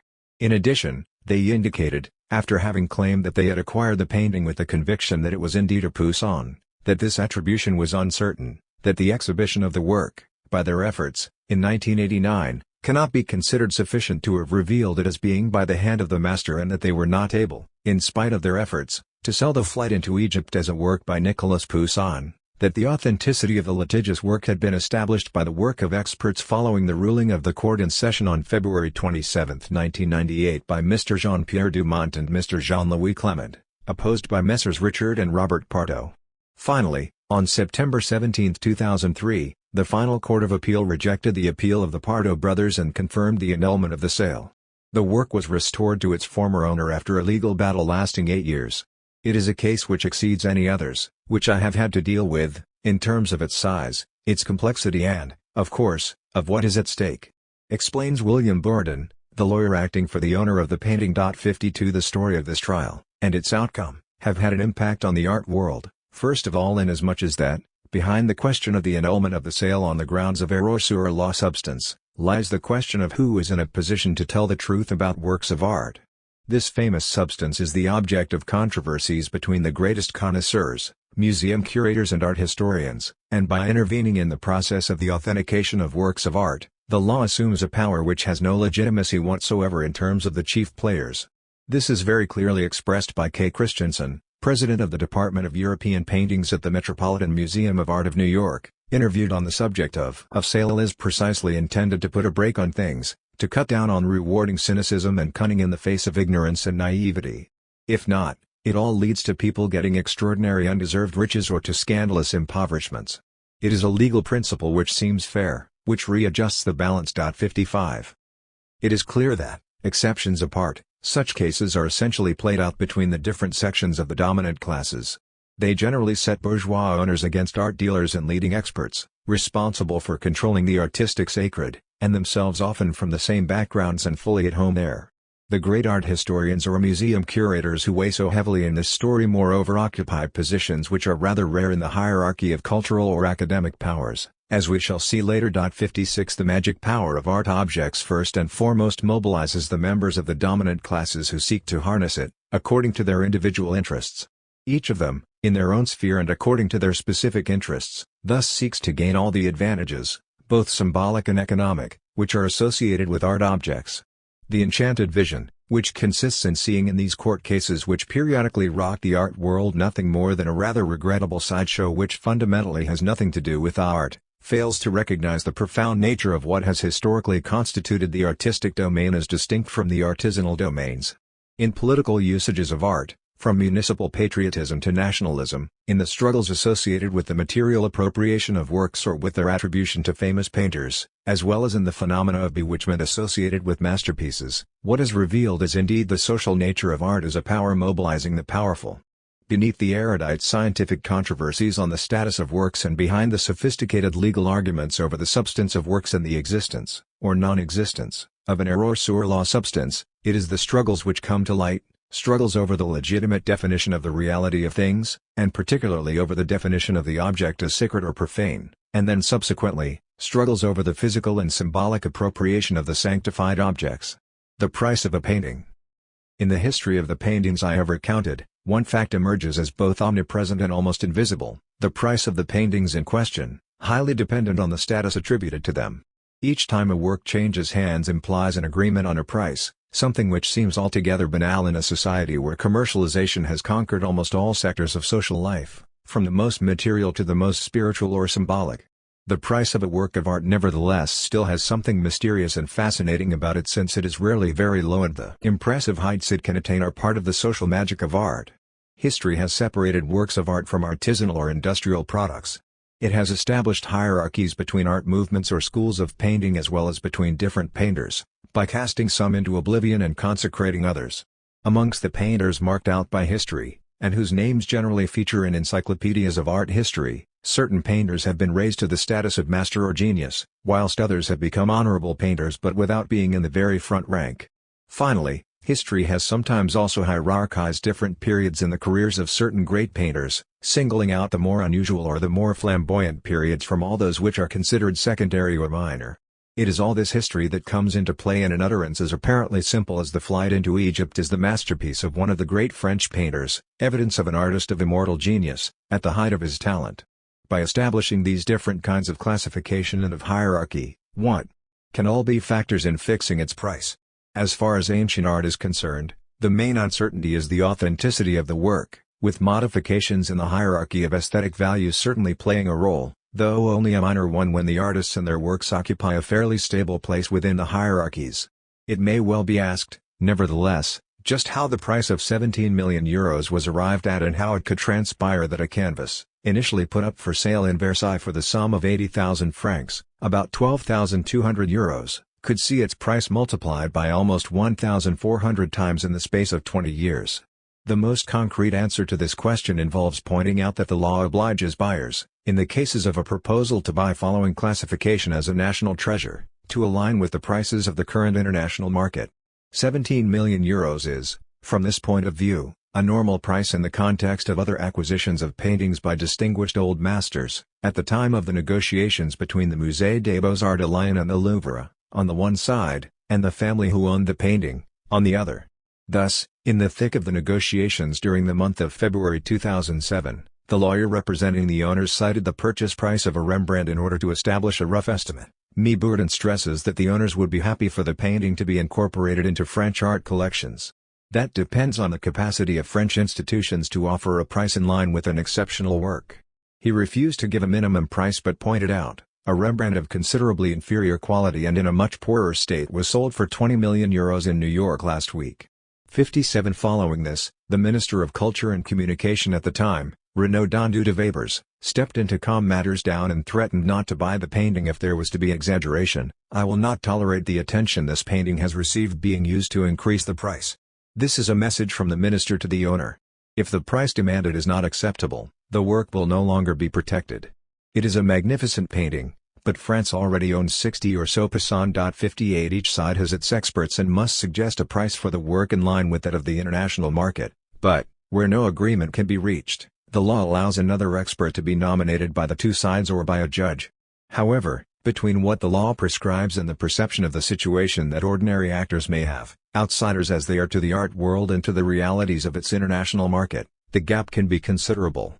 And it is a gap which can become significant when the potential buyers are intent on convincing the sponsors that the painting is indeed worth that price, when the municipal councillors are keen to convince the city that it can legitimately put €1,000,000 into the purchase, or when citizens need to be reassured that the sums paid out are not disproportionate, especially at a time of economic crisis and budgetary restrictions. Conscious of such difficulties, the director of the Musée des Beaux-Arts de Lyon and the head of development did their utmost to put the price of the painting into context for their partners in the negotiation, practicing what could be called advantageous comparison. By leaning heavily, for example, on the prices currently under discussion at that very moment in relation to the signing of football players by Olympique Lyonnais, or by citing the even more exorbitant prices of more controversial contemporary works, they managed to make the €17 million seem more acceptable. The example of the signing of a football player, you wouldn't believe all the ridiculous things you come out with at such times. It was also at a time when there were some massive sales of contemporary art by people like Damien Hirst, Diamond G-Strings, etc. So following on from that, our €17 million was practically nothing for a 17th century work, by a known artist, etc. We felt reasonably comfortable with that price in the end. Yes, it is a huge amount. Yes. But there you are. It's the market when all's said and done. 59. And when a journalist questioned Sylvie Ramond on the high cost of the painting, she perfectly reasonably cited the price that certain American museums were prepared to pay for the picture. Some American museums were ready to pay up to $25 million, confided Sylvie Ramwand, director of the Musée des Beaux-Arts. She would not have gone beyond $18 million. 60. Pomeroy spontaneously uses the same strategy of contextualization to justify the price of the painting. I think that people do realize that for an ancient work of art, when it is an exceptional one, it's normal to pay a lot, and in any case you'd be only paying 15% of the price of a modern picture or an impressionist painting. When you compare the prices fetched by Monets, Picassos, Van Goghs or the major contemporary artists, an ancient work of art is 10% of those prices. You're soon in the 80 million, 100 million for modern art and contemporary works. For us, when we get to 15 to 20 million, that's the maximum. There are a few artists who attract higher prices, like Rubens or Velázquez or artists like that, but apart from that, we are still a very long way from the price of certain paintings from other periods. 61. The difficult acquisition of the Poussin by the Musée des Beaux-Arts de Lyon in 2007 is by no means an isolated case. During the same period, the National Gallery in London were confronted with a similar problem. Works which until then had been on loan from private collections were in danger of being withdrawn and put up for sale. This was the case with Poussin's Sacraments. The ensemble was worth more than €150 million on the market and was in line to become the most expensive work to be sold up to now. The record is undoubtedly held by Jackson Pollock's No. 5, 1948, owned by David Geffen and bought for $140 million at a private sale in 2006.62. In the same article, we learn that the National Gallery paid €33 million for Raphael's Madonna of the Pinks, that the Massacre of the Innocents was acquired by Lord Thompson for €75 million in 2002, and that the National Gallery had made a bid of €83 million for Titian's Portrait of a Young Man in 2006. Even if the acquisition of the flight into Egypt was rarely the subject of public criticism, it did, however, provoke some unfavorable comparisons in the local press or on the part of Henry Chabert, Union for a Popular Movement, a political opponent of the Mayor, Socialist Party.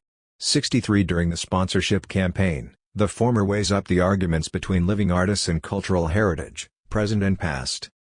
But let's turn our attention to this figure of your 10-15 million.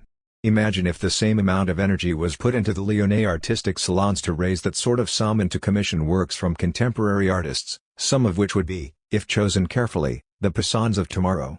Let's say between $10,000 and $15,000 is the average cost of these purchases. The calculation is simple enough. It means around 1,000 works could therefore be acquired and exhibited in our buildings and public spaces.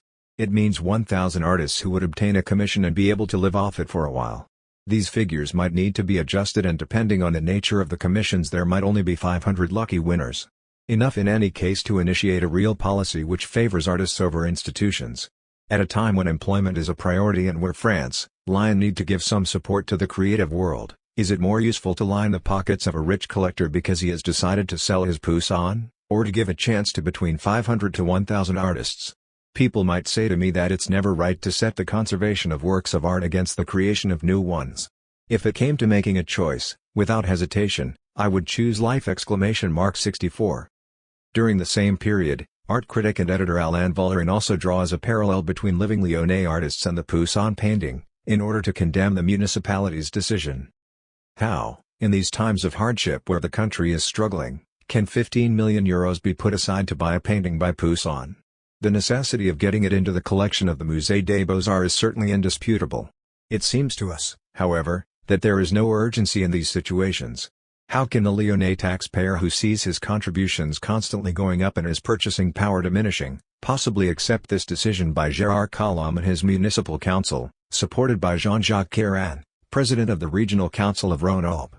With a tenth of this sum, we could complete and consolidate the collection of paintings by Lyonnais artists.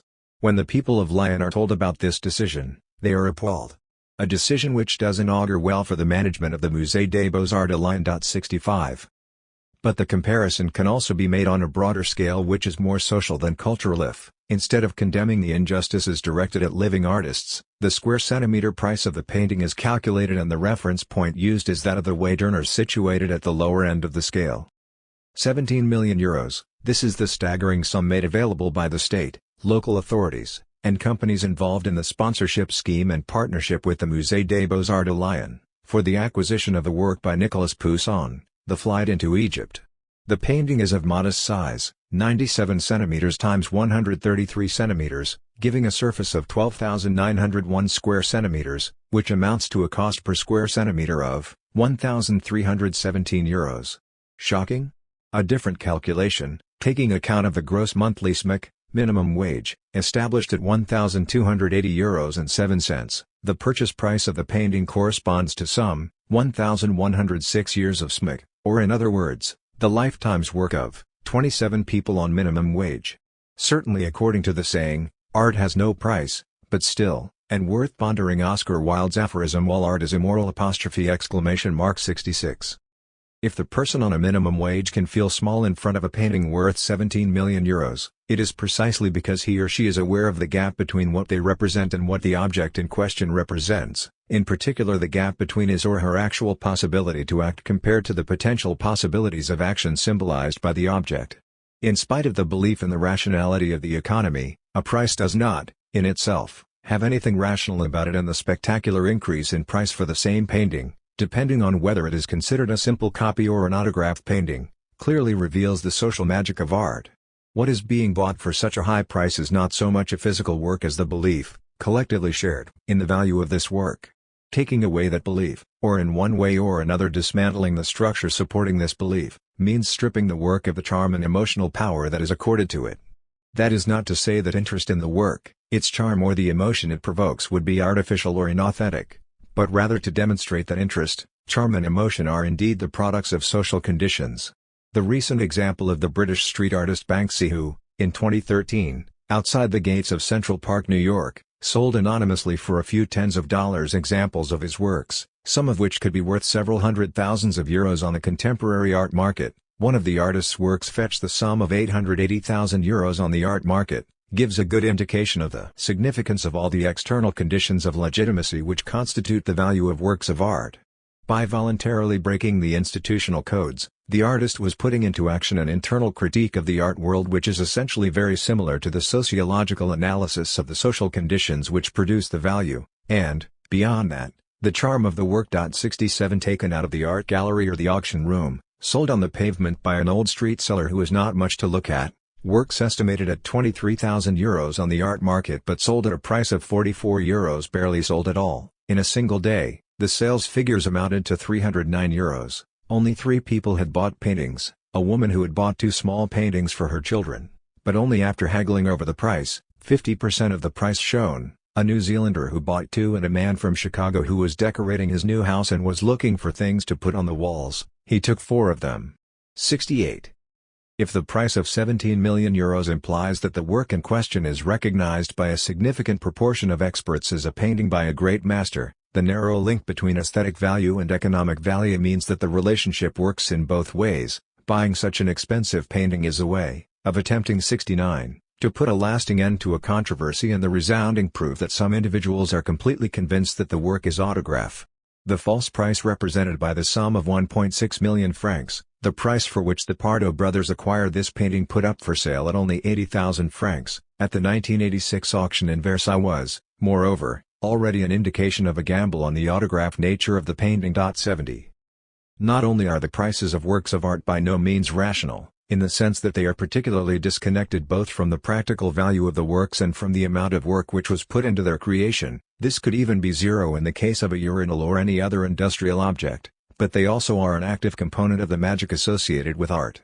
Indeed, it is no coincidence that the vast majority of the press articles which came out on the subject of this version of the flight into Egypt mention over and over again the same mesmerizing information on the subject of the exceptional commitment of 17 million euros.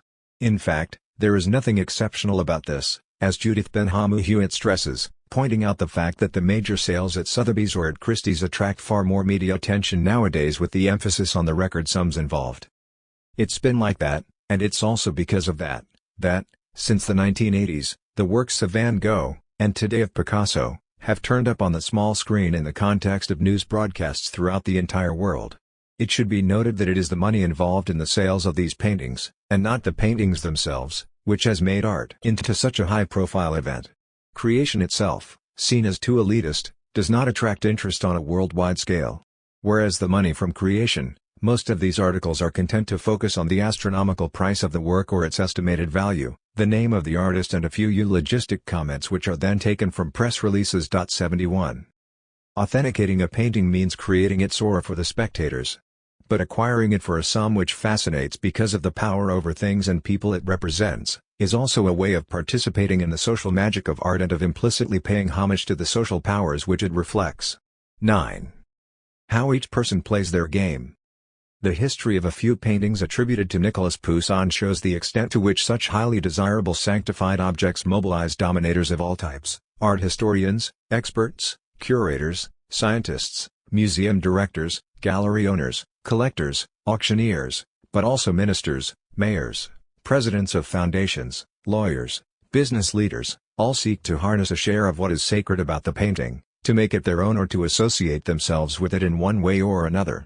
It is the magnetic power possessed by all objects which, imbued with collective beliefs, incite every possible envy, every possible desire, and all possible admiration. In this story, everyone acts out their role within their own professional universe, at the same time drawing on the result of the actions put in motion by other people in other universes. Art historians or curators seek to associate their names with the paintings of great artists that they have authenticated. Scientists working in laboratories seek recognition for the incontestable nature of their analyses in the process of authenticating works. Gallery owners and major collectors are keen to secure good deals by discovering works by great artists in public sales. Auctioneers want to organize successful sales which will create ripples in the world of art. Lawyers want to defend the interests of clients who own paintings in order to develop a reputation as excellent lawyers in the field and to attract new clients. Museum directors want to make the best possible acquisitions in order to enrich their collections and are eager to demonstrate their capacity to use the laws on sponsorship to set up successful operations for financing the acquisition of works. Mayors of small communities with an established museum seek to transform their towns into the most attractive tourist destination possible. Business leaders seek to gain public recognition by being seen to take part in highly mediatized sponsorship operations. Journalists want to show off their perspicacity and their knowledge of the field by writing articles on stories involving actors from the world of art, etc. Each one plays out his own game, but on a sort of giant chessboard, the product of history, whose structure the players have not chosen. This giant chessboard is a self-evident fact made up of institutions of all types, from museums to legislative measures and including universities, institutes, galleries, sale rooms, laboratories, courts of law, etc., and of a foundation of beliefs, for the most part invisible or unquestioned, such as belief in art as distinct from the ordinary, profane world, belief in the existence of great artists, belief in the need to attribute the works of these great artists, etc. While it is impossible to retrace the individual journey of all of the actors who have played a major or secondary part in this story, we can, nevertheless, focus our attention on some of them with the intention of capturing the biographical construction of their legitimacy, the unfortunate effects of their lack of legitimacy, or even the way they were able to use the painting to try to expand, with varying success, their reputation or their economic capital. Amongst the dominators there are also winners and losers, victors and vanquished, and it is all these that will be our focus here. Art historians, who has the eye? In order to give the sociologically relevant account of the trajectory of certain paintings representing the flight into Egypt, I have had to mention on numerous occasions the names of the 4 leading world experts on Poussin. Of these, 2 are British, Sir Anthony Blunt and Sir Denis Mahan, and 2 are French, Jacques Tuillier and Pierre Rosenberg. 3 of them, Anthony Blunt, Denis Mahan, and Jacques Tuillier, the 3 oldest, were to dominate the historiography of Poussin between 1960 and 1974, while the youngest of them would establish a solid reputation for himself somewhat later. The fact that England and France hold the monopoly of the expertise on the painter, and undoubtedly more broadly on 17th-century French painting, is the outcome of a history whose main elements I have outlined above. Had there not been a period of relative lack of interest in Poussin's work amongst the French elite between the end of the 17th century and the first 2/3 of the 18th century, his works would almost certainly not have been bought to such an extent by English art dealers, and experts would therefore not have sprung up on British soil. As for Italy, connoisseurs quickly understood that the appropriation of this painter by those in power and by the French art world turned him into a quintessentially French painter, in spite of the 40 years he spent in Rome. Jean-Pierre Cousin recalls with admiration these great Poussin specialists, the British ones surpassing the French both in seniority and reputation. It was an extraordinarily difficult and fragile discipline, and moreover, one in which questions, not of personal enmities, but of personal reputations, were hugely important. Where pride, it must be said, laughs, was a major factor, for Poussin, it was notorious, there were 2 formidable experts, both dead now, Anthony Blunt and Denis Mahan, and Tuillier and Rosenberg in France, but still, Blunt and Mahan were much older and had extraordinary reputations. And Mahan and Blunt detested each other. They behaved towards each other like a pair of exquisite British lords, but they couldn't stand each other. They each had, it was comical, a version of the same painting by Poussin, Eliezer and Rebecca, so Blunt had one version, Mahan had the other. For the pedigree of the painting, to say which one of them was the original, the composition was not the same, you see. It wasn't like the flight into Egypt, it was comical. Blunt was stronger than Mahan in the end, but Mahan had a phenomenal reputation! 3. Yet the ex-curator cannot express his admiration for Blunt and Mahan without, at the same time, disagreeing with them over their attribution of the Piasecka-Johnson version of the flight into Egypt. In Mahan's case, Cousin cites his great age and the pride that prevented him from admitting his mistake. It is not an exact science. It's all to do with the eye. Mahan was after all very old at that stage. There was also the question of pride. It never really happened to me personally, but if you make a mistake, if you publish something and then, there's evidence that there's another version of the painting which is better, that you looked a bit too hastily and made a mistake, it doesn't look too clever, does it? But if Blunt attributed the Piasecka-Johnson version to Poussin and died before the second version came to light, it is difficult, however, to claim that Mahan examined the painting in question a bit too hastily, when in fact he compared the two paintings on several occasions, made reference to scientific analyses and produced a sustained argument in his speech in Monaco in support of the North American version, pointing out the weaknesses in Tuillier's arguments. Other arguments against the British and North American art historians point out that there was too close a connection between them and the art market and major collectors. As Isabelle Dubois explains. Well, that's typically Anglo-Saxon. That's how it works in England and in America. It's something that would be impossible here, because we have an ethical code which prevents us, museum curators, not only from effectively acting as mediators for a sale, but equally from putting a price on a work. It's a practice that I think happens less today. Precisely because there were times when they made mistakes, where it was discovered there were bribes, etc. So it's something that doesn't really happen anymore, but there were some notorious cases. And Timothy Standring, for example, who is still active, visibly intervened to advise Barbara Piasecka-Johnson and, as a result, was more or less obliged later on to say her painting was an autograph work, even though I don't think he still believed that to be the case. In 2008, Timothy Standring explained what had happened, saying, Yes, I made a mistake. But the fact is, he couldn't really admit it officially, given that he was involved in it all. He won't admit it publicly because he had effectively helped in the acquisition. And that, everyone can see, is damaging because it affects freedom of judgment. 4. Mahan was similarly suspected of being close to Piasecka-Johnson. I think that the Anglo-Saxons were too involved in the market, and indeed, Mahan was also involved in the art market, to the extent that at one point he must have advised. I don't know exactly what happened. I can't really tell you precisely what his role was in all that, but he was so involved in the exhibition in '97 that people suspected him of having personal interests. If criticism of this problematic connection between experts and dealers is, as we might say, fair enough, 5. It would nevertheless be too simplistic to set the self-interest of the Anglo-Saxons against the freedom of judgment or the disinterested search for the truth on the French side. Even if they do not maintain direct links with particular interests, refrain from playing the role of advisor to art dealers and have to respect a confidentiality code, French museum curators and leading art historians nevertheless have their own interests in defending the authenticity of certain works over others, interests which can sometimes be purely and simply national considerations. There are French paintings as distinct from American, English or Italian paintings, and they are just as interested as the dealers are in claiming to have found works preempted in auction sale rooms to enrich national collections. Moreover, competition does not only take the form of national divides. The very British quarrel between Blunt and Mahan was public knowledge, and the fact that these two historians agreed over the Piasecka-Johnson version of the flight into Egypt was all the more significant coming from specialists who had regularly argued over the dates and attributions of 17th-century works throughout their careers. In 1994, Olivier Bonfay attempted to pin down the differences in attitude between Blunt, Mahan, and Tuillier, the three great Poussin specialists. The one who stood out from the others was Mahan, closest to the great tradition of connoisseurship. When it came to the attribution of paintings, the eye was of primordial importance for him. The art of painting, which the connoisseur focuses on exclusively, doesn't require anything else to reveal its own explanation and its own purpose. 6 He is therefore more interested in direct knowledge of the works and regards any historical knowledge on Poussin's theoretical intentions, his religiosity, his patrons or his relationship with the powers of the time as extremely secondary.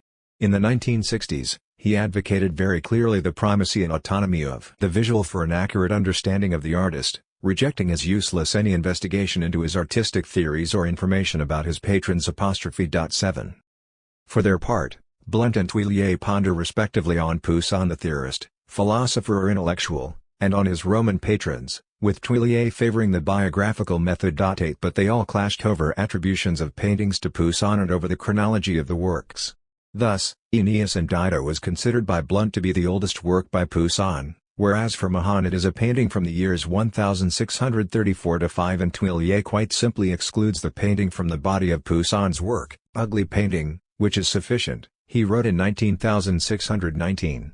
But, as always, such differences of opinion between them were only possible because they shared a deep-seated passion for art, a passion often originating from their childhood spent in cultivated circles and then reinforced in the course of their secondary and further education, with its emphasis on the domain of the arts, and in particular, of painting.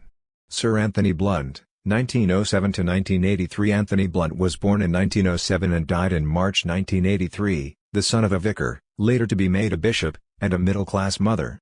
He was a British art historian, specializing in Italian and French 17th-century art and has often been regarded as one of the greatest Poussin specialists, both by specialists in the art world and by journalists from the general interest press. 10 In the art world, Blunt is generally referred to by his colleagues with deference and admiration. Amongst his greatest admirers is the famous French art historian, André Chassel, who would write in his obituary for the Burlington magazine in 1983 that few academic careers can have been so uniformly successful and that, all his life, Anthony Blunt was Nicolas Poussin's man. 11 The British historian was feted on several occasions by the same Burlington magazine, regarded as a leading authority on art history.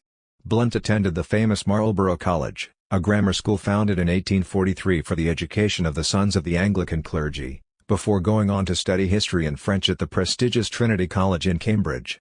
Whilst there, he wrote a dissertation on Poussin and the literary sources behind his work and completed his thesis on Poussin in 1932. His work was noticed and read with interest by the director of the Courtauld Institute of Art, William George Constable. Just set up, in 1932, by the industrialist and art collector Samuel Courtauld, the institute, linked to the University of London, is entirely dedicated to the history of art. At the same time, Trinity College offered him a grant for 4 years to continue his research on artistic theory in France and Italy during the Renaissance in the 17th century. This would form the basis, in 1940, for a publication entitled Artistic Theory in Italy, 1450–1600.12. In 1933, Blunt became a lecturer at the Courtauld Institute, the legitimacy of which was still in its infancy. 3 years later, however, he would give up his Cambridge grant, in order to throw himself fully into the adventure of this new institute as its deputy director. He was then just 29 years old. The following year, he also joined the Warburg Institute, the prestigious research center of the University of London. 13 Blunt therefore worked both at the Courtauld Institute and the Warburg Institute and even contributed to bringing them together. He was quickly acknowledged in the art history world, to the extent that, aged only 38, he was appointed curator of the Royal Collection. For almost 30 years, until 1973, he would be responsible for the paintings in this collection, one of the largest private collections in the world. This appointment gave his career a boost, both academically and in terms of his society connections. He kept up regular contacts with the royal family, 14 and in 1947 became director of the Courtauld Institute.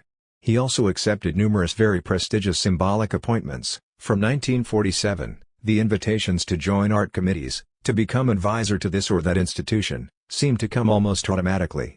Blunt had joined the small cabal of art world movers and shakers, a combination of grand patrons and worthies who were invited to join, and run, everything. 15 Blunt was indissociably linked to the Courtauld Institute and his growing legitimacy amongst British art historians mirrored that of the institute he would run for 27 years until 1974. When he left his post as director, the Burlington magazine extolled his achievements, saying his contribution to the Courtauld Institute has surely been greater than that of any other single person, in ways that are not always easy to define because he has never been a demonstrative man who laid down hard and fast rules, but silently set an example to be silently followed. 10 years later, on Blunt's death, Chassell took up this eulogy in the pages of the same magazine. From 1947 until 1974, Anthony Blunt was director of that institute, which, as we know, he turned into a center of excellence of world stature. 17. In 1953, Blunt published Art and Architecture in France, 1500 to 1700, his study of French classicism and Baroque art, which helped to make his reputation in both Great Britain and France. 3 years later, in 1956, he was knighted by Queen Elizabeth II and, in 1958 he became commander of the French Legion of Honor, thus confirming his double British and French legitimacy. In 1960, he was again given the place of honor at the first exhibition of Poussin's works at the Louvre, which he had organized. This event strengthened his position as the #1 expert on Poussin. Perhaps the crowning moment of Blunt's academic career was his curatorship in 1960 of the first exhibition of Poussin's work at the Louvre in Paris. It confirmed his position as the world expert on Poussin, demonstrated the very considerable extent of his standing outside England, and effectively turned Poussin from an unfashionable, difficult artist into a first-rank, mainstream old master. The exhibition was a great success. For the French Poussin expert and future director of the Louvre Pierre Rosenberg, it was the explosion in my heart for Poussin. I went to the exhibition and I came out drunk. 19. Chassell, for his part, remembers the striking presence of Blunt, when, in conjunction with the Poussin exhibition at the Louvre, we decided to hold a symposium on the artist. Anthony animated and dominated the event. 20. Now the dominant world expert on Poussin, he was also the person on the receiving end of all the confrontations. So, for example, following the exhibition, Blunt found himself under criticism from Mahan on the subject of Poussin, about questions relating to the chronology of his works, but also on the accuracy of a number of attributions. In an article in the Burlington magazine, 21, Mahan severely criticizes the 1960 exhibition. He describes how he went to the exhibition hoping that Poussin would become clearer as an artistic personality, but that instead he saw chaos. Mahan brought up the issue of the dating of some of the paintings and, in his view, Blunt painfully lacked this mysterious visual competence which art historians refer to as the eye. I realized that Blunt did not have an eye. The attack was a harsh one. But the conflict between the two men took an even more personal turn in 1964 when Mahan bought, in an art auction, a painting he believed to be by Poussin. He claimed that the work was the original version of Poussin's Eliezer and Rebecca.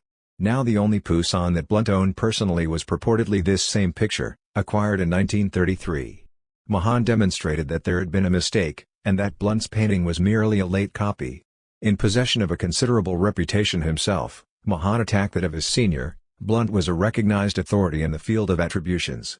If he said a work was or was not by Poussin, everybody, from auctioneers to curators of national museums, usually felt obliged to follow him. But Mahan had, as he knew, an equivalent reputation. 22. In 1963, Blunt was nevertheless appointed Slade Professor of Fine Art at Oxford and, in 1967, published his book, Nicolas Poussin, which was hailed by numerous art historians. When a new edition was launched in 1995, Michael Kitson, former deputy director of the Courtauld Institute between 1980 and 1985, specialist in 17th-century art history and in Claude Lorraine, and Brian Sewell, British art critic, introduced the book by declaring that it was the most thoughtful, most searching, and most ambitious study of Poussin ever written. 23 David Carrier, American philosopher and art critic, esteemed that the authority of the book had not suffered from the row with Mahan and that the current debate on Poussin largely remains under Blunt's charm. 24 In 1972, the historian was even named artistic advisor to the Queen, in spite of his past as a double agent, uncovered in the 1960s. It is, indeed, difficult to mention the name of Anthony Blunt without recalling that he was equally famous as a Soviet spy, the fourth man of the Cambridge Five, before and during the Second World War. Articles about him in both the French and Anglo-Saxon press rarely omit to mention this life as a double agent, and the biography by the British writer Miranda Carter, who devotes considerable space to his career as an art historian and to his relationships with the art milieu, is no exception.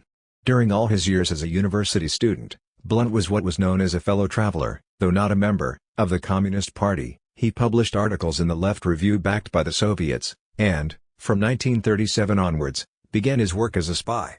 His recruitment was less on the grounds of an unwavering defense of communism, Blunt would himself say that he was a Marxist on paper then because he was well integrated into intellectual circles, was sympathetic to left-wing ideas and had developed the habit of being extremely discreet. Acquired as a homosexual at a time when his sexual orientation was illegal, he was already well adapted for living a double life. He habitually compartmentalized, he was compulsively reticent, he suppressed his feelings, he was wary of emotional intimacy. 25. It was only 30 years later, in 1964, that his espionage activities were discovered by the British Secret Services. Interrogated, he gave the names of his fellow spies in exchange for keeping the case from being made public. But, in November 1979, Margaret Thatcher made the file public and Blunt was stripped of his knighthood. His public legitimacy was severely questioned and the whole story was widely covered in the British press, with Blunt often being referred to as the traitor and his communism and his homosexuality discussed unreservedly and with no holds barred. Yet as an art historian he nevertheless maintained all his authority, proof of the relative resistance of the nature of legitimacy. Blunt's taste for difficult painters who were thoughtful and erudite, and not simply sensitive, or for an art which showed an extreme control and manipulation on the part of the artist, 26 logically steered him in the direction of artists like Poussin. His interest in this French painter in particular, like his more general taste for realism in painting, is not without connection to his political tendencies. He saw in surrealism, for example, a movement which was anything but revolutionary, as its adepts insisted, with its works which remained inaccessible to a general audience and out of touch. 27 As for his way of defending his aesthetic convictions in a peremptory and, according to his friends, dogmatic manner, it was undoubtedly not unconnected with his family's austere tendencies reinforced by the elite educational establishments he had frequented. Finally, his tendency to criticize established values, the medieval Gothic or the Renaissance, and to champion less popular painters or movements, notably Poussin and Baroque art, was also in line with his tendency as a homosexual to go against accepted moral standards, conventions and the law. Only 3 years later, at the end of his life, he would die of a heart attack in 1983, aged 76. Blunt published his famous article in the Burlington magazine, in which he refers to a flight into Egypt discovered in a Swiss collection as an original painting by Poussin, long considered to be lost 28, and that he himself had catalogued in 1966. For him, the features of this work are typical of Poussin. The colors used in the painting are similar to those featuring in other authenticated works by the painter dating from the same period, the late 1650s, and the traces of pentimenti leave no doubt as to its original character. Just for once, the archenemy, Mahan, was of the same opinion, and it would not be until 1994 that Blunt's judgment would be publicly contested, first by Tuillier, and then by Rosenberg and a whole series of art historians who would range their judgment alongside that of two major French experts. But if, in 1994, Tuillier did indeed contest Blunt's attribution, the latter had not always been very kind to his younger counterpart in the past. In a criticism of Tout l'œuvre de Poussin published in 1974, Blunt criticized his French colleague on a number of points, declaring himself unconvinced by his arguments, with, amongst others, a difference of opinion over an engraving by Claude Chatillon and over the attribution to Poussin of the Childhood of Bacchus, a painting in the Louvre. He even says he was purple with rage after reading certain passages in the book and pointed out two weaknesses in M. Tuillier's method. Finally, he observes that in terms of the chronology of the attributions, his colleague does not have as many revolutionary suggestions to make. 29 Tuillier's difference of opinion in 1994, 11 years after Blunt's death, on the subject of the Piasecka Johnson version of the flight into Egypt is for this reason difficult to separate from the ongoing rivalry between these two great experts. Sir Denis Mahan, 1910–2011. Denis Mahan would be more than just an art historian. A man of private means, often described as elegant and genial, and the epitome of the gentleman scholar. 30 He was known for his collection of 17th-century paintings and drawings acquired at a time when the classical age was largely dismissed by art historians and curators. Throughout his life, he would play a significant role in artistic policy in the United Kingdom, militating, for example, for free access to museums. A great connoisseur of Guercino and of Poussin, and with no need to resort to university teaching for a living, he would practice the history of art in the pure tradition of connoisseurship based on a direct knowledge of the works, the opportunity to travel and see exhibitions of paintings by the great masters, the only way, in his opinion, to learn how to order them correctly from a chronological point of view and even to authenticate them. Unlike many of his colleagues, Mahan favored the eye, that practical capacity of discernment, judgment and recognition, which distinguishes the individual who has had a great deal of visual artistic experience from the one whose knowledge of works and their creators is much more heavily book-based and academic. As DeRay Robert puts it, an eye means someone who, suddenly, in the midst of 200 paintings, says "Aha! That's interesting.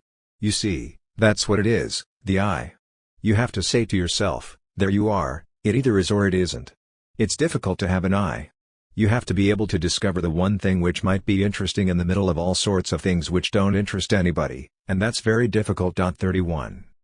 Born on November 8, 1910, John Dennis Mahan was the son of Lady Alice Evelyn Brown, daughter of the 5th Marquess of Sligo, and of John Fitzgerald Mahan, 4th son of Sir W. Mahan.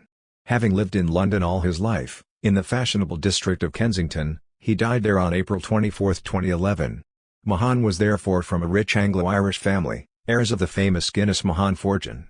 One of his ancestors had founded the bank of the same name in 1836, bought out by Investec Bank in 1998. This family fortune meant that Mahan never had to work to earn a living. 32. Mahan attended Eton, a prestigious private school reserved for the English elite, and then went to Christ Church, Oxford, where he obtained a B.A., Bachelor of Arts, degree in history. In 1932.33 he then spent an additional year in Oxford studying informally with Kenneth Clarke, then director of the Ashmolean Museum in Oxford. 34 and later to become director of the National Gallery in 1933. It was he who suggested Mahan should focus on the 17th century, an era little studied at that time. 35 and even despised since the time of John Ruskin, the great English art critic of the 19th century, consequently nicknamed by Mahan as the nuisance. 36 In October 1933, Mahan began attending lectures at the Courtauld Institute of Art, following a course called Academic Diploma in the History of Art, which led to the equivalent of a Master of Arts.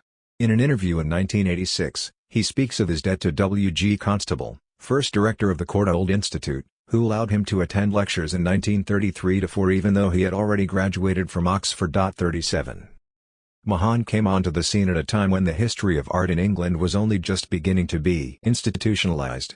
Until the creation in 1932 of the Courtauld Institute, the first research center dedicated to the discipline, the English art world had continued, according to art historian Michael Kitson, to be dominated by amateurs. 38 Like Blunt, he attended both the Courtauld Institute and the Warburg Institute, and it was in the same context that he trained in the history of art and focused his research and study on the 17th century. At the Courtauld Institute, Mahan attended, and was fascinated by, lectures given by Nicolaus Pevsner, a young art historian and a specialist in Italian Baroque who had fled Nazi Germany. From him he learned the methodological foundations of the history of art. 39 And it was he who suggested Mahan should work on an Italian Baroque painter, Guercino, who was to become the principal focus of his studies. From 1935, Mahan abandoned his studies, but continued to use the libraries at the institute to pursue his research on Guercino. Then he set off on a trip to study drawings and paintings, particularly in Italy and in Russia. Mahan's career has few links to university circles. Even though in the 1950s he did some teaching in partnership with O'Kers at the Courtauld Institute, at the request of Blunt, then director, he did not produce a thesis and never needed to teach out of economic necessity.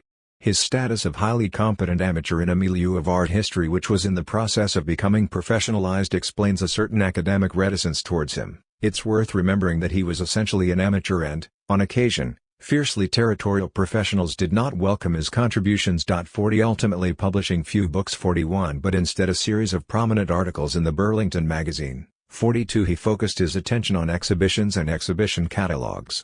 Kitson describes for example how, since 1950, a large part of his work as an art historian has been carried out in association with exhibitions, whether lending works, selecting works to be exhibited and compiling the catalogs, or commenting on the event a posteriori. 43 He also emphasized the importance of exhibitions focused on a single artist, the only way, according to him, to seriously work on a body of work and its chronology. 44 Thus, from 1954, Mahan concentrated his activity on organizing a series of exhibitions in Bologna, dedicated to the painters of that city, which were, according to Kitson, of international importance and put the seal on the rehabilitation of 17th-century painting. 45 The son of a rich family, Mahan was also, alongside his activity as an art historian, a collector. He bought his first Guercino, Jacob blessing the sons of Joseph. In 1934-46, a purchase which marked the start of a long series of acquisitions of paintings and drawings by the painter. After the Second World War, he enriched his collection with works by Guido Reni and Domenichino and continued to acquire works by Guercino. He recounted in 2003 that he was virtually the only collector of 17th-century works between the 1930s and the early 1970s. 47 He gradually ceased collecting due to the increased price of the paintings, partially the result of the revival of interest in the 17th century in which he had played an active role. He opened our eyes, says Neil MacGregor, the former director of the National Gallery and now director of the British Museum, to find meaning in works of art we had written off, works we had thought were empty. Suddenly, painters like Reni, Guercino and Domenichino were re-evaluated and prices began to rise. Mon, having bought 79 paintings and countless drawings, stopped collecting. He felt the prices were now beyond his reach. Galleries contemplated the yawning gaps in their collections with horror. The only man with the power to fill them was Denis Mon. His authority was undeniable. 48. As a consequence of all that, Mahan would, like Blunt, be knighted in 1986, at the age of 76. Mahan is the incarnation of the eye, recognized by his peers in the field of art history. Even in his childhood, he had discovered a talent for identifying paintings. A personal and family story tells how, as an only child, visiting Italy with his parents, he realized at an early stage, age just 12, that he had an eye. We used to go to art galleries and churches, the usual tourist activities. On this sort of grand tour, I found that I was pretty good at this rather amusing game, the attribution game. I found that I could recognize these painters from some distance away. It just happened, you see, I could always say, that picture is by so-and-so. He had discovered his eye. 49 The history of art, as he would practice it, would cultivate the predominance accorded to this direct perception of works, de visu, in the sense that he placed far more value on visual experience in front of paintings placed next to each other than on the use of secondary sources. 50 His work was therefore generally praised for its methodological rigor and for its meticulousness. 51 Its pragmatism and its typical English empiricism, with a suspicion of theory and of hasty judgments. 52 With such a visual approach, Mahan wages war against all those who turn Poussin into a painter-philosopher defined by his ideas and his theories, and neglect the study of his technique, his use of colors, his compositions, etc. 53 For Mahan, it was therefore the ultimate insult to claim that Blunt, his principal rival, did not have the eye. He would continue to repeat this accusation even after Blunt's death in 1983, moreover linking his activity as a spy to a lack of honesty in his activities as an art historian. Mahan says that Anthony Blunt, one of the leading figures in post-war British art history and a Soviet spy, did not have an eye. He plainly loathed Blunt and linked his treachery in politics with dishonesty in art history. In 1960 there was a big Louvre exhibition of paintings by Poussin. Blunt was regarded as the world authority on Poussin and had written the catalogue. Mahan was convinced he'd got the chronology of the paintings badly wrong and he went for Blunt's throat. Of course, he won. 54 By attacking Blunt, the uncontested world authority on Poussin, Mahan was launching a veritable offensive in the field of Poussin studies. He openly laid claim to the status of being the greatest specialist of the painter. And, once Blunt had died, in 1983, it was clear that Mahan reigned supreme as the master of Poussin's work, closely followed by Jacques Tuillier. 55 When the second version of The Flight into Egypt appeared, in Versailles in 1986, Mahan therefore had very considerable authority, even if he was considered more as a specialist on Guercino than on Poussin. He was, for once, of the same opinion as his elder, an opinion that he could all the more readily share since Blunt was no longer present to rejoice in seeing him coming around to his point of view. Speaking about the comparison of the different versions at the Ritz Hotel in 1990, Rosenberg emphasized how exceptional this agreement was. In order to defend his point of view, Mahan wanted this comparison to try to persuade the Poussin specialists that he was right. And rather unusually, Mahan and Blunt did not get on. They were always disagreeing, challenging each other, competing, etc., all that kind of thing. And in general, they rarely agreed about anything. And there they were, in agreement. It is exceptionally rare for them to agree about a painting, especially given that the first to publish it was Blunt and the second was Mahan. So this agreement is very unusual. 56 Jacques Tuillier, 1928-2011. Although his portrayal as a perfect gentleman, elegant and witty, 57 a collector, with his brother Guy 58, and very much an exhibition man, deeply committed to the nation's museums, might give the impression of shared ground between Thuillier, 1928-2011, and Mahan. The fact that Thuillier was very much an academic, and not just a collector and an enlightened art lover, a man of books, of the historical method and theory, and not simply a man with practical and immediate visual experience of the arts, set them quite significantly apart. Described in 2004 by the art historian Antoine Schnapper as the most brilliant recent art historian of French painting in the 17th century, 59 he is, unlike Mahan, a pure product of the educational system.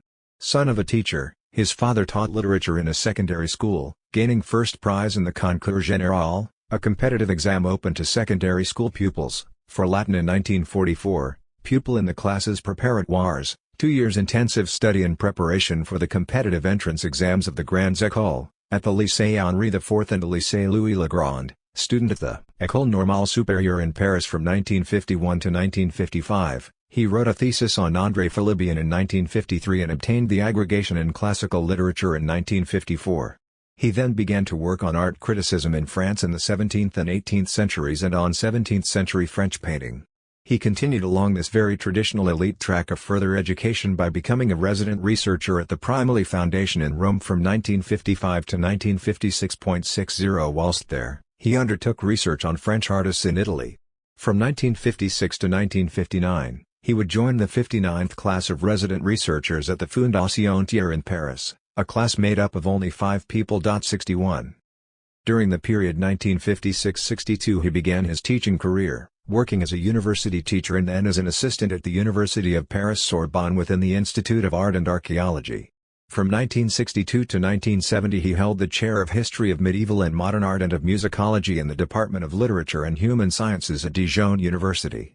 During the course of these years, his interests became focused on the history of art, and more precisely of painting. He was first of all interested in Fragonard and Rubens, then later turned his attention to Le Brun, Latour, Poussin, the Lenain brothers, Stella, Vauet, Bellange, Boucher, de Lahire, Blanchard, Bauguin, Bourdin, Dufresnoy, and studied for a doctorate in the arts which he was awarded in 1970, painting and artistic doctrines in 17th-century France.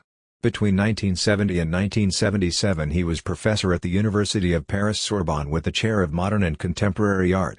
Then, at the age of 49, he went to the Collège de France to join Chassel, who had been teaching Renaissance Italian art there since 1970, taking up the post of Chair of History of Artistic Creation in France.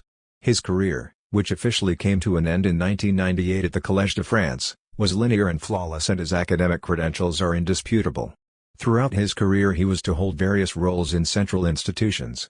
President of the Society of the History of French Art from 1970 to 1972, Deputy Scientific Secretary, 1964-9, then Scientific Secretary of the International Committee for the History of Art, CIHA, 1969-83, member of the Advisory Committee on Art for the Musées Nationaux, since 1991, member of the Commission for Classified and Controlled Museum Acquisitions, member of the Committee for National Celebrations. From 1998, he also sat on academic committees at the CNRS, Modern and Contemporary History, and at the Universities Advisory Committee, between 1970 and 1982.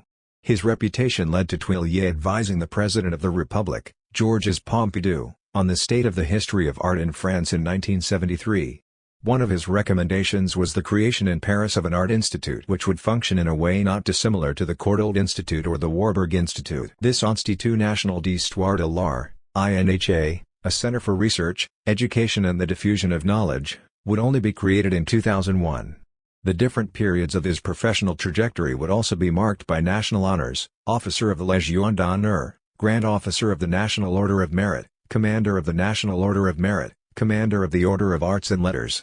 Finally, towards the end of his career, he was awarded prizes for his work, the Prix Minda de Gunzburg and the Grand Prix d'Histoire de la Ville de Paris in 1991, the Grand Prix National d'Histoire in 1994 and the Grand Prix d'Histoire Chateaubriand in 2002.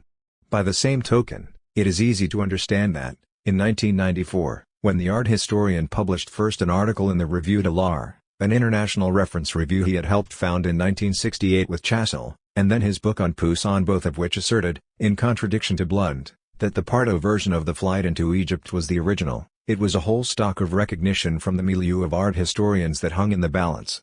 He was at any rate, at that time, one of the rare art historians capable of confronting and contradicting the judgment first of Anthony Blunt and then of Denis Mahan, over a Poussin painting.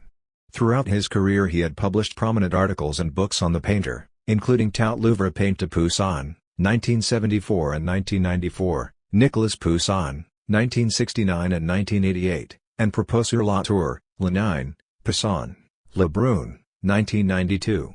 62 and this knowledge of the painter allowed him, in turn, to claim that he too had an eye when it came to paintings by Poussin. In the last analysis, he wrote in his 1994 article, "Whatever the claims and the silences of catalogues and inventories, the eye is the only judge." 63. In his review of Tuilier's work on Poussin, published in 1994, Pierre Rosenberg wrote that a Poussin year without Jacques Tuillier was out of the question and expressed his admiration '64 for the work of his great colleague. The way he introduces his review clearly situates the respective positions of the dominant older brother and the respectful younger one. Reviewing his book is not an easy task. Criticizing it, a purely hypothetical notion, would be put down to jealousy or envy. Showering it with praises would be attributed to friendship or indulgence. Consequently, we will try, quite simply, to emphasize the original aspects of the work and to highlight some of its main innovations. 65. A belief in art, and in a rather classical art, made him an ardent defender of traditional conceptions, which no one would call reactionary, of the work of art as opposed to the avant-garde and the idea of progress in art, ideas accredited in the 19th century in a mystical or controversial spirit. 66 Against the extension of the term art to newcomers such as photography, raw art, the work of madmen, or of so-called contemporary art. 67 And especially the ready-mades, body art and installations, as cumbersome as tedious, against the confusion between art and ethnology, the subject of which led him to speak, without the use of quotation marks, of backward peoples from Africa or Australia. 68 In his lectures at the Collège de France. In the prologue of his book Théorie générale de l'histoire de l'art, 69 Tuillier points out André Chassel's importance in art history and sees his own work as continuing in the same tradition. He takes up the thinking of his illustrious predecessor concerning the importance of the role of the art historian as the person responsible for the work of art and develops it further by writing, in order for that to be the case, the art historian needs to know what he is defending. Yet it seems to me that today he no longer knows what that is and no longer has much of a feeling for it. And, later in the prologue, he adds, today the word art seems to apply to anything and everything regardless. In spite of the laudable intentions of the Collège de France professor to examine 4,000 years of history, to fight against the disappearance, at the end of the 20th century of the majority of great generalists, of whom André Chassel was in France one of the most prestigious models, and against the imposition of the fashion of the specialty, with its admirable spirit of precision and rigor, but often too, a regrettable myopia. 70 The art historian's conventional ethnocentricity prevented him from examining the broader meaning, and in particular the deeply political meaning, of what began to take on the name of art in Renaissance Europe, instead fixing his prescriptive and reproachful gaze on the most recent variations of artistic production. The limitations of such an approach are, however, inscribed in the history of art profoundly attached to rarely challenged state and national frameworks, which resulted in one of the most brilliant, and powerful, of them being described as having a mystical zeal, for the nation, the state, France and knowledge. 71. Pierre Rosenberg, 1936. Born in Paris on April 13, 1936, Pierre Rosenberg was the son of Charles Rosenberg, lawyer, and Gertrude Nassauer, and later the husband of Beatrice de Rothschild. He attended the Lycée Charlemagne in Paris, obtained a law degree and then turned his attention to art history, graduating from the École du Louvre, Section Supérieure. Pierre Rosenberg could be described as the institution of the Louvre incarnate. Educated in its school, in 1961 he joined the Department of Paintings and would remain at the museum for the whole of his career, working as assistant, curator, lead curator, general inspector of museums, general curator for cultural heritage, head of the Department of Paintings, and finally, in October 1994, director of the Louvre Museum, a post he occupied until April 13, 2001. Very much a museum man, he organized a great many exhibitions in France, Italy, Germany, England, the United States and Canada, and compiled a great number of exhibition catalogues and publications. Moreover, he was, 10 years after Tuillier, president of the Society of French Art History, from 1982 to 1984, as well as curator of the National Museum of the Musée Franco-Américain, Museum of Franco-American Cooperation, in Blérancourt, from 1981 to 1993, and president of the French Committee of Art History in 1984, the aim of which is to establish links between French art historians from all backgrounds and all specialities and to maintain links with the International Committee of Art History. His remarkable career, culminating at the very summit of the greatest French museum, led to him being elected to the Académie Française on December 7, 1995, taking the place of the philosopher Henri Gouhier. His work as an art historian was primarily focused on French and Italian drawings and paintings of the 17th and 18th century. He developed a particular interest in Watteau, Vauet, Caravaggio, Chardin, David, Titian, Da Vinci, Tintoretto, Kahlo, the Lenin brothers, de la Tour, Credi and, of course, Poussin.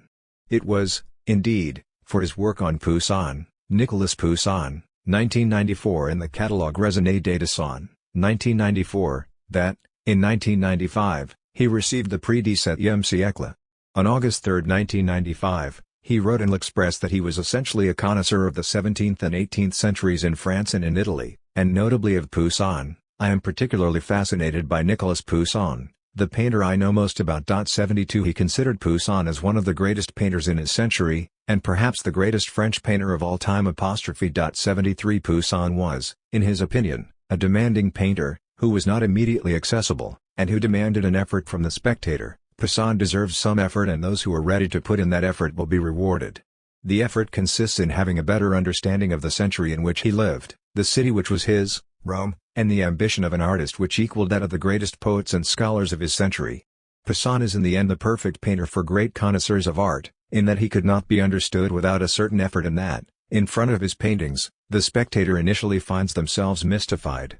Like his colleagues, he maintained that in order to reach a decision and to be sure whether a work was a copy or an original, in the absence of any objective references, only the eye and consensus can decide. He took as an example the controversy concerning different versions of a Poussin painting, which was only resolved after a comparison of the versions. Take the most recent example. In 1650, Poussin painted a famous composition, Madonna on the Stairs or the Holy Family on the Stairs, of which numerous copies are in existence. Two paintings, one in Cleveland, the other in Washington, were thought to be originals. For 20 years there were violent arguments about which one was indeed the original. It reached a conclusion last year, when the two pretenders were shown side by side at the National Gallery in Washington. In the space of a split second, all the important Poussin specialists agreed that the Cleveland painting was the real one and the other, the copy. But the director of the Louvre forgot to point out that, even after comparison, controversies are not always resolved, as in the case of the flight into Egypt in March 1990, and that all art historians have regularly wavered in their judgment, casting some doubt on the evidence in favor of immediate perception and the famous eye. It was, moreover, the same Rosenberg, he who claimed that the eye was so fundamental and that comparison is a decisive test, who proved that it is often extra-visual information that ends up tipping the balance where attributions are concerned. Fortunately, archives materialize from time to time. Inventories made after death, for example, that of one of his friends, who died before he did, enabled certain disputed works to be attributed to Poussin. Conversely, many of Poussin's paintings have disappeared. There are about 20 famous paintings, known from engravings, but which we have lost sight of. Some of them will reappear. Since 1960, I have seen around 10 of them resurface. They've turned up in English castles, in public sales and even in museums! 74. We have seen how the controversy over the different versions of the flight into Egypt eventually ended, at least temporarily, with the gradual disappearance of some of the combatants. When, in 2008, the ex Pardo version was hung in the Musée des Beaux-Arts de Lyon and numerous personalities from the major international museum and academic institutions had gathered to confirm the legitimacy of the work, Rosenberg dominated the assembled by dint of his distinctive characteristics, known and recognized by all. With Blunt dead, 1983, Mahan absent, weakened by age and illness and dying 3 years later, 2011, the great opponents of the attribution of this canvas to Poussin were no longer in a position to lend their full weight to the matter and, after Tuilier's death, 1928–2011, Rosenberg, 1936, would be the only surviving great expert on the painter. Until, that is, a whole new generation take up the battle and decide, perhaps, to alter the course of the history. Such is wretchedness of the human condition, which sees all the symbolic power accumulated by a particular individual ebb away or vanish and sometimes disappear immediately following their death. As Max Planck said so lucidly, A new scientific truth does not triumph simply by convincing its opponents and making them see the light, but rather because its opponents eventually die, and a new generation grows up that is familiar with it. 75. In the position which now, at the end of his career, gives Rosenberg a monopoly, the last major hurdle was to dethrone the dead monarch represented by the figure of Blunt.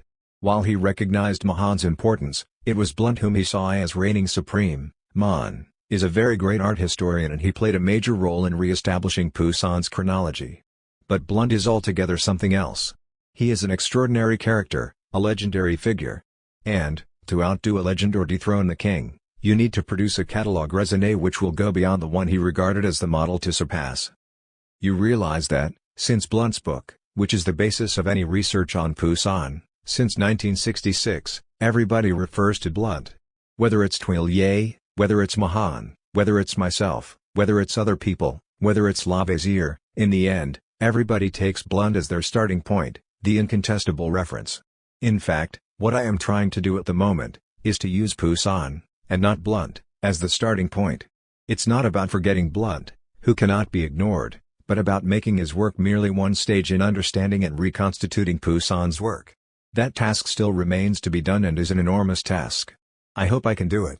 But the problem is that, at the present time, I am the only person who can take on this task which consists in redoing Blunt, in recreating a real corpus.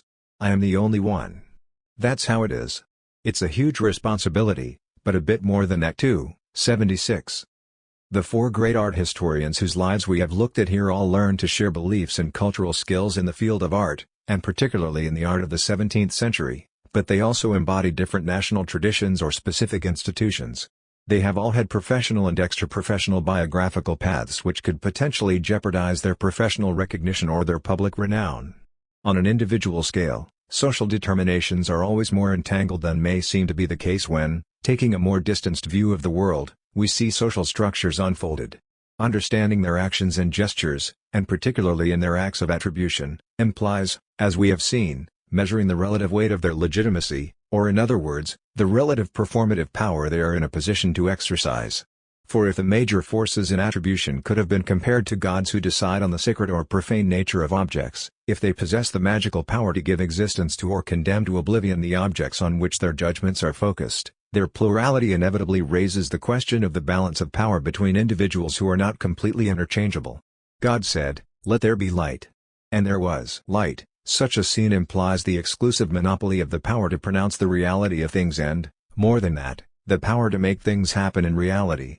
But in the reality of the historical world, this power has rarely been concentrated in the hands of a single person, which explains the strategies often resorted to which consist in combining and bringing together legitimacies in order to tip the balance in the desired direction. But this narrow focus of attention on the great Poussin specialists that are Blunt, Mahan, Tuillier, and Rosenberg, four men from two great nations in the history of art, should not allow us to forget the multiplicity of names of art historians and experts, essentially European or American, whom we have cited throughout these pages devoted to the story of the flight into Egypt and whose performative power is infinitely weaker and sometimes almost non-existent. Failure to accumulate sufficient renown during one's career or simply being a newcomer on the scene, not specializing sufficiently on an era or a painter, being associated with less prestigious cultural or academic institutions, are all factors which considerably weaken the possibility of being able to say what there is to be said about what is and to have influence over the world. The gallery owners, playing, and losing, the game. When I met him on February 10, 2011, Richard Pardo was clearly deeply hurt by the reversals of fortune he had experienced. He has thought about, and even written about, the story of this painting a great deal, going over the various events, from the purchase of the canvas in 1986 to the moment it was restored to its former owner in 2003. It would be impossible not to understand the bitter tone of a gallery owner who gambled on the original status of a painting by buying it for a high price at a time when nobody, neither the auctioneer, nor the expert for the sale, nor the owner, nor Pierre Rosenberg, believed in it, and who, for 8 long years, fought in vain to have its authenticity recognized by the appropriate authorities, contacting them regularly by post, inviting them to come to his gallery, allowing a comparison with the Princeton canvas, cleaning the painting, organizing an exhibition, etc. 77, who was not able to sell it either abroad or to the Louvre for the whole of this time, who, during the court case, failed to get recognition for all the work he had put into getting the painting authenticated as a Poussin, 78, who sold his gallery, and who, in the end, was forced to return the painting to its former owner and watch helplessly as it was acquired by the Louvre and the Musée des Beaux-Arts de Lyon for the sum of 17 million euros? Who would not feel somewhat bitter in such circumstances? Having lost everything, gallery and painting, and faced with the request by the former owner in 1995 for the sale to be annulled and then in 2003 with the return of the painting, the disappointment was immense. The gallery was founded in 1947. My father handed it over to us, I think, in 1982 or something like that. He died in 1986. We found the Poussin in 1986. We were all set to go straight to the top.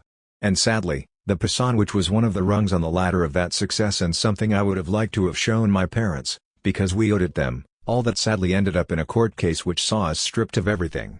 I was stripped of everything. I was ruined, you can call it that. Haunted by the sense of being a victim of a profound injustice, Richard Pardo even goes as far as to believe that the fact they were Italian immigrants may have worked against them during those years. It's not normal and I put the word normal in inverted commas, that two jokers like the Pardo brothers, who were at the time, aged 35 and 33, could have discovered a masterpiece of French painting, all by themselves in front of a stunned audience who had failed to understand what was happening. All that was bizarre. It was abnormal. I think maybe that we were punished on moral grounds because it was immoral that two young art dealers with a vaguely foreign-sounding name should find themselves with this painting in front of everyone, like that. I felt I was surrounded by enemies and in the end they did for me. It was all very, very strange. But, there you are, that's the law and we have to respect it. I do. I have no choice. Consultant at the Cabinet Turcan, Jean-Pierre Cousin takes a sympathetic view of the tragic story of the two gallery owners. It's an extraordinary story. Buying that painting was an incredible deal for them.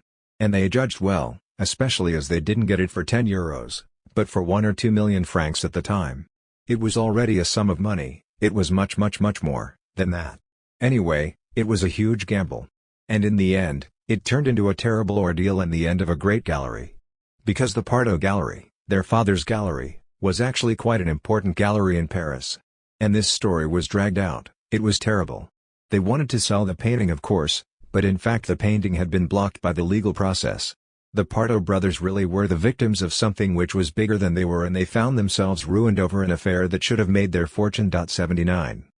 The former head of the Department of Paintings at the Louvre was not the only one to think that the gallery owners had paid a high price in this story and that enormous injustice had been done to them. Didier Richner, for example, founder of the magazine La Tribune de l'Art, suggested in 2004 that the cartel associated with this painting once it had been acquired by a French museum could pay tribute to the Pardo brothers, unfortunate heroes, sacrificed on the altar of a justice which in this case can certainly be described as blind. 80 then, 3 years later, at the moment when the canvas was acquired by the Musée des Beaux-Arts de Lyon, Richner again emphasizes their role. It is a pity that, for the time being, nobody has pointed out the fundamental and unfortunate role played by the Pardo brothers in this matter. These dealers genuinely discovered the work and yet they gained nothing from it, indeed quite the opposite. 81. In 1986, when the Versailles auction sale was announced, the gallery owners received the sales catalogue but did not at first pay it much attention given the prestigious location of the sale. How could an exceptional painting end up buried in such an obscure auction sale? To tell the truth, I threw that catalogue, of the 1986 auction, in the bin. I threw it in the bin before the sale. I hadn't even looked at it. Someone came to see me, before the sale, on the day before the sale, and said, "Have you heard, there's an interesting painting going on sale at Versailles?" I said to him, "Yes, in fact I've thrown that in the bin. You know, finding a Poussin in a flea market, that's just a joke. We're pros after all. The Versailles market doesn't have much of a reputation. Even the Hôtel Drouot is not exactly amazing. But Versailles even less so than the Hôtel Drouot."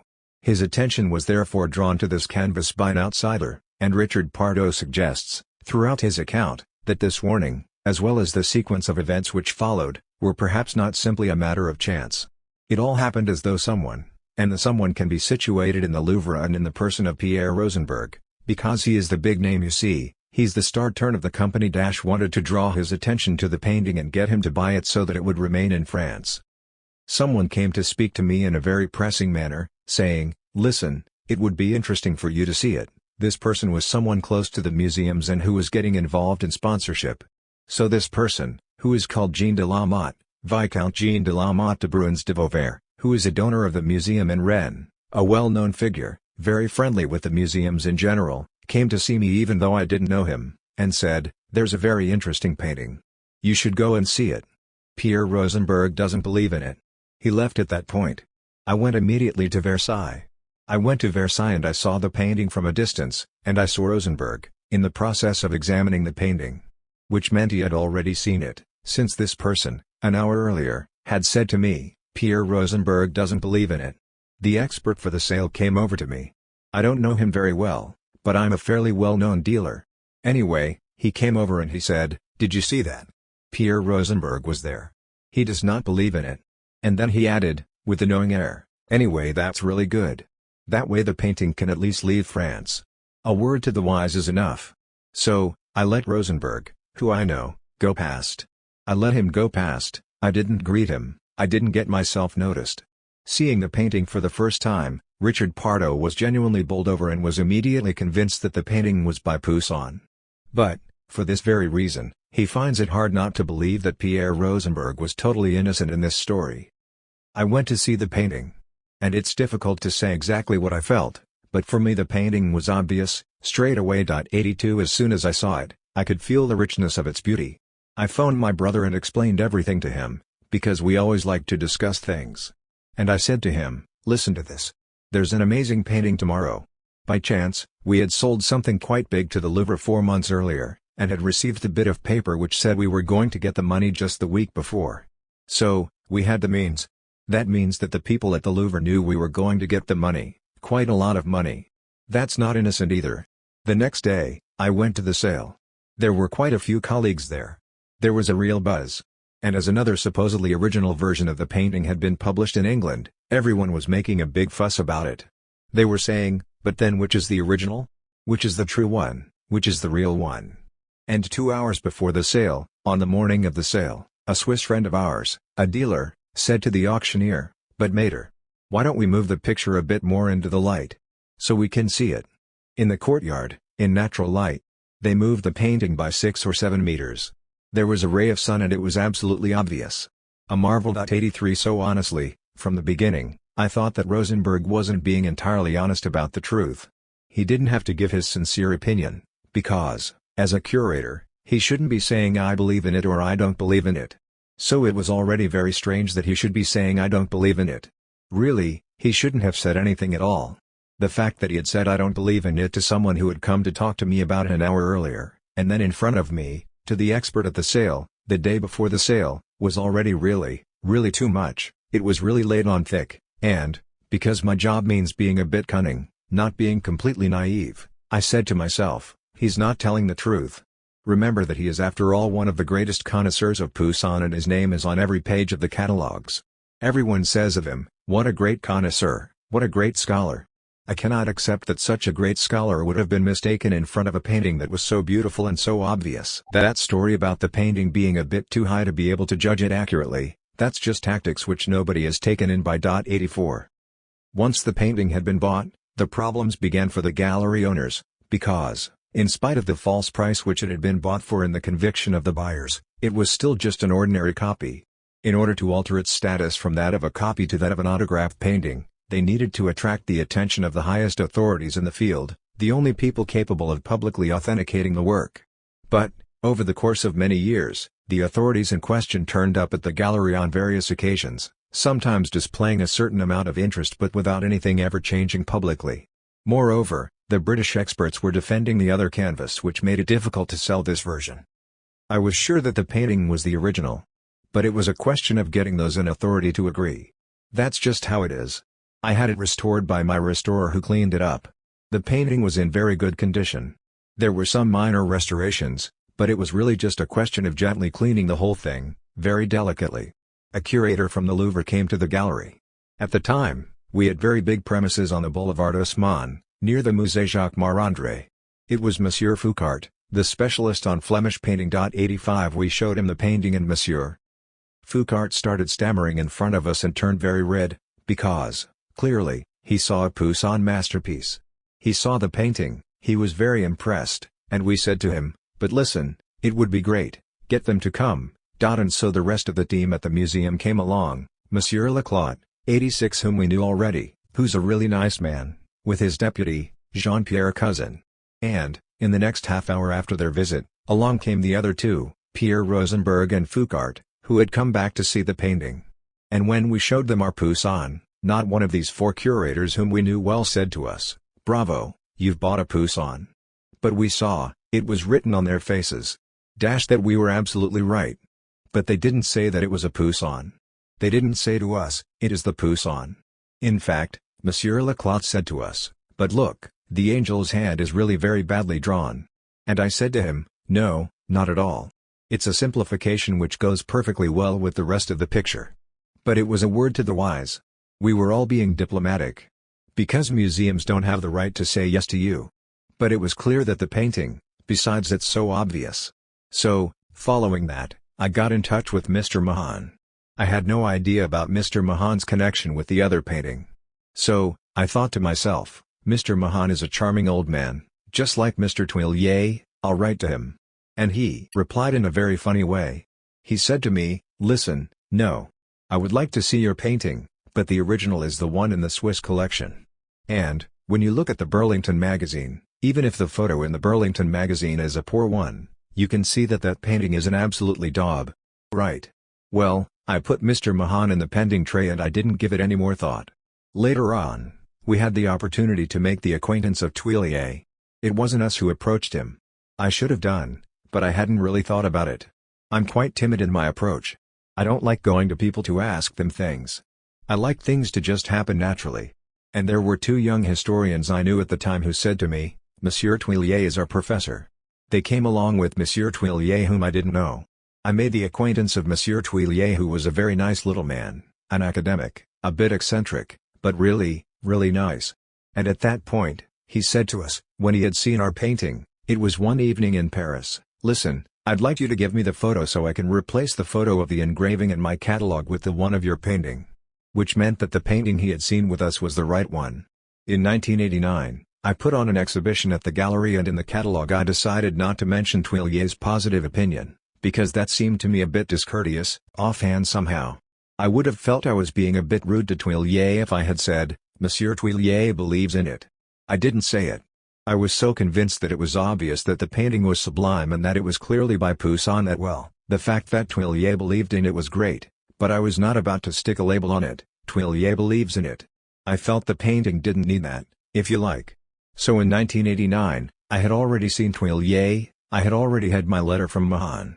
I had already understood that this situation had been completely sabotaged on all sides, but I was still trying to do things normally. I put on an exhibition. I'll tell you quite honestly that we resented the fact that the museums were preventing us from selling abroad. So we decided, in order to break this vicious circle a bit, to put on an exhibition. And we felt, at the time, I'm telling you this in all honesty, in all sincerity, I'm choosing my words carefully, that the Louvre had played a part in having us hushed up. We had understood, it was very clear. They weren't buying it from us and they were preventing us from selling it. And actually, I've got a little story that's quite amusing. We knew Monsieur Agnelli. 87, he'd been a client of my father's. He came back to see us. And we tried to show the painting to clients like that. Monsieur Agnelli really was colossally wealthy. He was very well off. We showed him our picture and we said to him, "You should buy a painting like this." And he said to us, "Ah, but I was shown the other version, and someone said to me, 'Whatever you do, don't touch it.'" So, even from the point of view of the wealthy jet-set clients, this business had had a sort of black mark put on it.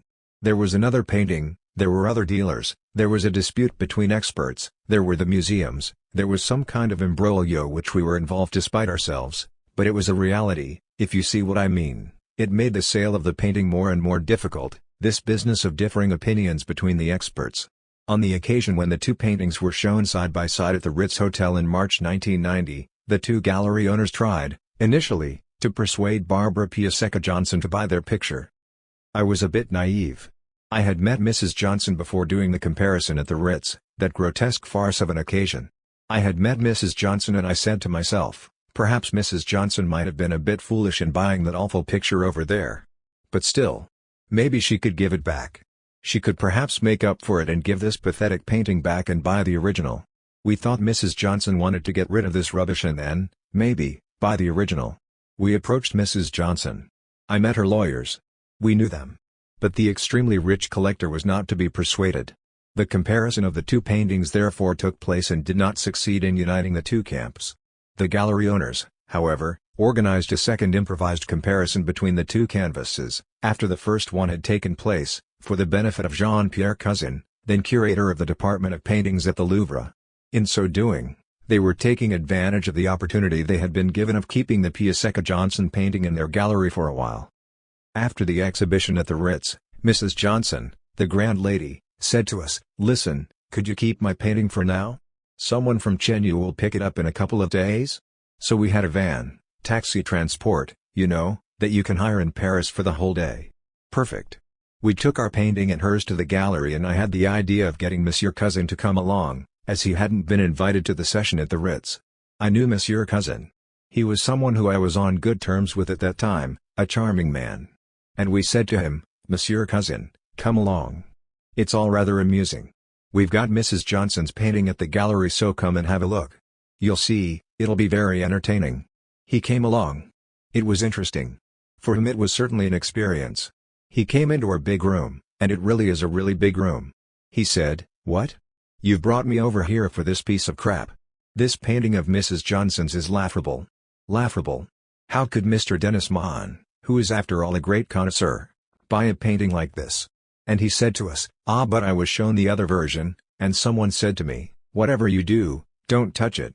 So, even from the point of view of the wealthy jet-set clients, this business had had a sort of black mark put on it.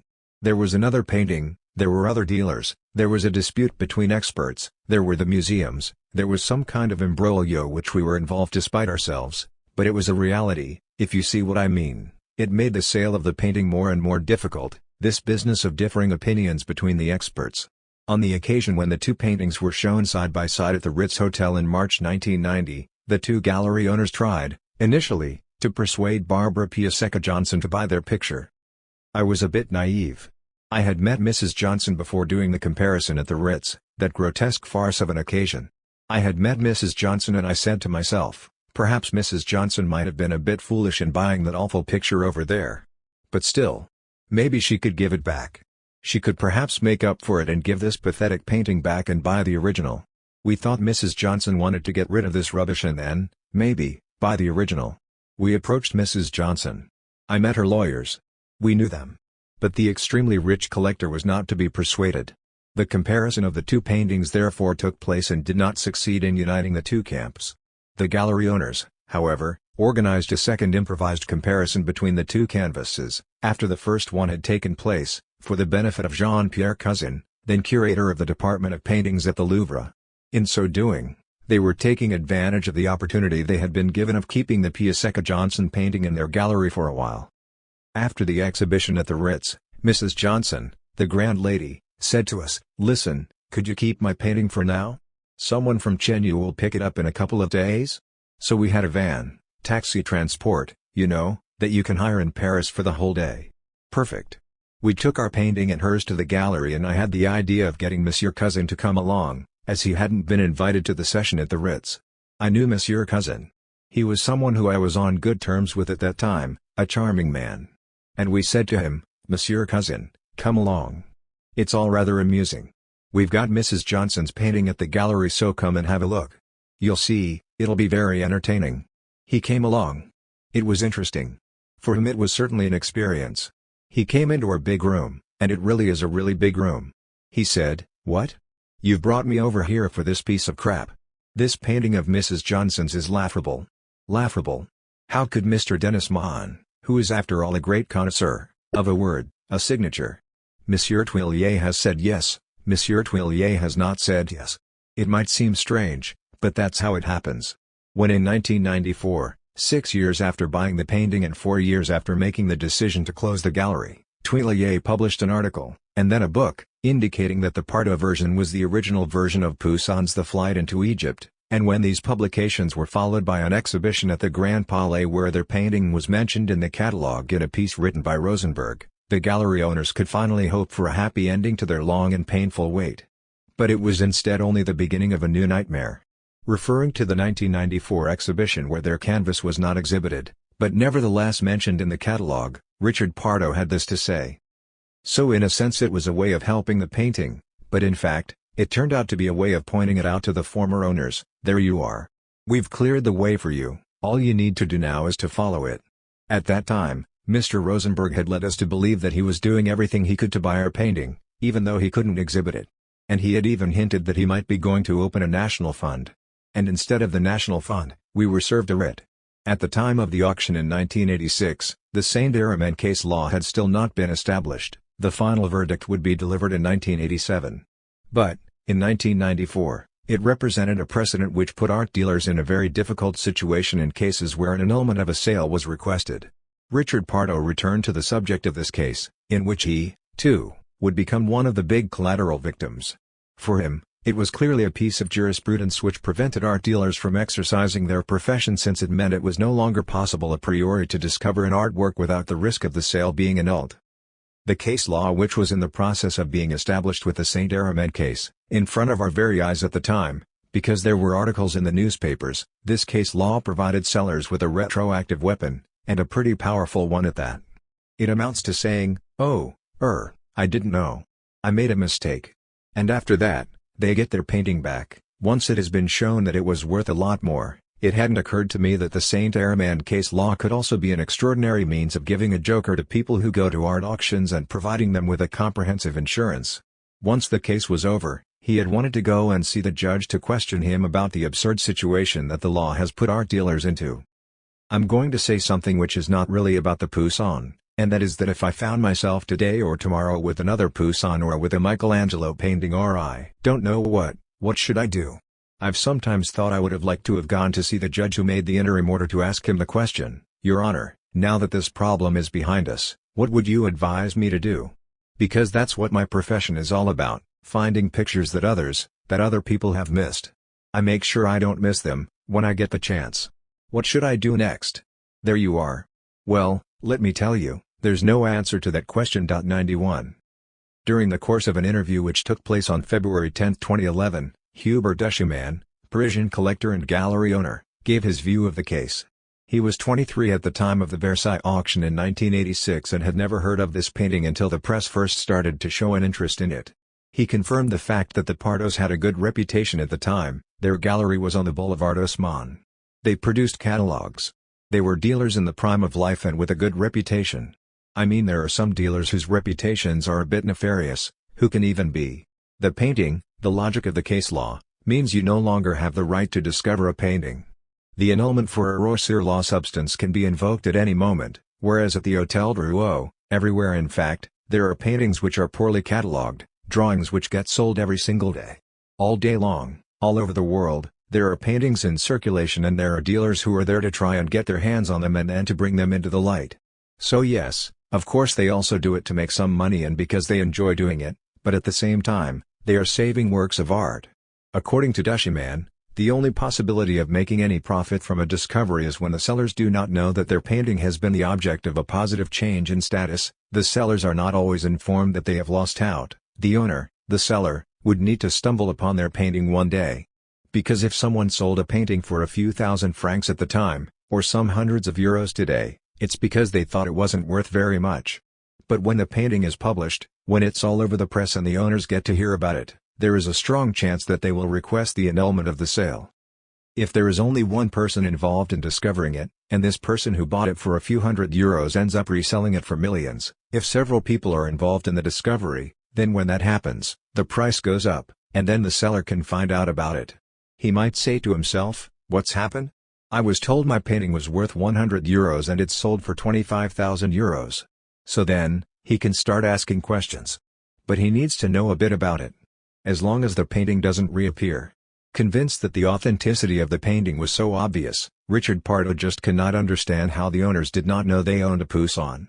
Immersed in the art world himself, he imagines that anyone who is the slightest bit cultured would at least have a bit of an intuition that they were in possession of a work by a master.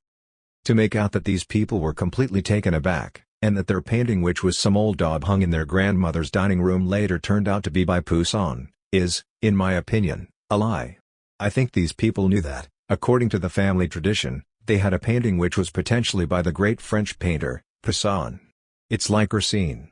It's something which every French person know about, even if they don't know very much about the actual paintings. In 2007, 4 years after the flight into Egypt had been restored to its former owner, Richard Pardo wrote an account of the various events which had taken place, from the purchase of the painting in 1986 to its return to the original owners in 2003. His account is in the form of a typescript document of 54 pages, photocopied and bound, entitled An Unsatisfactory Domain. In a very polished style which is metaphorical and sometimes very abstract, Richard Pardo sets out to tell the story of his unjust dispossession, motivated by a fundamental desire for the truth. 92 In it he points out the ease with which you can cast someone down and the obligation he feels to pick himself up again. Writing was a means of re-establishing a truth which had been flouted. It's incumbent on the person scorned by the group, to rewrite their story and to put it behind them, with a sense of a combat in which they had no part, and from a socially alienated consciousness. It was the purchase by the French museums in July 2007 of a painting discovered by his efforts in which he saw snatched or looted from him. He also speaks of a clever misuse of a treacherous case law, in 2003, which unleashed the pressing need to go back over the whole story. This account begins with the description of the family gallery run by his father and uncle and then handed over to his brother and himself.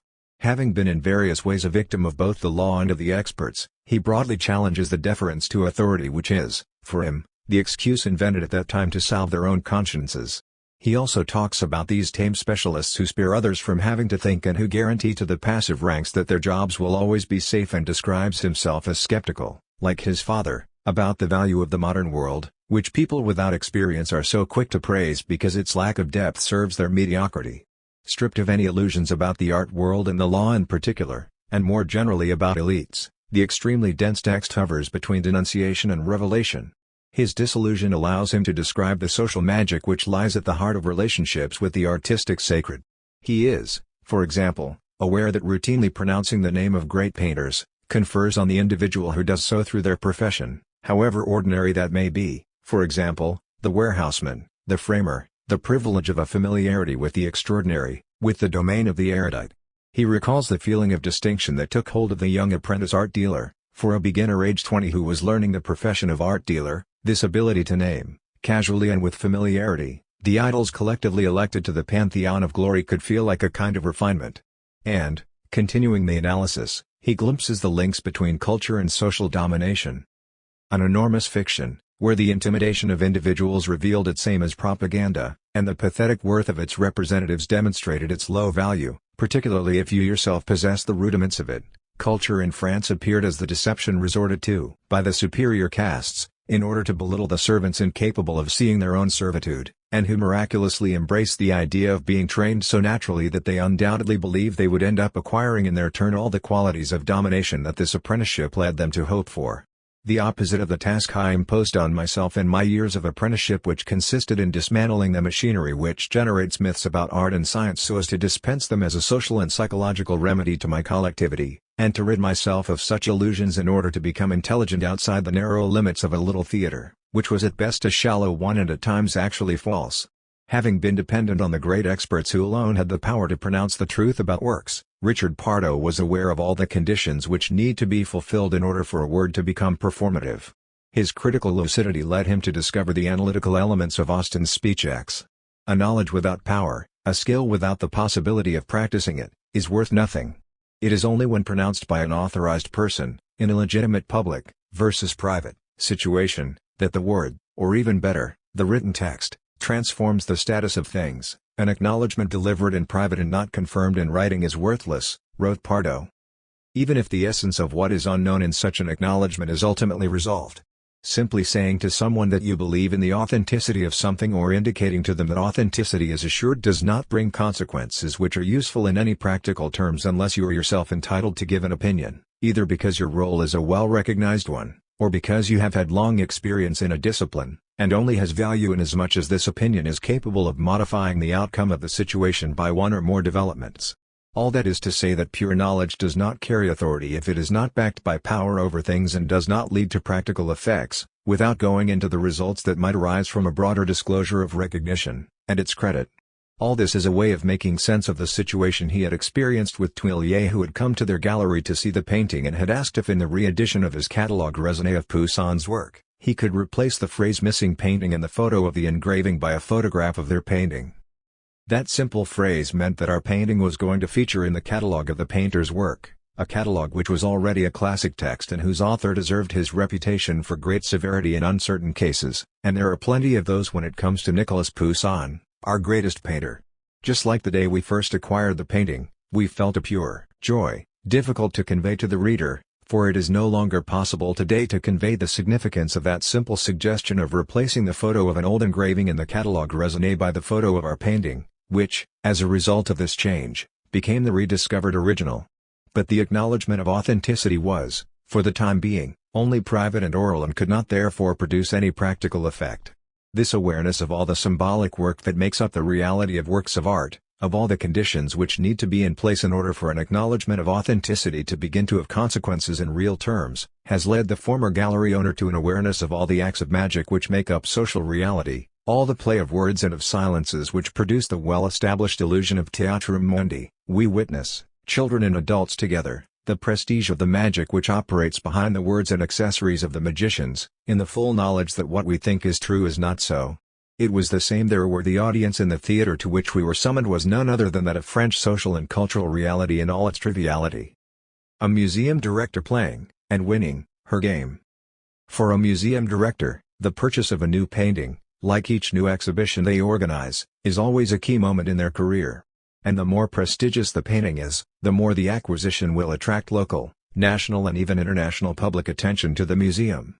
It goes without saying, therefore, that the arrival of The Flight into Egypt by Nicolas Poussin at the Musée des Beaux-Arts de Lyon, a painting which would complete an already solid collection of French 17th-century paintings, was what might be called a very clever move on the part of director, Sylvie Ramond. Such an acquisition is all the more important in that the practice of international exchanges between museums means that the more significant items a museum has in its collection, the more it is in a position to negotiate interesting exchanges with a view to organizing specific exhibitions. A museum must make acquisitions. Acquisitions are what gives a place its strength. We're particularly aware of that, within the museum, in terms of being able to put on exhibitions. The works in a museum are really our war chest. We're lucky to have some major works, and that's absolutely vital for us. I mean, with the exchange system in place with other museums, if you don't have works of significant quality, if you can't offer a certain level of quality or of interest in terms of your works, you can't really do anything. If the MoMA, Museum of Modern Art of New York, is ready to lend us a Pollock for the exhibition Repartir à Zero, it's because we can lend them a Miro. You see, that's how it works. So, a museum has a duty to make acquisitions and we do so on a regular basis. 93. But how did the centuries-old trajectory of a painting today considered to be by the hand of Nicolas Poussin, end up crossing paths with that of a museum director? Having been director of the Unterlinden Museum in Colmar for around 15 years, 1989 to 2004, Sylvie Ramond, born in 1959 and with a DEA, Diplôme d'études approfondies, in art history, former student at the Institut National du Patrimoine, National Institute of Cultural Heritage, and a specialist in 20th century art, welcomed the opportunity represented by this painting at the time she took up her post at the Musée des Beaux-Arts de Lyon. Her predecessor, Vincent Pommereid, a long-standing friend of Ramond, left Lyon in order to take over the Department of Paintings at the Louvre. I know her well, the curator explains. We were at the École du Patrimoine together at the time when it was still called a school rather than an institute, in other words, right at the beginning. We were both in the same year, the first year of the École du Patrimoine. So we've known each other since then. And I'd also seen her again just afterwards when I was in the restoration department of the museum, the Louvre. I had gone to Colmar for professional reasons when she was a curator there, and then when I left Lyon and she took over the museum, I saw her very often. There was a partnership between the Louvre and Lyon which was just being set up for joint exhibitions, so we met in the context of preparing the partnership. And then it's true that I deputized at Lyon for almost 6 months. It was difficult for her to get away from Colmar, so it was a while before she could start. There was quite a long period during which we were both at the museum and we saw a lot of each other. So yes, we knew each other extremely well. And of course, later on, that gives everyone confidence and means we can speak to each other much more freely. 94. In 2004 therefore, just as Ramond had arrived at the Musée des Beaux-Arts de Lyon, Pommereid was proposing, in July, that The Flight into Egypt, recently restored to its former owner, should be classified as a national treasure. At that time, he suggested, as we have seen, that Lyon or Lille could potentially acquire the painting. I had suggested Lille or Lyon because neither of them had a Poussin, thinking that, from my point of view, Lyon should nevertheless have a preference given that the painting had been commissioned by someone from Lyon, and that therefore it seemed not unreasonable to go with Lyon. Yes, it's true that the people in the commission all knew my background and they could see that I wanted to help the city of Lyon to get hold of a fine acquisition, but it was only really mentioned in passing. I mean, it wasn't necessarily one for the Louvre since the Louvre already has a lot, and it would be a great opportunity for a regional museum, so why not the birthplace of the man who had commissioned the painting? It all seemed quite logical. So, at the end of the commission, when the minister signed the paper refusing to issue the certificate, or rather when he did not sign the certificate, I contacted the Musée des Beaux-Arts de Lyon and said to Sylvie Ramond, "Listen, Sylvie, here's an opportunity not to miss, since we've got 30 months, everything possible should be done to get the money together." It was an exciting enough challenge for the new director who could, therefore, in the very year she took up the post, launch into this ambitious acquisition project to complete an already rich Lyonnais collection. From the very beginning, Raymond recounts, 200 years ago, the museum had built up a rich and important collection of 17th-century painting, with paintings by Philippe de Champagne, Charles Le Brun, Jean-Baptiste Jouvenet. Recent purchases have helped to strengthen the collection, with works by Simon Vauer or Jacques Stella. But this collection, one of the greatest in Europe for painting from that period, suffered from two significant gaps. Nicolas Poussin, we had 2 drawings by him, and Claude Lorraine. 95 A 17th-century collection needing to be consolidated. This was therefore the implicit expectation of the objectivized history of the collections of the Lyonnais institution. If the director wanted the reputation of her museum to grow, she needed to complete what was incomplete and launch a major undertaking which would be nationally recognized. If the Musée des Beaux-Arts de Lyon benefited from the help of the Louvre in terms of its experience in corporate sponsorship, the Louvre would also find in this collaboration a very useful way to prove, in the middle of the controversy over the Abu Dhabi Louvre, that it was not turning its back on its traditional mission. In fact, from the end of 2006 onwards, the project for a Louvre built in the capital of the United Arab Emirates had provoked indignant reactions and petitions from curators and art historians. 96. We use the Louvre, as I think the Louvre used us, explained Cipriani, head of development at the Musée des Beaux-Arts de Lyon. I'll tell you why. It was pretty much at the height of the Abu Dhabi controversy. People were saying that the Louvre was selling its brand, selling itself abroad. Amongst curators, in museum circles, it was something that really got people going. And there were 2 very clear sides. Besides, the Louvre has this image of being at the same time, the biggest and most beautiful museum in the world, and alongside that, there is also the need to remain very much a French museum, a national museum and a museum with good regional links, as we can see with the Louvre Lens project, for example. And I think that, in terms of image, the fact of joining up with the Musée des Beaux-Arts de Lyon, was by no means neutral.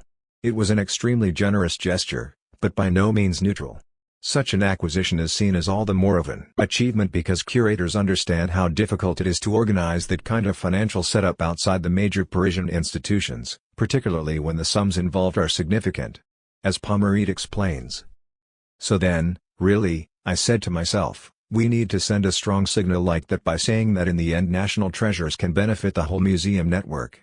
It's just a matter of finding the right museum.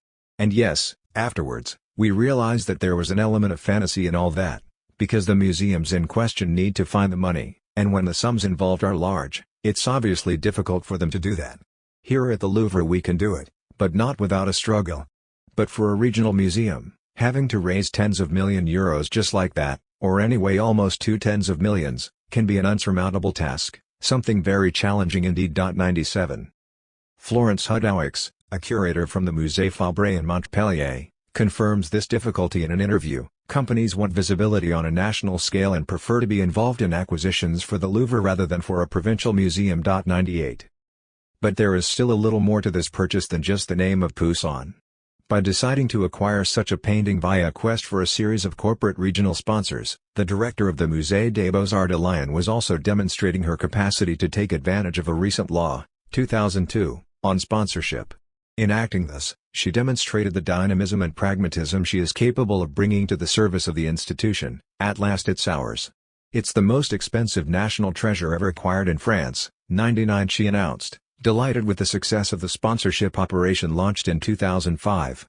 The local press also highlight the scale of such an event for the Musée des Beaux-Arts de Lyon. It will be its most expensive work of art and the largest-scale corporate art sponsorship operation ever organized in France. 100 It is referred to as a sponsorship operation unique in France. 101 Other similar sponsorship operations had certainly been mounted prior to this one, but mostly in connection with Paris museums and for works of art costing considerably less. 102 A museum director with any degree of ambition always positions themselves objectively in the context of national posts, which means that for someone who started their career in Colmar, and who came to Lyon following the departure of the director, Pommereid, for the Louvre, the possibility of one day playing a role in Paris is on the cards. For that, she needs to be able to show she understands the game, in other words the sense of what needs to be done in order to respond to aesthetic issues in connection with a given state of a museum's collection. Here, the issue was about completing the collection of 17th-century paintings with a Poussin, and not just any old one at that.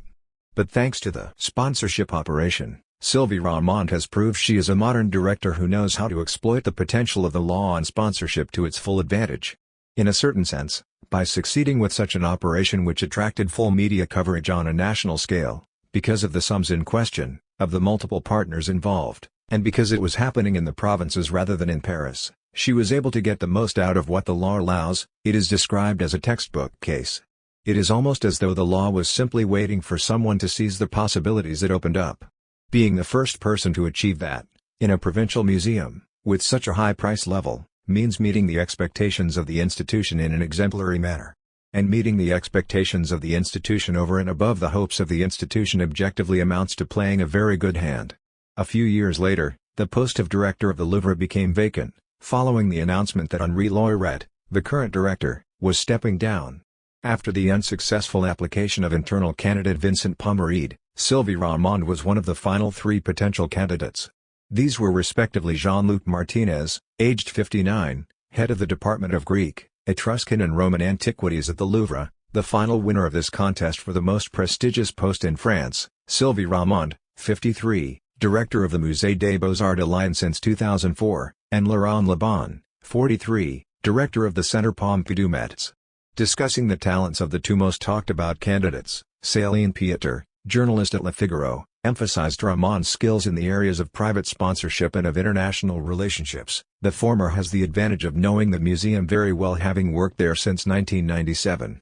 The second, however, although a 20th-century specialist, has the advantage of having set up private sponsorship in Lyon and of her links to the international museum scene as a member of FRAME, French Regional and American Museum Exchange, an association linking regional French and American museums. 103 And, of course, the acquisition of the flight into Egypt was part of the heroic feat cited by commentators. At the MBA of Lyon, she was constantly injecting enthusiasm and enriching the collections by cultivating friends and sponsors. As a result, over the last few years, she has been responsible for acquiring Poussin's The Flight into Egypt, in collaboration with the Louvre, 3 works by Soulages, and more recently, Aretino and the Envoy of Charles V by Jean-Auguste Dominique Ingres. 104 The acquisition of an old master therefore meant that, simultaneously, a country, a city, a museum and its director could all increase their status through their association with a sacred object. If it is always particular, remarkable individuals who render such expansion possible, they only do so, however, because their own interests, and prosaically their career interests, coincide with the collective interests of institutions, cities or nations. A rather too cynical and reductive vision of the social world would see here actors simply satisfying their personal desires and putting in place cunning strategies to achieve their aims. Such a vision would expose the collective and even universalist masks often worn by actors to hide their individual interests. However, these personal interests and desires are in fact only institutional interests and desires incorporated and individualized, and it seems equally important to point out the way institutions create desires in people and use them to serve their own ends. On the one hand, actors commit themselves, according to their abilities, to follow certain routes proposed by institutions. On the other, those institutions constrain actors both by censure and by encouragement. By proposing an analysis of practices which do not neglect either the logic of individual histories or that of more enduring collective histories, sociology provides the opportunity to those who are caught up in the urgency and the necessity of action, the chance to distance themselves in a potentially liberating way. Conclusions. In writing this book, I have tried to understand what the history, with all its twists and turns, of a handful of paintings attributed to Poussin can tell us, and in particular to discover why they triggered such a collective outpouring of energy, controversy and money over so many years. This investigation has made me reflect on the true nature of a painting, on the value, both economic and aesthetic, of a work of art, on the origin of the aura associated with creators and with works of art and, finally, on the role of art in our supposedly secular societies. In order to explain the trajectory of such a highly coveted object, I gambled on taking a series of historical regressions. The present is weighed down by the accumulated layers of the past, which linger in our institutions and our categories of thought. The recent history of the flight into Egypt would therefore not have been what it is without the historical construction of Poussin's fame and his status as an artist regarded by certain art historians as the greatest French painter of all time. This fame would in itself have been meaningless without the existence of a distinction between artistic and artisanal domains. And these domains in turn would not have taken their current form had they not come to be associated with the sacred as opposed to the profane. Yet this opposition between sacred and profane is intrinsically linked to the social relations of domination, and a historical and anthropological investigation enables us to follow the closely linked transformations in the different forms taken by the sacred and by the exercise of power. One of the major observations to emerge from this book is the fact that, contrary to claims of an ongoing disenchantment with the world, the sacred has never really disappeared from our world, but instead has altered and transformed itself to the point of becoming invisible. Social magic is omnipresent in the domain of economics, politics, law, science or art in the same way it is in those of mythology or religion, for it is the effect of the enchantment produced by power on those who tacitly recognize its authority. It is this enchantment which transforms the sculpture of an animal into a totem, a fragment of metal into a coin, a scrap of paper into a title deed, a proof of nobility, an educational qualification, or ordinary water into holy water. It is this same social magic which transforms a painting from the status of a simple copy to that of an autographed masterpiece, increasing the price of the object through the performative operation of attributing it to an old master. Dipping into the domains of anthropological, historical and sociological knowledge, I have set out to question the foundations of belief on which our institutions and our perceptions rest. That has led me to think afresh about art and culture, by demonstrating that even before their role as emancipators, these are linked to relations of power and that, behind the admiration of works of art, domination can always be glimpsed. Working outside the fields. The crossing of frontiers that I have authorized myself to undertake one between disciplines and between specialized fields within each discipline has enabled me to access a certain level of social reality existing outside the one sociologists seek to reach with the help of the concept of the field. The advantage to be derived from reconstructing the historical foundation supporting the fields of cultural production lies in the fact that it enables us to identify the limits within which the artistic game must be played and the structural constraints which the actors are unconsciously obliged to respect, before focusing attention on the struggles inherent within each of those universes. Far from denying the existence of any fields of cultural production, some of which can be regarded as games, the point of view I have developed throughout this research nevertheless enables them to be seen from a historical perspective and reveals their unchanging structural properties. Adopting a broader perspective than that of the researcher focused on struggles within the various fields, allows us to see, for example, that before becoming a central issue within artistic universes, the problem of autonomy independence indicates the structural attachment of artists to the dominant forces of social structure. In order to gain power, they associated themselves with the powerful representatives of the state or the church. In order to further increase that power, they fought to decrease their dependence on them. Working outside the limitations of fields is a way of avoiding simply reducing the history of artistic spheres to an account of the glorious conquest of autonomy. 3. A process which makes Manet or Flaubert into some kind of liberating hero.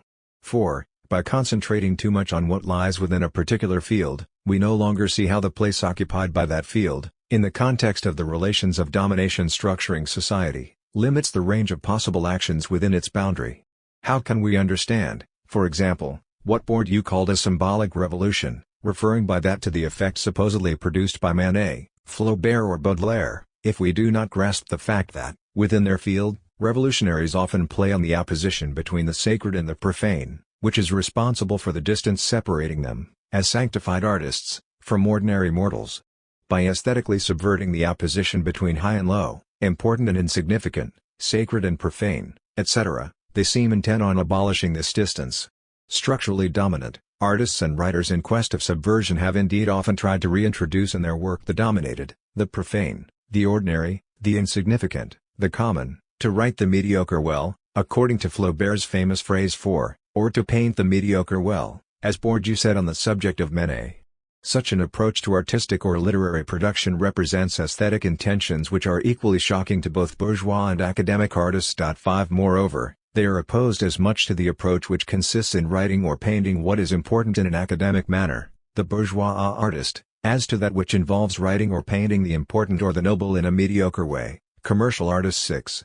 But the symbolic revolution essentially remains a palace revolution, in other words something played out among themselves by those within the field, between the sons, and more rarely the daughters, of the bourgeoisie or of the aristocracy, more rarely of the middle and working classes, a means of challenging academic and bourgeois conventions before adopting them themselves and subsequently seeing them overturned by others, and so on. These different strategies, played out within the context of artistic games, never challenge the place of these games within society and the opposition between sacred and profane on which they are based. Moreover, if Manet paints the mediocre and subverts hierarchies, by deciding, for example, to paint a genre scene in a format usually reserved for more noble subjects. 7, he is nevertheless still paying homage to nobility, with the use of extremely noble references to Titian, Giorgione and Raphael. 8. He shows in this way that he is involved in the same game as those he opposes, and strives to alter its rules without fundamentally threatening their existence. The specific revolution, if revolution it is, disrupts neither the lines of demarcation between the sacred and the profane, nor the position of artistic universes and the relations of domination which give structure to society. It is in any case very difficult to claim that, by the somewhat magical effect of a structural homology, the mysterious mechanism of which is not really explained, if you challenge one hierarchy, you challenge, or might challenge, all the others. 9 Or that, by a logic of a double strike, by succeeding in an artistic transgression, Manet or Flaubert succeed in operating a political transgression. 10 For it is difficult to see how the de-hierarchization of the gaze which invested all the elements of the picture with equal visual value 11 could, in any way whatsoever, have contributed to the demolition of economic, political, educational, cultural or religious hierarchies outside the artistic game. And even when we think that Duchamp de-sanctified the sacred field of art by introducing an ordinary and even vulgar industrial object, a urinal, or if we salute the de-sanctifying act of artists advocating the multiple, as opposed to the doctrine of the unique nature of the work, we forget that not only were the artists in question recognized within the artistic field, but that their names produce the same effects of social magic as any traditional painter. Whether exhibiting/painting/writing about the nothing, the insignificant, the immoral, the mediocre, the ugly, the vulgar, the common, the industrial, the primitive, etc., the grammar of these artistic acts is the product of a very long history whose powerful structuring force we are not always able to measure. Yet, as Brodel said, the long term is a sort of acknowledgement of the foundation in relation to which we judge the rest. 12 Artists who play at overturning or abolishing hierarchies and who integrate the profane into the sacred nevertheless have both their feet firmly planted on the pedestal of the sacred. The games of subversion they play within the confines of their fields not only fail to abolish the social hierarchies outside of them, but generally, where they do indeed have some success, only end up placing them in a dominant situation within their field and marginalizing or relegating others to the lowest depths of the artist's hierarchy. The logic of my research has led me to think that it would be particularly useful to tell the story of all artistic attempts to abolish the border between the sacred and the profane and to combat the effects of the separation and the distance between the work, and its creator, and the public. From strategies aimed at reincorporating into the artistic domain the popular, the primitive, the banal, the physical, the material, the crude, the ugly or the insignificant, to the move to take art out of museums or to see artistic experiences organized outside institutional contexts, and including all the immersive experiences or the production of multiples, the various forms of subversion periodically played out within the artistic universe often end up resembling the movements of caged animals banging their heads against the bars of their cages. But tracing the outlines of this invisible cage will perhaps bring those who are imprisoned inside it a keener sense of the unconscious limits imposed on their actions. At the root of beliefs. My strategy of going back to a certain number of historical invariants seems to me an indispensable element in the study of the major implicit beliefs and of the broad self-evident assumptions shared by the worlds of art, of culture and beyond. It is, however, important to make it clear that this approach does not indicate any kind of mistrust towards art or scholarly culture. Reconstructing the deep, structural, centuries-old links between art, the sacred and domination is not an undercover way of expressing a form of cultural pujadism. The commentary on art that I have formulated in this book should be read as a specific case in the context of a more general study of the implicit beliefs and the magical effects of all domination. I would indeed like readers to be able to continue this task by reflecting in a similar manner on other domains such as business, government, school, university, politics, journalism, sport, religion and, of course, science. For the aim of this kind of research is to increase the historical consciousness of what we are and to provide the opportunity to reappropriate what it is that, silently but powerfully, determines who we are.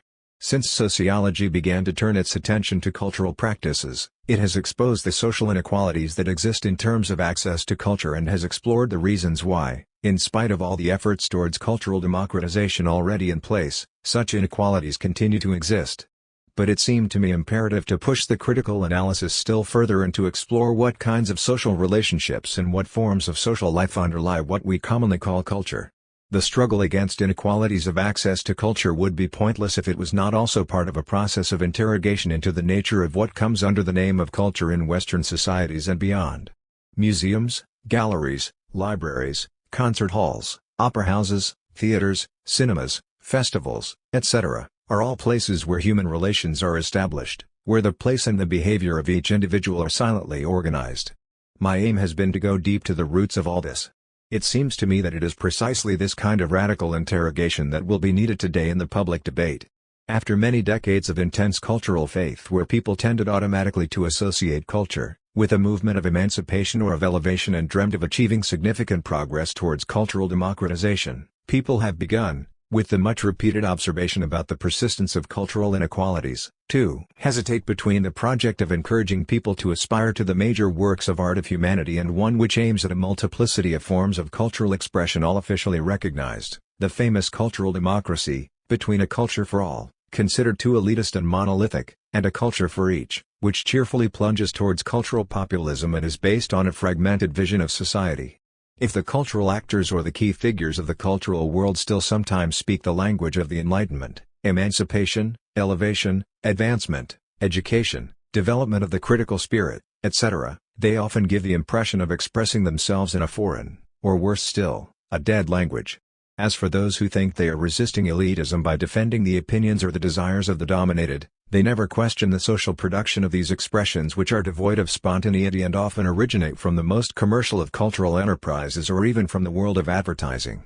If we stay within the context of this opposition, we might almost prefer deliberate elitism, when it is accompanied with a democratic voluntarism, to demagogic populism which pays lip service to the recognition of cultural plurality even when hierarchies remain in place and abandon the less able to the socializing forces of the market. But it is the framework itself of this opposition, in which the cultural actors are imprisoned, that should be questioned.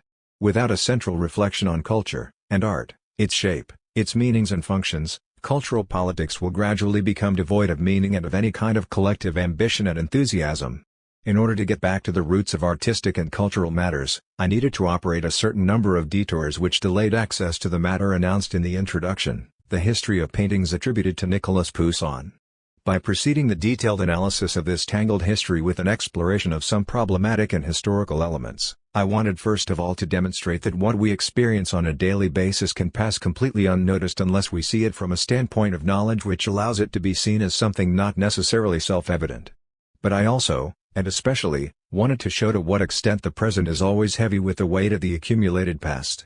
The smallest gesture, the smallest decision always relates back to a sequence, long or short, of relatively similar gestures or decisions. Those who act do so more often in total ignorance of the historical conditions of possibility underlying their acts. They are oblivious to what it is that has constituted them as individuals, all that continuous, complex and sometimes contradictory process of socialization which has gone into shaping their attitudes and their skills, and of what has made possible the terrain on which they live and act. My research here sets itself the task of challenging all that is perceived as self-evident and aims to historicize the unconscious. What I have tried to say in this book is, moreover, not unconnected with certain views expressed by actors from within the world of art and culture. Critical lucidity is not, of course, a property reserved only for scholars, who in fact sometimes sorely lack it. But when the views in question come in the guise of a detailed accusation aimed at the powers in place, when, moreover, they are based purely on personal experience rather than on elements of empirical truth, The ideas expressed can unfortunately be reduced to the subjectivity of an isolated or extreme point of view, and any element of objective truth is rendered instantly invalid. This is why, when the French painter, sculptor and artist Jean Dubuffet published Asphyxiating Culture in 1968-13, the polemical tone and the essay format of the book unfortunately somewhat overshadowed the extreme accuracy of a certain number of insights drowned in a denunciatory rhetoric. Dubuffet essentially takes on the minuscule caste primarily made up of functionaries/employees of the cultural body, the Ministry of Culture, the Department of Arts and Letters, the grotesque Académie des Belles Lettres, along with the professors, symbolized by the art historian H. Hassel, described as a soldier of culture and epitomizing the Sorbonne spirit, or even the grotesque professorship at the Sorbonne, and, secondly, the columnists, commentators and all merchants, speculators and commercial agents. In a certain way, this work is an ideal type illustration of the oppositions which not only structure the relationships between artists and teachers or between artists and cultural officials, but also the relationships between avant-garde and academic artists. The critical attack, largely heavily focused on the state and the teaching profession, denounces the misleading choice of a very restricted circle, the caste of lords, in terms which have echoes of political totalitarianism. The culture minister is renamed Minister of Enculturation, and the writer refers to indoctrination, of cultural conditioning, of cultural propaganda or cultural militancy. Dubuffet defined the system that he was criticizing by its principles of order, of fixity and of hierarchy, a vertical vision, which he set against anarchy, the egalitarian and anarchistic expansion, against mobility, against equality and the horizontal proliferation of the artist.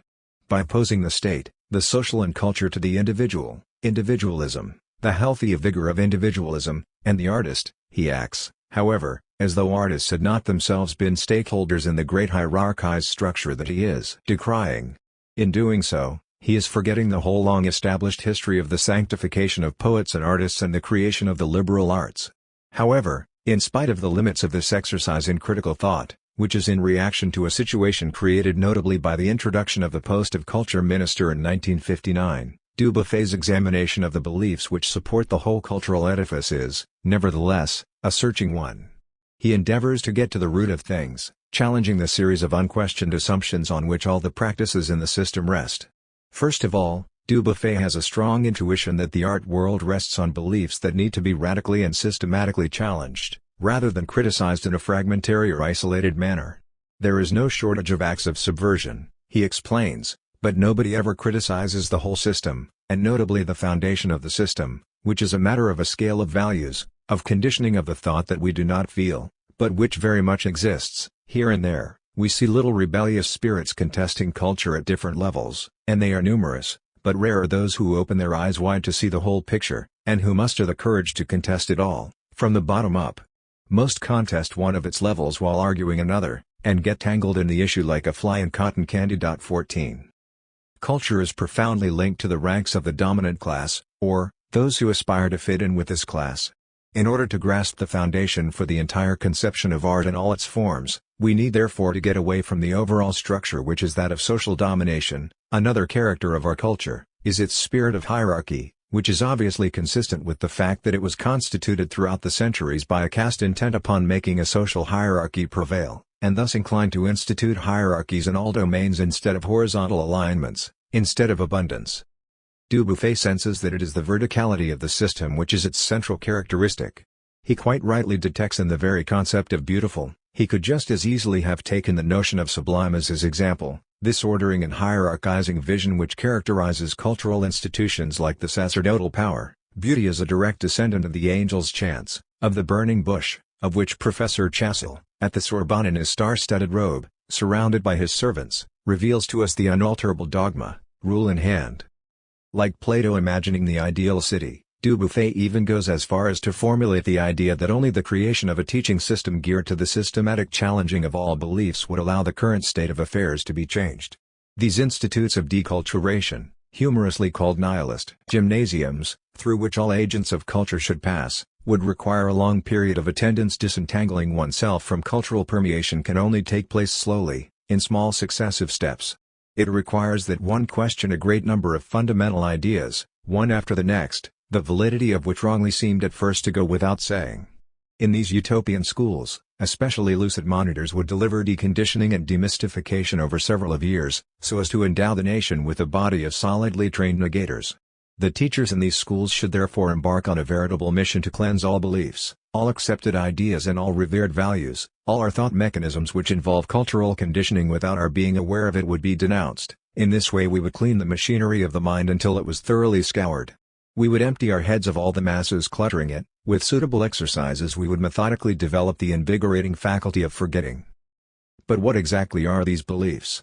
First of all, they amount to the arbitrary establishment of values by a cultural body, and the indissociable hierarchization of works or artists which are targeted. The cultural body determines the works of art which deserve to be looked at and admired and provoke emotion. This is what happens, for example, in the case of Racine or Raphael, held up as indisputable values. Dubuffet denounces the devastating effect of prestige, the concept that an objective value can be assigned to art, often tinged with cultural patriotism and with idiotic and jingoistic chauvinism. He sees in it the desire, exercised by a small elite, to determine values. 15. These choices imposed as self-evident are entirely arbitrary and extremely specious. Their preservation results only from the fact that a small coterie chose and applauded them, while eliminating all others. They ensure that the public renounces all impulse so that the esteem the public has for a production will be in proportion with the rank the cultural church has assigned that production in its classification, the consequence of which is that an artist with no rank will therefore seem to the public a pitiful, rejected character, an incapable soul. The exorbitant power of the agents of the cultural establishment is therefore quite simply that of being able to make works and their authors exist or to cast them into oblivion. In such a belief system, the museum is the legitimate place designated for any work of art. It is therefore impossible that there may exist paintings that are not found in any museums. If it is not in a museum it cannot be called a painting, it simply does not exist. 16. Dubuffet condemns therefore the fraud and the emptiness of these certificates of value, but taking his criticism a bit further still, he attacks the despicable notion of value. Whether it is ethical, aesthetic or economic, value must belong to those notions that must be radically challenged. To put an end to culture, which for millenniums has been running rampant, we must first destroy its supporting idea, the idea of attributing a value to the production of art. I am using the word value here both in its economic and in its ethical or aesthetic sense. One implies the other, in any case. We can only abolish the commercial value by abolishing the aesthetic value. The latter is much more pernicious than the commercial value, and much more strongly anchored. The notion of conservation is also linked to the idea of value. Obviously, we conserve objects to which a value is attributed, and the desire to conserve would no longer make sense once the idea of value were abolished. The role of the cultural body is to attribute values to productions. This prerogative, this power, brings it great pride and is what pushes so many people to join its ranks. It plays the role of an appraiser, its judgments will determine the distribution of prestige and profit. Dubuffet thus advocates, no more and no less, eliminating these classifications and eliminating the myth of value, and bringing things back to the realm of good old pleasure stripped of all legitimation, of spontaneous and free interest outside of all mechanisms of prestige.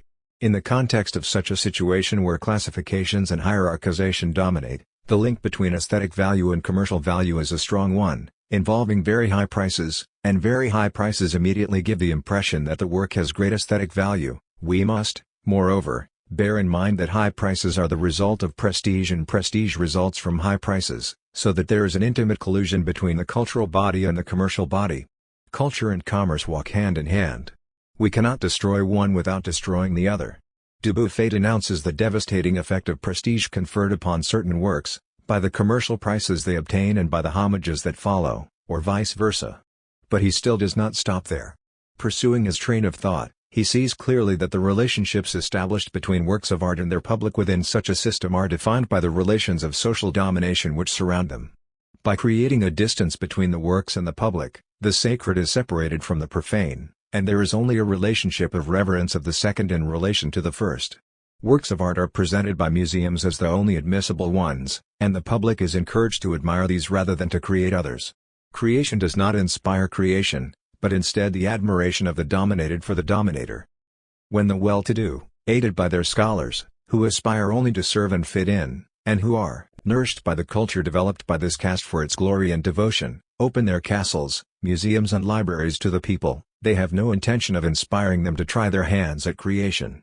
It isn't writers or artists that the propertied class means to create with its cultural propaganda, it is readers and admirers.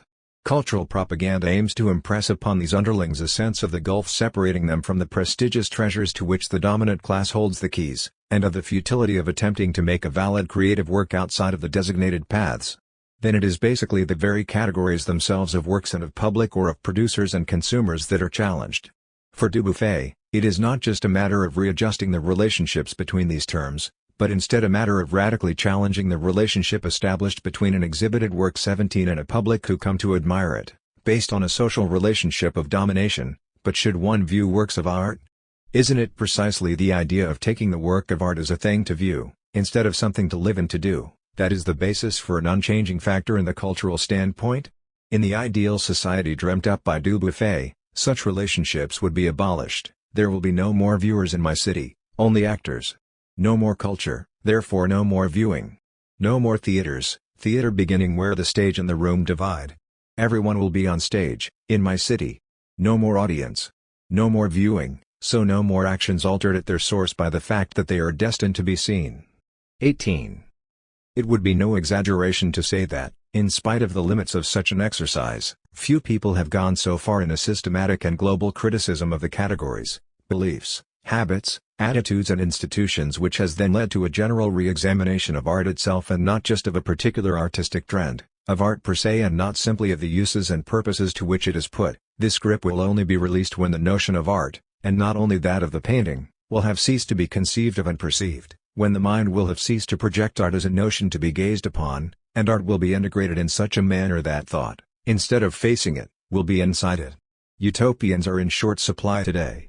Yet we need to be able to imagine the kind of society, the type of human relationships, the nature of individual and collective experiences towards which Dubuffet's criticism might lead us. Is the sheer intensity of the experience of the world he is targeting, in which culture is seen as a form of constant celebration of the senses and the spirit, realistically compatible with the status of artists and the forms of remuneration available to them? Surely any notion of elevation disappears in a society without any hierarchy or, at least, in a society within which art and culture do not occupy superior positions within the hierarchy? Should the market and the state also disappear along with the institutional forms of culture? In any case, it becomes clear that any radical transformation of culture must necessarily be accompanied by a transformation of all forms of exercise of power. Some recent reactions to the cultural policy adopted by the city of Marseille in the context of its role as European Capital of Culture 2013 seem to echo Dubuffet's criticism. In 2012, an anonymous action group published, on the Marseille internet site Marseille at War, 19 an editorial entitled 2013 and the Great Cultural Bluff. The authors of the text explain that in Western countries culture has become the means of management and control specific to our time. What is targeted here is the absence of what, at the very heart of the lives of the city's inhabitants, gives shape to existence. Where are the myths and the dreams, where are the legends and the stories, where are the dialects and the local slangs, where are the games and the challenges, the songs and the dances, everything which effectively gave meaning to the life of each individual within the community, everything which introduced a collective mediation between the individual and the universe within the working classes?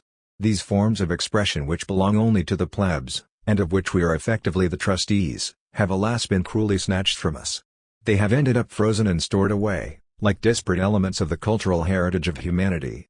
Sooner or later they will turn up in a museum, a festival or an arte documentary. Culture has become the name for a device for the management and neutralization of intense experiences, a strategy designed to activate the flow of tourists and of Neo-Marseille residents and the establishment of a social relationship of admirers and admired. The cultural operation imposes a distanced view. In reality, it forces us to go through this immense hypermarket of cultural products in the same state of absence as that of someone walking through a shopping center. Culture introduces the distance of the spectator in every area.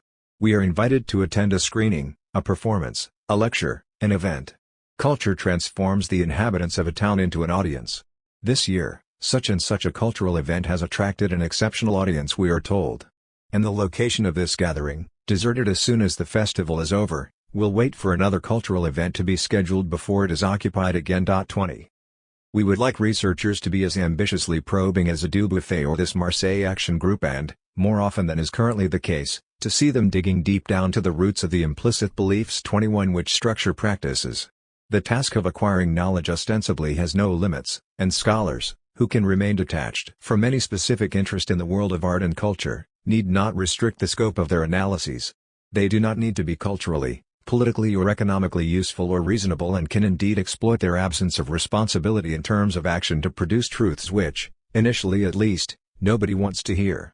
Unfortunately, we live in times where the lukewarm nature of certain investigations or certain critiques is habitually mistaken for the burning issue of the day, and where any subversion of scientific investigation, let alone subversion of a political nature, is strictly confined to what is politically acceptable. 22.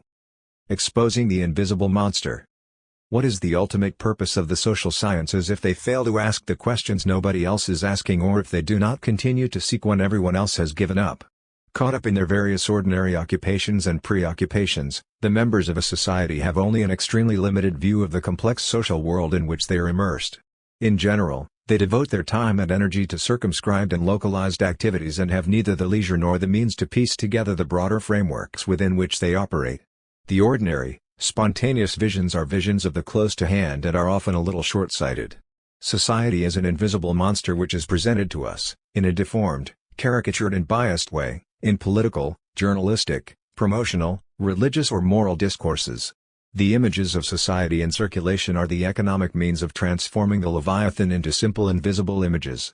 The social sciences therefore have a highly important role, and an overwhelming responsibility which amounts to opening the way to realities which remain inaccessible to immediate experience, through the use of rational and empirically based means. Through their shared work of patient reconstruction, social scientists are in a position to offer far more faithful images of the social world, of its structures, of its major rules, or of the main social mechanisms which govern it. This mediated knowledge, which allows access beyond the limited horizon of all those visions that reduce the social world to what actors have been able to feel, think or say about it, implies a dissociation of perception and of knowledge. It enables individuals to get to know the world outside the direct and immediate perception of it, by reconstructing reality from a range of data collected, criticized, organized and structured in different ways. Such understanding allows the social sciences to emphasize the fundamentally historical character of what they are describing and analyzing, the historicity of the social world signifying that it is at the same time partly independent of our current individual wills. It depends on the action of billions of other human beings who have preceded us, but that it is not in any way natural and can, therefore, in the more or less long term, be transformed. From this point of view, the growing interest within the social sciences in all forms of phenomenology which focus on the relations actors maintain with the world, or in other words, on the subjective experience they have of the world, social phenomenology, ethnomethodology, comprehensive or pragmatic sociology, has resulted in researchers gradually turning their attention away from the search for truths which lie outside the realm of the immediate consciousness and perception of actors caught up in the often limited scope of their actions. Endlessly repeating, as though the objectivizing approaches might have forgotten it, that actors are active, that they think, feel, perceive, imagine, picture, etc., they simply forget to ask what it is that acts, thinks, feels, perceives, imagines or pictures through them, or in other words, what unacknowledged inherited historical currents, familial, educational, economic, cultural, political, religious, etc., flow through and condition them. Certainly, actors act and think, but what was it that made them become acting and thinking actors? Doing away with the objective frameworks of the action, which more often than not are only understood after a long process of investigation, and which ordinary actors are not necessarily aware of, is to make such actors the conscious center of, and responsible for, everything that happens to them, but at the same time this means ignoring everything that, without them realizing or feeling it, guides, limits, constrains and dominates them. Instead of being content to describe people's lives, and, in the end, simply to tell us stories, researchers should instead set out to focus debate on the self-evident assumptions which are rarely discussed, the ones which we inherit from history. Their task should be to awaken our sleeping consciousness by turning an objective, rigorous, probing and critical gaze on the state of the world. For that, apart from the dose of healthy Olympian irony recommended by Joseph Gusfield, scholars need to distance themselves from the most commonly played games so as to be able to observe them, compare them, describe them and interpret them. But this observation point from outside the game, this exotopia referred to by Bakhtin, is in no sense a lofty position of transcendence. Even when they advocate ataraxia, in other words, a detachment and indifference in relation to all forms of life, philosophy and religion forget that this position in suspense from the world and its issues still implies a form of commitment, precisely that proposed by the rules of the philosophical or religious game. Reflexivity would not be complete without an awareness of the collective conditions and beliefs which make it possible to suspend any other form of belief. The knowledge of social games which are shaped by history and independent of our intentionalities, those configurations that Norbert Elias endeavored to reconstruct, therefore relies on the participation in a game, and that game is the learned game.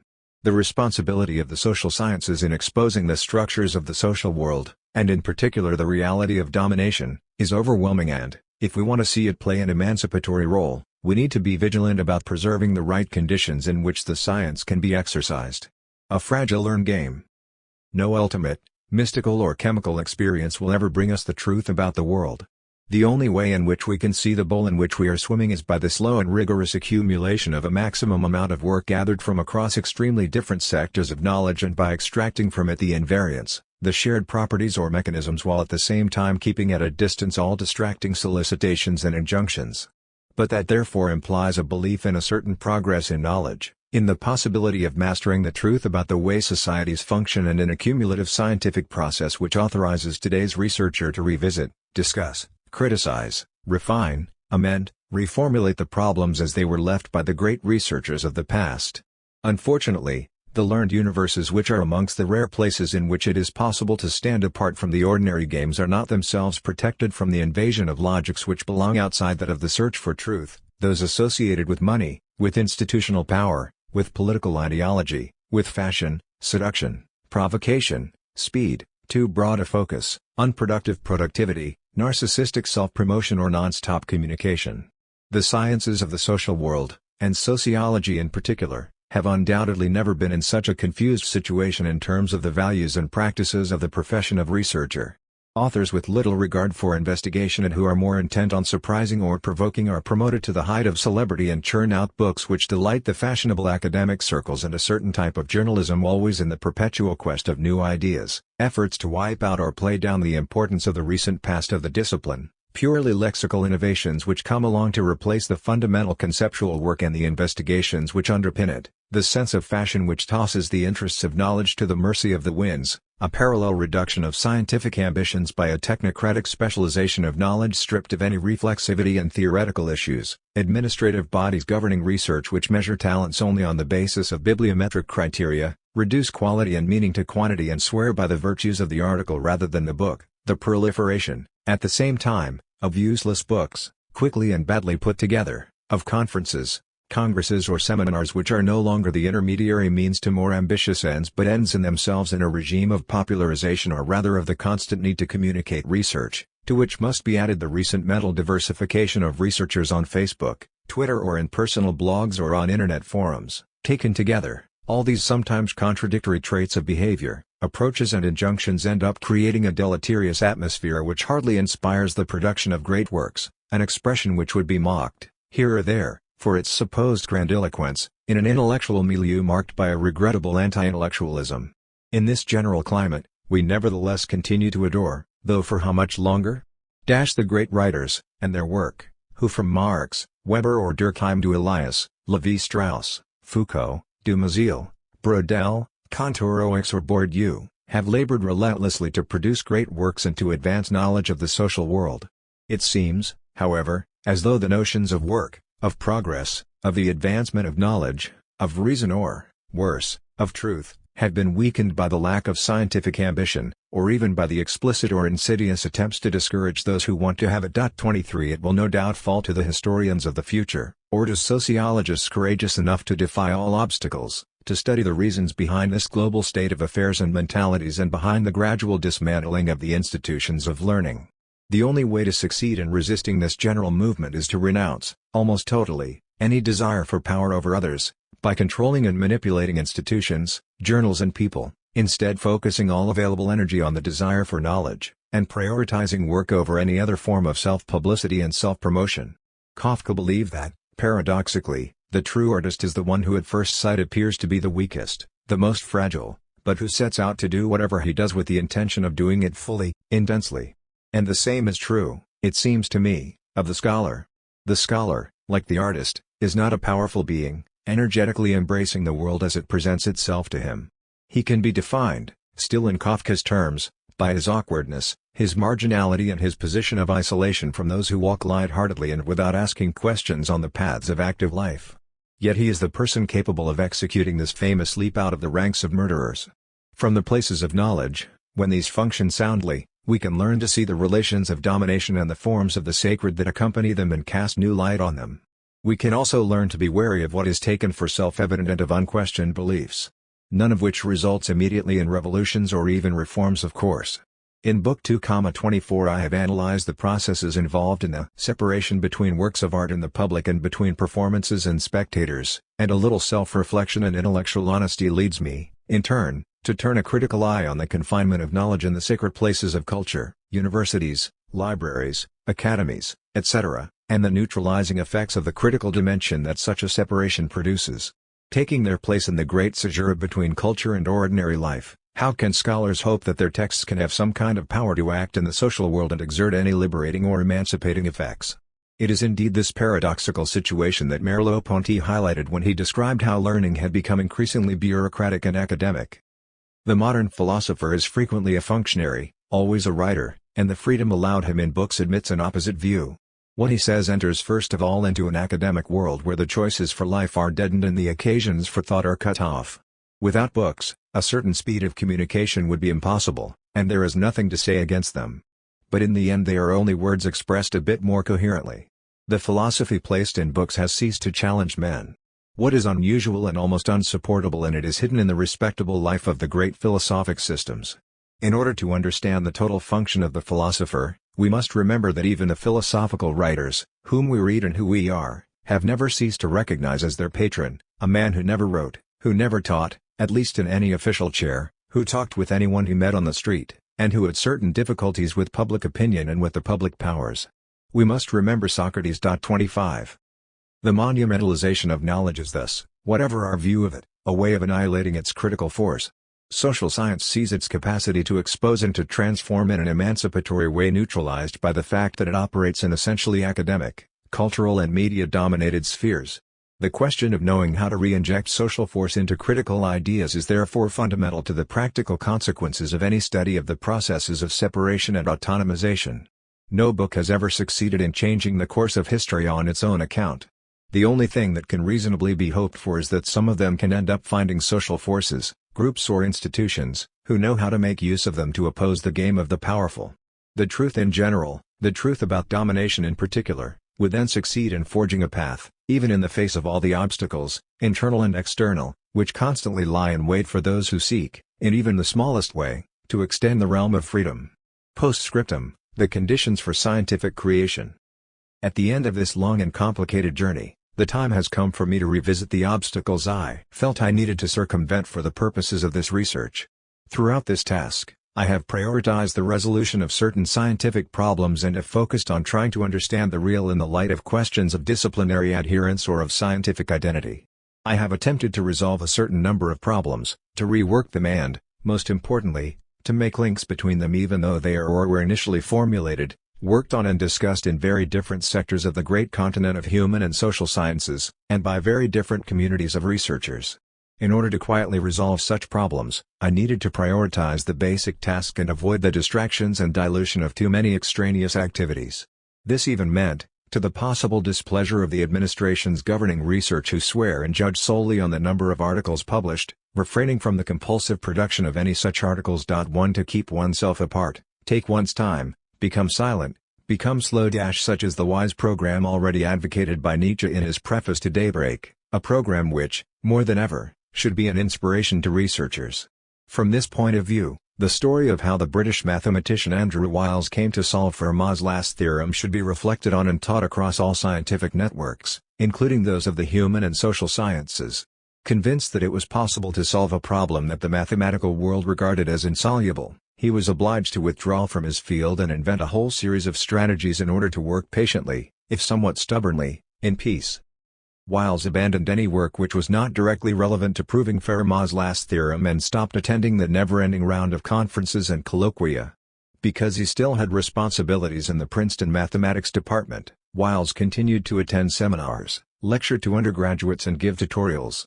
Whenever possible he would avoid the distractions of being a faculty member by working at home where he could retreat into his attic study. 2. What his story demonstrates in particular is the fact that all too often collaborative work is confused with collaborative gatherings, debates or scientific dialogues, interpersonal dialogues, seminars, conferences, joint publications. In reality, collaborative work is essentially everything that the researcher focuses on and mobilizes in order to solve the problems he or she has identified. So, for example, in order to develop a new argument, Wiles found himself drawing on very different fields of mathematics, and on work produced by other people. Sometimes interpersonal dialogue between highly competent researchers or some simple advice on some appropriate reading matter, can boost the creative process, help to clarify thinking, produce flashes of inspiration or enable a proof to be demonstrated. Nevertheless, without the groundwork, often conducted in solitude but supported by results from a gradual accumulation of work, too much discussion can result in the dilution and dispersion of focus. During the whole course of this research, and with increasing intensity as the program broadened its scope, I have reflected on the legitimacy of the steps I was taking. In effect, the logic of my investigations took me to periods of history and areas of knowledge which are regarded as being outside the realm of sociology. The only justification, in my view, for this profusion of sources of knowledge was the interest and the significance of the questions that this enabled me to cover in the sense that they were essential to my purposes. For one of being able to master all these domains in the manner of a specialist, I have always been careful to prioritize the work of researchers who are the true specialists of these domains in these eras.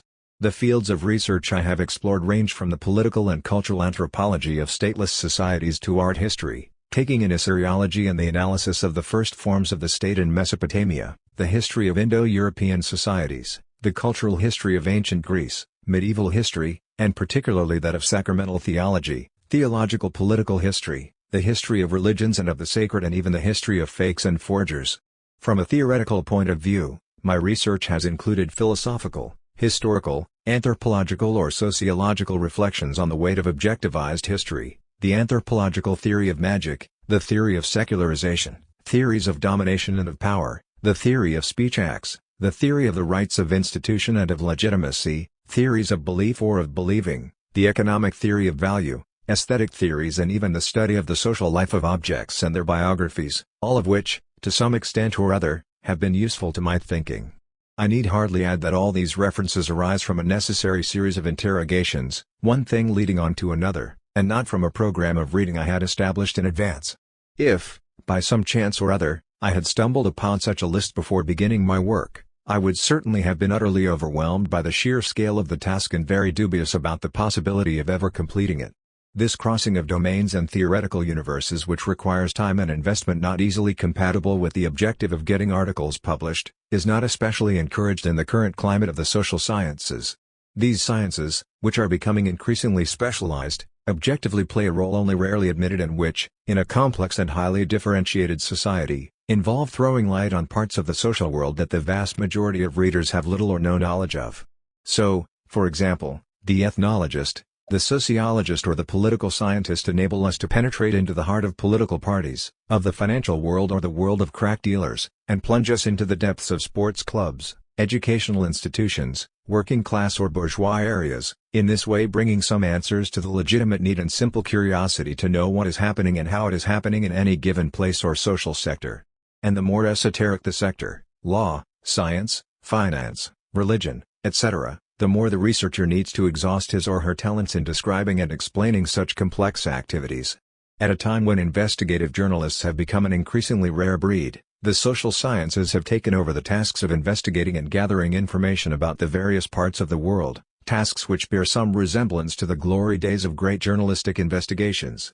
Superjournalists, in the words of Robert Ezra Park, former journalist and sociologist and founder of the first Chicago School, they help us explore different areas of the social world and can also, in their critical capacity, put current events into their political and media context in order to reveal the illusions and fantasies lurking in their depths. But by dint of focusing on the study of sectors of the social world and of paying close attention to the practices and social representations of individuals, whether in a school, in a particular family or area, in a library or in the rooms of a museum, there is the risk of reducing the investigation to a sort of social phenomenology or monography which, though detailed in its descriptions of the habits, motivations and social representations of the individuals concerned, nevertheless prevents the more crucial questions being asked. Questions like, what is school? The family? Sport? The institution of the library? The nature of the museum? Etc. And yet answering such questions usually involves pondering where these realities come from, their evolution, and how they link to others, their place and meaning in the overall picture. Of course, it is clearly preferable that the task of describing specific milieux or groups be carried out by rigorous researchers relying on empirical data produced and collected under strict control, rather than by essayists or investigators with little time, who are more inclined to give a subjective view of reality rather than an objective one. But when ambition stops there, it seems to me that researchers are failing to fully live up to their profession. In certain cases, we can even get the impression that the research simply provides knowledge that would be useful to any individual wishing to gain access to the universe studied. By describing the logics of actors from specific sectors, researchers lose sight of any broader, more general or deeper perspective on the social world. What does that reveal about the structures of this world or about its most frequently recurring mechanisms? How do the universes of our present behavior link to structures which have sometimes formed over a very long timescale? Clear links can be made between a certain objective victory in terms of the style of sociological work typical of the Chicago School, with its pragmatism, its theoretical discretion and its propensity for meticulously studied cases, and the present state of the discipline. In the sociology of the arts or of culture, for example, empirical studies on visitors to museums, libraries, cinemas or festivals, on their behavior during their visits, the reasons behind their presence there, their perceptions, etc., focus on too small a part of a much greater issue and hinder any more general understanding of the social issues inherent in these different institutions. Implicitly or explicitly, such studies meet the expectations of the cultural institutions concerned, where desire for knowledge is confined by the limitations of their aims and their actions. Being better informed may indeed mean being able to adapt their offer, by improving the signage in the museum or library, or by using suitably adapted publicity strategies to attract new visitors, but this positivist knowledge is ultimately not scientifically satisfying. In such cases we may well wonder if sociology is doing any more than providing marketing services aimed at a better understanding of consumers and what motivates them. I am not really sure. It is, in any case, no longer in a position to understand, for example, the nature of the institution as an entity and how institutions of learning and culture such as libraries, theaters, concert halls or museums silently contribute to the separation of the profane and the sacred and are themselves linked to the manifestations of domination in our hierarchized societies. 3. It seems to me that the most autonomous researchers in social science have always combined lofty intellectual ambitions, which could sometimes appear metaphysical, with the desire to support their ideas with proofs. This is in any case what has contributed to the strength and the interest of sociological work carried out by Durkheim, Weber, Mauss, Elias or Bourdieu. Some may insist that these are now figures of the past, but it seems to me clear that this kind of reference to a supposedly bygone past is usually the sign of a show of strength and a blatant wish to move on. Throughout the history of the social sciences, all those who have constructed the broader programs which necessitate crossing the disciplinary barriers and frontiers marking out areas of speciality, or reaching beyond theoretical boundaries, have run the risk of being criticized by those whose knowledge is limited in scope but erudite. The problem is aptly summed up by Marcel Gauchet when he writes, "The dilemma of the specialist, and I should like to know which wise judges would ever be able to resolve it. The solution to your problem is outside your field, but the laws of the academic tribe forbid your leaving it. You must choose between frustration or censure." 4. Thus, even in 1933, A.O. Lovejoy, the great historian of ideas who brought us his magnificent synthesis of the history of the conception of a great chain of being, was already outlining the potential difficulties of any attempt to think on a more ambitious scale. Precisely because it aims at interpretation and unification and seeks to correlate things which often are not on the surface connected, it may easily degenerate into a species of merely imaginative historical generalization, and because the historian of an idea is compelled by the nature of his enterprise to gather material from several fields of knowledge, he is inevitably, in at least some parts of his synthesis, liable to the errors that lie in wait for the non-specialist. I can only say that I am not unmindful of these dangers and have done what I could to avoid them. It would be too sanguine to suppose that I have in all cases succeeded in doing so. In spite of the probability, or perhaps the certainty, of partial failure, the enterprise seems worth attempting. 5. In spite of the obstacles, Lovejoy suggests that specialization in the division of labor can be corrected by research which cuts across the different domains. In his case, the distribution of specialities by domain, country or language was particularly disastrous.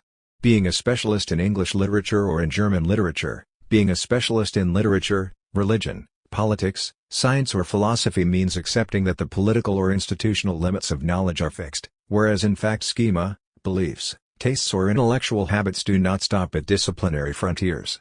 The history of ideas is not an activity for highly departmentalized minds. 6. In the same way, and with a strong dose of irony, Georges Dumézil described his own difficulties with the specialists on the Roman era. Someone who has worked exclusively in Roman literature and history, Roman archaeology, forms a particular idea, based on whatever elements he or she has to hand.